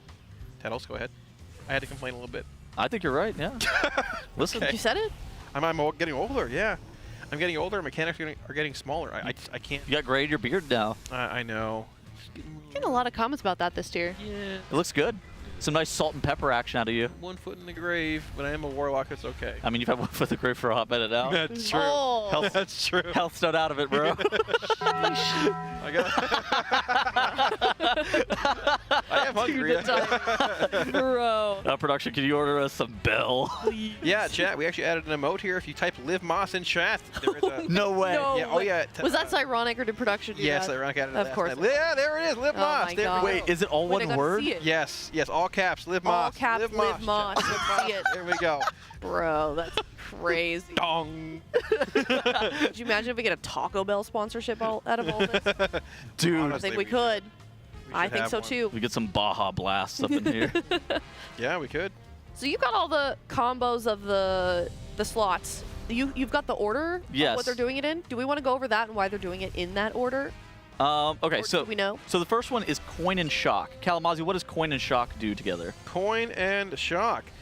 So it's the first one they're doing actually. Yeah. It spawns a coil in the middle of the room, which I believe it's on a range DPS. They can bait it. It just spawns a coil in the middle of the room and it pulls players towards it and does some AoE damage. Yeah, I think we probably should just like explain it as they're doing it here. Yeah. So also in addition to that, how you are assigning what debuff or like what you're feeding to the boss is based on these assistants that end up spawning. They have an icon above their head. On top of that, as you can see at like the front of the room, those are the active combos that you can go through, and there's 6 combos that you can do. If you repeat a combo, then you basically wipe. If you don't end up killing an ad-off, you also will have the fraud detected, and that will wipe you. So yeah, this first combo is the Coin and the Shock. Basically, the ads that spawn, they are looking at that lightning bolt that's above the one that's next to the boss, and there's one that has like a stack of money. Those are the ones that we're kind of talking about whenever we say Coin and Shock. And so you said that summons one of the pillars, and then it does what? It summons a pylon that pulls you in and does AoE damage. Okay. The pylon should... It's right here. Yeah. Where is that? It was slowly dragging there we go. It's the yellow pulsing pylon back there. Yeah. It'll pull right here. So players are being pulled in a little bit with these actual pay lines going out. A bit of raid damage coming in, not too bad, but it's harder to sustain later on when the fight begins ramping more. Or when people just die, like Sari goes down, TSU goes low, we lose Tobo as well, Cindy's also down. Can you bait the coil, or is it random? I believe it's baited on range. It's baited on range, yeah. So they're stacked up in the middle of the room. Right. That's kind of why you're seeing them roughly positioned where they are standing currently. Yeah. Then the next one, it's going to be coin plus bomb. We were talking about that earlier. After you feed the coin plus the bomb to the boss, then it will summon unCCable adds that have to be killed off. If they contact, they're fixated on very specific players. If they contact those players, then they blow up. Yeah, they run. They're quite fast. Yeah, they're fast. Can't be CC'd. They drag the boss to the corner, like farther from range. So there's more time to actual CD and kill them quickly. It's around the 2-minute mark when they spawn. I believe Fire Up has combust, and they're popping some CDs there to try and burn them as quickly as possible because they do move pretty quickly. If they hit somebody, they hurt very badly. We do see the rate going down here a bit earlier though. A little mishap, lost a few players early on. Just a quick go again angle here around that 150 mark right there, which is about when you're putting that coin in to trigger that second phase of bomb and coin. All right. Well, we'll continue to keep talking through some of these potential combos once they reach them. Sure, yeah. I think it's kind of difficult to explain unless you are like actively watching them and like looking at what they're doing. I'm gonna be honest. When it comes to my guild, I just hit the ads. Dude, I don't know what point in the machine. Yeah, put the fries in the bag. Let's go. I don't know. Exactly. Your raid leader goes, all right, this next set, it's flame and bomb, and you're just like, yep, that's cleaving out. Yep, I'm cleaving everything. I'm just clicking flame and bomb. This is a fight kind of similar to Sprocketmonger, where a lot of the beforehand preparation on which ad you're killing, what's the combo that you're looking at, it does play a huge factor in what's going on with this boss. But that's like a lot of burden on one person knowing what you should be doing and teaching the rest of your raid. Right.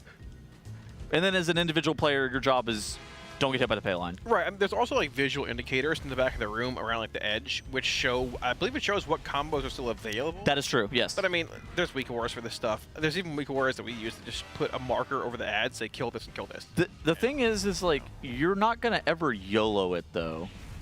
As in, like, do the combos in different random order? Or what do you mean by YOLO? Well, yeah. So doing the combos in a different, like a different order, or not really going into the boss with like a pre-planned like set ads that you're going to be killing. Right. Yeah, exactly. Because if you kill the same set twice, first off, you wipe, and even if you're not necessarily doing it like that, having the knowledge in advance of like, oh, what is going to get empowered, what is actually going to happen is a huge deal. Right. If you deposit the two of the same coins like twice, or whether it's like the first set and fourth set, or first and second, the boss enrages and blows the raid up.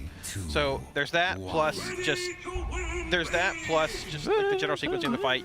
Typically, Liquid, Method, and Echo are going to get here. They're going to have like a pre-planned, this is the easiest, hardest sequencing of ads. You want to do this, most guilds will just follow it, right? Yeah. Some might get a bit easier. Maybe like the bomb set is easier to kill when you have more Glagio renown line buffs in, possibly. But of course, yeah. I mean, it's the same thing for the most part. You copy what the big guilds did, and that's that. But what I'm also going to say about this is it's a little bit weird because it seems like Blizzard wants you to kind of, all right, we're going to do left and middle this time. All right, I'm feeling pretty good about right and middle. But the problem with doing it like that is that those assistants that you're seeing, while the icons that are above their head, those are always the same icons, like all three of those combos that they're getting. Like the first combo that shows up is coin plus shock plus fire. That's always going to be on the first three ads. The problem is the position of the coin, the shock, and the fire is variable on a pull-to-pull basis, and that adds a layer of RNG where you might actually gain or lose a lot of boss damage depending on if you have to kill right and like the far right and the far left ad at the exact same time. Yeah, we do unfortunately lose Junako and Trill here. I believe we ended up committing a res to THG. I think somebody else went down also. Malarket's also falling here early. What are all these wipes to? Is it just I couldn't tell. It might have been a fire dispel in the raid. They're coming back onto the raid position there. So the dispel's working away. If you dispel people with the fire, they'll head out and then encroach back in upon the dispel position. And there's a bunch of tornadoes heading back into the raid. Right there, you see somebody die with it? Yeah. That's, unfortunate. It could be the tornadoes. The pay line is also very susceptible of killing off individual players. You have to be aware of the pay lines. That they're pay lines, the chip that rolls across the room, the blue line, they're constantly being thrown from the boss and back at the ads. And I mean, I got run over by one last night by just running back into the raid. But on instant die. On heroic, it's not. On heroic, it's just like an 8-second stun. Yeah, which is. A fate worse than death for a warlock. Yeah. No damage. Yeah, just take me out now.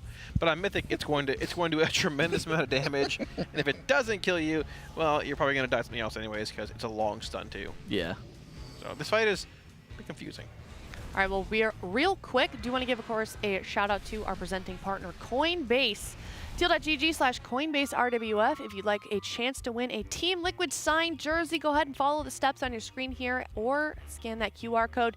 And like I said, you can win a Team Liquid signed jersey. We're going to be giving away one every day and also every time we do kill a mythic boss. For the grand prize as well, NA and EU only, you can be flown out here for the next Team Liquid Race to World First. So shout out to Coinbase as well as the rest of our amazing partners. This would not be possible without them.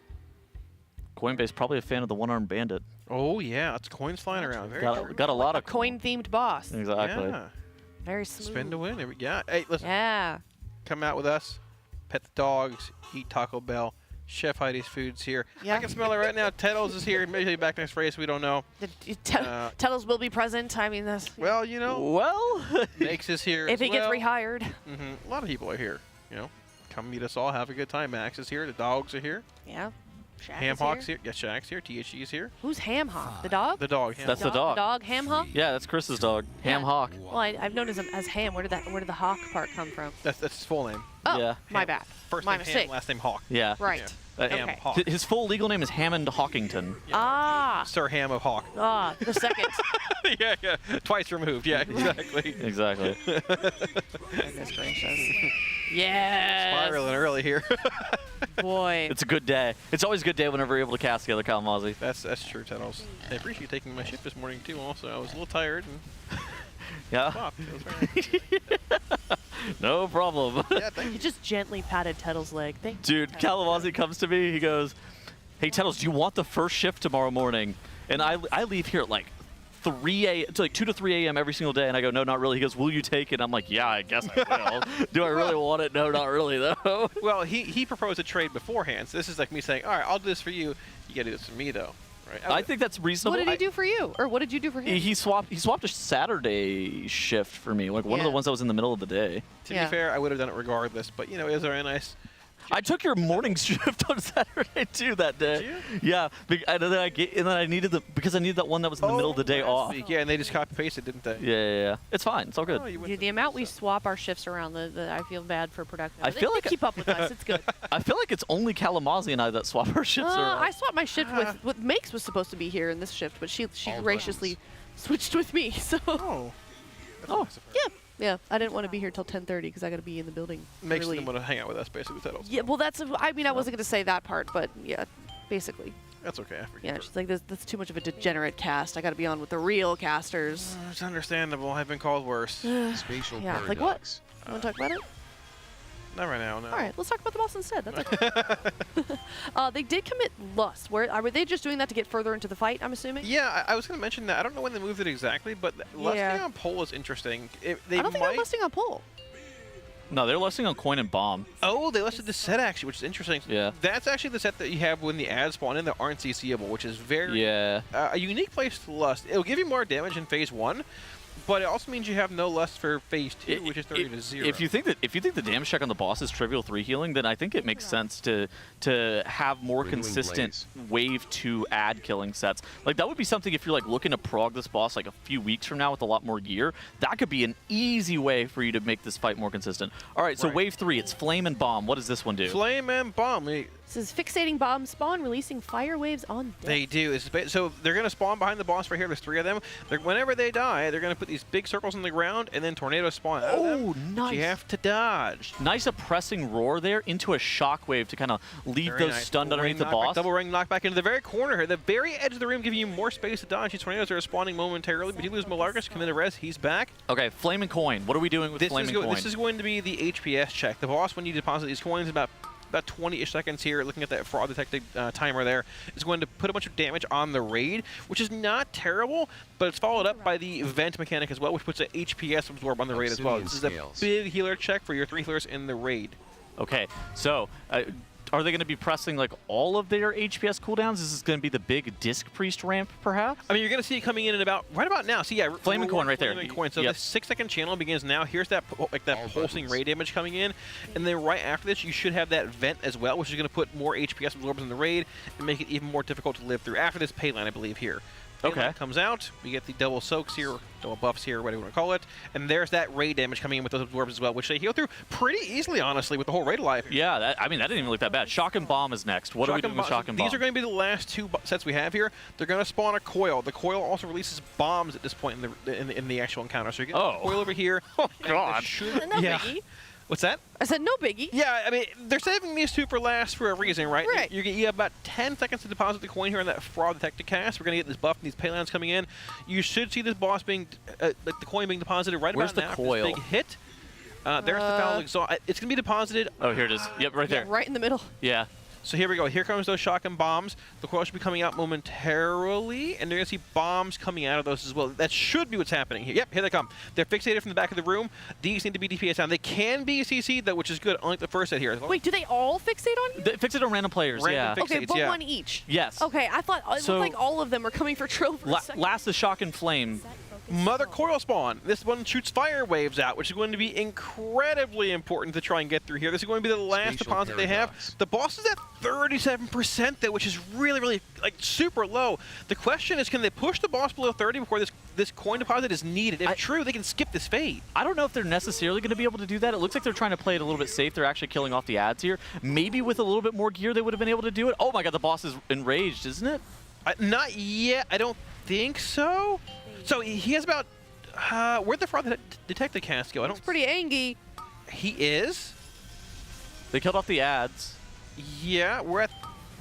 So he's exhausting here. We're approaching 30%, which is going to be that phase 2 push, right? So maybe his big animation whenever he's big and red there was the shock and the flame at the exact same time and he turned that red color. This is phase 2. Exactly. This is phase 2 with all 20 players alive. Yeah, the boss is at 27% in this push as well. So we have the paylines coming in. This is huge. You have to micromanage that payline debuff to get the damage up here to beat this boss.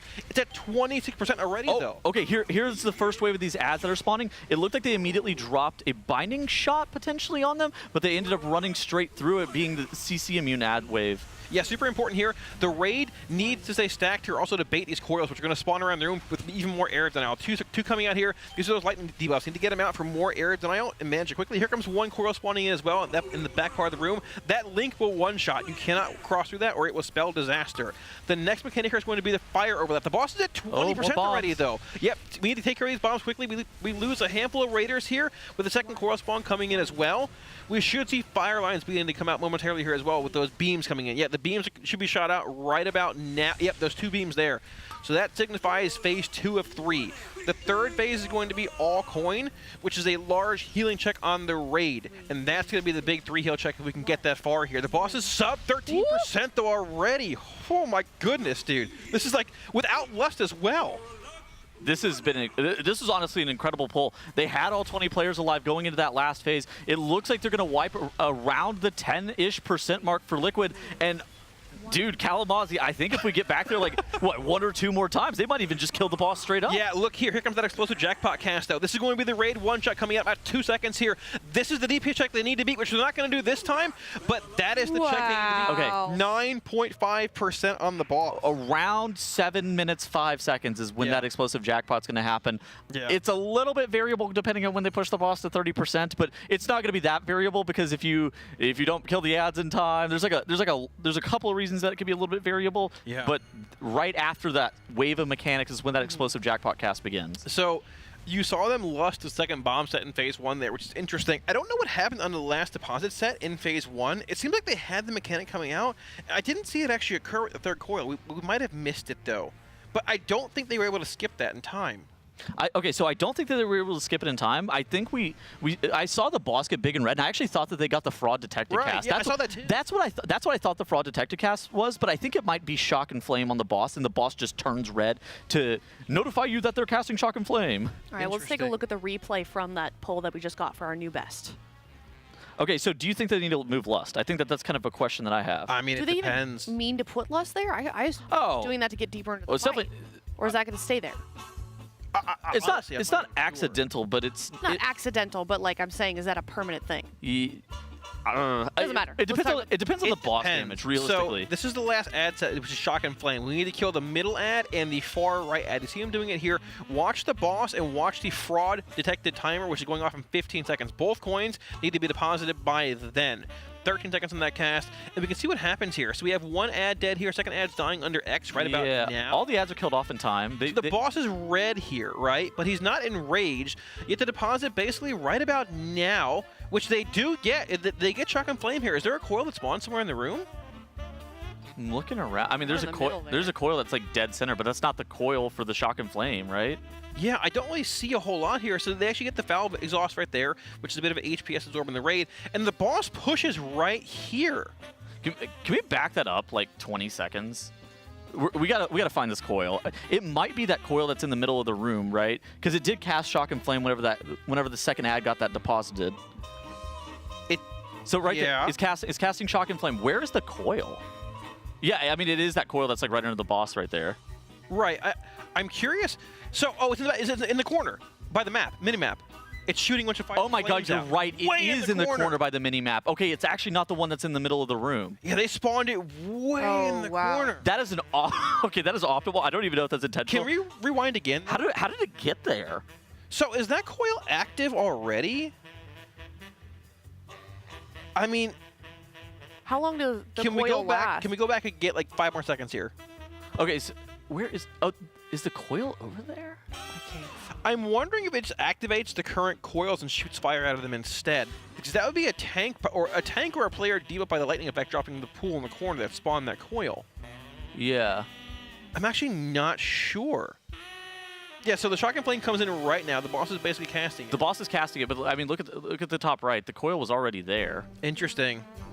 I mean, but that's what it does essentially. You see all those fire pillars coming out the corner right there? It's spewing them out like in a circle, spiral kind of shape right there, and that's that last phase. But I don't think you can guarantee that coil is going to be there. I don't think so. No, not unless the timing is exact on that with the tank dropping it or something of the sort. But it's baited on range or DPS, I believe. Either way, the boss pushed here and came out of that stun at 26%. Now the big thing in this phase is going to be obviously you have to stack as a raid and move as a raid. You're going to be putting down coils with those lightning beams between them. Exactly. Right here. There's also basically the enrage. Oh, of this he fight. ran into it. You see?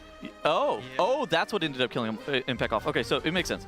This fight or this phase is like mechanic spam. It's it's basically the boss is empowered by all of the ads at the exact same time. So every single time it'll summon ads or summon coils, it'll have like a unique effect on it. And there is a hard enrage on the fight while the boss is also enraged at the exact same time. And so that's kind of an important thing. We saw them reach that enrage. It was what's it called? Like huge jackpot. It's like big meltdown. Yeah, whatever. Big bomb. Yeah, the big hit. The boss turns into the bomb and one-shots you at around 7 minutes and 5 seconds. Now, it is a little bit variable depending on when you push the boss, either into that 30% range, which automatically sends them into phase 2, or you kill off that 6th wave of ads. And so there's a little bit of time discrepancy there, but it's going to roughly be after all of the mechanics have been deployed into this fight. Yeah, explosive jackpot being the hard and reach. Okay, there is explosive jackpot. Okay. Around the 705 mark. Yeah. So I mean, the big question here is do we want to keep lusting the second set in phase 2 or phase 1, or do you want to have lust for phase 2? Because phase 2 seems like super easy with lust as long as everyone stays alive and optimizes the payline debuff. Where were they putting it previously? Second bomb set in phase 1. So they're getting no value out of it in phase 2, except for the fact that maybe they want to push at that time frame right there, but there's still time. So the boss will spawn a 7th set of ads, but the problem is there's only 6 combinations of coins you can put into the boss before you double up on a combination, and that enrages the boss. So theoretically, they could move Lust from phase 1 to phase 2 and just stay in phase 1 longer, but the longer you're there, it can be more and more challenging. And yeah, it's sort of hard to say, right? You can't slow it down that much either, because you only have a certain amount of time before you can actually do the combinations, right? Yeah, 7th set you can't deposit. Yeah. 7th set would be a double up, and it would enrage the boss and kill you. Exactly. There is no 7th set. There's basically about like 25-ish more seconds they can play with in phase 1. Yeah. Of raw DPS. So yeah, that's why it's not like a hard enrage timer on the boss. Although I think there is a hard enrage timer. I don't think it's 706. But the start of phase 2 to the end of the fight has a timer, like a time-based enrage. Which how long is that? Is it a minute and a half? I think it's a minute and a half, yeah. So, I mean, like, depending when they push, that 7:06, or we talked about 7:06 being... In quotation marks, it's just for that poll. Next poll could be 7:20, right? All right, well, if you don't want to miss any of the action as we are progging here on the one-armed bandit, just as a reminder, if you don't want any of those ads, sometimes they just play automatically. We can't help it. So, use that Twitch sub, use that Prime sub in the chat. Any gifters... And don't miss any of the fight here as we are progging on one-armed bandit. We just had an incredible pull. I am very surprised. I like the 3 heal. I think I think it's good. Having seen to the end of the fight, I think the 3 heal is correct. I don't think. I mean, yeah, I don't think you need a 4th healer for anything here. As long as everyone's alive, right? The DPS check's the more concerning part of it. This time that they're taking right now, they are going to be outlining every single healer CD to make sure that everything is perfectly calculated. And it might be a situation where next time they make it into that final phase, they just like one-shot the boss. Like it didn't. Yeah. It's there was a lot of mechanical overlap there, but it didn't look that crazy. No, they did a good job at actually like min-maxing when it comes to area of denial in the room. Someone mentioning as well that pylon that spawned in the last set, Scott apparently leapt out and put the pylon in the garbage. Gotcha. That's dude. I didn't even know it could spawn on tanks. I didn't either. That's what I was being told, and chat wouldn't lie. I didn't even catch it in the Was he dropping off the lightning thing and then it just like happened to get the ball? Almost certainly. Yeah. So it might have been a bit of RNG there. If we had his POV, it would have been easy. Yeah. Obviously, it's hard to see at certain angles, but you and I were trying to figure out like where it went. And I thought the boss enraged because I was like, well, where even is the mechanic? I thought it was all the pylons pulsed fire as well, but it's just the one that drops, I believe, too. So yeah, honestly, yeah, like that seems arguably a bit easier than some of the other overlaps. But I agree. That from especially the when start, you leave it that far back, you right? see it coming from a mile away. Yeah. So I don't think I mean, they're not going to adjust anything like as far as order of coin deposits now. Right. But I was expecting that to be a bit more challenging, being saved for the 6th set. The only thing I'm questioning is where's the lust going to go? Yeah. So curious as well. Historically, lust on pull is the best for like overall DPS, but the enrage on the fight has almost nothing to do with lusting on pull. The enrage on the fight has everything to do with like that 30-0 burn. But there is kind of a question. There's a phase 1 enrage as well. It's being able to get that 6th wave of ads killed off in time, not making it to the 7th wave of ads. That's going to be the P1 enrage. So there's like 2 separate damage checks that you have to meet more or less. Yeah. So, I mean, they're going to start off here again in that first set, which is basically going to spawn in that gripping pylon to pull you every once in a while.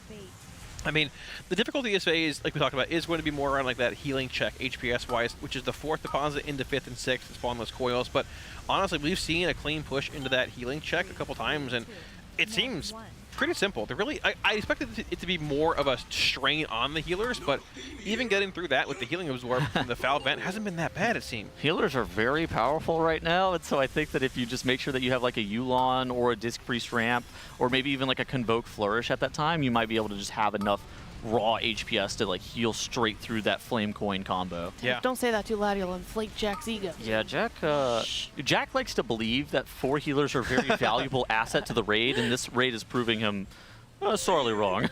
I mean, the tuning of this raid is definitely the tuning of this raid would be questioned for not questioned, but discussed for the next few tiers. I'm sure of. It's like the "Is Fortnite a good game?" discuss video. It's like it's Kalamazzi and I sitting on the couch here. It's like, is the tuning of the raid good? Discuss. This is a real good video post race. Some big clicks coming in, I'm sure.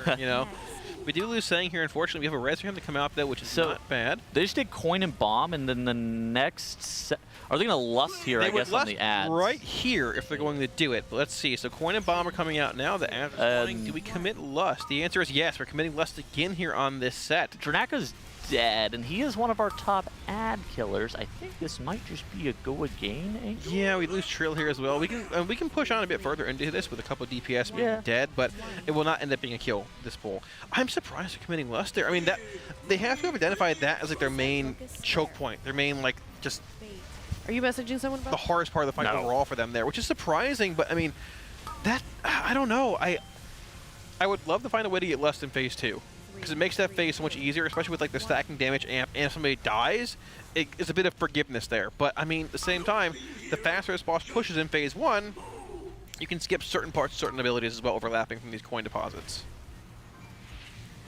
I think the optimization of the pay line as well, particularly in the last phase, is like a huge deal. Because being able to get that 15 seconds of a 10% damage and healing amp on your entire raid, especially whenever everybody's popping cooldowns and you have a minute and a half to beat this in rage of the fight, that is a really big deal. Now, Kalmazi and I are kind of thinking that the damage check isn't going to be too bad. They had 9.53 as their best, and they had like what 4 people dead for variable amounts of that last phase, varying from the entirety to most of the last phase. So it seems like the damage check is going to be definitely doable if they keep all 20 players alive. But just how tight is it going to be if you keep all 20 players alive, and are you going to have to min-max that pay line? When you say optimizing it, though, you just mean the players being positioned around it, and pretty much, and not under. Yeah, like you see it coming, you make sure that you're able to stand next to it. You walk up to make sure that you're standing next to it. Because some people would classify that as greedy.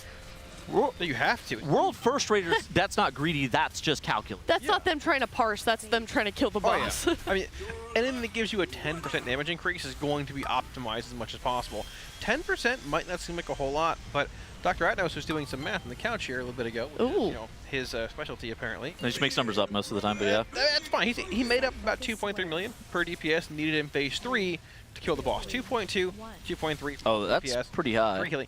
But keep in mind, if you're doing 2 million DPS, 10% of that is 200k. There's 2.2 right there. Plus you have pots. If they move lust, it's much easier to do there, obviously. But I was about to say, if you lust that, that's free. Yeah. If you don't lust that, it's a little bit tighter. I think it's still... They're really geared.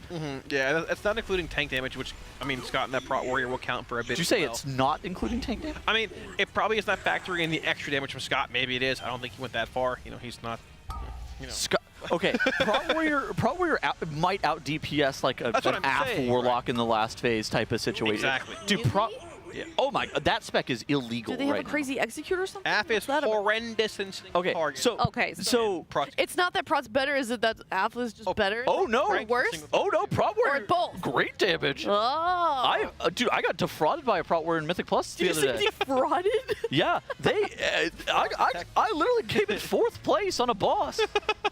Oh no. Yeah. So were you better than the healer at least? Well, yeah, I wasn't in 5th. Okay, good. Shut up. Don't say I'm sorry. I was just, listen, I had to ask. I was just making sure. All right, well, let's take a look at what these raiders are actually discussing between these polls. We're going to head into a Monster Energy. Listen in. Cooldown, bro. They're going to get fucking ass blasted harder than fucking... It'll... it basically makes 2 minutes up, like, when we would want to lust in the last phase too. So I feel like it. I mean, that's all it means is that it just guarantees more that you lust in the last phase, because doing that is fine. There's like nothing wrong with doing that. Literally the only thing that changes is you get an extra bomb spawn from the pylon, which I'm pretty sure is completely irrelevant. Like those are so easy.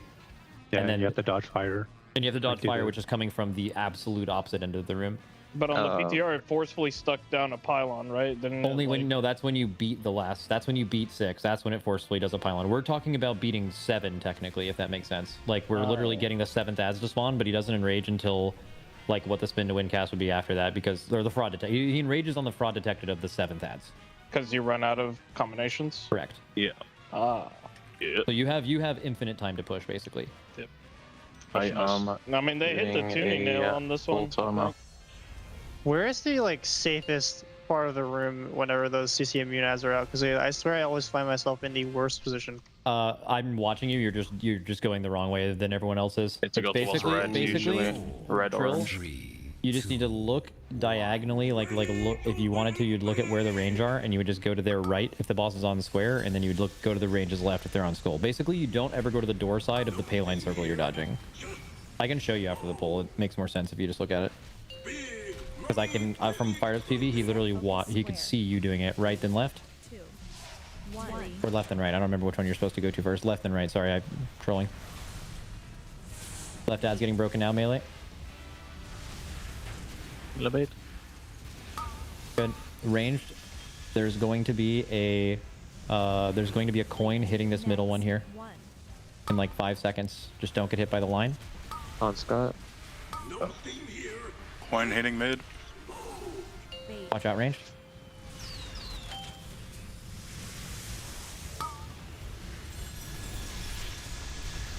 Bayline. These are going to be kind of bad for Mark, but he can play it.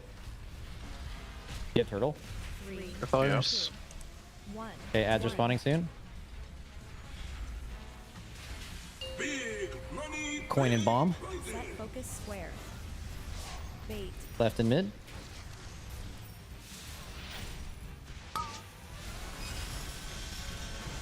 Careful melee. Watch out mid. Watch mid ranged. It hit the other in the mid already. We do stone mark. Just so you know. Okay. Yeah, we need to kill it, so it's fine. Next. It's just a later problem. These healing absorbs refresh. lasted forever, right? Yeah. Don't. Coin and bomb, no lust. Fuck these ads up. Ranged, you're baiting the pay line, then you're going left. Melee, you want to be kiting these towards the X marker, if that makes sense. Just the wind rush if you consider. Fuck these ads up, guys. Kite them to the left now. Kite them to the left. Good. Refix side. Ads are in 5. Tanks run to the back of the room. Oh, fine. It's fine. I don't think there's any time to do it there. That's fine. Yeah, Flame and bomb. sides. Go right then mid. Bait. Who's calling me, dude? Coining Pay line mid. out. Watch out range. There's one at the front, Jibby. Okay, heal absorbs now. I'll leave a donkey, everyone. No, donkey. Yeah. I can kick this one next time if it goes. You're dunking raid. Refreshing the raid. Dunking now. Everyone get this? Bait. I think... The missing all the range with that, I feel like we need to like all get it. I mean, it should just be on the range, I think. If it's a choice. I think We're that's in done. 2 minutes. I feel like you're biased, it's but good, we'll it's move good. past it. Range player speaking, bro. Careful. damage. Careful. 1. 3. Those should die. back or do the Sit on the line. This is Giga Fire Dodge, by the way. This is actually kind of hard. Pay attention. This is right then mid. Bait. Feel good. That's Oh, at least. 8 melee. What's the Okay. coin? Watch middle ad range. Res Debbie. Rest me. 3. It's gonna get hit by a bad pay line bait. Need to hot Mark, back the Mark, ads. hold that one. For the Just ads. shoot left. Next. Does that make... Yeah, we already did. Yeah. Did you save or... I mean, the coins are just fucked. Okay, we're actually kind of okay. Dunking. I think we're fine. Yeah. We actually I'm somehow just ended up being quick, fine. Okay, I this can't is... right now. Everybody listen. What's personal in 3, 2, 1, now. He's gonna barrier soon, but watch the pay line, then get in the barrier. Watch the pay line. You can see it. They're right together. Get in the barrier. For the healing absorbs as well. Tanks pull the boss to the back. Okay, that's fine. I need a top Ads back. spawn here. Healthstone if you need to. Set focus square. W. 2. Okay, this is left and mid. Going through range, careful. Bait. And melee. Got pay line now. Healing absorbs in 10. 3. 3. 2. Tick. Nice. We beat that one's dispel too. Just watch THD now. Dunking in 3. Watch fire. Fire range. 2, Fire. 1. Refreshing range. Shock and bomb right in the spot. Yep. Yeah, I got it. W. Oh, nice. And get Pay the line boss. melee. Pay line. Yeah, bait it to might be the ton range. immune, but I'll live if it is. They're slowed right now. It's totally fine. They're I'll just stun gonna die. first. Just Try to get the, it, Scott. If you can, I'll live. Get the boss to the back, and then That's these ads will. fine. Guys, you don't need to I'll AoE bomb the ads. They're fucking fine. It's fine. It's fine. I'm alive more. Okay, ad 6 are spawning. I can't juice this cannon. We'll still be able to beat ad 7. I'm pretty sure. Set focus square. Okay, this is left then mid. AoE the ads first. Good. Go to left then mid. Careful range. Paradox thing. Only hit Ring, ads. just ring them from the range at someone here. You have to grab this ads thing, okay? Okay. And dunk it, Healing okay? absorbs now. Yeah, I'll get that. Okay. Good. Pull the right one. Choosing in range. And we need to Careful jump before we range. push, right? 3, 2, 1. No, it's You're placing. it's gonna give us a random shock pylon. We can play it. Pull the boss to the bomb coil after this. Yeah. 1.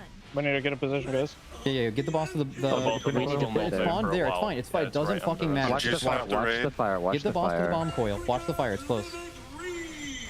I'll stun these ads when they get close. Good. Rock back, sorry. Oh, we baited. That's so bad. It's fine. It's fine. Just play it. Get together. Move to it, yeah. So. Yeah, I am. Res. 1. Red's booming. Don't take red. Don't take. Big hit. Get the fuck out. Okay. the wind rush. Knockback again soon. Yeah. 3 buff, Scott. Watch the coil. Knockback 3, 2, Refreshing the 1.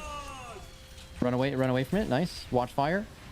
Kite these through the boss. Just let them come through the boss, then we're fine. Beams. Get I'll the go fuck out. stun for them. I'll stun when they're in range. Raid come back here. Big hit now. Yeah, darkness, like the next healing absorber. Okay, big hit, get the fuck out. We have Zephyr. And Mate's barriers. We have ramp in 14, so we should just do everything for next healing absorber. Payline buff, get this, guys.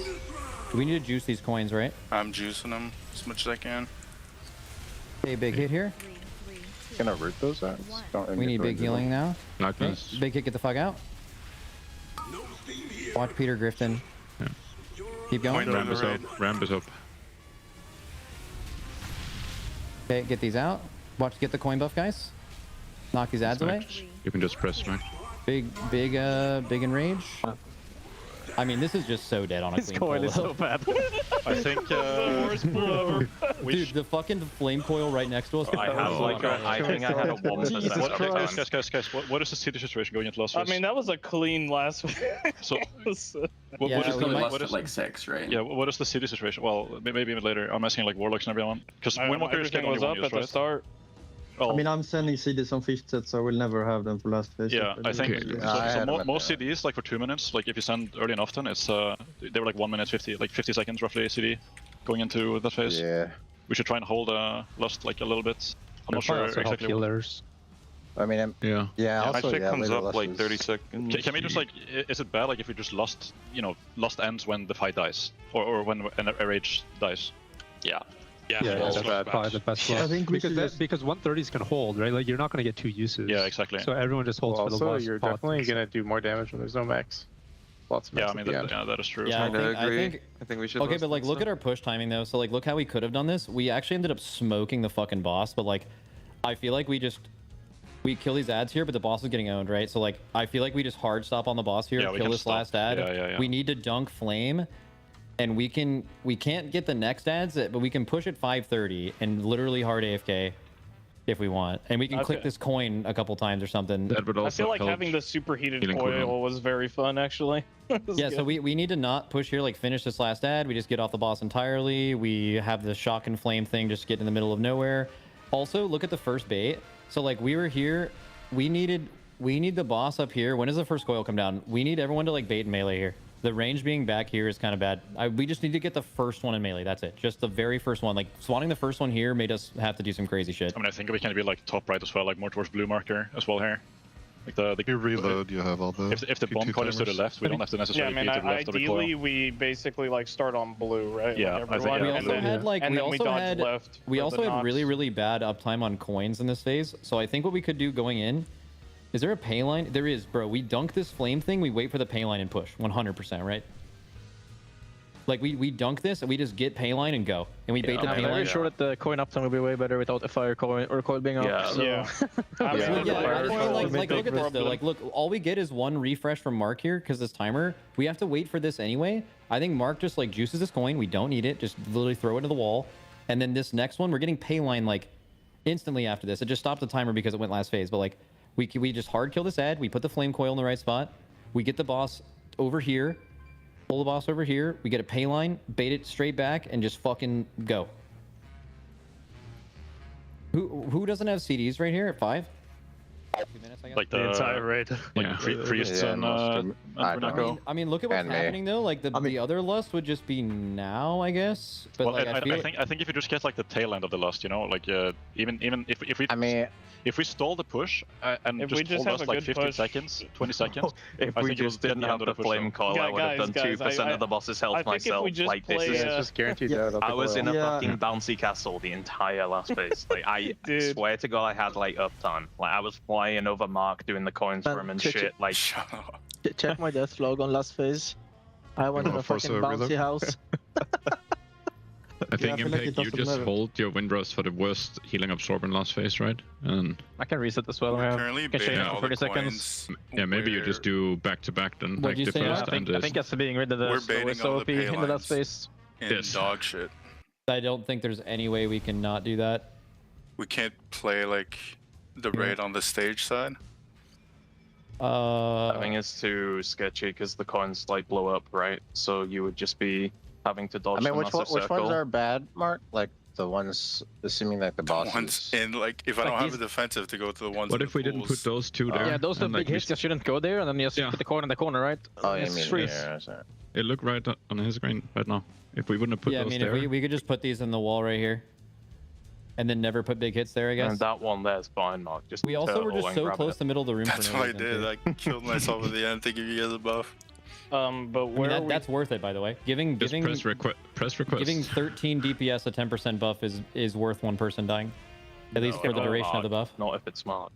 Where are we starting in the last phase? Are we starting at the blue marker, basically? We are starting here. At the coil? Yes. And that where all the big bum buds come from? Yo, Ribbons ripped the bathroom they break, spawn by the right way, here, so but we can fucking- just stun them. But we want to bait this first coil. It's in 1 second. These ads we just stun them when they come out. We stand on top of them, bait the coil on it, and then we start moving back as a group every time. Just stun and send a ROP, just fucking boom. I was thinking maybe we start. I probably bad for the pay lines, but maybe we start on blue, and then we just dodge left, and then we get knocked and suck that way. Blue's gonna be near the fire, so like the fire's gonna be on like the robot over there. The fire. The bouncy The castle. fire coil will be over here. The fire coil will be behind us. Yeah. okay. I think we just do that, man. Just like Jack will just get a stun on the ads when they spawn. why aren't we waiting to kill I boss right now? I can always stun as well, Shaq, if it's ever bad. I'm always there's only one set that I can't stun. My I need stun is slow like them. I'm pretty sure they have 15 despawn seconds before they even CD, reach anyone, right? I mean, you're always stunning after me, and then on the stun I can't, I'll comment, and then you'll. Yeah. Okay, let's go. Doing that time up. Is Brivens here? No. He's not here? Cancel it. I mean, we even did last phase, running and back every into healing cooldown was on cooldown because we pushed early. So I'm pretty sure we that's our will normal be push pushing timing. probably Like 15 10 seconds. seconds. after that. Hello, everybody. Welcome back from that Monster Energy listen-in. We just saw a huge pull, a tremendous chunk of damage being taken, or health being taken off that boss on the one-armed bandit Tettles in that last pull. We had to go grab our Muggsy notes in case the boss died there. That was, I got him. That was a little bit crazy. They moved the lust. So like how Mozzie and I were talking about right before that listen-in, were they gonna have to move the lust? The answer is yes. And now, if they have all 20 players live, the boss is toast. And I think it's one of the situations where if they make it back to that final phase with all 20 players live, Max was kind of talking about the people not getting the pay line. If everybody gets the pay line as well, it sounds like 13 out of 20 Raiders ended up getting that. If all 20 people get it, everybody's able to live, this boss is just so dead. They had 3 or 4 players dead for a portion of that phase 2, like way before the actual cast began, the boss enraging. So if you optimize pay lines, players don't die, it really shouldn't be that bad. That pull there in the final phase, or the final combination, phase 1, they had a really bad coil drop too, basically like in the middle of the raid, unlike the first pull. It killed Zevi, right? I think it did. I think so. We had a res available later on at that 430 mark, but yeah, it just sort of spiraled a little bit.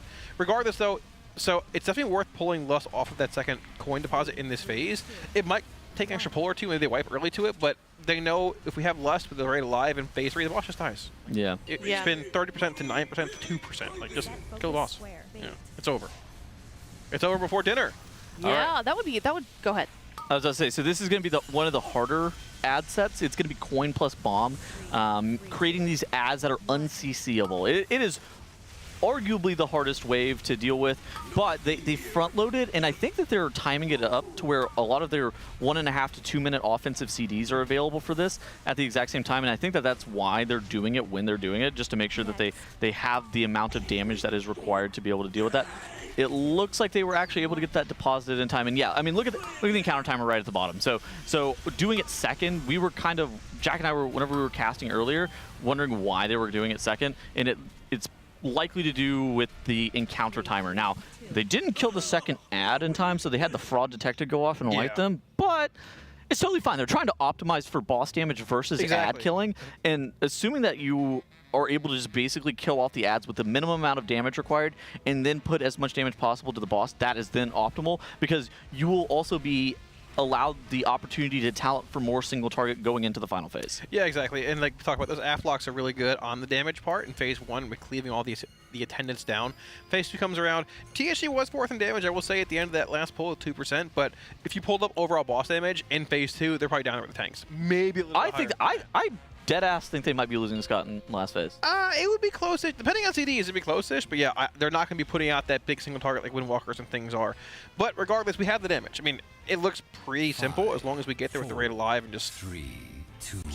Prog Warrior in easily in full territory. Prog Warrior and Execute is insane damage, dude. Like I don't know how much it is, but I'll take your word for it.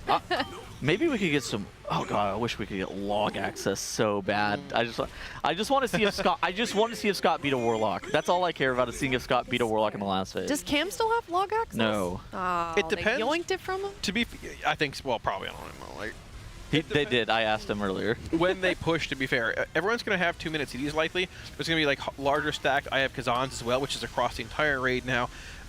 AF is a good PI target. So if they're PIing an AF lock, it probably is a little higher than what it may seem. But regardless, we have the damage. It's just getting there. There's no way you're power infusing an AF Warlock over Windwalker monk. I don't think so either. Right? I'm just saying, I'm putting out a, oh, I told you so. Yeah, it's better than I think kind of thing to save my own.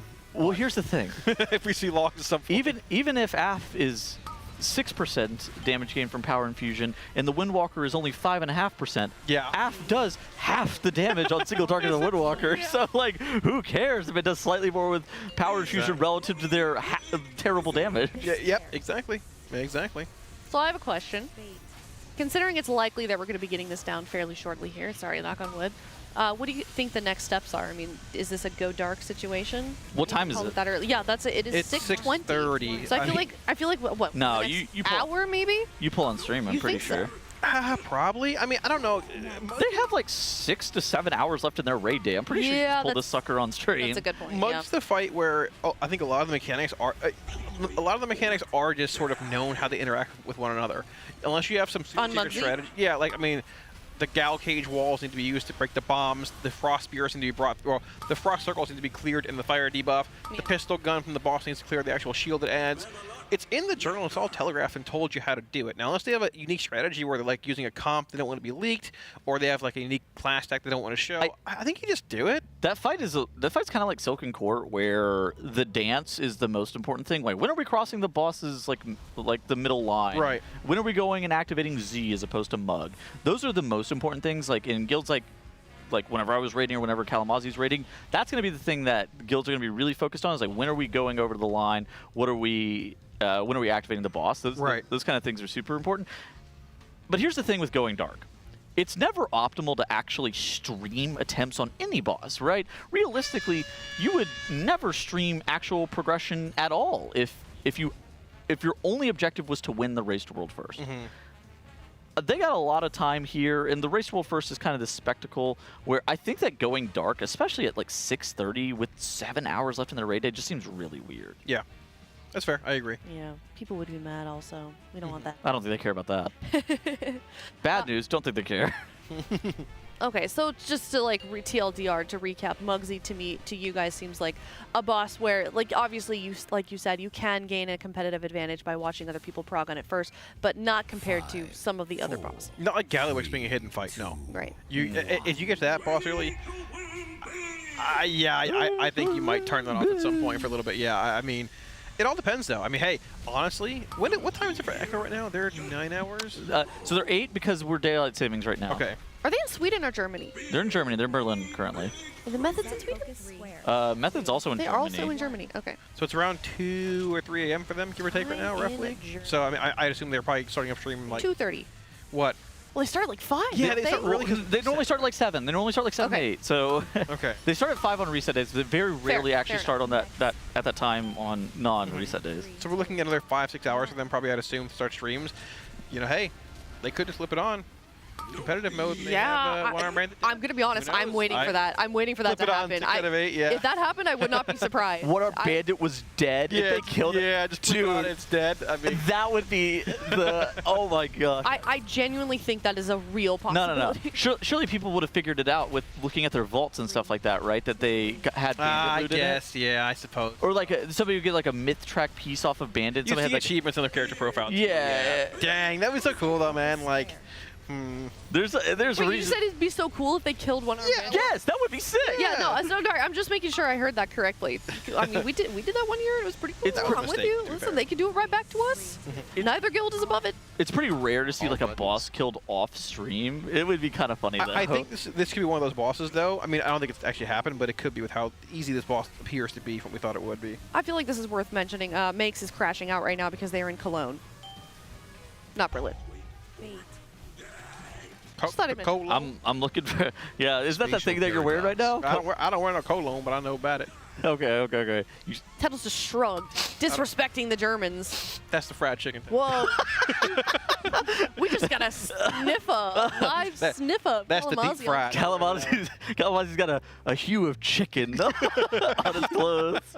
Top notes of butter. Yeah. And good old deep fry. Anyway. Anyways, yeah, nice little sniffer. There we go. Ew, de pollo. Yeah. All right. Meat cart rolling behind us. Oh, yeah. there she is, Heidi herself, the woman herself. All right, pull number 31. Happening in just a moment here. Of course, our best being 2% that we got just a couple of pulls ago. And we are feeling really positive here at the Team Liquid Race to World First that we will be seeing it. Oh, yeah. Of the one-armed bandit. Money back guarantee dies in 30 minutes, within the next 30 minutes. Those are Tettle's words, not mine. I mean, I would assume that is the case. Def before dinner in the next hour, but at the same time, I mean, we still need to lock in here and kill this boss before dinner. Getting info from Muggsy before dinner would be great for analysts to break down. Yeah. Week war timings, assignments, all that stuff. Yeah. And at the same time, we don't want to have this become a sprocket monger, which could have died a few hours earlier. We called it kill his boss. We called it a working lunch earlier, where they when they did a couple pulls on Bandit, and then they went to lunch and kind of strategized as to what was going on. I think we might be having a working dinner as well. Yeah, I think it might be a twofer. A twofer. Yeah, twofer. 2 for 1. Oh, okay, got it. I knew what you meant. All right, well, I mean, kind of just to maybe recap a little bit, what are some of the things that we're still currently sort of trying to work through? I think it's just like not super consistent. Them killing the ads in time. The ad HP check, while they can kill them each and every single time, it seems like it's a pretty difficult check. And sometimes they get put on fraud watch whenever... I've been on that for a while, actually. Yeah, exactly. They're like the rest of us now. They can honestly relate. So yeah, they don't kill off the ads in time, then the boss enrages and wipes them. That happens occasionally. Sometimes you're having like these one-off deaths. One-off deaths can happen kind of occasionally to the pay line. They can happen to, a couple of different things. If they get ran over by like the fire tornado that's going through the raid as well, that can happen. But Liquid is such a good guild individually on their own individual mechanics that it's pretty rare that they're getting ran over by the pay line or getting hit by the fire. Yeah. But it is something that can happen from time to time. And if that happens to 2 or 3 people in a pull, that wipes you then as well. Yeah, there is an element of RNG to this encounter still, where the actual pylon spawns, where the actual fire dispels go out. Sometimes you just get a fire dispel in the raid, or somebody dies with it in the raid, and it just blows up, right? Exactly. So a lot of little things can go wrong, but they have been consistent. Oh, Yip's died. Yeah, unfortunately, we have one res available. Impact went down earlier, committed the Onk, so we can get him up momentarily here. But we're not going to have another res about that 4:30 mark, which is in about 3 minutes from now. But thankfully, no DPS are down, which means we can hopefully still get close to meeting that DPS check on the second set of ads. It'd be nice to have 2 battle reses for that final phase. There's like a couple of things that can like kill off one individual player in that final phase. Wait, do we make it? But fraud detected has been called by the one-armed bandit. He is big and red, and he's going to be wiping us in just a moment here. We need like an alarm for fraud detected. We need a good voice line from the boss. We could ring the bell. The Taco Bell? Fraud detected. Oh my god. All right, chat, you know what to do. Every time fraud detected comes out, we're spamming the Live Moss bell. We may not get a Taco Bell sponsor out of that, but it'll be funny nonetheless. All right, we're taking a break here. 5-minute break. Okay. Quick little juice break, nothing too crazy. Yeah, gonna walk around, stretch the legs a little bit. We've been seeing a lot of that this tier, especially, I feel like. Yeah, a couple early wipes here. They almost killed it.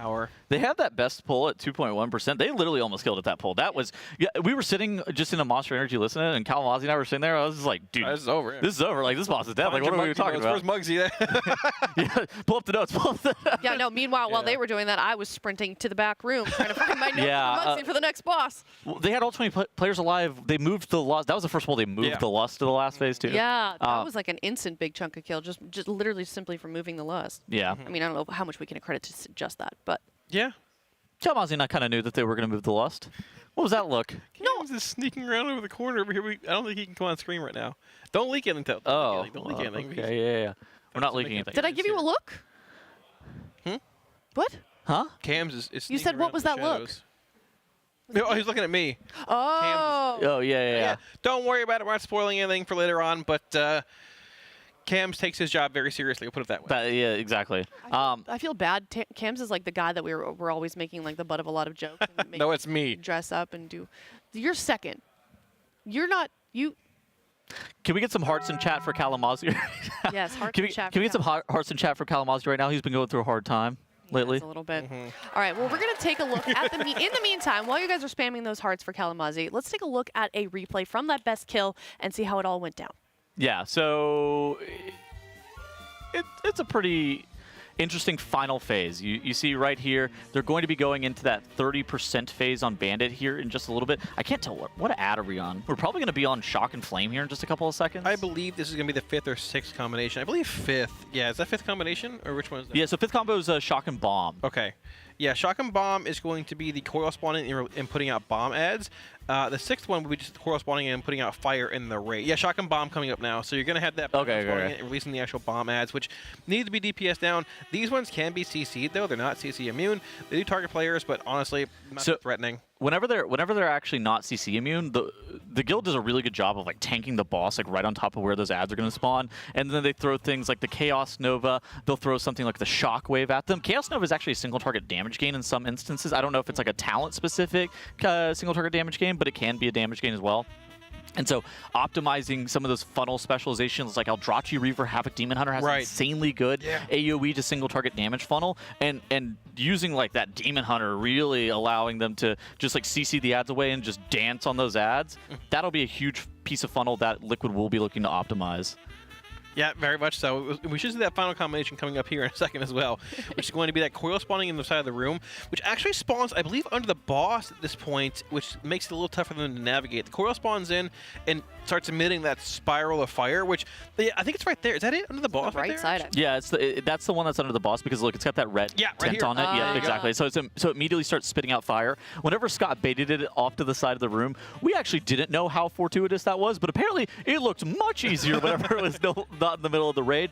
But Liquid did a great job of dodging there. They only had one player going down. Boomy, I think, got clipped maybe by one of those fire tornadoes. They had a battle res available for him, and then they immediately jammed their lust and push into the last phase. From here, Kalamazoo and I were like, oh my god, we were like panicking, like this is about to be a kill. So they have this wave of ads that spawn off to the side, and they try to tank the boss like right on top of them to, again, allow them to get more efficient cleave with it. They have to be able to kill off these dynamite bombs before they blow up these individual players that they are targeting. I think they actually contact a player from memory as well and end up taking them out. Yeah, that fire line over there with the flame tornadoes make it really rough. Oh. We did lose, I think, Impact there. I think he might have onked. I couldn't tell who was down. Zevi died too, but I didn't see exactly what killed Zevi off. Okay, so these coils. Okay. These coils in the last phase have a constant, like, lightning zone tether to the boss. And if you actually walk into one of those tethers, it ends up wiping you. Of course, at the exact same time, we are trying to fight off the bosses in rage. So after a certain period of time of being in this phase, I believe it's a minute and a half, he casts the explosive jackpot, a 10-second long cast that once it resolves, it wipes you. It's kind of similar to like a Ride-Along style. Yeah, all right, the fight's over. Right now, boom, bang. Yeah. But if they had all 20 people alive, the boss would be easily toast. I don't even know if they necessarily had to have 20 people alive. If they had 19 instead of like 16 there, I think they'd still kill the boss off. Right. They've literally only seen that phase, that deep into that phase, one time. Exactly. So the more you see that phase, which probably is 1 or 2 more attempts at the max here, you find ways to optimize more damage. The pay line talked about also being pretty underutilized there can be improved, and the boss just dies, right? Max was talking about it during the listen-in that only 13 out of 20 raiders were actually affected by that pay line. Again, the pay line is a 10% damage increase for 15 seconds. It is a huge deal to be able to get that buff. Now, in lower difficulties, it doesn't matter. You're going to have enough damage to kill the boss regardless. It really doesn't matter if you get a 10% damage gain. Don't get stunned by the coin. Whenever you're trying to kill a mythic boss, especially World First, it does matter. Yeah, exactly. It does matter, and getting that 10% damage and healing amp is a huge deal. On top of that, they're 3 healing, which the 3 heal was a cook. I felt Jack was like very skeptical to begin with, and I think that a lot of people were skeptical, but that seems like that is the right call. It does, yeah, and starting with 3 healing and not even really seeing many issues either with like the nastier healing overlaps. It's surprising, but they've made it work, right? If you have the damage, which they probably calculated like behind the scenes analytics-wise before they pulled the boss. I mean, yeah, 2 phase 2 attempts and the boss is at 2%, which should have been 0, but hey, third time's a charm, right? Just get back there. If you can have double battle res going into that final phase with Bloodlust, I think this boss is completely toast. Yeah, I do too. Yeah, I think so. I mean, when you guys were saying this earlier, when we just sat down, it was like we didn't really know how difficult that second phase was going to be. Didn't really want to make any predictions just yet until we saw the difficulty of that. I mean, what were some of the actual mechanics that you thought were going to be super difficult that seem to be negligible now that we've seen it? Like in the Enrage, or you mean just in general? I think the heal check probably, right? Oh, yeah. Like that fourth deposit, I think it's like bomb and coin. I don't know which one exactly. It's flame and coin. It's flame and coin. Yeah, that one. Like when he shoots got a little on the up raid here for 6 seconds and then follows it up by an exhaust event, which is a healing absorb on the raid. That was like the big check for healers, but then when they got their second time with 3 healers, it was like, oh, okay, that was a negligible mechanic. I think they just disc ramped through it. I mean, yeah. Whenever we first saw the last phase, Kalamazoo and I were kind of talking about it, and I was like, yeah, so they're gonna take all of these fight timers that they just saw, and then like hard assigned healer CDs here, here, and here, and then they did, and then it was like, oh, nobody's taking damage, huh? Well, this is kind of crazy. So this boss has. Do you know what it was like compared to PTR testing, Tuttles? I mean, has it gotten easier? Well, would you say? I PTR tested this with a bunch of noobs that kept getting hit by the pay line, okay. and we kept missing the coin on the boss. Kalamazoo. I mean, honestly, like not a whole lot really changed in phase 1 that I can see. Besides mechanic, it's like known is where you have to hit the ads with the coin to break the shield on them. Yeah. You have to do that within that half-minute window to deposit the coins. They changed the cadence of how often the ads spawn. From Heroic to Mythic, the ads are a minute apart exactly on Heroic. They're 45 on Mythic. I think that was the same during PTR testing though. Yeah, it is. Yeah. So like basically, if you've done it on Heroic, it's different on Mythic. You can't have those minute damage profiles like Aflox and things have every minute. So that makes a bit of a difference there. I don't think much else. I actually I don't think anything has changed from PTR testing that I saw. Oh, the bombs in phase 2. When you're in the 30 to 0 Enrage, I don't believe bombs were spawning on Heroic. We didn't see the phase 2 on Mythic and PTR testing, so but not much really. Yeah, exactly. If there was a guild that saw the phase 2 during PTR testing, it was probably this guild. Probably them, yes. Yeah, exactly. It's probably them. It was definitely not Kalamazoo and I though. I saw it. I rolled his eyes. I killed the fight with chat 2 months ago, man. Come on. A raid led chat through this raid in a valiant effort. I don't know if I trust this. Well, I mean, I feel like if you take a step back at the overall raid, a lot of these bosses, you know, especially Styx, was a lot more difficult than they were predicting. We saw some nerfs as well go down. This is not a boss that has really been touched this week or last. Do we feel like the tuning of this is the way that Blizzard I think this boss would have been nuclear with Reset 1 gear, and I think this boss is much, much easier with Reset 2 gear. And I think that it is a fight that, with the Reset 1 gear, the damage check, particularly in the final phase, would have been crazy, but just the extra couple of item levels and the extra optimization of gear is going to make that final phase check just noticeably easier. I think it appears undertuned here, but yeah, keep in mind the raid is like, I think 660 eye level. There was 650, I think 4 or 6, I believe. Yeah, like 4 days ago. So, I mean, last week, you're not even meeting DPS checks in the ads here. But now, yeah, this boss looks sort of trivial. It's like they're still missing the DPS check on the ads sometimes, too. Fair. Yes, they are a little bit too also. So, I mean, and also we end up losing Sang here with no res available. Gonna have that res available for him in 1 minute and 50 seconds. Now, Sang is actually, on that Dev Evoker, he's one of the DPS that actually does the most damage to the assistants. Every single time they spawn, you're able to mass disintegrate a large portion of them. So he's actually saving some of his empowered abilities and making sure that he's getting those mass disintegrates out. We've already seen them get the fraud detected cast occasionally from missing, from missing the damage check on some of these ads. So maybe Sang being dead here could end up causing a wipe. But ultimately, it's going to kind of come down to the Warlocks and the Shadow Priests more often than not to be able to kill those ads off. Right, it's sort of weird because like Dev Evoker playing that Scale Commander having Mass Disintegrate, it sort of is anti-synergistic with like the Shadow Priest wanting higher Twisted Fate uptime, the Aflox funneling into the boss and the ads being alive longer, but the damage profile is strong and you sort of want those time spirals. You might want that Source of Magic, the heal, what's it called, the healing spatial distortion, I believe, right? The healing movement effect from Evokers as well on a healer. Spatial paradox. Paradox. Spatial paradox. Yeah. Not distortion. Yeah. I thought you were talking about source of magic at first. Source of magic, it's fine, but yeah, you want. You want. I'm like, dude, source of magic is so fake. You want paradox, right? Yeah, exactly. Distortion and paradox. Yeah. Blessing of the Bronze not being incredibly impactful though, and like Evoker is one of the classes where if you don't need Spiral in a fight, it is sort of like we could bench one and play 0 if you wanted a third lock here or something like that. But yeah. Too. I think the Evoker is definitely better damage to the boss in the last phase, even while playing Scale Commander. Oh, yeah. Than a Warlock, potentially. I do think that Warlock would, in general, be maybe a little bit better on this fight. But at the same time, you don't need a lot more AoE damage. AoE damage is effective versus these adds, but it's only as effective as your ability to be able to do damage prior to hitting the 25% shield on the adds, and them getting, like, hit with a coin. Yeah, exactly. So, I mean, a 46% pull here. We're going down to another early wipe, unfortunately, but... Looks like a couple of individual spot deaths there, but it's one of those things.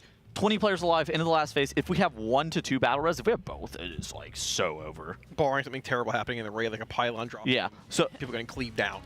I do think this fight nuclear on reset 1 gear. I think this fight looks way better on reset 2 gear. Yeah, I mean, that's kind of what I was going to say. If you're looking at this from just like a pull perspective and being like, oh, 33 pulls and it's already, you know, only 2% left. If you take that, all of the things that you guys have been saying into consideration, especially the fact that we took so long on sticks, had we hit this fight before the reset, this would have been... That number would have been bumped up. Probably is what I'm trying to say. 100 or something. Yeah. It might have been unkillable, honestly. Yeah, or I mean, unkillable. The ads might have been way too hard to where you had to play some really garbage comp and can't kill the boss in the last phase. This would def be like a Vantis max upgrade if you're at this before reset trying to kill it. But it might have been just undoable. I think with if you had Vantis available, like on your entire raid, I'm pretty sure it's doable. But Vantis it would be tough. Vantising one-armed bandit sucks. This guy. What about sticks? Yeah, that's even worse. This guy's got god tier gear. I think we could high roll. Like if we could high roll some gear here, it would be insane. They got. Oh yeah. They low rolled Nerebar Palace gearing a lot. If we could get a best in slots and a House of Cards, both of those, oh my gosh, Kalamazoo be hooting and hollering perhaps. A couple House of Cards dropping sounds good to me. Yes sir. Yeehaw, buddy. We cleared normal heroic last night. Saw zero cards, 0 Moxie jars, and 0 Isaac Pazan, 0 Jasper Diamonds. He was yelling at his chat. I was so mad last night. What did your chat have to do with that? I was yelling with chat. Okay. It was like a... Dang. It's like a mutual yelling. Right. Yeah. I got together. Mutual commiseration is commiserating. Terminology I like to use. I see, okay. Mutual commiserating. Yeah. That's right. That's basically my life. Trauma bonding over the lack of drops. Yes, back to Boston. Yeah, exactly. Or the... Yeah. Amazing. Oh, man. What an adventure. What an adventure indeed. This is fun. Tedos, do you have moderator? In chat? Yeah, what do you need? Yeah, I got him moderator, him and Dratno. What about a prediction or a poll? Secured it. Oh, hold on. Yeah. Next poll? This poll? You just spam these predictions here? Okay, give me a sec. Unless moderator's already doing that, which it might be doing. I don't know. Well, I don't know. I'm a moderator. This is literally any poll territory. Can you do it on your... I don't know. Let's find out. We don't have... Our mods aren't doing the Gamba? Unrecognized command / prediction. I wish we were logged in on the laptop. We need to be logged in. Someone log us into the Team Liquid account. I promise. There's we won't one do running. anything bad. We'll be responsible adults up here with a laptop. Did you say you're getting angry? We have a prediction live. Oh, that's getting good. Angry at me. I'm sorry. That's good. That's good. Oh, Mick says it's active. In all caps. I don't know if it was already active. Oh, you guys are. So mods are doing their job. Great job, mods. Thank you. You guys are great. Great job, mods. You guys are good. I made a happy face. She loves the moderators. All right, pull timer. Not even working. Pull timer, here we go. 2% is our best pull. 5, 4. We're at pull number 35 here on the one-armed bandit. Bloodlust is actually... Bloodlust has been moved to the last phase. It's basically, there's 2 different DPS checks. The first DPS check is you have to be able to beat the 7th wave of these ads spawning. I think maybe you can have them out for a little bit, maybe like 20 seconds or something like that, but realistically you have to beat the 7th wave of ad spawning. The second DPS check is the 30% to 0 DPS push. And those are kind of 2 things that you're looking at. Whenever we were talking about Kazan, on last, whenever we were farming those, that's why this is the fight that they are super important for, because that 30 to 0 push, Kazan takes around 4 minutes to ramp all the way up, but once it's at max stacks after that 4-minute mark, it is by far the best stemming trinket in the game. It is omega over budget, and for an execute phase like it's on one-armed bandit here is a huge deal. So that's why we did all those splits. That's why we got all this gear and we farmed all those trinkets. Yeah, like we talked about, we got a lot of heroic Eye of Kazan drops yesterday in our Galley Wix runs, which is very good to see as far as gear is concerned. Bumping our raids eye level to, I believe, around 660, give or take, with maybe a couple upgrades available depending on what people have done with their crafting and or crests being used. We talked a bit about the Enrage too, which doesn't appear to be that tight of a DPS check. You mentioned that 7th set of ads spawning in for that like 7th coin deposit, which will enrage the boss. So from what I've seen at Heroic, you can spawn in any set of ads and push the boss. Oh, okay. It won't despawn. You have to kill them. So okay, so you're wiping. Okay. I mean, well, it depends. I mean, you can have them spawn in and then kill them and then push the boss before the fraud detective thing goes off. We'll miss the damage check on the boss, I think, if we're doing that. Yeah. Which could have been the reason why they're trying to time Lust in the first phase, maybe get a better push like duration, but we saw them push Lust into phase 2 with the previous poll being a 2% wipe. Like we talked about, the boss is dead. As long as we don't lose people early on, which is unfortunately what's happening right They pressed Lust and then they wiped immediately. Maybe it was a meme Lust. I'm not sure. It was at the point where they'd be lusting that second bomb set Maybe too. maybe the fraud has been detected and the boss. Dong. Yeah, the boss lusted for us. Yeah, exactly. It's like Jaina Proudmoore. Well, Do you remember exactly. that? That was crazy. I do. THG was looking at his macros earlier. Still has a kick Jaina macro. Actually. Wait, I want to know, what is this? What are you what are we? You press Bloodlust and she'd ice block herself. Yeah, she'd ice block.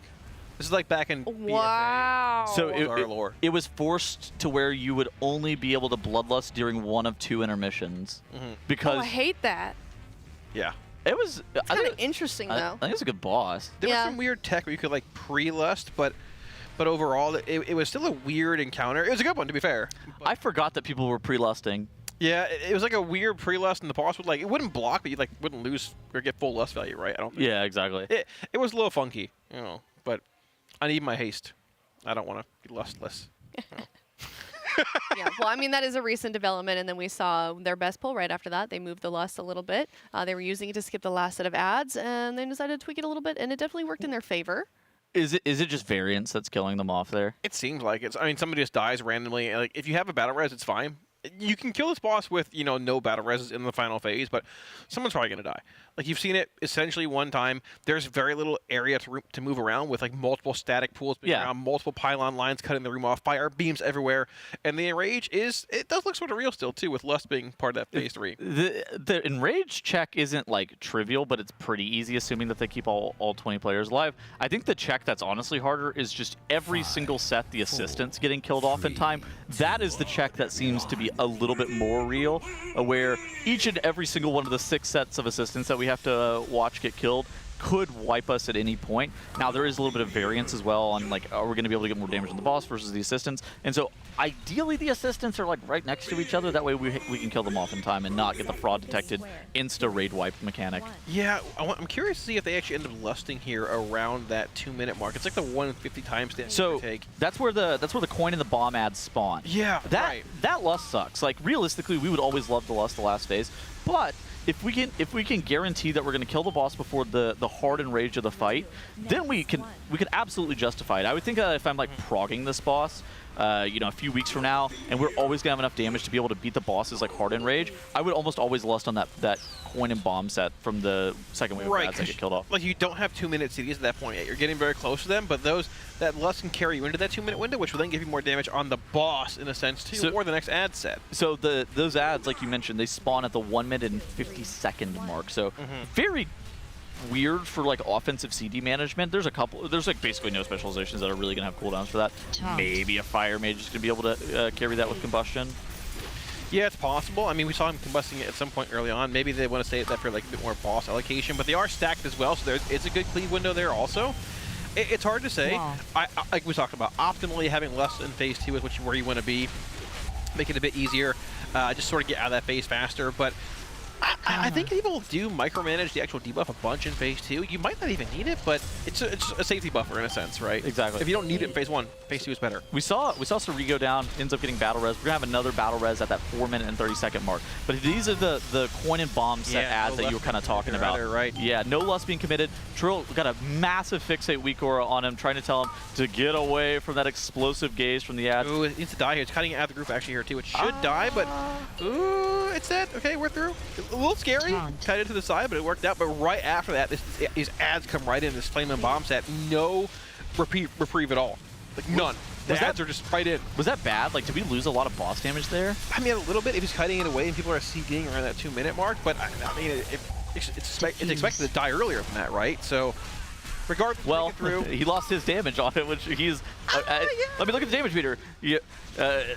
Boomy didn't get picked. And Boomy's at the top of the damage. Only 2 out of 3. A bit of RNG, yeah, it's fair. I mean, a melee getting fixated can be annoying also, right? Which is why you're probably burning those down quickly to try and get maybe a little bit more boss fun so in. now here are the next bomb sets. This is Flame and Bomb, and whenever these die, they shoot out a wave of fire, correct? Yeah, they do. These are CCable, as you can see a Chaos Nova coming out there into another stun overlapping. So these, when they explode, tornadoes are spawning in right about now, which overlap with those double, like, static circle buffs getting out of the raid. Evade was telling me that Chaos Nova is actually a single, like a damage gain for Havoc Demon Hunter. So the Chaos Nova, very good global for the Demon Hunter to be pressing there. Ooh, there we go. That works. Being stacked in the boss, exceptionally strong there as well. 2 paylines coming in, both from the same ad here. We should have, actually no, one being fired from the sides. So that works. Breaking these 2 ads right now. Second one should be dying momentarily. And we have about 10 seconds from that fraud cast coming in. A lot of raid damage coming in here. We should be okay. We're going to have even more damage coming in than when we deposit these coins, though. Flame and Coin. Flame and Coin's what's being deposited here. What exactly is that, dude? That's the big heal check, right? Yeah, well, it would be if we didn't get the fraud detected here, unfortunately. Oh. But it would be a lot of pulsing raid damage every second for about 6 seconds. Yeah, and then after that, the boss like vents some fumes and makes the whole raid have a healing absorb. But we didn't get that far. Because the boss, unfortunately, enraged, we didn't put the coins in time. Yeah, so it's not only do we have to get the ads killed off in time, but the ads drop like a coin debuff, and you have to deposit it into the boss. Within 30 seconds, right? 30 seconds. I'm not a tank. I actually don't know the exact time. But it's 30. It's a pretty tight window. Yeah. Yeah. It's from the time they spawn in. It starts there, basically. Half a minute whenever they spawn in. So, while you do want to kill all 3, there's definitely a prio emphasis on the 2 ads you're depositing. The third one can be killed whenever. Yeah. Right? As long as it's dying within a reasonable time frame. But it can spiral fast if you fall behind the damage. So you say you don't like the payline visual, Tettles? I think the payline is like way too narrow, and how it's attached. I think it's hard to see. Yes, or I think really the big blue. I wouldn't describe it as big. Okay, it's rather narrow, and I think it's one of those things that how it also spawns off the boss is rather strange. Like, that's true. If they drag the boss away, the payline's not actually attached to the boss; it's attached to the ground. Yeah. And so like you could drag the boss 20 yards away from the payline, and it's kind of jank. It looks a lot better whenever it's like next to the boss because it appears as if it's attached to it. I found it kind of hard to see at times. I did too. There's just so much going on. I feel like there's at least a lot less visual clutter than the last boss. Oh, okay. The Sprocket Monger Lock and Stock is generationally visual clutter. Like generational visual clutter. That is like it's designed to be that way though. It's supposed to be that way. Like, this fight not as much. There's just so much going on. There's static coils, there's static pools, there's fire bombs, there's dispels going on, bombs fixating you, tornadoes. Oh, and every 15 seconds, let me watch these 2 coins rolling across the one shot. It's like Operator Thogar level of visual clutter on that. It's like a similar amount for Sprocket Monger Lock and Stock. This is a lot less going on. But even still, every single what you have to know is like a lot of specializations, especially with hero talents, have so much unnecessary just like visual clutter in Melee. Even if you have essential spell effects turned on, you see so much garbage that you're probably not supposed to see. Actually, it's very true. Yeah. Sorry. As a DK, sorry. Yeah, for some reason, why can I see your Remorseless Winter? I don't care. Like, I genuinely could not. I was talking about Defile, but that's in Death and Decay. But yeah, Remorseless Winter is also ridiculous. I couldn't care about your D&D, nor could I care about your Remorseless Winter. Dude, it was even worse, I feel like, in Shadowlands when things would just, like, change colors, and then I didn't know what was what anymore. Oh, so am I supposed to stand in this? Is this an AoE healing, or is this bad? I don't know. Yeah, everything changed colors. What was that about? God, I mean, I know it looked cool, but Jesus.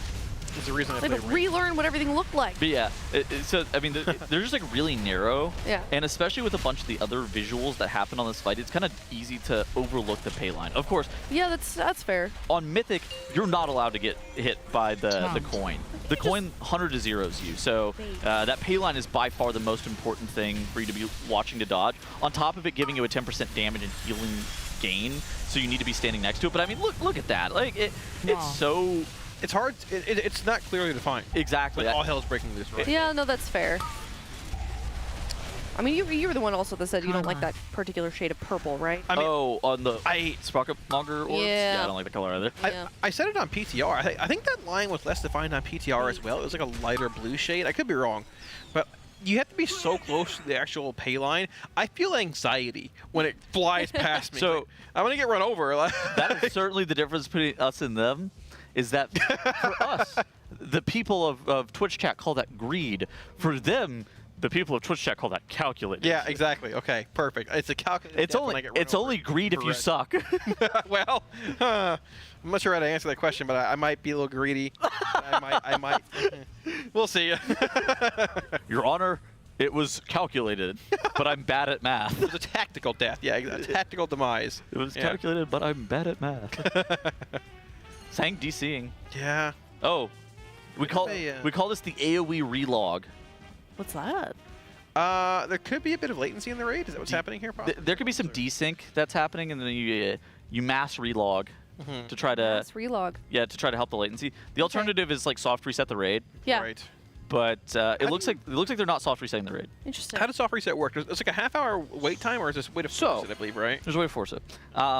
It's generally a half-hour wait time. You'd have to zone out of the raid and have all your people out for half an hour. The alternative is you zone out and you have somebody that also is saved to your lockout, like be out of the raid, and then like try to reset the raid. There's some like weird tech with it. If Drat tech, it is some rat nose tech. Yeah, Drat knows about it. Oh, people are saying it's everywhere that the servers are down.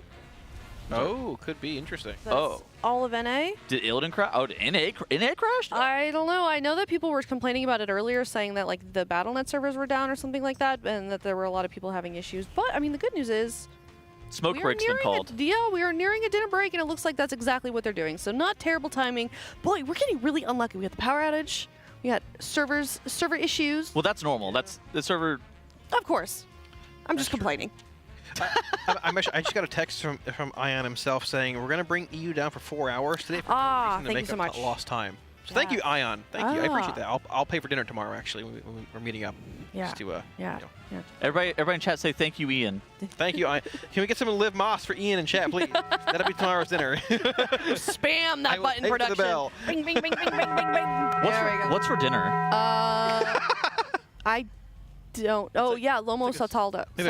I think it's a Peruvian stir fry, I believe. Holy moly! Yeah. Meat. Do you even know where Peru is? It's down there with by Ecuador. Oh my God, he does know where Peru is. My father was born in Ecuador. I'm so proud of you. 2 days he lived. Your father was born in Ecuador? For 2 days. For 2 days, and then he left. Moved to North Carolina. 2 days. In the military, yeah. Oh, okay, that makes sense. Okay. Does he sing the song? Like the Euro What's the song? Oh no. Ecuador. No, like the Euro trance song from like the 2000s. I don't think so. New to me. Never heard it. I'll show you later. Alrighty, that works. I just wanted to show them the logo of the new monster. Oh, it's actually very good. Yeah. Yeah. Do you like it? CR, have you seen this before? Dude, do not bother him. I know we wouldn't stop. It's okay. Well, we had this thing earlier. Ultra Wait, hold on. Blue Hawaiian. Have you guys seen this? I was handed this. It's like a PR package thing. Oh, is that it? Look at this. No, this is the different. This is the other one. Look, it's the. It's got little pop-ups. Look how cute. Monster Energy Ultra Vibe. Oh my gosh. Oh, Kalamazi's stealing it. Careful, buddy. I can't get out of the box. Oh, he's trying to do a bit and it got That's ruined. mine. There we go. Is it full? Yeah, go. Yeah, it is. Ultra. Oh no! Guava. Somebody took the guava. I have no idea what happened. So weird. Wow. Oh no! How A horrible. treat for old Kalamazi. Kalamazi, put it away. Put it away. Put it away. Don't let them see. But look, hold on. There's what do you call this? It's the thematics. It's like looks like Vice City. Yeah, it's like what are you talking? synthwave-esque, like the. Oh yeah, yes. That's very Wave. cool. Look yeah, at that. Outrun. I think. There's a kimono on here too. You know all about this. I mean, you're from Florida. Yeah, a pink kimono. Look. This is so sick. I feel like I should be. What's the difference between that and a flamingo? To drive by Kavinsky. I used to call them kimonos when I was young. A pink kimono. You're such a Are you talking about kimono? No, it's a flamingo. Oh. Very cool. You gonna crack that on stream? It's part of the package. I don't want to open it. Oh, I thought we were just stealing it. No, I already stole one and got yelled at. I can't do it again. No, I mean I yelled. You got yelled at? That was me. That was me. Yeah, I ratted I was a me little out. mean. I know. I'm really sorry. Yeah, I would never rat anybody out. She ratted me out. She told. I did. I'm sorry. She said that she. Oh no, you would never rat anyone out? No. No. That's so interesting. No. He would never. I would go to Of jail course. before. You're right. He's not a snitch. I would never rat anybody out. Okay. What's up, THC? Hello, THC. Look. Wait, did Illidan go down? Every single WoW server in Classic, fucking everything. All of NA went down, even Classic. All of NA went down. Oh my Perfect. God! Thank you so much, THC, for the server update. She strikes again. Level 60 deaths on the hardcore server. Oh, Ooh, thank you. That's not good. Just in time for retail patch again. Oh, how convenient. Oh, Dude, they were about to do BWL. That's gonna be interesting. No. Oh, what a shame. All right, these guys don't care about hardcore. It's fine. I care. I'm just alone. I'm a lone wolf over here. It's all good. I actually been watching your leveling campaign. It's been very interesting. Have you? Mm-hmm. You're like 35, I think, right? I think I'm like 37 now. I've slowed way down since being here. Shockingly. Oh, why is that? I've been logging into retail more. Finally, starting to log into retail, and also I'm just, just like a little busy. That's fair. It's a little busy. Yeah. All right. Well, if you're just not tuning in, things aren't good. The servers are broken.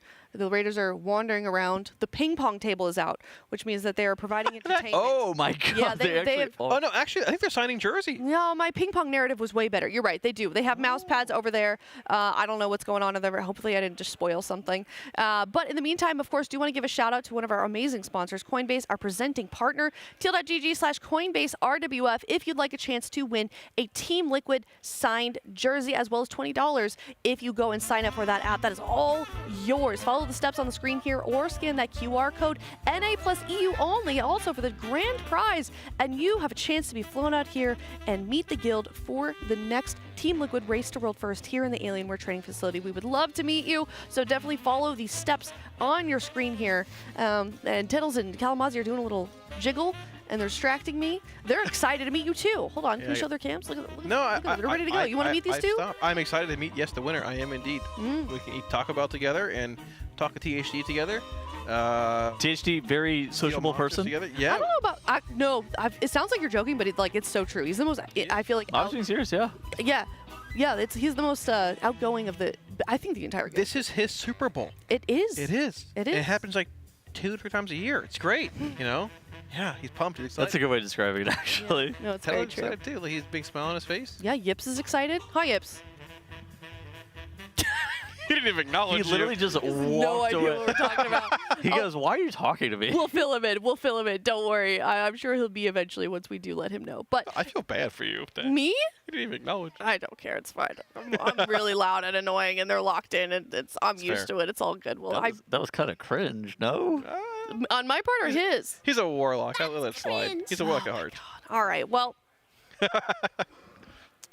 Everyone's being mean to me, but I'm about to do a giveaway. So you're welcome, everyone. What are we giving away? We are giving away, thank you so much for asking, for a $50 store credit gift card, courtesy of Alienware or an Alienware peripheral, because it is time for... Marbles! It's time for marbles! I gotta play. Exclamation play in the chat. Teddles and Kalamazi are whipping their phones out, ready to go, ready to enter the game. We're gonna spin a wheel here, and we're gonna find out what today's lucky prize winner is going to be. Spin the wheel, production. Kalamazi, I'll sit here and cast this if you'll cast it with me. Ooh! I don't. You gotta do like esportsy casting. Yeah, exactly. All like right. cast the marble. Yeah. How long? All right, $50 store credit. We could win $50 store credit. $50 store credit. We get like, yeah. Presented by Alienware, the Alienware Marbles giveaway, exclamation play in the chat. There will be a grand prize winner. Also, there's gonna be a mega marbles game at the end of all of this for each winner for the day for marbles, and then you'll be in the last game, which you can win an Alienware 51 PC title. Sounds very cool. Exactly. The Area 51 PC, we could go halvesies on it. Yeah. We could literally split it in half. Yeah, exactly. Great, yeah. We're both signed up. I think we could. I'll mail it to you, and you mail it back to me whenever you're done using it. I'll drive it over in the Pinto. Right. Exactly. Production, as a reminder, let them know that they are not eligible for the Alienware Area 51 PC giveaway. There are no stipulations. Why? That wasn't in my contract. Yeah. Did you read the fine print? I read the entire contract. I did too. Okay, I guess. I did too. I'm being paid in lawyer Monster. up. I'm a bit of a reader. Okay. Well, good luck in the giveaway. In the meantime, thank you so much to the rest of our sponsors, Coinbase, our presenting partner, of course, as well as Honda, Secret Lab, Alienware, Monster Energy, MyBlue, RaiderIO, Wowhead, Warcraft Logs, and DungeonDojo. We're gonna head to a break. We're gonna get some dinner. Good luck in that marble games. See you in a bit. Exclamation mark play. Exclamation mark boost. Listen, we need to have a conversation about apparel. The fact is, you signed a contract guaranteeing certain concessions. One of those being a spot on this broadcast. Well, that's where I see things differently. Contract or no, I will not sell out for an impeccably designed and high-quality t-shirt. I'm sorry you feel that way, but that's basically the nature of the race. Maybe I'm wrong on this one, but for me, the race doesn't include selling cozy 100% cotton hoodies with graphics specifically designed for this race. Oh, this is cozy. Max, you know what I'm talking about, right? It's like people only do the race to sell t-shirts. And that's just really sad.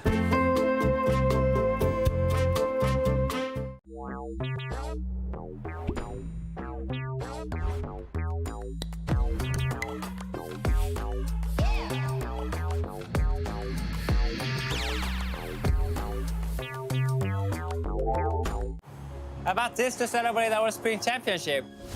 I celebrated by getting a new Honda Civic Hybrid. With style, power, and fuel efficiency, it's next level awesome. Get in. Why didn't I think of this? How do you return a billboard?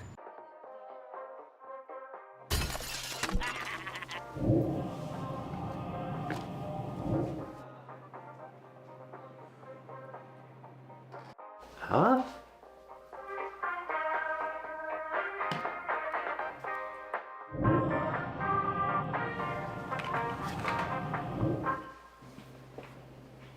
What? Okay.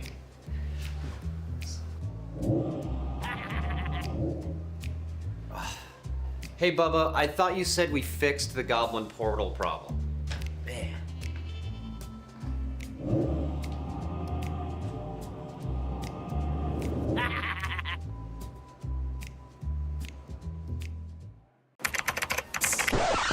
Check out how cool MyBlue is. Mine's way better.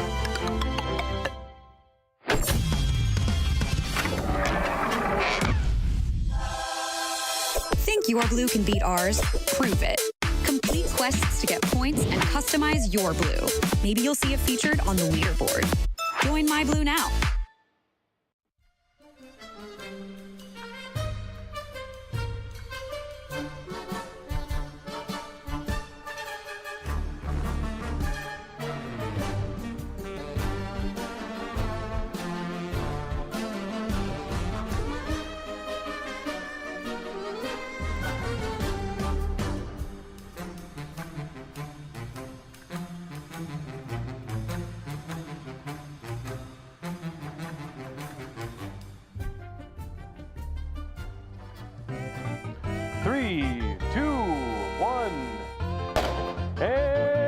Here we go. We see the marbles coming down the track very, very quick. We see Bobby Lightweight in front. Bobby Lightweight coming down the track. Going down straight. Oh, and it's making a mess down there. Okay, we got Ritstocat. Ritstocat coming in through the sifter. Down the sifter, down the pipe. Here he comes. There he comes. Oh, we got props coming out up front. Props out front. Props out front. We got Smash back behind. We got Ritstocat, and then we got Prop. We got Prop coming in there. Oh, Marganaz is down. Sell the streams down, Sir Wolf down, we got a lot down. Okay, here we go. Prop coming back in the lead. Prop coming down, coming back through sifter number 2. Okay, here we go. Ritstocat's coming in through. K-Fresh coming in from the back. K-Fresh taking the lead. Wow, what a day here we got on the track. K-Fresh, I've heard lots of good things about him. Oh, but he's falling in second place. Vil, we got Vil coming in here. Oh, coming up to the elevator. Oh, wow, what a race we got going on here. Lots of people. They're all good competition here today. Oh wow. Oh man, I think I forgot to do my taxes this year. Oh my. Did I do my tax? What's a 401k? Okay, we got MZ's coming in here through sifter number 3. And it's coming down through. What a race we got going on here into the forks of hell. What are those? Nobody knows. Oh, beefy cheese! Of course it's beefy cheese. Followed by Gunks. The Owl, XOXO, love you too. He waves _M. What a great race. Congratulations to Beefy Cheese. You raced the best, you won the prize.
harvest crops. Yeah. But what does it do? Is it like the thing that collects hay? Yeah. Stuff no. well, collects any crops. Nice. You go next there. He has white. Nice. Make sure you leave a crest. He has white? Yeah. Yep. One full bandit white. Oh wait, back this at is two. insane. I'm gonna get ruined from this, aren't I? I passed and everything. Wait, this is You got the GG's. heroic crests, but Yeah, this is what I needed. I needed 5 of them. Oh shit. So it's gonna get me 3 levels on cloak. This is big, Bubba. Good split. Wise like a thorn. Request off DHG group. I'm sure you got it. Whoever has fucking lead the regular group. Does anyone need the knuckles? I'll take them. Need the ball. Trill has lead in the regular group. I requested. I'm sure it'll work. Got markers for the Gowls. Hello. Hello. That mine is bugged in the other group. You can't soak it. Might as well wipe it. Need to get in that, because otherwise the ad will pass. Yo, it's me, Snuggle, You guys not done Snugua, yet? and Tulo. Yo, I'm about to get ported out. Help soak. This is gonna go well. Yeah. Fine, I got dark in my. Boom. Good job, guys. It does Clean no this. damage. And what do we want here, Dranako? Jug. He's paying respects. I'll get you a jug, bro. We're made different in this group. MMJ. I'm right. Got that shit with avoidance. Everyone get happy. And then get sad Get again. the grade. Let's go. I'm already ready to summon, bro. Oh, one shot it now. I can't get in the group. Where's Trill? That's your message. Where's Trill Oh, DC. Can you? I can go and accept people. I'll just go and pass That is the illegal. Meh. No, but like, don't do it. But I'm just saying you could do it. Oh, but did you see my message? Oh. I feel like he didn't. No What's way for he Trill did. DT in? Get Trill in the raid DT now. is away. AFK. Get in the raid now. Hello. Oh. You can message Yips. Hello. Hello. Welcome to the raid. Hey there. I'm in the raid. Hey there. All right. Whispering Yips Pink. Hey, Shaq. In. Still Hey no there. invite. Hello. You are bugged, I think, Zapdos. Max, Stormwind State University. Soup Shop, the Cobalt State University. Johnny 3, University of Ashen Hollow. Imbles, representative of Steam Weedle. Freak Beast XO, Freakville Tech. Riku Jeans, the Fan Learning Center. Nick's Priest D, The Swamp. Oop swoop. Give me a bacon, egg, and cheese. Yeeps! Goldshire Community College. THD Rage, I hail from the Barrens, ready for battle. Sign up for Coinbase, and you can win a chance to hang out with us next race. And my name is Makes, and I'm here at the Race to Vault First for Team Liquid, presented by Coinbase. Thank you so much to our presenting partner for giving us these great intros. I'm being joined by Cams, and as you probably heard at the tail end of that Monster Energy listening, we're going to be going into Mythic very shortly. Before we head on over there, we do want to thank all of our sponsors for making this event happen. So a huge shout out to Coinbase, Honda, Secret Lab, Monster Energy, Alienware, MyBlue, RaiderIO, Wowhead, Warcraft Logs, and the DungeonDojo.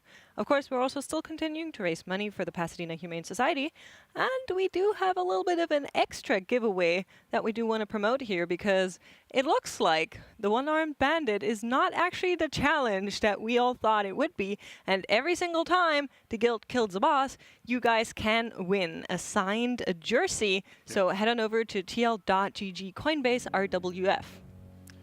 Yeah, you can see here the jerseys we're giving away every time they kill a mythic boss. Team Liquid 20, and then you fill out this form, tl.gg/RWFBTS, which stands for behind the scenes, because if you win the grand prize, you can fly out here and visit the Raiders. I think Fired Up said you could hang out with them. I saw that in the video, so that's confirmed. Oh. And also get some dinner from Chef Heidi. We had Peruvian food tonight, very good. Oh, it was so delicious. Very good. Shout out to Chef Mila. Yeah, thank you, Mila. Just kind of stepped up for the Peruvian dishes. Yeah, and there's lots of rooms in this building we're going to show off. A lot of secret rooms and fun activities. There's a pier. Maybe you can show Have up. you actually seen the pier? Yeah, I've been to the pier. I think I'm going in a couple days. When? I'm not sure. We're shooting some content. I was gone all day. Taking you to the pier? Yeah, I'm gonna go to the pier. Can I come? On a date with production. I want to go Maybe, on a date with production to the pier. I don't know what time of day it'll be, but you're usually on at night, so Yeah, we I have should similar be around schedules. when you're around. Yeah, we're shooting some. Production, I would like to visit the pier as well. I'm just saying, I've never been. Yeah, do you want to be green? I don't mind. Anything for the pier. Yeah, I was gone pretty much all day shooting something for later. One of the charity incentives, so very exciting. I have no idea how it's going to turn out, but there's still more to do, so we have to go shoot it later. But I've missed pretty much all of One-Armed Bandit. Oh, okay. Well, we had 37 polls, which you can probably tell by our overlay here. And in case somebody else also missed everything, because we're now just reaching evening time, I assume a lot of people are just coming home from work, tuning in after dinner. Let's do a little recap on what has happened. There we go. Because we went to this boss, and yesterday in the interview, Max said, we are going to own this boss. We have a really good strat, and it looks like all of that held true. Yeah. The boss has just been melting. There's been so much progress. We did hit an end rage at 2%, but like that's 2%. They can easily find that. And it's all about like playing it down and playing it clean. Right before dinner, we had a little bit of a server issue here on NA. So everything kind of bricked for a couple of minutes, and thankfully chat didn't lose their minds. Yeah, I'm so glad chat kept cool through all of that. You guys did a great job. At least it lined up with dinner. They're going to get away. Yeah, they had a little bit of anyways. an earlier dinner. Okay.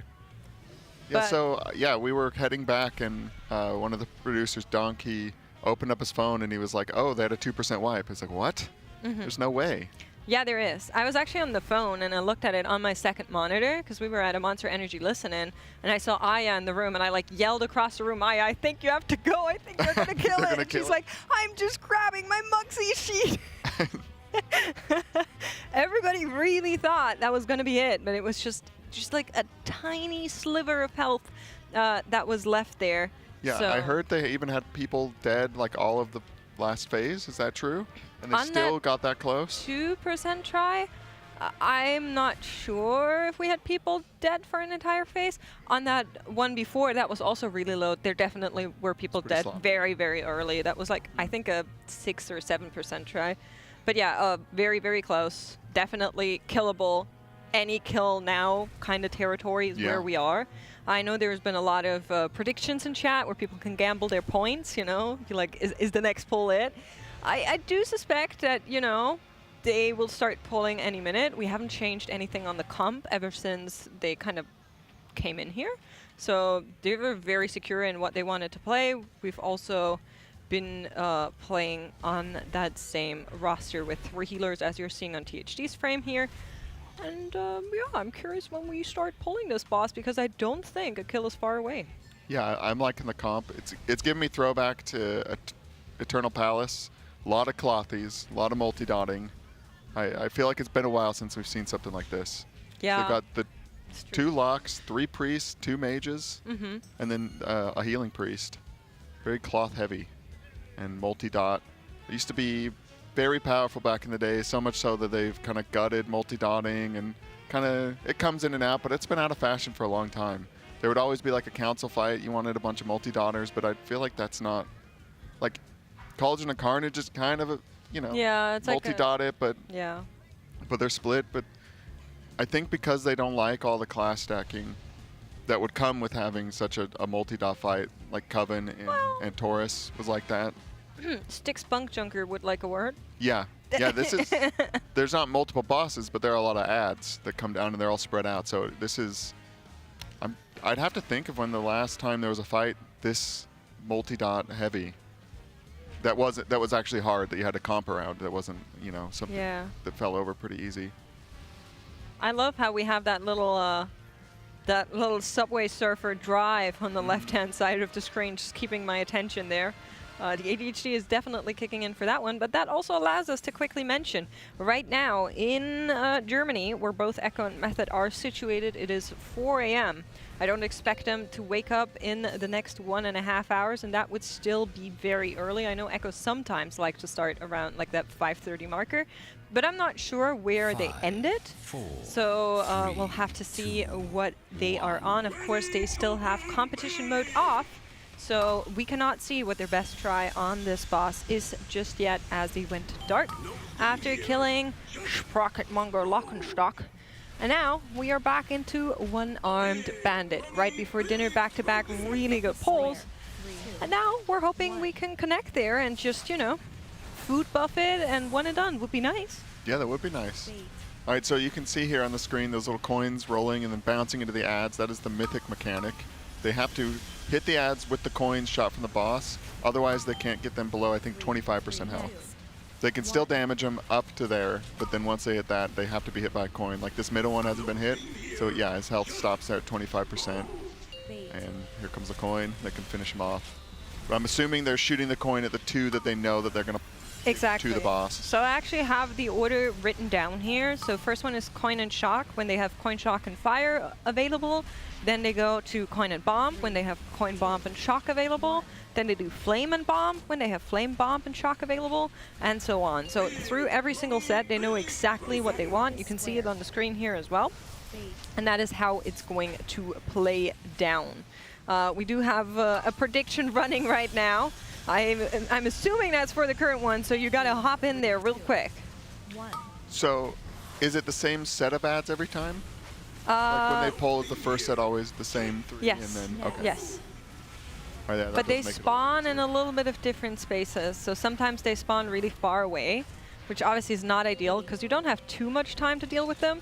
Whenever you are unable to kill them in time and deposit the tokens, then the boss casts Fraud Detected, and that's a wipe. So you need to be in time, and they've been having a bunch of cool ideas on how to deal with the bombs here, but looks like this one might not be the one. We're definitely going to be playing it as far as we can just to get back into that groove. They just had a 30-40 minute break and also did a normal Mugsy split. I'm still trying to find out what that was for. Maybe chat knows, let me know. But did Tettles already cash it out?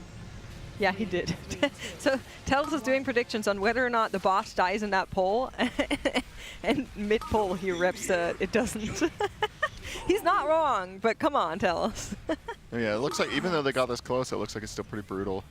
Kind of non-stop the whole time.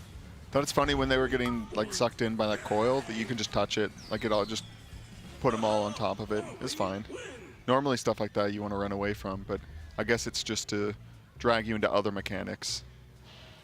Yeah, see, I'm looking at some notes here. Oh yeah, there's a lot of shock flame, shock bomb notes taken here. Yeah, so coin shock, coin bomb, flame coin, shock bomb, shock flame. That's the order? It should be the order. Clip me on that. But yeah, I'm very, very curious how long it's going to take. I think it's usually expected that after dinner you need like a couple of tries to get back into it, but they know they absolutely have the damage. It just comes down to the execution, and there's a lot in this fight that kind of can set you up for failure. There is flames that are blazing through you, and then sometimes, but not always, they return to their position. There is coins that are raising through the arena. There is a giant patch that you don't have a whole lot of time for, and you also don't have a real aura for that you need to take outside of the middle of the arena as quickly as possible.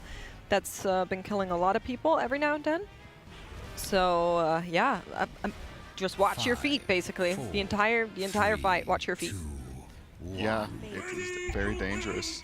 I've got the notes here, so I'm gonna try and call out what the different combos do when they get to them, because this is something that even if I was raiding, I wouldn't know. You rely on the weak aura and you go from there. So next one is coin and shock. Coin and shock. All right, that's what right. Do we got here? Shock, coin, coil spawn that pulls players in, and AoE is what we have written down. Yeah, there's been different terminologies for that one. Dratnos has been calling it the grip. Okay. Other people have been calling it the suck.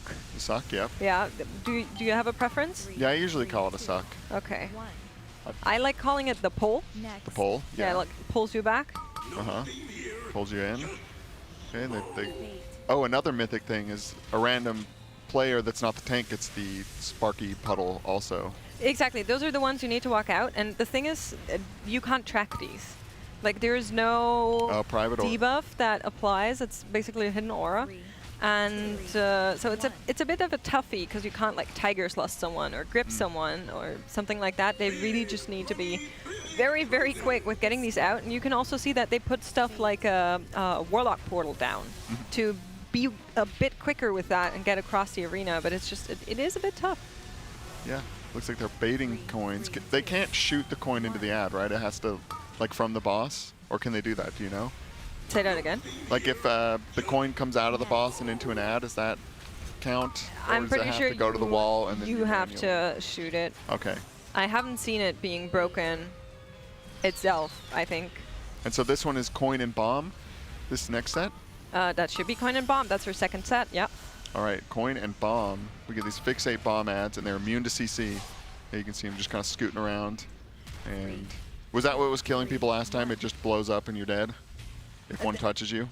There's so many things that kill people. A lot of polls, well, we're still sub 40, right? So what is a lot of polls on that kind of amount? But many of the polls being deleted by fraud detected. So a thing with that is that they're trying to deposit these coins as late as possible because obviously that is like extra juice time. You can like get some extra DPS in there before the boss like goes into the next set of ads, into the next mini phase, so to say. And so you want to really like toss them at the very last second, and sometimes that doesn't work, and sometimes they also just don't have the ads down in time. That has been an issue. An issue has been people just dying, which is unfortunate. So you need to be a little bit careful with that one. We also had some bombs go up. You can see them here now. They've been using different things to deal with these bombs. So sometimes we're seeing like a Ring of Peace being deployed. Sometimes they're just using CC. Depends on the set. But dealing really quickly with it here. Yeah, that was Flame and Bomb. Those ads went down a lot quicker. And Flame and Bomb is the fixate bombs there, and they release those fire waves on death. Which was nice. They're all stacked up, died at the same time. Just kind of get out of the way. And it looks like they're coming back in. Yep. Next up is Flame and Coin. So Coin is right behind us. We usually try to get the boss onto the first ad immediately. And then as soon as that's low enough, the boss goes over to the other side. So all of the melees will still keep uptime here on those bosses, while also being able to cleave into the pack. And of course, classes like the Warlocks, you know, they're multi-dot and they're chilling. Yeah, here's this Flame and Coin damage. That's kind of the combo here. He just starts AoEing the raid. It doesn't even actually look like it's doing that much damage. I mean, I'm sure they have tons the of first time we saw it, it was a lot of damage. You can see there's a barrier down. They're just really sending a lot of well, healer defensive CDs there to make sure they survive that. You can see that the group is still rather low here on the raid frames. Some people desperately needing to get topped as the next poll does come in here. And Shock and Bomb. Yep, exactly. We're gonna another coil. And the coil releases bomb ads I'm seeing here. Yep, you can always see a little image there on the ads of what they are if you are too lazy to read the names, which I like a lot. Yeah. The font is a bit small for my liking. But yeah, we have both of them down, so that should be good. You also see on the timers when the fraud detected would come, but the reward has been triggered and we are going to be getting our coil and our bombs here on the side of the arena. Once again, you need to deal with these bombs rather quickly, and then you want to pull everything out of there. We did lose Malarcus. Res has gone out, is back with the group here, and we are on 4:40. Shock and Flame coming up next. These ads come out so quickly. Yeah, it's rather just right as they finish. Oh, they still have the bombs from the other set. Okay, I was going to say that one seemed really easy, but they're getting another set of bombs. Does that stay there the whole time, this coil? See, I would like to answer that, but I, again, also not been here. We're definitely going to be losing some players here. Unfortunately, that was the bombs connecting. I'm not sure if that was the same bombs that just spawned and had been CC'd instead of killed off, or if that was a second set. Okay, yeah, the bosses. I'd have to check. Getting pretty low. Like, what do they got? Why more did combo? Teddles write in chat, I was here? Teddles, why are you jinxing this? You're not even on the desk, mate. 3, 1. Yeah, this fight's just rapid. It's like they do the combo, you just kind of deal with it one time, and then you're just on to the next one. Yeah. Yeah, there's not like any time to kind of marinate in any set. Marinate? Uh-huh. I've got the Peruvian beef on the brain. But yeah, that is basically how the fight works. And then, of course, once we are done with that, you need to push the boss into 30%, and then phase 2 starts, right? Yeah, the bot 31% there, so they were pretty much there. That's set, and then transitioning. And on here, it just says P2, all shock, all fire, all coin, all bomb. Yep. Coil spawn, fire out of raid, heal raid damage, dead. Yep. Yeah, I think those are as the boss's energy fills up in P2, he gets one of those. The first one, he'll spawn the coils that do like a tether with a cutter thing in the middle. And then the second one it says fire out of raid, but it's like, I don't know how many people get picked on Mythic, but it's like people it's get like a line. Yeah. And then you just don't want to beam your friends or stand in your friend's beam. And then the second to last full energy is the boss does a ton of raid damage. And these just, like once, they don't just do the mechanic once. The first time it fills up, and every time after, the coils are there. And then the fire keeps coming until the very end. And then the healed raid damage comes to the end, and then the final energy fill is the wipe. It's over. And so, a throwback, I think, to bosses of the past. I mean, this is a little bit of a twist. I'd have to think of a boss that had it exactly like this, but we've moved into a time where the fights just, like if you were immune on Ansarek, you could just stand there and watch the whole fight play out. You didn't need to, other than kill the ads in the intermission, you didn't actually need to do damage to her to see to the end of the fight. It would, other than the ads. True. So if you were immune, you could just stand there, watch the fight happen. And before, you know, it'd be like you have to get to 30% to transition from P1 to P2, and then you have to get from 70 to 40 or 30% to get to P3. Something like that was the traditional WoW boss kind of setup. And since they've gone to this timer thing, this one is a little bit back where they've got the 30% push. But it does look like the... Well, you also can't wait too long, right? Yeah, as you soon can't as wait too like the seventh, I believe the 7th set of et spawns, that's where you also die.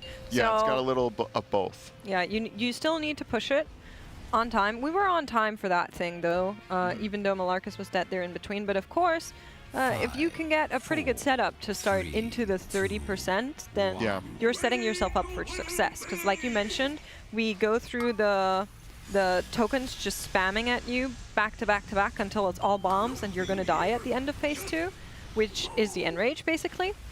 So any damage you can squeeze in there and you can save and don't need to push into the boss before that, you're going to be very happy, right? So they're definitely min-maxing that. I also saw some of them talking about like standing in the pay line, because if you stand in the line from the tokens, that gives you a 10% buff to damage and healing, but it also stuns you. So need to be careful whether or not that is an option. But you can see we're also losing THD here straight at the start. And that is not the only player that goes down. Yeah. This is a go again. I'm wondering if they're front loading some of the difficult ones. Because they go away, right? At the, like, once they kind of, you get a little overlap while they're killing the next set of ads, but like it's not like the boss just has shock and flame or whatever the whole fight, or coin and shock the first one. They just get like a set of the mechanics. So you might want to just like front load as much of it as possible, because you don't want to do the hardest one at the end. Yeah, I'm not sure what their approach is. I mean, we know what they're doing. I assume they just figured out that this kind of order allows them to do the most optimal damage, while also like paying attention to where do we have healer cooldowns, where will we need them again for phase 2, right? Normally when guilds like this approach a Race to World first boss, they basically plan it backwards. They look at the fight and they're like, where do we need the most damage and where do we need the most healing? And for this boss, it's for sure like that second phase, the 30 to nothing %. That's where all hell breaks loose, so to say. And so that was where that was planned. And then they were probably like, oh, here's where healer cooldowns could be used if we used them on like, I don't know, 10% or whatever. But they do the math for that, and then they pre-plan it. Yeah, or it looked like the one with the bomb ads that couldn't be CC'd is a pretty hard DPS check. So maybe they've kind of planned to put that in a spot where people's cooldowns come up. Yeah. Make it a little easier. Yeah, a lot of creativity you could have on this fight. It's just we didn't really get to see them problem solve it in real time because they probably came in and were doing probably about this strat since the beginning because they've had it from PTR, and it's really, unless something changed from PTR, maybe it's the same set of ads from then, and they just could run that strat over that they've been mulling over for a few weeks or a month. Because this would be a really fun one to see them kind of like trial and error, but there's not a lot of that happens mid-race to world first anymore. Yeah, that's true. A lot of it's analyzed and to death beforehand, and we don't get to see a lot of the thought process and stuff because I bet Max would like to talk about it on stream, but they're not going to tell anybody what they're doing. They're waiting until it's happening live. Not for now, anyway. No, yeah. Maybe afterwards, once Echo has killed this boss also, we're going to be getting a little bit of an update there, but 2% for Team Liquid here on the one-armed bandit. Do you remember your prediction? Ooh, nice picture-in-picture. 75 maybe? 75? Yeah. I was way off on Bunk Junker. I mean, who wasn't, really? Did I maybe had like 50 for Sprockamonger. Which, it was about 115 or something pulls. So I've had a nice boss. I just didn't know if it would be too. I mean, you could do it like second in the raid if you wanted to. I just wasn't sure how is the tuning going to be with the ability to choose 4 different bosses all at once. You know, look at this thing, just go right onto that coil. They're fine. It looks crazy, but doesn't seem to be doing much. Just the normal damage. I like this shooting the coins into the ads. It's kind of fun. Yeah, it's a little mini game. Yeah, and then everybody wants to be like nice and close to them.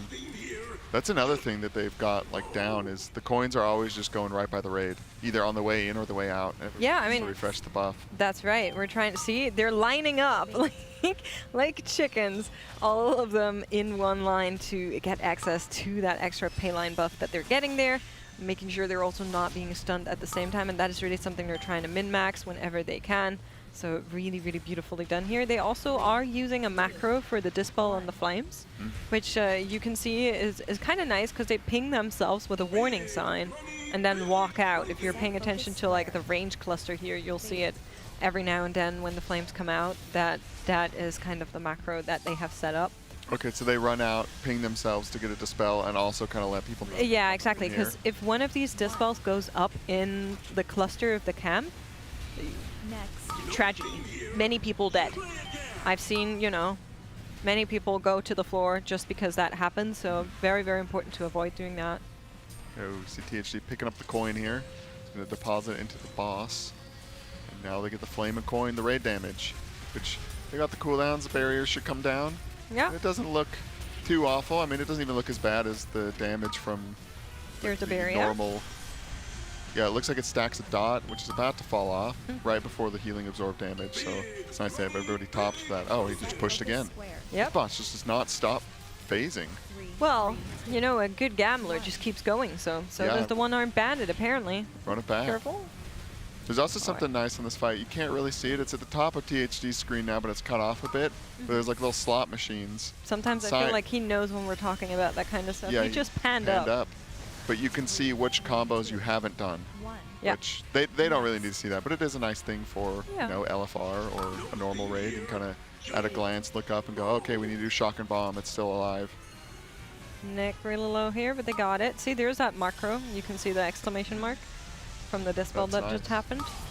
It looks like Malarcus is doing a lot of these coins, which makes sense. He's a BM hunter.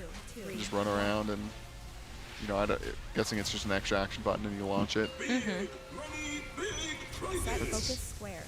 Yeah, I like this fight a lot.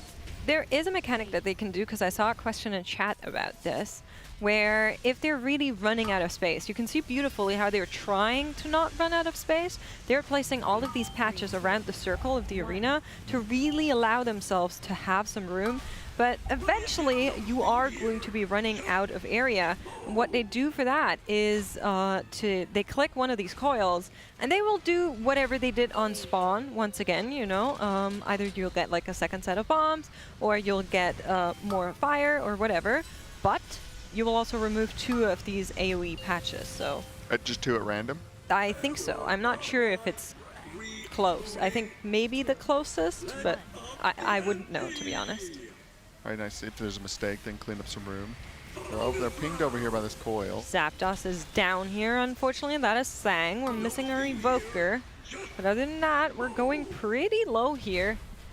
Yeah, this is 25% already. This is the shock and bomb, looks like. Because they got pulled into the coil, they kill his bombs. They got that very easy. They're losing some people. Ooh, it just starts amping up here. Oh, and a coil on top of everybody. But it looks like they phase into P2. Bloodlust has been popped. Yep, that is where they moved that lust. At the beginning, we had it somewhere else, of course, as you do with that progress lust. But here's where they're trying to really squeeze something out of the boss. We're on 18% and counting. Still need to play all of the other mechanics. Line up to get that pay line buff. You can even see them ping it there. Make sure that they get it. At the same time, the lasers are now targeting the raid. We'll have the raid damage come out next. Healers need to be ready and top everybody up as we are approaching the single digit. 13% still to go. With as many players dead as we have right now, I am a little bit pessimistic on whether or not they are going to be able to push it all the way, but they are definitely trying. 9% now. Big hit coming in, and that is going to be hurting a lot. Here come the bombs. It is all a bit much now. Can they survive? Can they drag it out just a little bit longer? Not good enough, but a good try. Oh, great try. Yeah, they lost some people going into the phase, which I missed what was killing them, but that happened last time. There's something right at the end there that's pretty brutal. And it looks like those You mean what just happened? No. Oh, okay. Like right before going in. They were like all healthy and alive, and they just started kind of losing the couple people before the push. So as soon as before the push? Mm-hmm. So the last ed set? Yeah, I think people died right before they pushed. Because like as soon as you are in the phase, the boss is like a knockback on the coil spawn, which we saw there, and then there's a death laser connecting between the coils and the boss. You just cannot stand in it. It's actually pretty hard for melee on this fight here. So often in a lot of these tries, we're actually losing a lot of our melee players. Oh, okay. Man, the Shadow, looking at the Shadow Priest, I mean, great on this fight. The spread cleave, obviously, and then the execute for the end. Because the fight isn't just on a timer like an Ansarek or something, and the area where you just need the most focused DPS to beat that check is at the end, which the execute is very good for. So the Shadow Priest, good. I know Fire's got a little bit of execute. I don't think it's that much. You know, some stuff with Scorch. And, well, actually, that improved Scorch is pretty good. It's like 12% damage or something like that. And I know Warlocks have a bit of execute, but it's not like crazy. It's like 10% when they get low. But they're just there for the multi-dotting, I think, more than the execute. They don't have Scott Warrior's their only warrior, so no like actual execute in the raid. Or the ability. Yeah, but he does a lot of damage, so that's fair. Oh yeah, you know. Yeah, he's executing. Prot warriors do big damn. Chat is losing it a little bit. I'm very glad you guys are staying calm once more. It wasn't the kill, so it doesn't matter, does it? But we, of course, are trying to bring back that L frame there with the boss HP. Do not worry. We know. They are doing so many great things here on our production. I think they've been doing wonderful. I'm even getting a glass of water. Thank you very much. And do that. I am looking forward to see how much longer they need. Do we have a prediction running? 660 item level on THD. Yeah, They've entered the. They are geared up. The double sixes on. There are some players that have 662. Yeah, I think Scott might be one. Scott is one. Fired Up is also up there now. Yeah, Fired Up was like one of the least geared people, and now is one of the most geared. So he came up large with the crafts and everything. That just goes to show you the min-maxing and why they held everything is because when it was time to like unlock, it was just, you could just fill all the slots up and get an item level like that. Oh, here's our prediction. Listen, what is the prediction? Did Tettles make this one? I need to see it. Quick chat.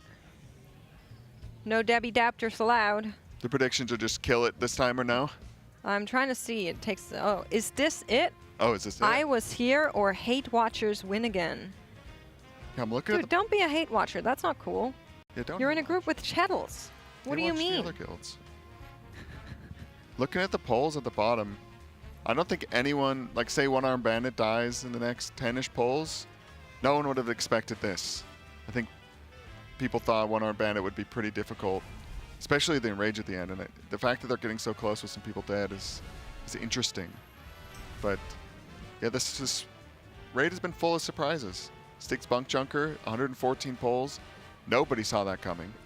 Even Max seemed quite surprised, and they geared a lot of Moomkins just in case the fight was hard, and even he was kind of taken aback at the difficulty. If anybody is seriously telling me that they expected boss number 4 in an 8-boss raid to have 114 polls, I am calling you out. You're a liar. That no one expected that. I am not believing that. Especially we call it gimmicky or whatever, you know, like a fight with a new kind of fun mechanic. Generally, those don't require you to comp stack them insane and like play perfectly, basically. Tellus is in chat saying, boss dies here or I cast from the floor. Somebody pin that, please. I can't do it here on our desk chat, but I would like to see it pinned. And this is poll number 42. Honestly, that's a good number by my likings. Let's see how they do. Once again, they have to deal with all of the sets and then get into P2 with everybody alive. That is where that bloodlust comes in. That is where they're trying to get the big juice onto the boss as low as possible. That is our big goal here, and they gotten so close right before the dinner break, right before the servers unfortunately had a little bit of a hiccup. So hopefully this time around we are going to be able to get there once more. Yeah, I'm looking to see if THG's got his imp out, because his ping and the dispel happened so quickly it felt like he dispelled himself. But I don't know where his pet is on his UI. Oh, I see. It's kind of behind his camera. I can't tell what it is. Do we see a little imp out? No, I see some Falenters running around. Imp dispel sometimes comes in clutch. That's true, yeah. But I think with the macro they're doing well, and you still need some interrupts because on these ads you can see that they're casting these electric blasts. And those just go. They're going. It's a lot of damage that just continuously is being dealt to your raid.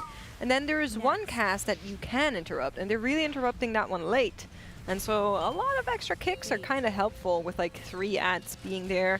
You're wanting to control all of this. You can see the weak auras on their platers as well, just showing you which of these they're supposed to interrupt. That's a classic weak aura. When that thing came around, it was a godsend. Yeah. I still remember learning how to use that for the first time, and there's a little bit of a discussion, like should it make a big sound when you're next, or should it make a big sound when you're on? Oh. And then some people just like both, but this is unfortunately not it. No, this is not it. Oh, Tettles is casting from the floor. Enjoy, Tettles. Tettles will be on the floor. In his next shift, I'm guessing? Well, I have no idea. Tettles, are you on the next shift? Or We'll he's have just to figure out. on the floor in the other room right now. If he is, somebody needs to take a picture. I would like to see. But yeah, unfortunately not the try. You can see that we now also are in a territory where they're not willing to entertain tries like this for much longer. They know that any pull can be the kill, so we have reached a point where the call is kind of, if something silly happens and 3 people die to something here on like the 2nd ad set or 3rd ad set, we're just going to call it and we're going to go again, because that's now a waste of time. It's not so much about execution here, it's really just making sure you are in the right spot. Styx Bunk Junker a little bit different. You want everybody to get that orb and get kind of like that movement in because it's a new thing. Here, everybody knows what they're doing. They just need to play it down clean, and then this boss will die. I've noticed they brought a 3rd Warlock in. When did that happen? You got Splat, THD, and Dranako. Yeah, that's... Oh, no, Dranako was on his mage earlier, but now KSB's in. Who am I missing that Sang is still in? I am investigating. Yeah, you can pull up the Warcraft logs. Huh. Did they have double Hunter in? Because they still have the 2 Windwalkers. They still have the double mages, the 3 priests. There was never a Moonkin. Yeah, the Evoker's easy to save because they don't have a buff, but I think the Evokers are pretty good at the spread ads. Who am I missing? Maybe a warrior was it? We took out a Windwalker. Oh, they were doing triple Windwalker. We were doing triple Windwalker, and we took out 1 Windwalker half an hour ago for an Affliction Warlock. Okay. Yeah, that makes sense. I mean, Thank you, They're doing a RaiderIO. ton of damage to those ads, which also helps because, like you can see Shakib here, he's just targeting the boss and cleaving this ad. He knows that the daughters have it. You know, he's in no rush to target and kill it. So there's it's like you can get more boss damage by maybe sitting someone who does more boss damage to bring in someone who does less, because in the end, all you do, you need to kill the ads like just in time. And so, you know, running more daughters, maybe some of these melee can be a little more single target spec'd and maybe not even target the ads at all. Well, I have the solution for why. Apparently Trilla's not feeling too well. Oh. Because he is the monk that is out. I was just checking who of the monks they took, and I was a bit surprised. Because usually Trill is in whenever, but that makes sense. So get better, Trill. I hope you're feeling better soon, but right now that is definitely not working. We're going to be needing to retry this poll. How you feeling about another 3-heal fight? Skeptical, very skeptical. You know, I am not one to lie for the healer's sake. I know they would very much like if a lot of tries were 5-healer bosses, right? Like that kind of thing. But I think with as many 3-healer fights in this raid as we have been seeing, it is a bit questionable in terms of tuning. Like, how are we okay with just having 3 healers? You have to imagine a lot of guilds have 4, if not 5 healers.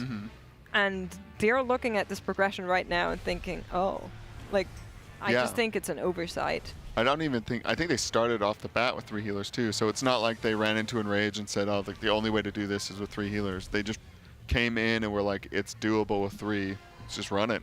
Here in this boss fight, I mean, it makes perfect sense. You really need to make sure you have the damage for everything. And so if you can just make your 3 healers use your healing CDs whenever the big pump is like hitting your raid group, why should you bring another, right? Like, there is no point. And to me, it just feels like maybe the bosses don't do enough damage? Question mark? Yeah, they've even added like lots of healing absorbs, like this coming out right here, that pulsing does damage and this like absorb, and I think it's a dot while the absorb is on you. And even with the 3 healers, they just, I mean, that was during the Disc Priest ramp, look at serious healing, but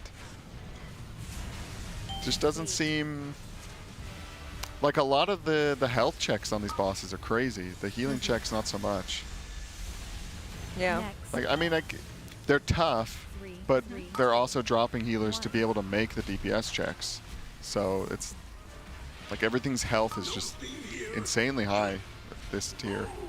I mean, even they nerfed Sprocketmonger 5%. I think maybe could have been done with the other 5%, right? Or did they kill pretty close to Enrage? I missed that kill also, out shooting. I saw Tettle standing in front of the screen and screaming. Yeah, I was watching. They did some, I guess, optimizations. Sprocket if you want to see it.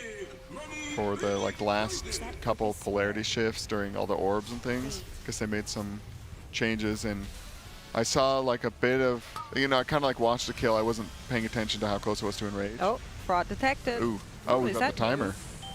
Nice. So yeah, they have to deposit the coins before this red bar hits the end here. That also means they have to kill.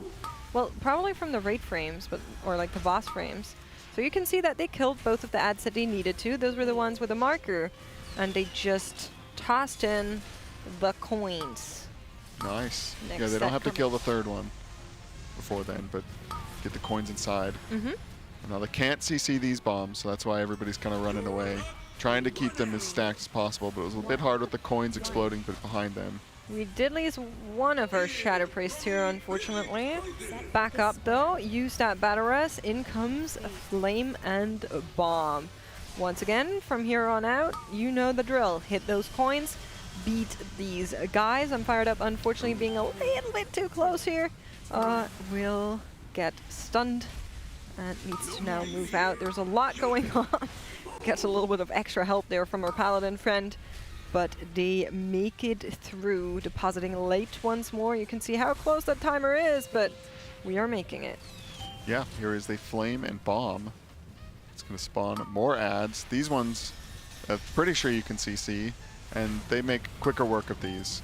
They're bigger, they look scarier, but they're fine. I think that they'll explode and release fire when they come down, these little fire waves going around.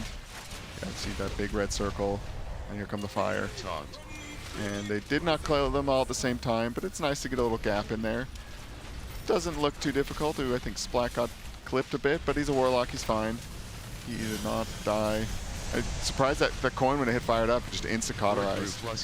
Does a ton of damage. And they're already killing more ads. Fraud detected. Ending soon. Ooh. Yep, somebody needs to pick up that coin, but we are already there and on our way to deposit this one. Impact is down. I'm not seeing an Ankh available on any of the rate frames that I have access to right now, so probably has burnt that. Will need to play it like this, which is probably a bit too tight. Losing a player this early in the fight, they would have him back in 50 seconds, which should be around that P2 marker, but that just might be cutting it too close, to be honest. We're going to be seeing how far they can get here regardless. We're going to be trying, you know? If there is a phase where you can allow to have a little bit of a delay, it is probably phase 1. Yeah, especially because they'll have the res up to get him before they transition, it looks like.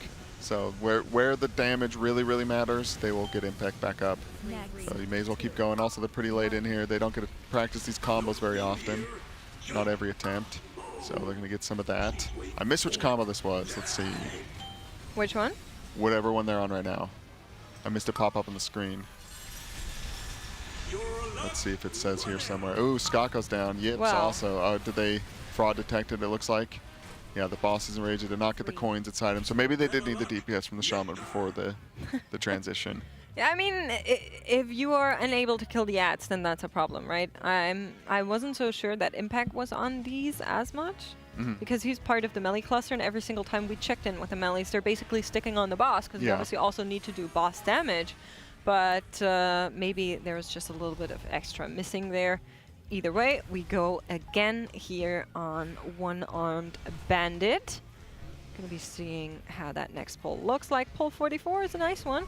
I believe Dratno's prediction was 77, because that's a lucky number, is what he said, you know, like casino style. We have Zyro joining us here as well on the sofa now. Yo, what up, chat? Yo, what up, Zyro? What was your prediction? Oh, I was like in the hundreds. Ooh. I thought this was going to be tuned. Do you want to do a new one? Kaiveza. Do I want to do a new one? Oh, yeah, 44. Good. 44, nice. Are you going to bet anything on that? I don't know. Is there a prediction running in the chat There right is a prediction running. It's called Is This It? I was here. Hate Watchers win again. One sec. You might know a little bit about this, Zyro.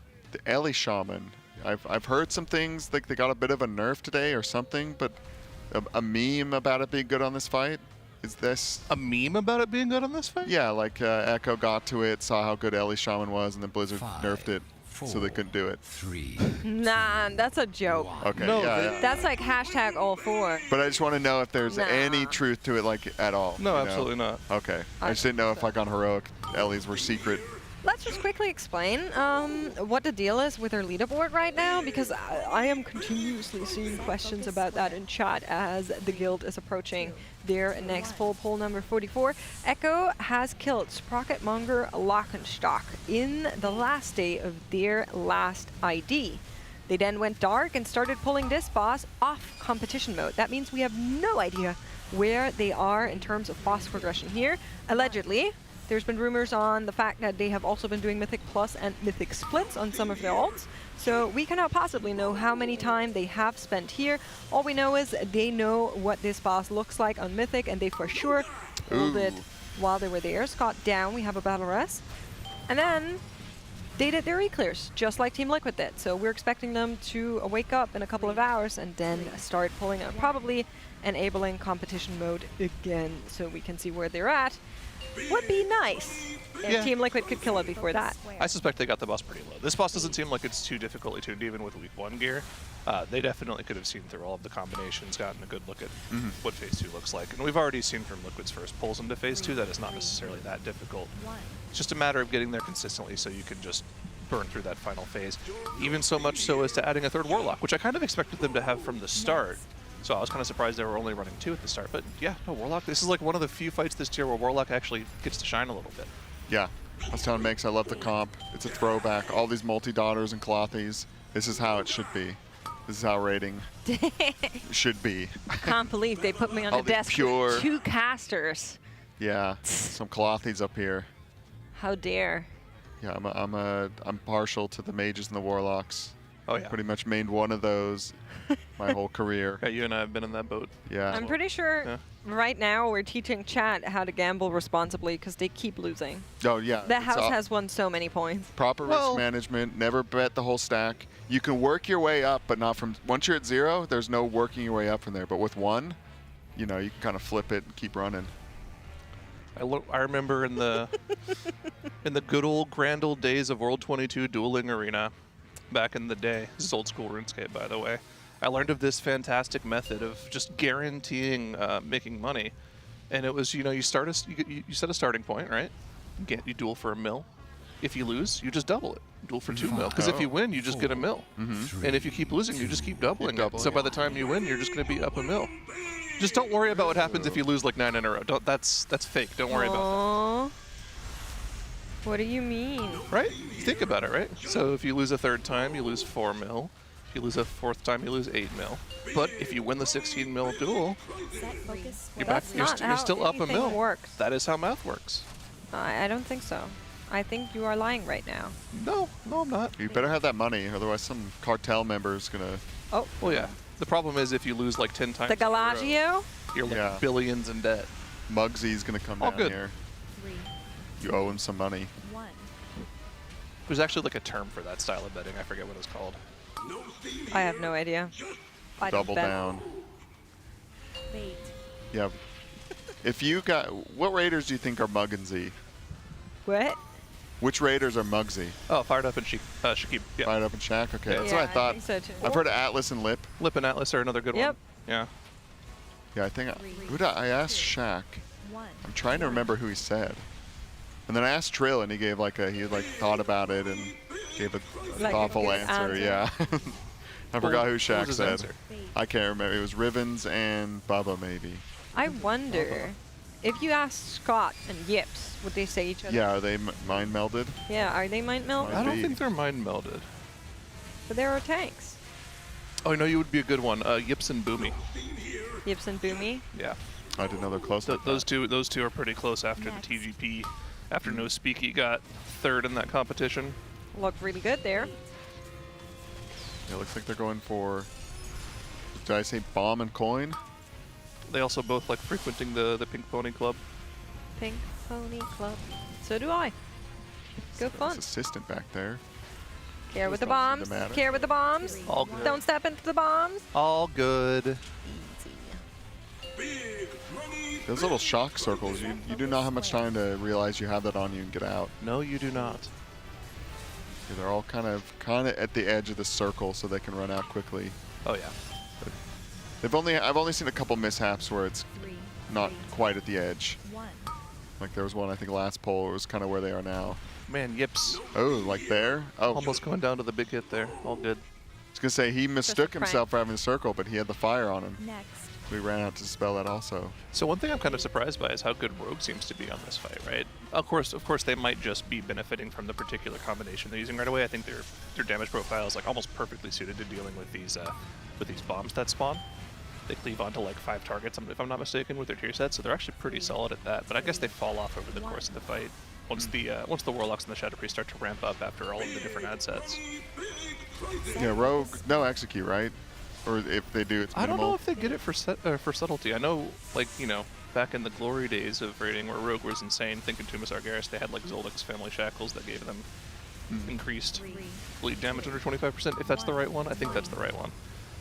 I don't know if they still have access to that though. Maybe chat can update us. Any Rogue mains in the chat? You can tell us how Rogue works. Ooh, the raid damage right now. Come on, get the healing absorb off. Okay, Yeah. they're stabilizing. Nice. Still gonna take Sasevi a bit low. You're able to keep everybody alive through it. Right into the flaming coin here. A lot of raid Oh. damage, stacking dot. Ooh. Impact down. We have an Okay. Ankh available. Does Ankh instantaneously. Back with the group now. Cleared that Still fire dot. one battle rest available as they are trying to push towards the next set of ads. In come Shock and Bomb. Yep. Yeah, this is our second to last set here. 5th set. Shock and Bomb. We did lose Dranico. We do have a Battle Res. One of those Warlocks gone, unfortunately. Oh, back up now. This is the one that spawns this other coil that seems to just have waves of ads coming for a while. Like it felt like they were coming out through the end of the fight. It's pretty annoying. Everyone is already It's probably why they goes save down. it near the end. Yips. Also dropping really low here, but now we're only 19. And the fraud detected is getting cast. Not good enough. He's going to be... Oh. Yeah, I missed what they're losing to people to. There's fraud detected. It feels so stable until those final couple sets, and then it just devolves into chaos. Yeah. I mean, this is one of those fights that naturally ramps up over time, right? So it makes sense that people would die in the later stages of Phase 1.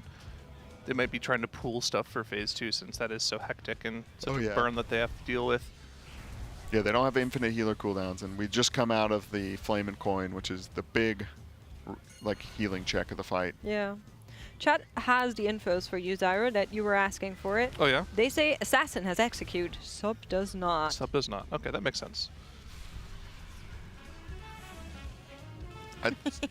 Chat is going broke for bleeding. We'll get there. We'll get there. Listen, we had a little bit of a server issue. Then we had dinner. Then we had to do a quick little comm switch there because unfortunately Trollo's not feeling too well. And now it's just everything is a little bit different. Okay, it's a different damage pattern that the Warlock brings, and we're getting back in that group. Yeah. Yeah. I don't think the swapping out of one player for another should be too big of an issue unless there's like a steep learning curve for Splat here, right? This seems like a relatively easy fight for the place it's in the raid, so I'm sure we'll get right back there pretty soon. Have they had any Phase 3 pulls post-dinner yet? Yeah. Yeah. Okay. They just have. They had like a 5% or something. Okay, yeah. So 8, but yeah, close enough. Chad is asking for splits. We did splits after dinner. What do you mean? We had a quick little Mugsy split there. Oh, for who? For a cloak, I believe. For cloak. I have no idea who that cloak was handed to, if it dropped. I don't know. I told them, chat wins splits, please give us splits, and they did. I'm glad that we're using the correct copy pasta in chat now. We had a weird one before where it didn't have anything about frauds in it. Tettles amended that very quickly, and chat is now using the correct one. Thank you, chat. Would you like to read this copy pasta? Slot machine, get lucky symbols, give to machine, fraud watch, avoid and destroy coins, burn the boss, no big boom. Boom. That's it. Which is weird because normally this guild wants 5 big booms. Yeah. That's no right. big boom here. But no big boom on this boss. No. 6 combos, no booms. Boss, no boom. Yeah. Another fight in here with just a straight cast, hard enrage like Sprockermonger. There's no soft enrage, people slowly dying. Just boom. You were right, Cams. It was 5.82%. Pull 41. Okay. So something that I would be interested in if you were to look it up there on RaiderIO, I'm curious what builds the Warlocks are actually running for this fight, because Warlock can actually talent into a little bit of execute damage that you wouldn't normally take. They have a talent on the very bottom row called Death's Embrace, which makes your dots do 10% more damage below 30%, 35%. Could you tell me if they're talented into that? I am looking for it. Just the dots do more damage? Which talent is it that you're looking for? Death's Embrace. It's like a purple skull. Not seeing it here. They're not? Let me check the other two. Interesting. It's only the dots do Nope. 10%? Yeah, so it's, do you remember the added legendary? None of them. In Legion, they added this talent in 7.2, and the legendary ring that gave you like an extra talent gave you Death's Embrace, which was the execute talent. It was a lot better back then. It scaled from 35 to 0, and it scaled from 0 to 50% damage, which is actually kind of insane. yeah. That's just the baseline talent. It's just 10% damage now. Okay. It's not nearly as good. What's of your damage breakdown? How much is the dots? I haven't played Affliction in a while. Or is it all still pretty much Malefic Rapture? Malefic Rapture on this fight's probably like 30 to 40% of your damage. Okay. Focus square. Would you like to look at the talents? No. Okay. I believe you. I'm just maybe there's something else you wanted to see. just offering. You know, RaiderIO has it all. They really do. Well, we're Shout partnered out. with them. That's right. Great sponsor. Next. There was some. Ooh. Oh. Something went wrong. Well, that was not right. That was a boom they did not want. Now we can see the boss is about to detect the fraud. Tobo it wasn't already really, over. Tobo must be really like worried about this fight. Why? Because it's the opposite of what he normally wants.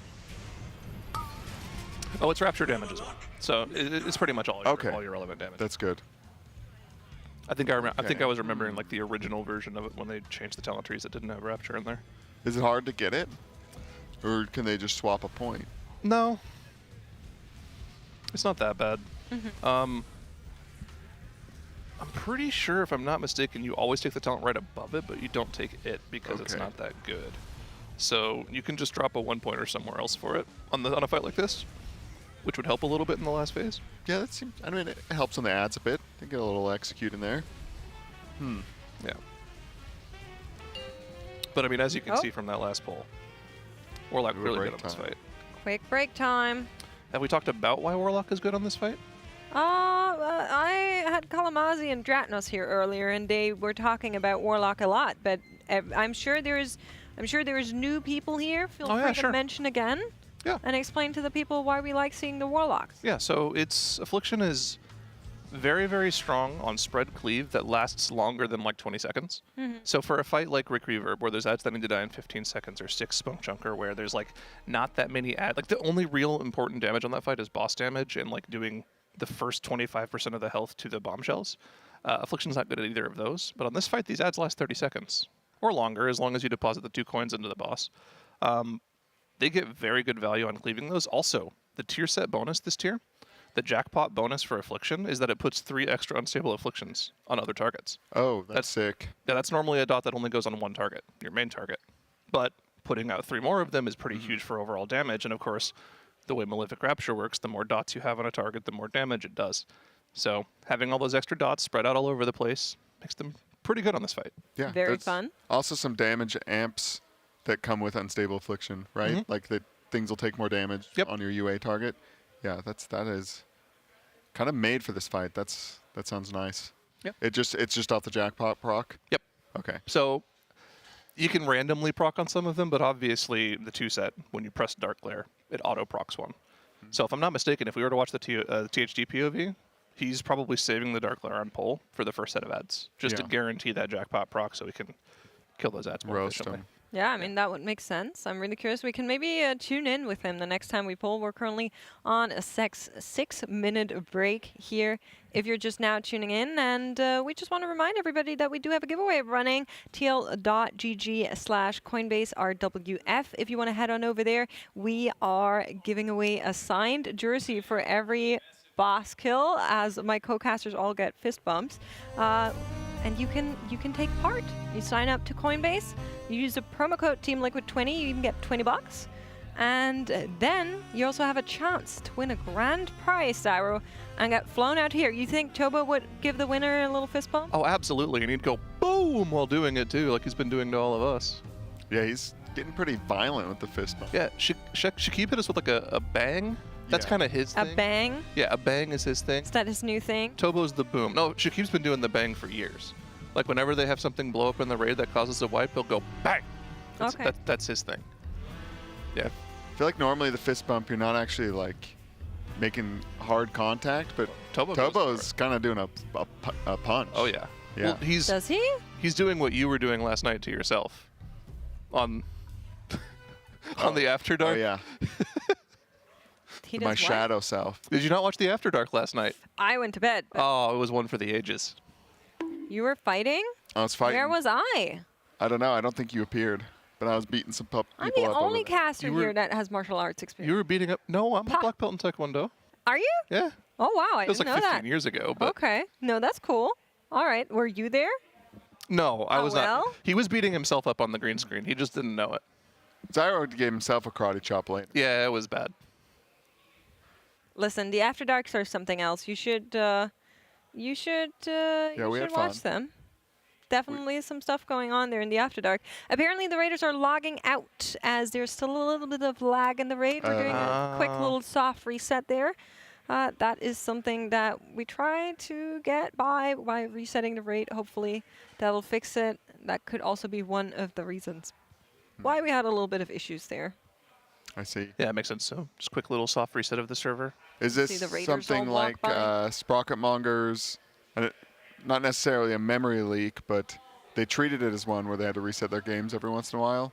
Is that this, or is this server issues like before? I couldn't tell you, to be honest. I would like to know as well, but maybe chat. It's a bit tough. Check out Illidan. How are the servers? Are they stable? Chat is saying no. But is that an answer to us or to someone else? We will never know. No. Servers are laggy. Servers laggy. That is not ideal. You know, I recently wrote home to my mom. She's watching. She wrote me an essay of a text as I woke up this morning to give her feedback on how the race has been going from her point of view. And I was talking to her 1 or 2 days ago, and she was like asking how's it going. And honestly, it's been a crazy race if you think about it. We came here, we had an earthquake, we had a power outage, we had another power outage. We have server lag. Now Trill is ill with a mystery plague. I don't know. It's all kind of cursed. Wait a minute. When did we have an earthquake? We had it was in the morning. You were, I might have been sleeping. Maybe you were sleepy. I might have slept through it. Rocked you to sleep. Yeah, it wasn't very big. It was just a little, a little wiggle. Oh yeah, it wasn't a terrible earthquake, but like I'm just saying. There's some stuff happening. In the meantime, we are looking at some transmogs that you guys have been sending in to hopefully keep the bad vibes away. I hope you guys really tried with those. Let's take a look together here. I'm trying to find if they wrote something. They just got the dogs out. Yeah, do they even have a mog on? This seems like a natty earth in here. Joshua, I'm not going to read out your last name because I feel like you accidentally put that there. Radius. Yeah, I think. The Gamer's Den. He's got a cloak and a weapon. So I don't know a whole lot about the Earthen. What kind of customizations can you make to your character? Obviously. Is he just naked? I think so. He does look like it, but they're also covered in rock. So is rock really? I think it's a skin type. Yeah. Okay. Can you change like the color of your gemstones? Yeah, I too? think the gems are customizable. That's pretty cool. Okay. But yeah, I haven't messed with an Earthen either. Yeah.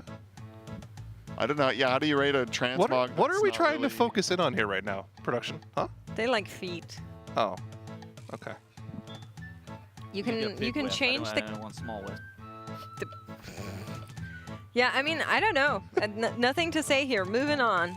Yeah, there is no transmog for me to rate. This? A 1? It's the weapon, so the weapon's pretty cool. The weapon is cool. It opens and closes. Looks like he can kind of pry a gem out of himself with that thing. Yeah.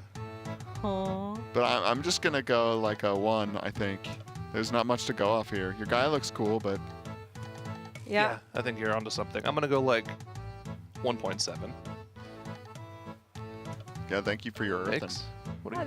0. There's no transmog. Oh, this is like if somebody like showed us their evoker and wanted us to actually look at the mog instead of rate how they made their dragon look. Yeah, it doesn't work like that.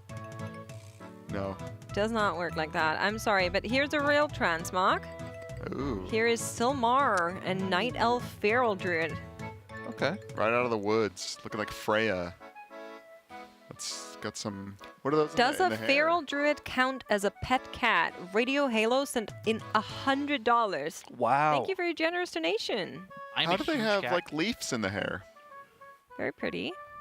That's a good question. Is this not also a customization you can do as a druid? For a night elf, you can put. I think they've added a lot of. They added a lot of cool. really pretty hair for night elves. Okay. You got the little flower bracelet too. Yeah, I like this one. This is a 9, I think, for me. It's simple but great. Listen, it's not flashy. The one thing I don't like about this as much is the weapon, I think.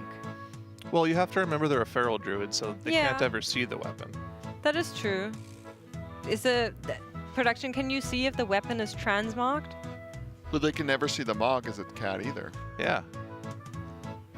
So really, what we should be doing is we should be showing the cat form and basing our rating off of that. Yeah. Well, I think it's really cute. I don't like the staff. And to answer your question, does a feral druid count as a pet cat? Listen, I've been in the druid Discord. I've read the feral chat. Yes. Absolutely yes. Yeah. Yeah, I know some feral druids. So yes. I mean, I like it. I like it a lot. I'm going to go 8.3. All right, so it is transmog. We're hearing from production. I am giving this 7.3. I would like it more if there was another weapon, but you look cute. Yeah. Just woke up from a nap on the floor with Tettles. Tettles is going to be casting on the floor if you didn't know. It's ironic. Yeah, he lost a bet. Rolling in the leaves and the dirt. Honestly, the Silver feral Discord channel is a great place to get anime recommendations. That's what I just hit for. Interesting. Perfect. Thank you so much for sending that our way. We appreciate it. Okay, what is going on here? Here is that? Praktikara. What? Yo, this kind of fits. Right, never mind that purple-yellow is like an opposite color combo. That should never work. In Omnia, thank you. But like, one Warglaive. I kind of like this. Yeah, this must all be from this patch. The jetpack is sick. Like Firecracker Glaive, kind of sick. Is that Honestly, cool? I like the outfit. It's cute. Is it? So, is this a demon hunter skimpy outfit only, or is this for everybody? Because some of them just have less cloth on demon hunters. Anybody know? There's a bug where the glaives on the demon hunters disappear. I would just assume they have both glaives, to be honest. Oh, okay. I'm pretty sure they're not running around with just one weapon. It's pretty cool. I don't know how to rate this because I've just never seen it before, and it's awesome. I think it's cool. Well, there is a bug with the glaive, right? Where sometimes it's just both. Okay, just making sure. I was like really hard focusing in. You don't even need a Falrish with this. You just let the glaive pull you around. Real, actually. You just kind of put your arms in front of you and just. Listen, I think this is cool. I am giving it a 9.2. Okay. Imagining the extra weapon, of course. It's a bold color combination. I got one bone to pick. Can we zoom in on the face? Okay. Is it the red? Yeah. What are these glasses? What's the red doing there? You've got red on you. Show us that red. That's the tattoos. Ooh. Yeah, it's a red tattoo. I feel like we could do better with the tattoo. That's my red, I love the the yellow, rams. and the purple. That's my only problem. What do you think? I think I'm gonna go with an 8. Yeah, I'll go like. It's a cool mod. No, actually, I'm gonna do 7. What? For room 8, is it the colors No. are better? Oh, there's gold spectacles, is what somebody in chat is saying. Those would go hard. I'm gonna Farm offset. them. I'm gonna offset a 7 with an 8.7. Very good, very good. Jetpack's Thank you so much for sending that in Omnia. We appreciate it. Doesn't look like leather at all either. Chat is a bit upset, so that it's not like Illidan themed, but I don't think it has to be. This is just a quirky guy, you know, an engineer producing some inventions. I like the guild name. I would bring my car there and then leave with a rocket. It's a good guild name, Wisconsin Delves. Wisconsin Delves. It's a good one. Go for some delves. Do you know about the Delves? Oh. You're Fristy and Killy. Killy? We have a text about these guys. Hold on, I read that earlier because I was trying to think about how to pronounce this. Hendrik sent these in and said, hey, submitting pets. Fristy, cat, and Kille, which apparently is cola in their native language, which is the dog. And they said, shout out production, real. Shout out production and shout out to your adorable pets. Okay, production, chill. You're gonna make me hungry. I like this guy, this dog. Kind of next to the cat. They don't mind touching. They don't mind cuddling a little bit. Beautiful animals. Anybody know the language? Where Kille is cola? Probably Nordic, if I had to guess. I would think it's Nordic too, but I'm trying to. I would like to know. I'm kind of going based off of the submission. Hendrik is a very Nordic Hendrik. name. Look, a German could be called Hendrik, but I know it's not Killing German. Probably something more Nordic. Somebody's saying Swedish. But yeah, adorable pets. Absolutely Beautiful. cute. I love the paw, kind of tucked in. Thank you Oh for my sending them goodness. in. Here, Woola. Woola and Goobert. Submitted by Oh Noes. The white sock is Woola, and the black dog is Goobert. I assume the autocorrect kicked in here. I think the white dog is Woola is what they meant to type. The black dog is Goobert. Good luck, Liquid. Thank you so much, and thank you so much for sending in your babies. Yeah. Another potted up dog and a squish face dog. Yep, cute pups. Looking so cozy. Oh, Woola. Woola actually using the bed that you bought for them. Mm-hmm. That is rare. That's rare. Well, the other one is on the sofa, right? That looks like the sofa. Yeah, so it's offset a little bit. Yeah. Goobert is a great name, though. Can you imagine you go to the dog park and you're like, Goobert, Goobert. come here. Yeah, Goobert. Very funny. Looking so Chunky sleepy. boy. Yeah, I was petting Bo today. Little Bo came in. Here's Arya from Nozier. Look at you, Arya. Got a bandana on, looking so nice. This is my dog Arya. She turns 5 on Tuesday and would love to eat her steak dinner over a Liquid World First Gallywix highlight reel. Make it happen. Go Liquid. The highlight reel, so it's dead by Tuesday. Okay. That's what they're saying. Deal. That's a good birthday gift. Yeah, happy Birthday Arya. steak with a little side of Mythic Boss. Mm-hmm. I'll give the Raiders a little pep talk so we don't let Arya down. Yeah, so spoiled, get some steak. Gonna get all over that nice rug there. Absolutely adorable. It's a shepherd, German shepherd, huh? German shepherd. Looks like it anyway. Yeah, very smart, strong girl. I like the shepherds. When you walk around with them, like with a group of people, they always hurt the people, which is fun. They just can't help themselves. No. Thank you so much for sending that our way. And if you want to send in your pets or your transmogs, it's $35. It all goes to a great cause. We're raising money for the Pasadena Humane Society. And here is another collection of absolute good babies. Natwit sent in $50 saying Dookie, Evie, and Squeegee. How did you come up with these names? Oh, I love them. Those are some Is Squeegee the white one? Maybe. Certainly some unique names. Dookie. Cute pup Evie. names. Yeah, Evie kind of looks like a little Evie. Dookie. Maybe. They don't mind the snow. Look at them. I'm assuming the two pups on the left are Dookie and Evie. They're staring straight into my soul. Yeah. Look at those piercing blue eyes. And Squeegee, if that is actually Squeegee over there, give me a nice wink. Squeegee is the white one. We're hearing confirmation. Yeah, if Are it the other two like siblings? They look like siblings. If a dog ever winks at you, you have to wink back, by the way. I always wink. You also have to wink at cats. Oh, they wink Cats a lot? slow blink at you, and that means I mean no harm to you, and you have to slow blink back. It's very important. No, do they ever do the one eye? Yeah, they do that. Do they do it slow, and what does that mean? It just means like when they look When I at come you on and they to like you? slowly blink and open again, it just means I'm no threat to you. Oh, they're saying, if you I do will it back- close my eyes in front of you. Yeah, if you do it back, then it signals I'm also no threat to you, and usually they like that. Huh. I didn't know you could do a little body language to a cat like that. Well, And now also, you know. if your cats ever actually close their eyes and like keep them closed around you, it means they're very, very comfortable in your vicinity. Yeah. Same as when they turn their butt to you. Oh, Thank my you so much goodness, for Bella. sending these in that way. Adorable pets. And here's yet another one. Radio. Oh, wait, nope, that's not the right one. Where are we? Oh, Submitted by Argos. Argos. $250. Wow. Could've Wow. got many pictures in for that. Thank you so much for that. And they said Bella, who always needs to carry all the tennis balls. I want to see how All they three. get all. Yeah, there might be some back there too. Could be 4. Yeah. Wow, Bella. What do you do? Yeah, does she just go and? Can you ever throw one ball for little Bella? I wish I could see a video No, of this dog picking up all of the balls. No take, only throw. Yeah, no take. Only That's their favorite game.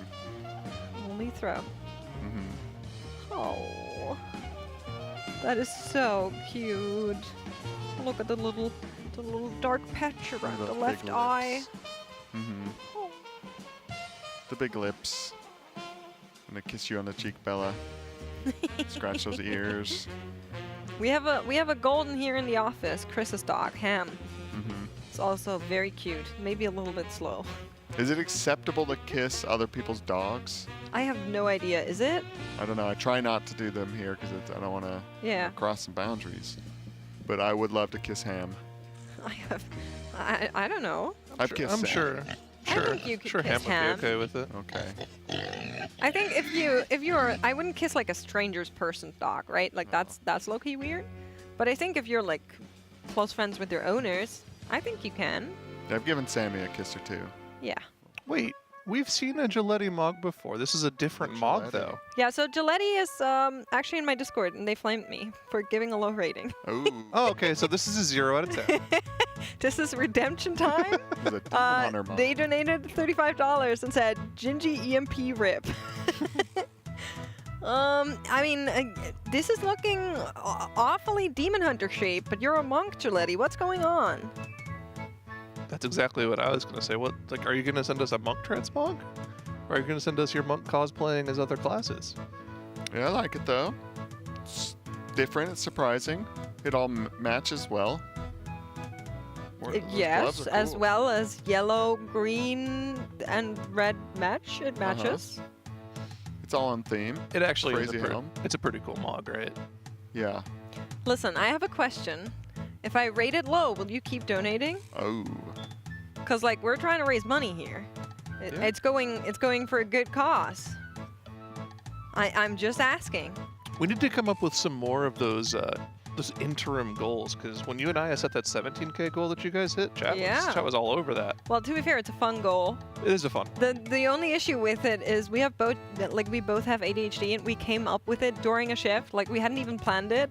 And then suddenly it landed on the thing, and we still haven't planned it, but we reached it, so we need to make a plan soon. Is there anyone in the caster's crew that's like really scared of roller coasters? Do we know? Not me, but we're back on this boss. If you were just now tuning in, they did a little bit of a soft reset. We had some issues with the servers, unfortunately. There's been some lag. And we are trying to down this boss. They got it down to 2% before. We know that they can kill it. We know that they have the damage. Did we finish rating that transmog? No, I'm giving it a 9. Yeah, I'll go like 8.9. Cool. That was pretty Gilletti. good. I think it's the best one we've seen from Gilletti so far. Yeah. Are we what? Are we rating it on a Gilletti scale? Yeah. What? Listen, that's not how any of this works. when I What do see you his mean? name, I remember it, and if you submit again, I'm going to compare it to the previous one you sent in. Okay, listen, I will admit it was better than the one before, but I don't like the colors that you chose. I just don't like the red and the green and the yellow together. That's too many colors for me. I'm German. I like gray. So I'm gonna say 7.3. I'm sorry. 3, 2. But we're back into polls. This one was a little bit of a surprise poll. I'm sure Tettles will be on top of our predictions after this one again. So you're gonna have to go ride a bowl, huh? Yeah. Where? I'm actually excited for that. Are you even sure there's something nearby? No idea. Okay. You'll just have to find. We came up with it, and we were like, "Hey, this is this would be fun." We both never did it. Like, we're both kind of competitive, so like, we would try. I think you've got to beat easy. Cam, we should do something. Yeah, what do we do? I don't know. We can't ride the bowl. No, because they already did that. We'd have to come up with something else. Something with the ocean, maybe? Well, maybe. Jump off the pier? Wow, that's I don't think you're allowed to do that. But we could, not allowed to do a lot of stuff, but we could just jump right off. Ooh. Players are jumping into somebody's bombs or something. 3, 1. I mean, hopefully that's not. Listen, I have a good idea. If we reach to 23,000, you join us. On the bowl? Yeah. Have you done a mechanical bull before? No. Yeehaw. Can they Zyro, afford to have you? all 4 of us out of the building I'm at the same time? I'm from Texas. You did it? Oh. Yeah. Is it difficult? Depends on how strong your legs are. Okay. Yeah, I think you're gonna crush Aya. You think so? Aya is a professional athlete. Yeah, she's a rock climber. Yeah. And she But that's used to be upper like a sports skier. That's true. Yeah, I forgot about that. She is strong. She also plays soccer. Skiers have very strong legs. They have strong legs. Okay. I just You're throw already. weights around. That's all I do. Well, some fighting, but. Yeah, you're gonna battle the bowl. I'm curious. I genuinely think we would both be kind of good at it, but I could also be totally wrong. Worst case scenario, you get flung off like 2 seconds in, you have a laugh, go again. That's right. So 23,000, you guys are joining us. Okay. If they can have 4 people out of here at the same time. Well, that's true. Yeah, we'll have to figure it out. We'll see. We'll see. I mean, we You could just go in like splits. Rain check on record that. it. Rain check on that, and we'll figure out if we can come up with something of our own. But if we can't, take you up on that. All right. You want to get a skate? You want to go skating? I know where a good skate shop is. Oh, really? Like what kind of like skateboarding? Roller skating? Yeah. We have a skateboard here. I saw Aya on it earlier. Yeah, there's a skateboard here. She was scooting around. I think I'm going to be on it at some point. Nice. Focus square. 3. Break something. 1. Chat, what do you want to see me and Cams do? Yeah, chat. Tell us. Bait. I want to see you be a goblin. That's me all the time. You're always goblin mode? Yes, sir. Yeah. 3. 3. I went full goblin mode today. No, chat, not that. No. Well, I mean, you asked them. I did ask blame you. them? No, it's my fault. I should never ask chat what they want me to do. There you go. What kind of random challenges are there? You could teach Cams Taekwondo. Right up. Little suck into the coin. I'll put Cams through like a training session to see, teach him how to break a board with like a kick. Yeah. Ooh. That could be fun. That could be fun. What is Taekwondo? What's the... It's a lot of jumps and kicks. Yeah. It's Okay. it's a Korean martial arts supposed to be focused on defense. That's what they all say. They kind of all say that. That's what they all say. But if you ever see people do like cool looking kicks and like jumps, usually that's Taekwondo. Yeah. Okay. Next. Yeah, it's all karate to me. Well, it's not. Karate. 3. Even among karate, there's like different It's subcategories. wrestling or it's karate. It's not. There's judo as well. That's I did judo as a kid. that's karate. No. Judo is throws. 3. That's 1.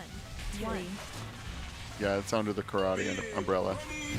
There's only Not how karate that and works. wrestling. Yep. Bait. Not how that works. And punching. Ah, yeah. But that could be karate.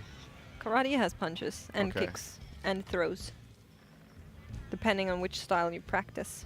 Mm. How many people ever, unless you're going into like MMA or something, how many people actually use this stuff? I mean, you mean I guess like it's a good work, you know. you mean like end up needing to use Yeah. it in real life? If you had to, could you take me out? If I went like I got a parasite or something like Last of Us, and I went deranged, could you take me down? I think I could get to safety if Oh, that's that's- what you're. Okay. You couldn't like suppress me and disarm and dismember? Well, one of the first rules of martial art is that if somebody wants to fight, you run away. Yeah. And then if that doesn't work, you punch them and then you run away. What if it was for charity? What if we'd had a cage match? Yeah.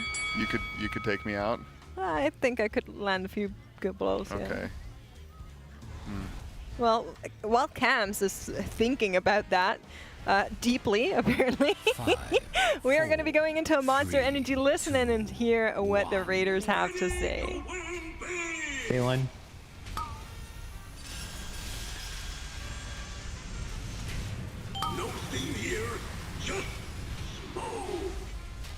Guys are spawning, coin and shock. Set focus square. Left and middle. 1. Watch out, range. Bait. Do we know if these big hit timers are being fixed? I haven't gotten any like confirmation in any way. I want them fixed. I just said being fixed. I'll fix it. Okay. 3. 2. Next. 1. You have it in pick? Yeah, no. Okay, healing absorbs. What's ranged? Payline bait. Okay. Fire coming through. 3, 3, 2, 1. Big hit range now. Set focus square. Okay, killing right in middle. You can taunt one. Watch out, not even be bad for ignite. Watch out melee as well. Watch payline, same time. 3, 3, 2, 1. Okay, heal absorbs in 3, 2, 1. Healing absorbs coming out. Get dispel on refreshing the range. Good call. Fire range, watch out. Coin and bomb, coin and bomb. We're AoEing ads here. We're baiting payline while AoEing ads. Now we're kiting to the right. Watch fire as well. Right to the right. 3, 2, 1. Good. Last one's on Nick. Ads are out. It'll die. Fixate, watch out. 368 on Zevi. Gonna die. It's fine. Left and right. Left and right. Very close to melee. Swap for these fucking ads, melee. Payline now. Okay, kill the fucking ad. We baited a bad melee. I can use that one, Mark, if it matters. Doesn't matter, Mark. Do you want me to just use the one at the front? I'll go. Alright, need to hit it with a coin. Watch. She just died with the debuff. Dead. Didn't break Not enough damage, right? Yeah. No, they just didn't break it. on the ad. Oh, okay. Did I miss it? Okay. They were shot at their up front.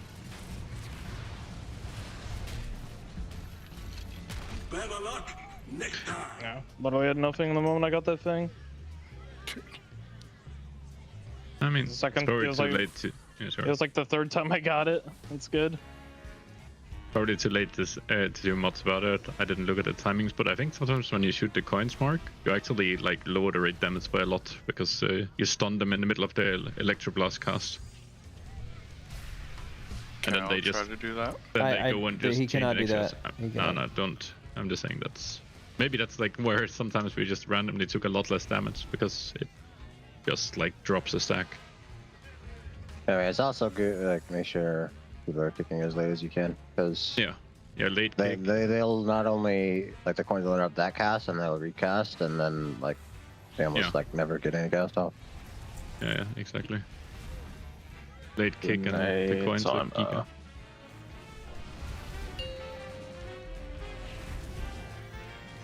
I mean, it's probably just sending the coins faster, right? Like, that has to be the only thing. Like, it's just them still being on the ground when the boss is doing mechanics, and also, because like if you like delay, you're more likely to get the actual cast. It's about getting the early ones. Yes. No theme here, just smoke. Big money. Ads. Set focus square. Right in middle. 2, 1. Watch out middle. Bait.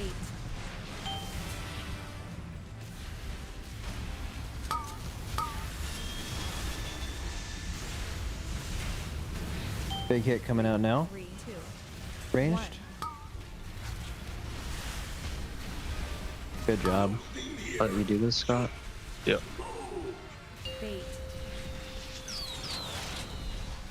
Alright, ranged. There's going to be fire coming directly through the suck spot. Just let you know that now. It's coming right now. 3, 3, 2, Big hit down ranged. 1. You can just put it there, Nick. It's fine. It's gonna get sucked by. Set focus square. Oh, I see. Left and mid. I didn't realize that one comes down after. I think. Bayline. Watch the mid. Weird one. 3, 3, 2, 1. No theme here, just Extra debuff. Watch it. Next. Good. Refreshing And we're dunking. range. This is coin and bomb here, Careful guys. range. Range, get a refresh. Good, we're gonna get a pay line here, and then we're kiting to the left. Kiting to the left. Keep the boss on him. Big AoE here. 3, 2, 1. Unccable. I respect the ring though. Adds here.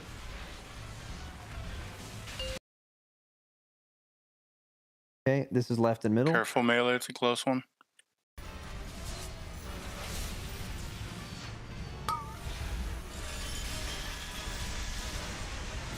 Careful range. 3, 2, In the middle.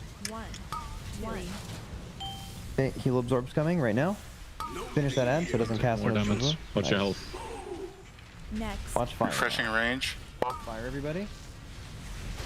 Bait. Okay, flame and bomb. Let these ads get under the boss before we CC them. Fire through the range. Watch it. Watch pay line as well. I stun. I'll stun out. Just one of them so you can get it. Good, big hit after. Fire Big coming hit, through. big hit range right now and fire.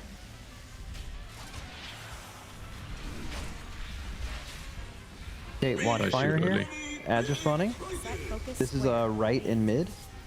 I'm sketchy for melee here. Just Okay, get that's them fine. close. Yeah, close one.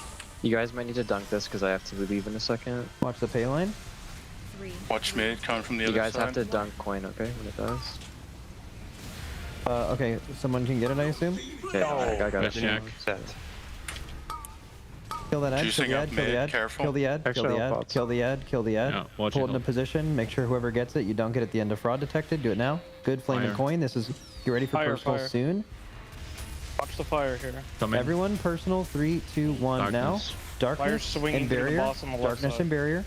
And then dodge the pay line now. Pay line's coming out now. Watch the circle. Watch the lines. Hit in the barrier. Stay. Stay. Stay. Let the healers heal us through this. Good. Big money, big Set prizes. focus square. This is left and middle. 3, 2, 1. Gonna be Set weird 5. angles. Watch out range. Bait. Good. The Watch slightly the sketchy hook here. set. Yeah, we Yep. Gonna Just, take a lot of them. just swap. Yeah. After the pay line bait, just swap the ads melee. Big late. Big Melee hit coming dunk, out. dunk bomb. 3, 3, 2. Okay, I'll spar kick Nice right. kick. Far kick. Oh, Watch the far ad. no, we're dead. We're dead. Bait. That was such a good pull too. What happened? Nice to kick. Can we like triple back them up or something? What are like Kick. It was. It was more. Too same things far. before where you got big hit and you blinked? No. I just almost got hit by a pylon, so I was just sketched out and I just brain fighted. Did we lose a lot of by double assigning? Okay, I guess maybe it just won't happen again. Even candle. It only cast like once, like cast kick, whatever. She used to the first one. Man, I'll watch. It's I've been definitely watching the left ad because my kicks never need on it. that was a if I very, send very coin good early. pull up until that point. whenever we get like those bad melee coins and you have to go longer times to shoot mark, that's when we end up taking more damage because your coin. I feel like that if you see a coin there, Mark, you should just call it back up. Like I can do that coin. Like, I mean, literally it's on literally top. like. You But, like, really is it wanted good? faster than It's that? not It good was- for you, right? Like It isn't doesn't good matter for you, to me. so- Was that slow? Like I feel like it spawned and it went in. I mean, the timing was fine for me. I don't care about damage taken. I'm just saying that doesn't it just make it easy if I do that coin? Yeah, sure, you can do it. Like if there's just a bad one in melee, I can just do it. The bad ones are the ones that are in the shit. Like I don't care if it's like those are close to me too. Yeah, that's all not. Keep up the good work, Mark. Did we? Are we not logging some of these polls, or do we separate the log? Reload. Oh, we did. Yeah, no, it's pull 0. Oh, sorry. We can reload now. Loading. Quick break during the reload. All right, we're back.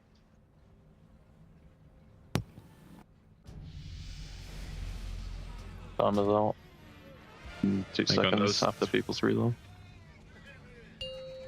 Like on the 3-minute set, for example, there we took like half the damage that we took on the 4-minute set of ads. Because of the cost. Might also be the top. I have to check that. 3, 2, 1. Guys, fucking focus and kill this boss. Boss should have been dead a while ago. Yeah, we had a 4-stack on yips. Looking like we get aggro more. Taunt if you can Scott before the. Yeah, we have to stop the 4 stacks on somehow.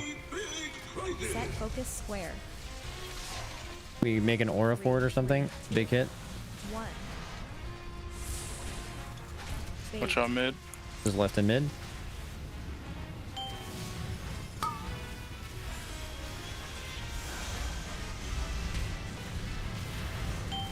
Next. 3, 3, 2, 1. Is the big hit bait thing weird now? The weak aura? I'm assuming the timers got fixed. Oh, yeah, sorry. that's spell offset. I did it based on the big wicks timer, so now I have to change it, but I'll do that for next pool. Yeah. Your weak aura is going to be weird for baiting big hits here. Big hit in 3, 2, 1. Now ranged. Ads are spawning.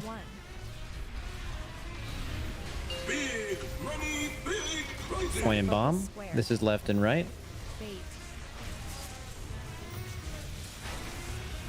Watch out mid.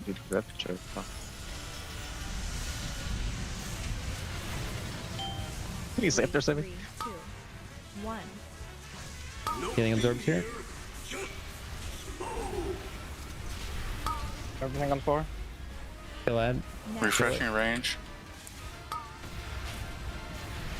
Kill the mid lad. Point and bomb. Jack has 2 stacks of electric blast, about to be 3. Spawning its way. Okay, go left here. Get coin bait and go left. Go left. Range. Not there. 2 high ones, really high. Just swap them. Just fucking kill them, range. Kill them. Refix save. Good. Flame and bomb. Focus square. Did we get a clear there? Instant. Yep. Coin. Right and mid. Careful melee. Careful range. Watch pay line. Okay, big hit coming out range. 3, 2, 1. Circles now. Kill that middle end. Full swap to Didn't it. break. Right didn't break. Right didn't break. Next. Turning in again. Shit. Swap. Another can't dunk. Lost his 2 back. Bait. Your luck run out. Run it back. Yup. Can you check the click there? Because I clicked, but I wasn't bubbled. It worked, right? It was the one that you questioned, because I bubbled and clicked and it knocked me, and it did go, but I don't know if it actually removed, if I mean the... I think this is the one where the big hit lands, like, after. So maybe let's see. Because I bubbled and I clicked. It did work. Yeah. It did work. It did work. I was thinking that, like, it would be the only thing that would fuck it there, so I'm meaning that one. That's just a missed ad. All good. Go again.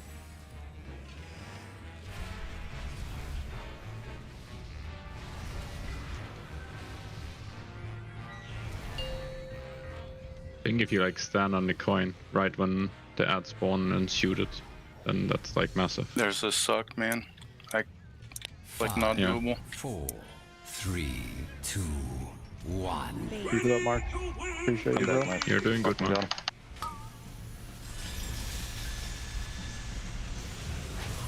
No theme here, just smoke. Download Coinbase. That's right. Plus 1 coin. Set focus square. 3, 3. Left and right. 1. Your god, swap to these fucking ads. And don't have it be late. We're holding damage at the end of this phase for up to like 20 seconds. Kill the fucking ads. 3, Oh look. They're fucking already dead. W. No theme here. Hitting mid. The, Taunting here. nice placement, good. Pay line, kind of close. Mark, these are going to be like... Fire. These are going to be as far away as they could possibly be.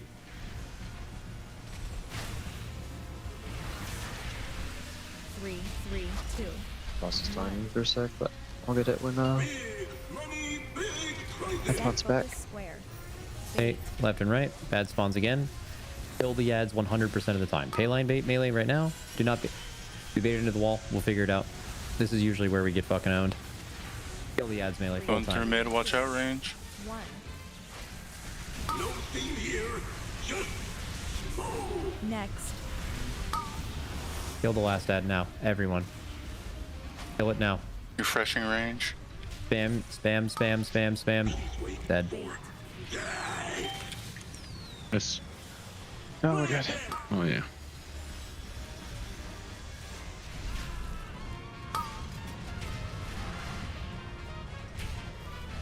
I don't know. I literally sent everything on that end. Always win. Back. Same.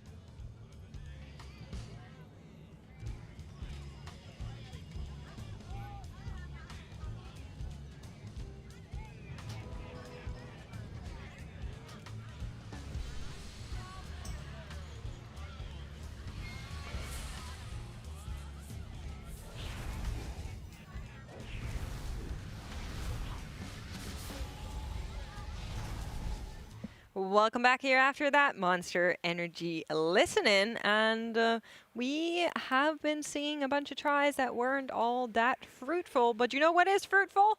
Our Coinbase giveaway. If you head on over to TL.gg/CoinbaseRWF, you can win a signed jersey every time the guild kills a boss for the first time, which we've been saying is imminent. Now, it has been taking a little bit longer, but you know what they could really use? Somebody in the facility to cheer them on in person. I'm sure the Raiders would love that, and you could do that. Next Race to World First, you have a chance to win a grand prize where Coinbase will fly you out to get a VIP look at the next race here in sunny Santa Monica. If you are NA or EU, all you need is a Coinbase account and then fill out the form at tl.gg/RWFBTS. We're back at it. Sarah, what do you think is the issue here? Well, the last few wipes that we've seen for them have really just been not hitting that 30-second constant enrage effect that's on the encounter. Every single time it spins to win and spawns those ads, you have 30 seconds to kill off 2 of these ads and deposit the coins into the boss. Otherwise, it will detect a fraud. And that gives the boss 500% increased damage for the rest of the encounter, which is not very good if you want to try to kill the boss. So there's just little intermittent DPS checks that they're not quite hitting over the course of the fight. And I mean, you would guess that with so many multi-daughters, they should have those bases covered, but it just hasn't been working out for them the past few pulls. Yeah, they're also kind of trying to milk it to get as much boss damage as they can in. And sometimes, I think you can even like hold the coins for a little bit before you deposit, and that gains you some time. And I'd imagine most of the time they don't hit the check isn't because someone doesn't hit the button and get the coin in. It's probably just trying to min-max boss damage as much as possible. You know, if they wanted to, they could for sure every single set kill these ads, but then the boss is going to be so high health by the time that they get through all 6 sets of the ads, which will auto phase it to P2, the boss will be too high and they won't be able to kill it. Yeah, that's definitely a possibility as well. But from what we've seen, the last 2 pulls specifically, it was just straight up not meeting the damage check on the ads. So either the allocation is wrong on them, or they're just struggling on certain sets where they don't have a lot of cooldowns, or if they're not getting jackpot procs on the Warlocks, that could also be a pretty big deal as well. It's a lot of RNG that can go into that, so we'll have to keep an eye on every single one of those phases. How long have we had the fraud detected timer, by the way, on the baseline UI? Have you guys noticed that? That came in basically right around when Cams and I started our shift. Okay, start of the shift. I like that a lot. Nice little tech there we have. Thank you, Warchamp7. It's kind of crazy that he's able to, you know, come up with these cool things like that fraud detected bar when he's manually updating all of the numbers on the UI at the same time. Yeah, I mean, you have to imagine a little bit like a Kraken, right? Yeah. He has all of the extra limbs. Just like that. Yeah, okay. Well, you can see right here, no problem killing off the first 2 set of ads, gives them access to the 2 coins that they want to deposit, but like you mentioned, they're waiting till the last second to deposit those, just to try to extend the enrage a little bit more. Wait until the 2 seconds on the caster to deposit both of those coins, and progress the fight so that they didn't get detected as frauds. And so far, so good. I think we're through the first 3 sets of ads on the encounter so far. 3 more to go before they phase it into the last phase. Of course, like you said, it auto-phases once you've dealt with all 6. But you'd like to push it to 30% and potentially beat the 6th ad set if you can. But I don't think we've seen them do that yet, right? They've been dealing with all 6 of them every time. Yeah, if not, it's very close, and it's happening like during the 6th set of mechanics. Yeah. But Yeah, this one seems easy. That was a flame and bomb. It was just some bombs they have to kite to kill him. They get some fire tornadoes out, which are getting sucked back in right now. Ooh, and they might have clipped. Oh, I don't know what hit impact. I don't This think looks like they're so far behind on these sets. They're going to kill one off very easily, but look at the other two real assistants. They're okay. They're good now. They swapped. Okay, ooh, deposit the coin. Ooh. Deposit. Okay. They got We it have in. to do that late. That's important. That's part of the strategy. It was a little scary. It is scary, I know. But you know, I have my own theory on why we're not killing this boss yet. Yeah, what is that? I think chat is the issue. Oh. And you know I love chat. You know, I'm not coming for you. I'm not coming from a bad place, chatters. But I just think you guys have been messing up on those interrupts. Chat. You really need to get it together. Like we cannot be sleeping right now. That is not an option. You really need to wake up, chat. Get those interrupts. We need to toss the coins. We need to dodge here. You can. We're a team, yes. So let's show everybody that we are a team. Lock in. Got to deposit that quickly. Died with only a few seconds left on the. Okay, they're good. That was close. The 5th set. We'll have one more set of ads. Spawn that coil there. This one, the ads will come out of the coil. Does a few waves of them, so they're not out of the woods after they kill this set. Scott's gonna go in there, shockwave some of these, stunned up. They're nice and clustered under the boss. This set doesn't seem too bad, but they do get more of them. This is actually fun, all right. They're not too worried about destroying those bombs too quickly. No, yeah, here comes another set. These ones a little more annoying as people get spread out to deal with the next set of the coin holding ads. Yeah. Dude, I'm laughing. Chat, they're like, I'll grab a coin. Interrupt. I'm locking in. I got a coin. And they gotta kill off this this final assistant here. Yeah. Let's go, chat. You can do it. And make sure you deposit this coin quickly. Ooh, the fraud detective, come on. Ooh. Got it. Good. Fine. All right. That's the final set, I think, right? Yep, that Everybody was set sit up now. Boss is at Attention, 32%. tab in. So they're almost gonna natty phase it, if it isn't already phased. We did lose Rivens. We have a battle rest, though. That can be amended. They cannot lose anybody else. You can see the rate is dropping really low. In just a little bit, we'll be getting everything. First, we'll start with all shock.